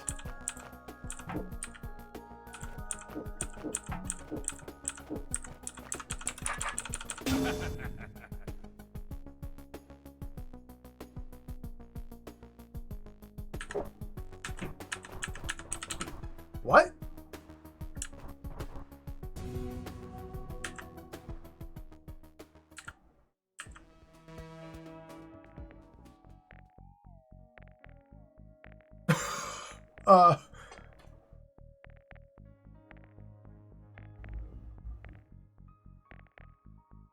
Could I have done anything any differently?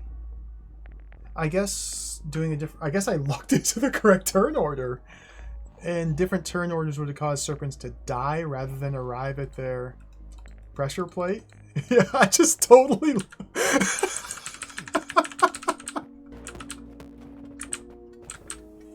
Cool.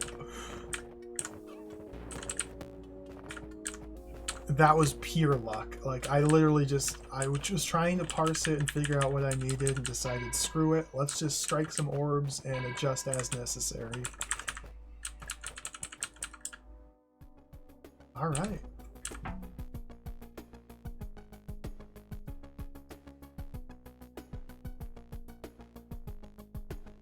No, I cleared this room. The roach is gone. Okay. I got terrified at the moment. Why the music? Why's the lemming back? Do lemmings? Huh. The lemming's back. Oh, he's gone. Weird. Voxandra, holy smokes. Thank you for the Voxandra raid. Welcome. How's it going, everybody? Thank you. I appreciate the raid. Welcome to the stream. I'm playing DROD. I'm lost. I'm engrossed in the DROD vortex. We've been puzzle gaming hard today. Thank you for the raid. Welcome, everybody. I was going to wrap things up myself pretty soon because I am... how do I do this again? Because I've been playing DROD for a long time today, but thank you for the raid. Mega Man and Bass. There's a PlayStation Mega Man X3? I didn't know about that. Oh, we can just... I didn't know there was a PlayStation Mega Man X3. Cool, sounds fun. Oh yeah, this is DROD. This is a puzzle game. It's magnificent, wonderful, excellent video game. We just arrived in the Molten Chamber. Different sound font, versions of music, anime intros. Oh, really? I'll have to look into that. I haven't played a Mega Man in a long time.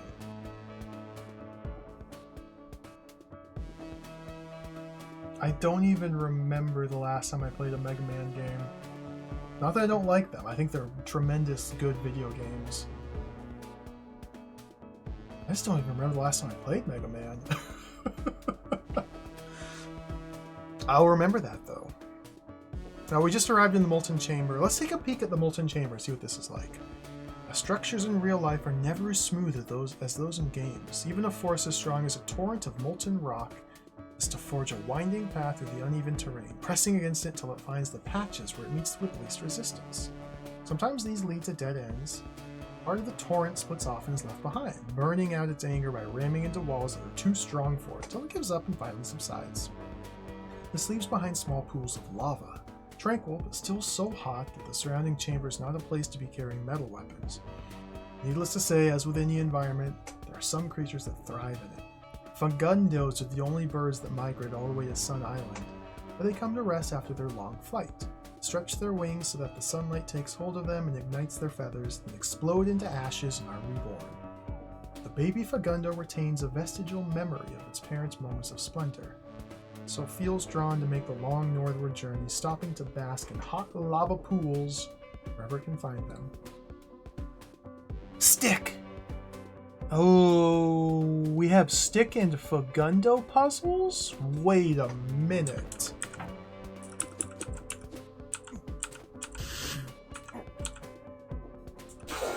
Whoa.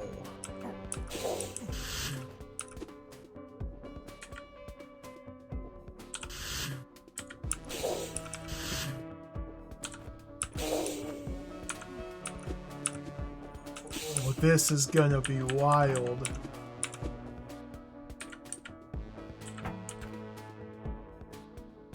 Stick and Fagundo. Interesting.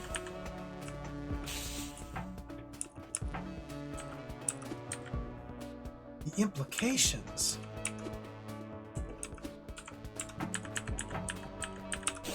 Oh, how? Okay.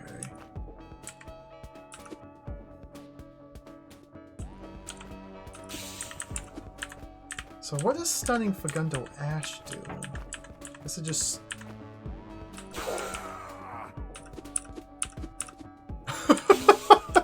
Wow. This is wild. Okay.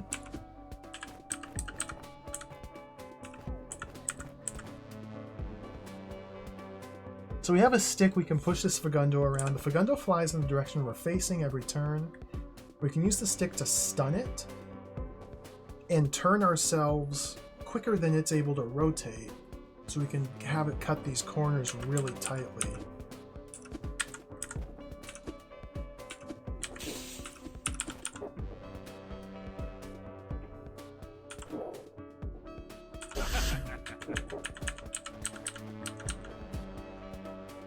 Wild. Okay, this floor is going to be a whole thing, but this is really cool. What is all this?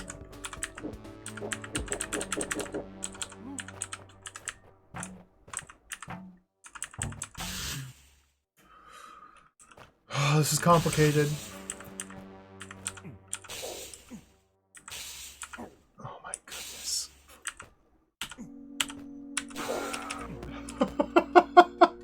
This is insane. Okay.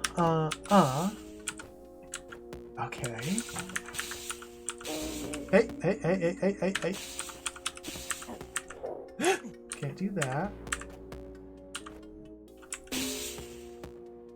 What am I? Whoa. I have to sacrifice a Fagundo to hit this.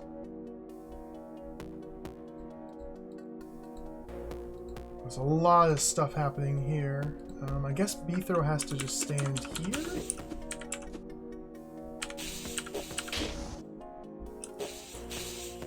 What's that? Also a fire trap, okay.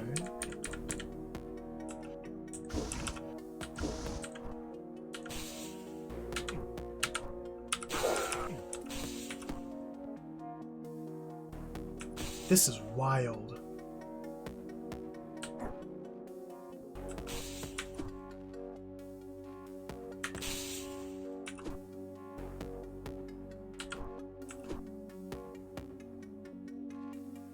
What am I even doing? I need to turn northeast, which indicates I need to push it here to get a turn to stun it? How do I push it in that angle? I can't come through here because those fire traps will never turn off. They will.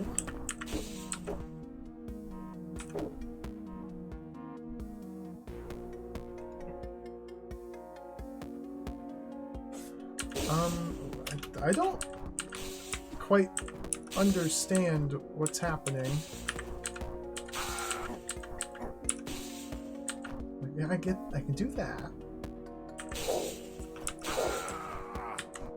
But from here I can't. Huh.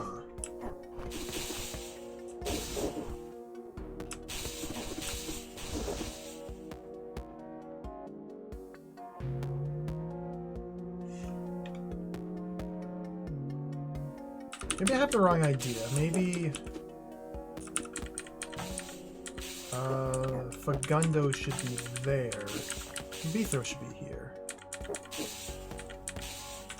Maybe I should go like...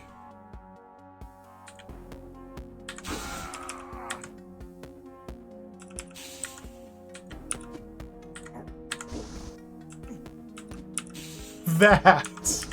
Wow! This is crazy. This is absolutely crazy.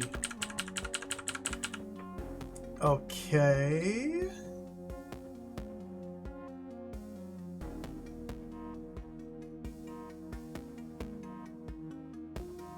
Now I need to encourage the briar to grow all the way out to here?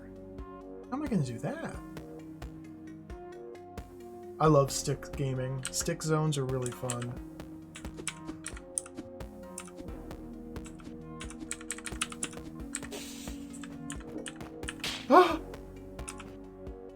Oh, by doing that and then saving the Fagundo. Oh, wow. Millie Mixie, welcome. I like your emotes. They're very good.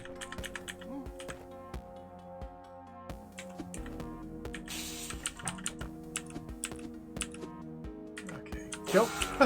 Not yet. Save!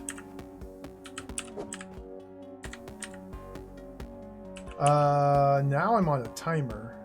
Okay, I don't really have turns to spare, so I need to... Ooh, I gotta cut that angle.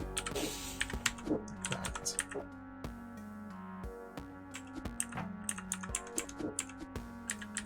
The briar's coming. It's not coming. Cool puzzle. Man, this is really fun. These are really good puzzles. I'd never even like considered the potential of combining a stick with a Fagundo.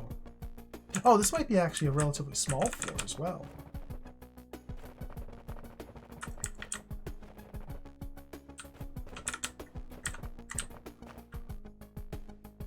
It's a relatively small floor. Doesn't mean it's going to be easy. And these are more Fagundo passages. That one's going to be a problem. No, not necessarily.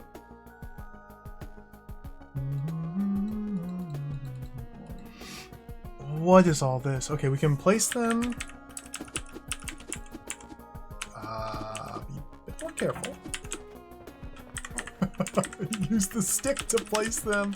I don't know if this is where I want them. These look like decent little Fagundo spots. See how this goes.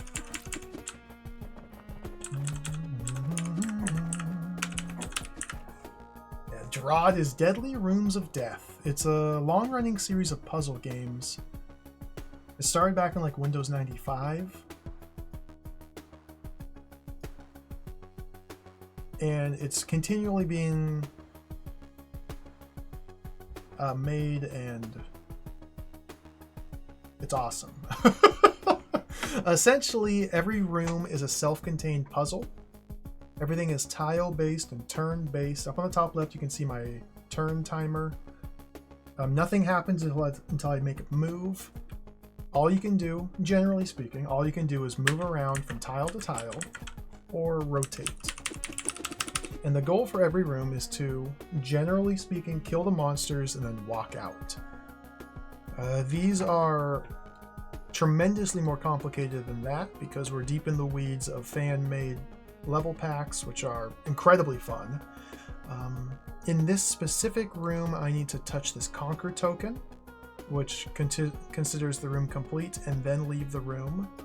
And there's a whole sequence of buttons and pressure plates and birds and briar and orbs and doors. And I have a stick. And I can push things around, and it's really good. I like DROD a lot. Some of the most creative and satisfying puzzles, not some of, the most creative and satisfying puzzles I've ever solved are in DROD. So in this room, we have to somehow get to the Conquer token, which imply that Bithro is going to be running out here. I don't think Fagundos will touch the Conquer token for us. That seems unlikely. So in order to get out here, I need to open these 3 doors. These 3 doors are opened when these 3 pressure plates are being held down. I have to run from Briar.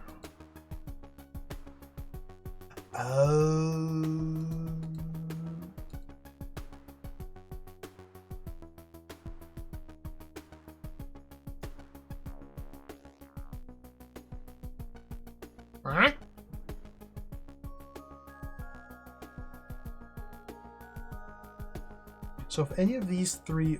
Okay, I get it. Kind of. I get the general idea. If any of these 3 orbs ever get activated, then they close this door, and I cannot run through here to get to the Conquer token. Now, these orbs are resting on fire traps, which are wired to 2 separate toggle pressure plates. So as long as I somehow press 2 switches simultaneously, then the orb will activate and deactivate, or the fire trap will activate and deactivate, preventing it from going off. So I need to like pre-position these Fagundo, because as soon as I step on here, I just have to run.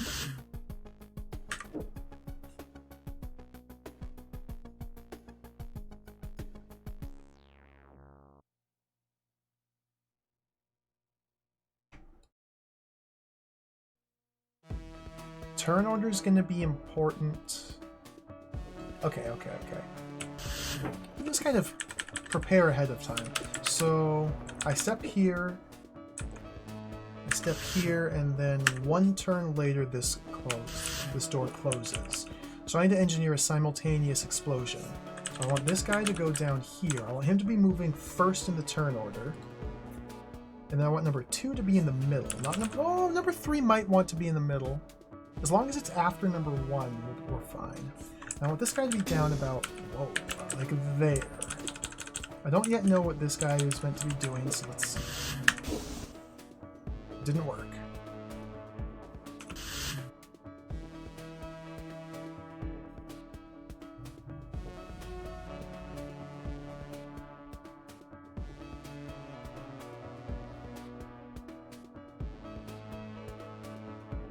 So I thought what would happen is I would step here, causing... Oh, this guy needs to be one tile. Okay, you need to be one more up. Okay.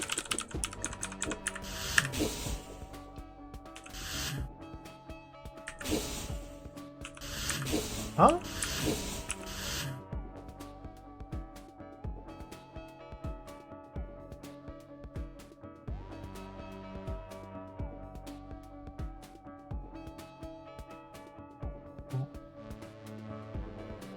I don't understand. I thought I understood. Coming to grips with some of the nuance here.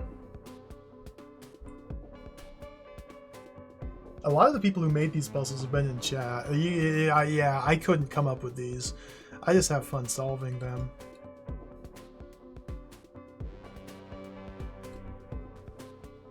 I got... So... Okay, this button closes this door, which allows a Fagundo to crash into it and weigh this pressure plate down. Weighing this pressure plate down activates both these fire traps. But I need to reactivate them. So we just need to go all three. We need to go all three. So like you there. It needs to go 1, 2, 3. Okay, not 1, 3, 2. Okay, okay. So turn order is relevant here, as expected. So they are lined up 1, 2, 3. So they should all three. What'll happen? I step here, closing this door. This Fagundo crashes into that door, which gets closed, and weighs this button down, which closes this door. This Fagundo then crashes into it, weighs this button down, which closes this door, which this Fagundo crashes into and weighs this button down. So all three buttons are held down simultaneously, preventing these orbs from ever activating because they're all double activated.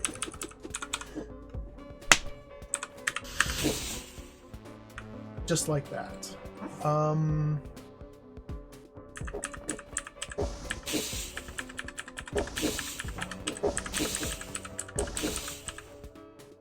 Oh, and now I have to sever the root.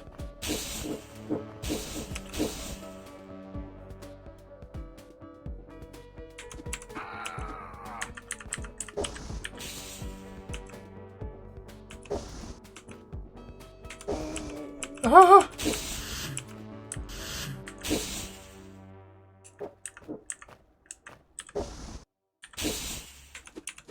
Okay, there.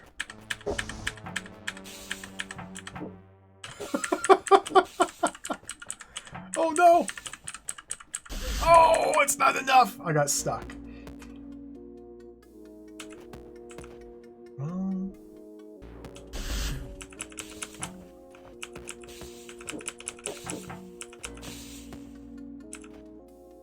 Okay, so he crashes. Okay, turn. I don't want to kill him.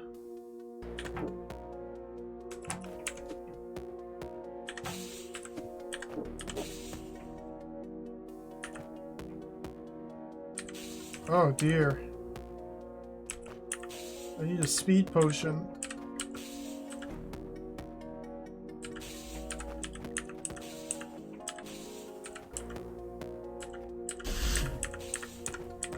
Oh, one turn too slow. And so there's one little modification I can make here. I think I need to send this guy...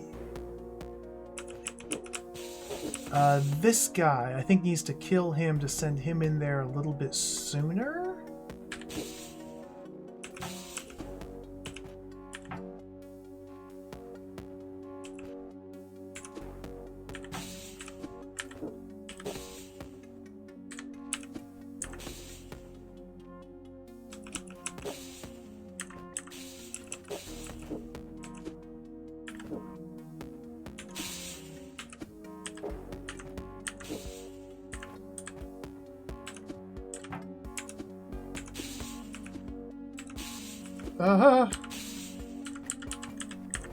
That's bad. This is really interesting. I don't know what this is for here.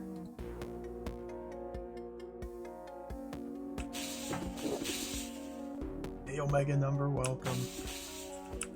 Or deeper and deeper into the descent of King Hesper. Currently, just finished chapter 5 and doing a little bit of the extra secret goodies post chapter 5. How do I do this? I can't stand here and just turn for too long because the briar catches up to me. Okay, there's one little... There's something here. There's something here I'm not understanding. Definitely feels like I should try and...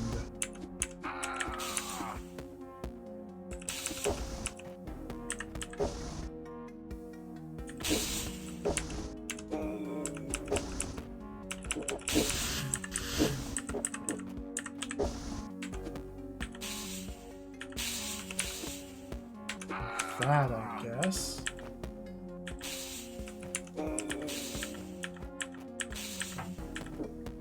How did I do this before? I'm doing it so much worse now.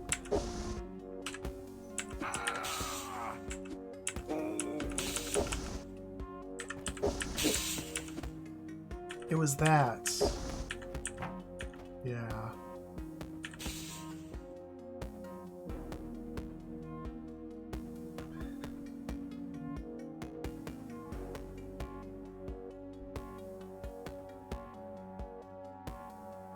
This guy might have to come up here to try and save me?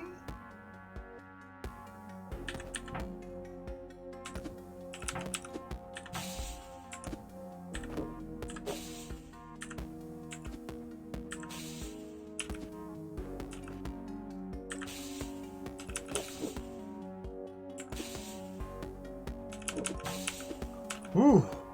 Ooh. Scary.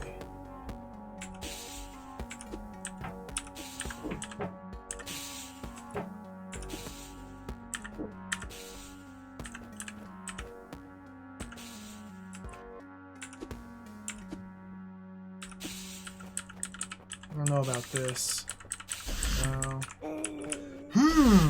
I was one turn off earlier, but I can't seem to escape from this briar route. I need to better use the Fagundos to either cut this more efficiently, or there's a chance I need to divert one of them up in this direction to help me after touching the Conquer token and opening the green door. There's a chance. Kind of seems unlikely. What if I go like that?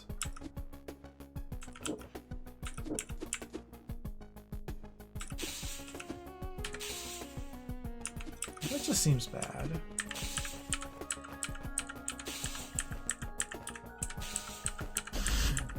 It's just bad.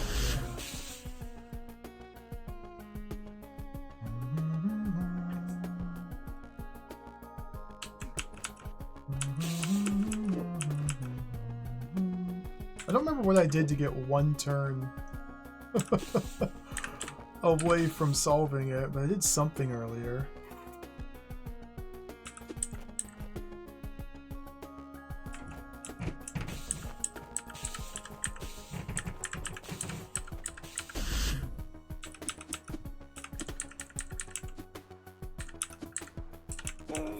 Okay, it seems highly unlikely that I meant to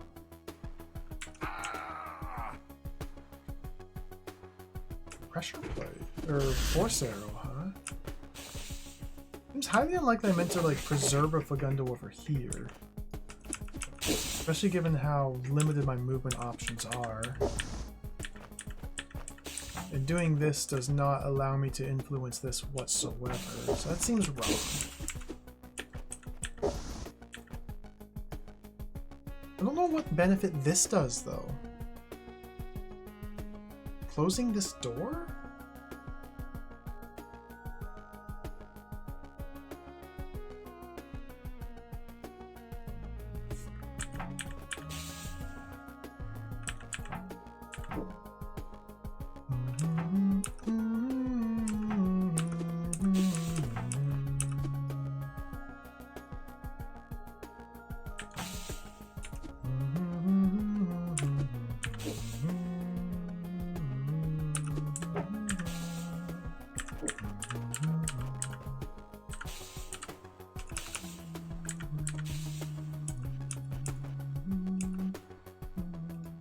I have no idea what to do.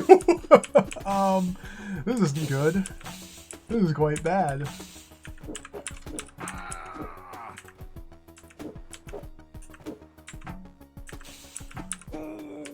What?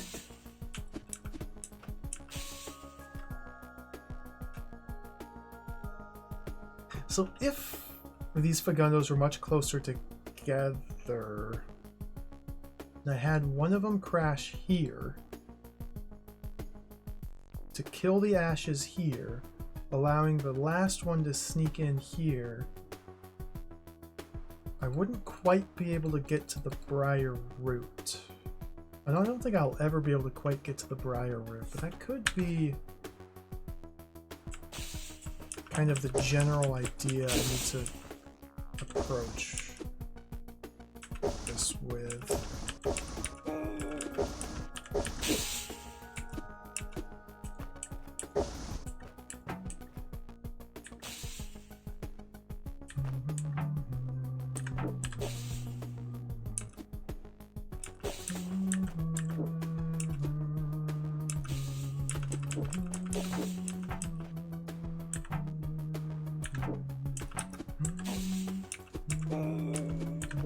Problem is I'm spending too many turns trying to steer the Fagundo when I need to be moving. What the heck?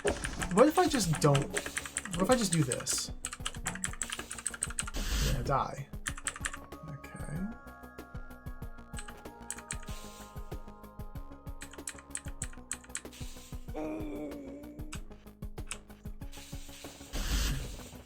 So in some way...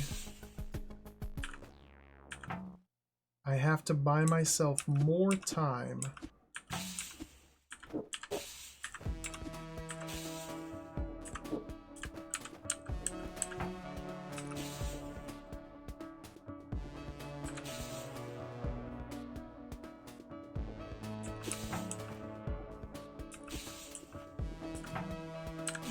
That's weird.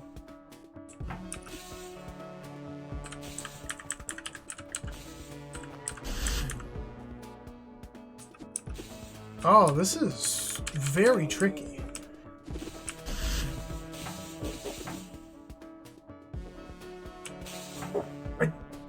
There's like nothing I can do! There's like nothing I can do until this point. And now there's things I can do, but not much. Why do I close? What does closing this door do at all? What? Uh-huh. Am I supposed to somehow have a Fagundo over here? How?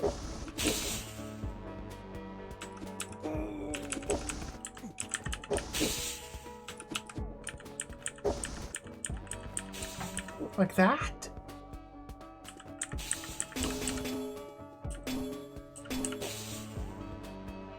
Oh.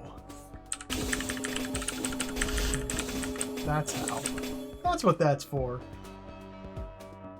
Because the single orb strike that I've been trying to avoid this whole time saves you in the end. Okay, that's very clever. Good stuff. Wow. 12th place. I got 12th out of 12th. Let's go.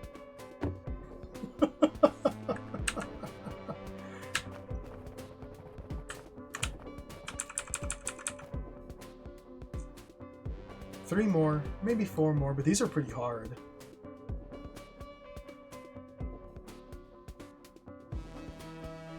Ah, this is another complicated room, but I can use the stick to shove Fagundos around. Platform to push Fagundos. This one looks very simple.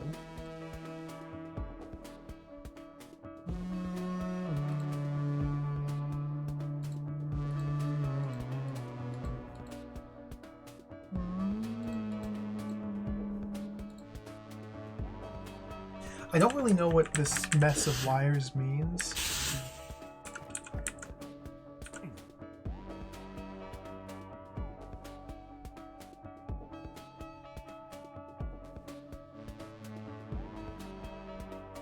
I just need to press the pressure plate? I have 6 Fagundos to do this? Okay, so let me evaluate again. So we disarm. We're facing north on touching the power token. And I need to somehow...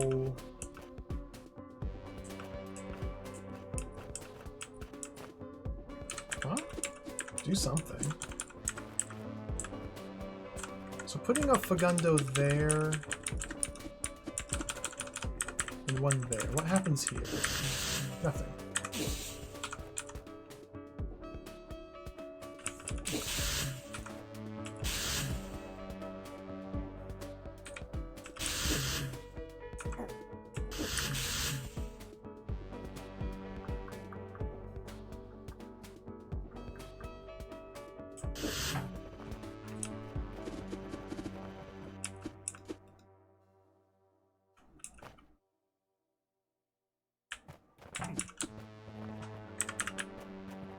Put one there. Is this gonna work? Let's make a line. I don't really know what I'm supposed to do here.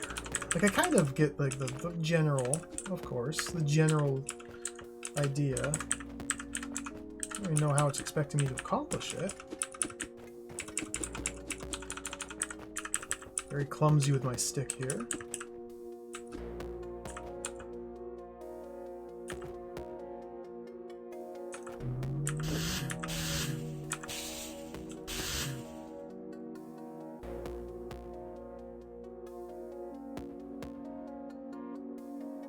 I need to block the Fagundos northeast and east.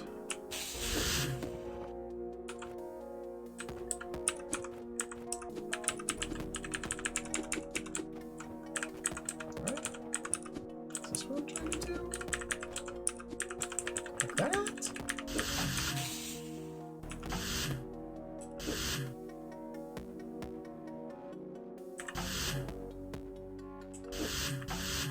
Oh, this is complicated.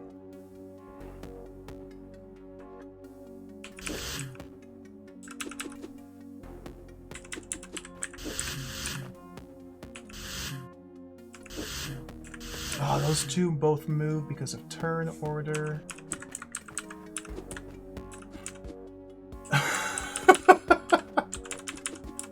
This is a very funny little room here.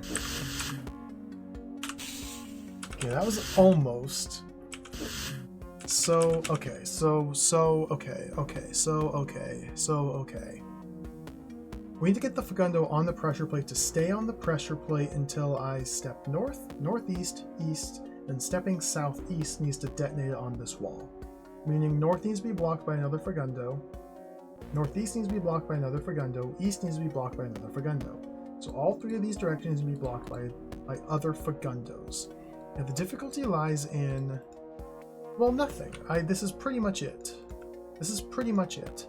As long as the one that I want to stay still moves before the one ahead of it, then it will stay still. So I don't need two of them here because I'm only taking one single north step. I take this guy and try and shove him like here.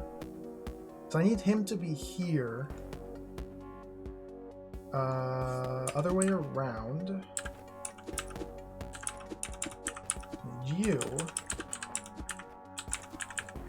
to be here.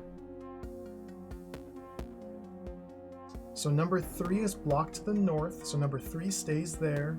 I go northeast, something is to block that. It's on an east force arrow. Oh, wow. This is really complicated.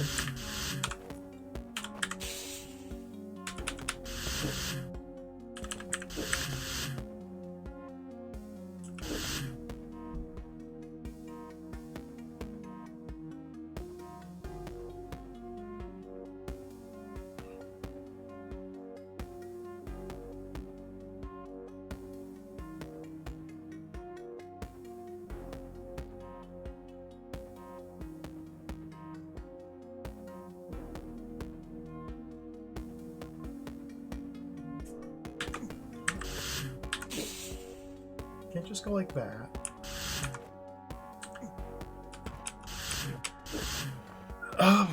Okay, let me try and step through this again. So north can be blocked as long as the Fagundo to the north of the one on the pressure plate moves after. So this one could be anything from, what do we have, 6 of them? From 2 to 6. So that should probably be number 6.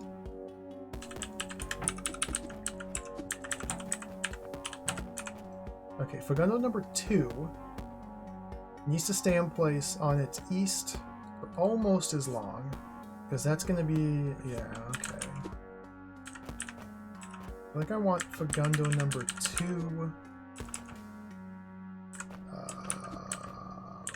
Whatever, like that.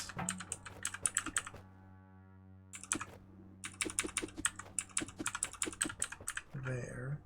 So we have 1 there, 6 there, 2 there. I think I want Fagundo number 3 to the northeast. There. So we have 1, 2, and 3. So 1 will always be protected traveling north, as long as number 6 is ahead of it. So that's good. Now traveling northeast, I need this guy not to move northeast. Well, he's going to move north. He's always going to move north. So like I need to block this in that direction and that direction.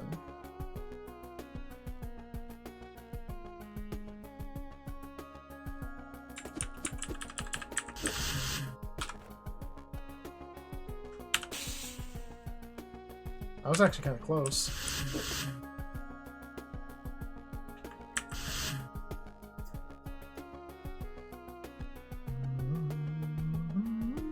The problem is these two. Oh, is that a problem? Can I steer them? Not effectively.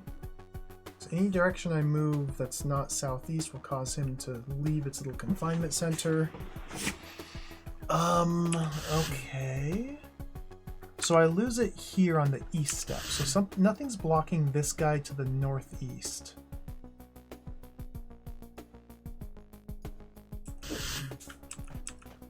So just put him down 1?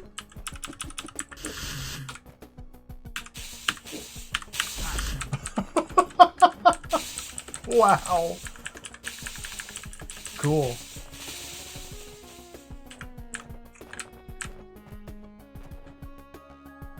Previously, we found a way to get my... it is possible to buy time by blowing up the Briar instead of closing the... Really? Oh. I came close, but wasn't able to make it all the way.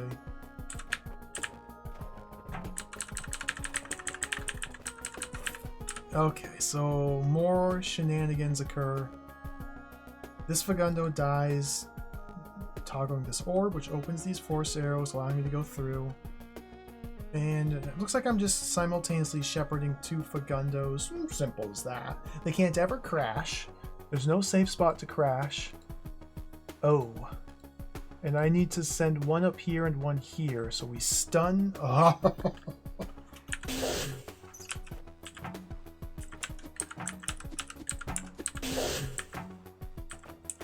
oh dear.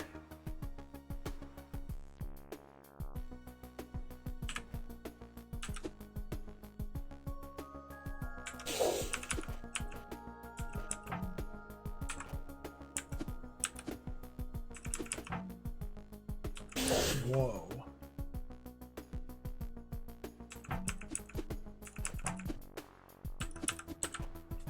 What's my turn order?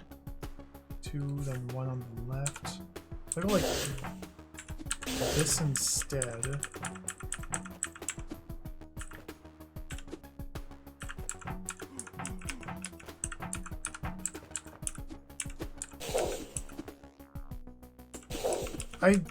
How? They're too fast! They're too fast!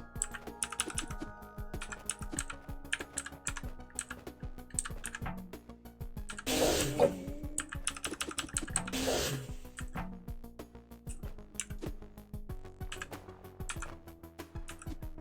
What the heck is this nonsense? Alright.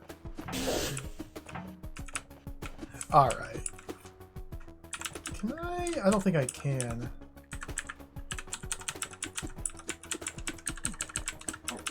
You get out. Just get out of here. Stop being a problem.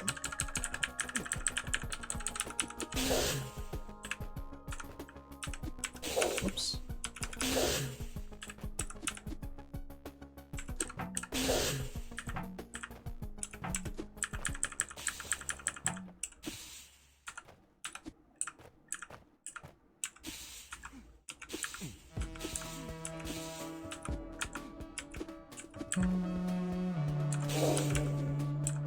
I love this music.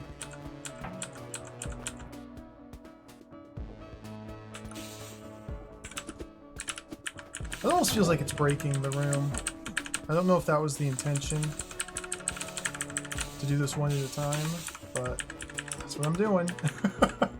Now, getting a live Fagundo through here may prove to be not doable.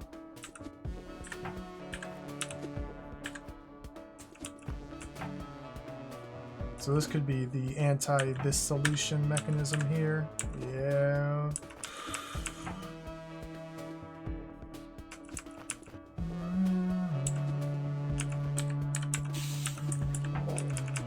Okay. How in the world am I gonna juggle two of them through here?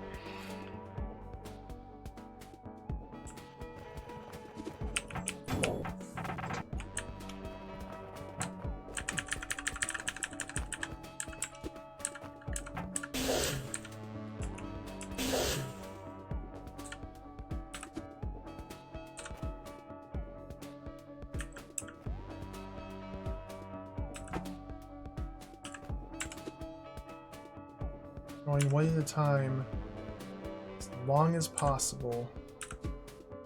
Using my stick to buy myself time. That's how.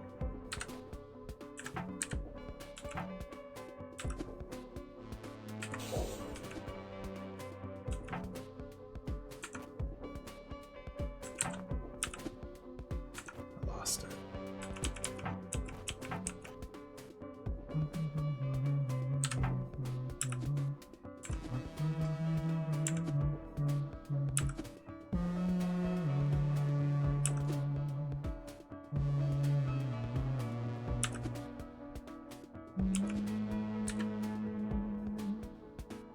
Almost. If I were a little bit further over here with this guy, things would be a lot better.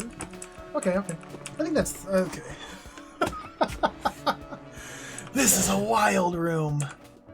Where else can I put him? Like, there, maybe?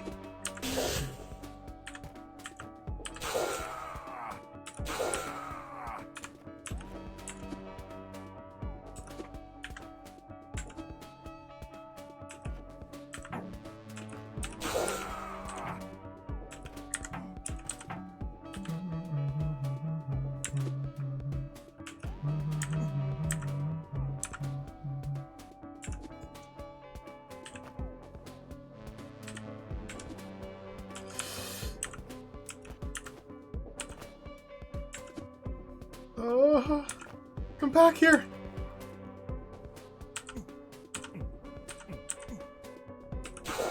Ah, dang it.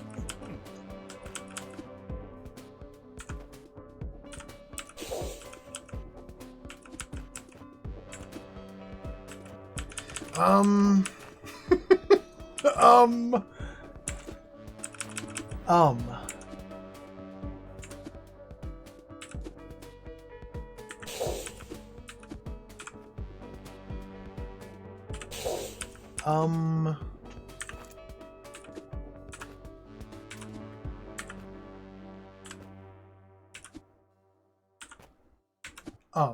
This seems a lot better. Okay.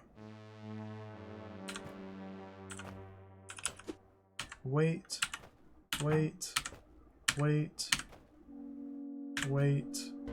Turn.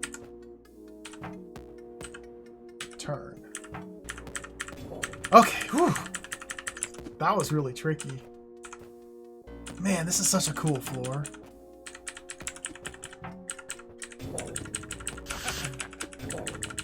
Clear.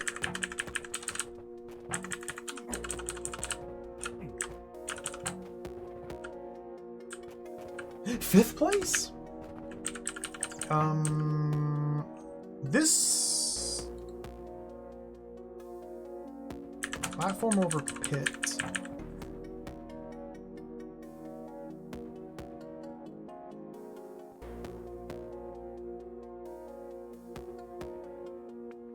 What? Got food? Where? I'm starving.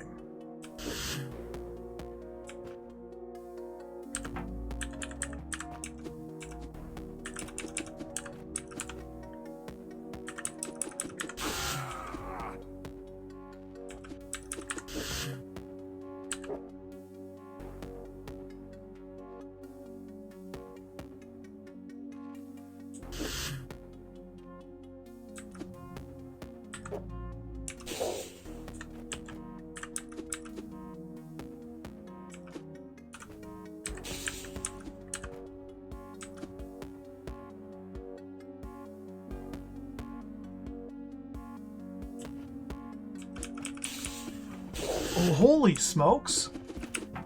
Okay, I need to somehow cause a Fagundo to explode here on the center of this tiny little platform. And I have a platform I can move to run around the perimeter and the stick to rearrange them as necessary. When I step, they don't activate until I step on the power token.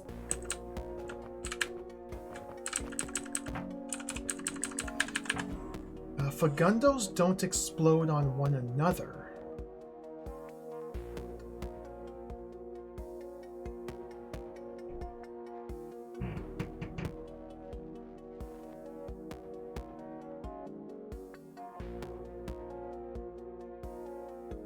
But I think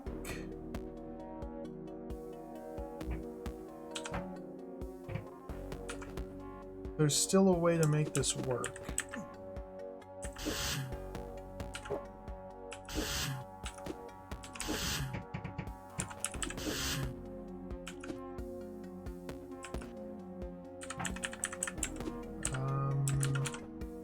Surely.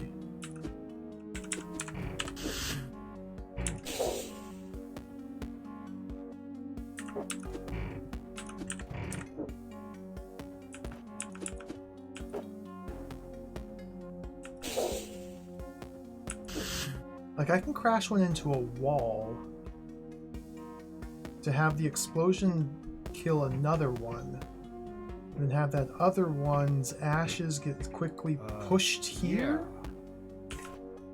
So I would like ideally have the explosion happen here, killing Fagundo who's there, and I go like that to flick it in, and then step here very quickly. So it's one flick, 2, 3, 4, 5. That should, okay, that should work.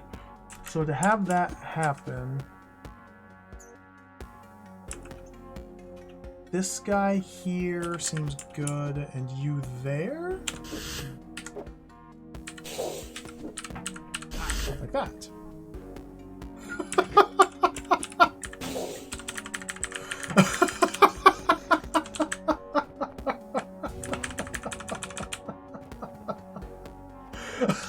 Cool. The molten chamber. And here we are. The Enigma Temple, number 5.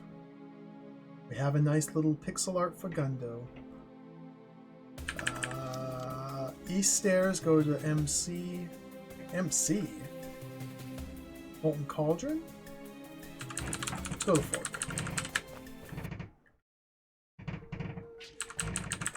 Whew! What a day.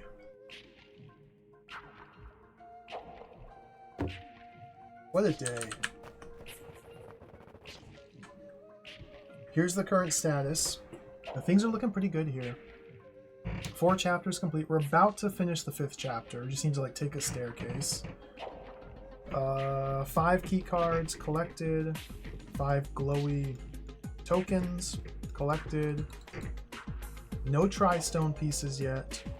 None of either of these, whatever these are. Still missing a Satoko key card for the games room.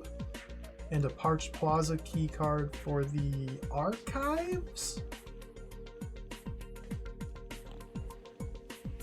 Good stuff. Good stuff. Wait, what's the number? Right. 1,090 puzzles solved. 1,090 puzzles solved.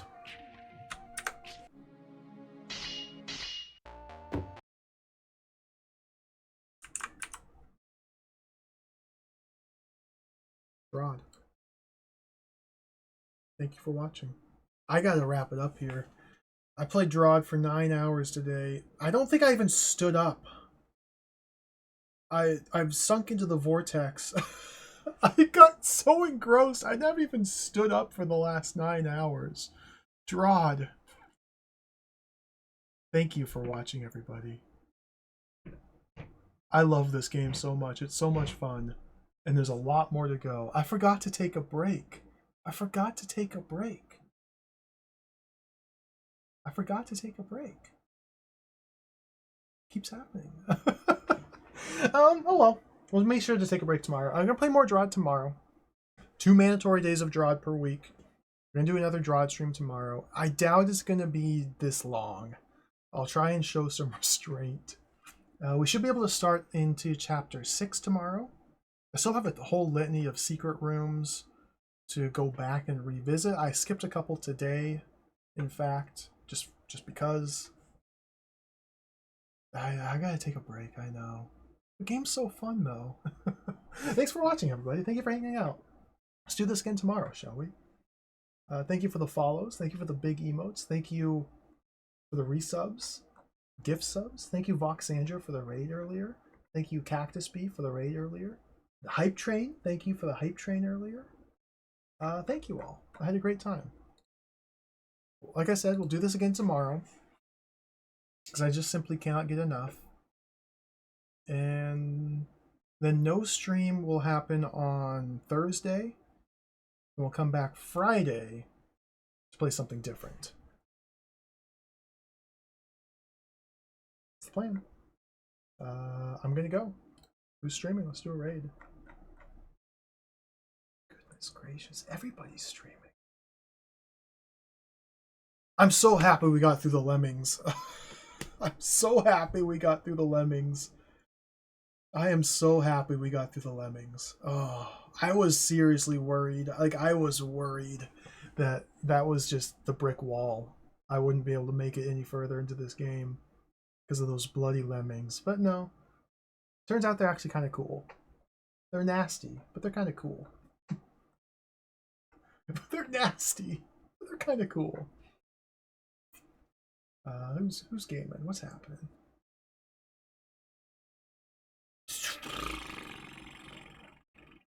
I got a lot of people who are streaming to pick from. It's a rare chance to raid. We're gonna raid Holly, heck, maybe. I usually don't stream while she's on. Very fun streamer. Plays a lot of really cool retro games. Currently playing Super Mario World. Little known, obscure game, Super Mario World. I like that game. I love Mario. I see a bunch of Marios on screen. Take care, everybody. Thank you for watching. Have a great night. We'll be back tomorrow. Catch you later. See ya. Bye-bye.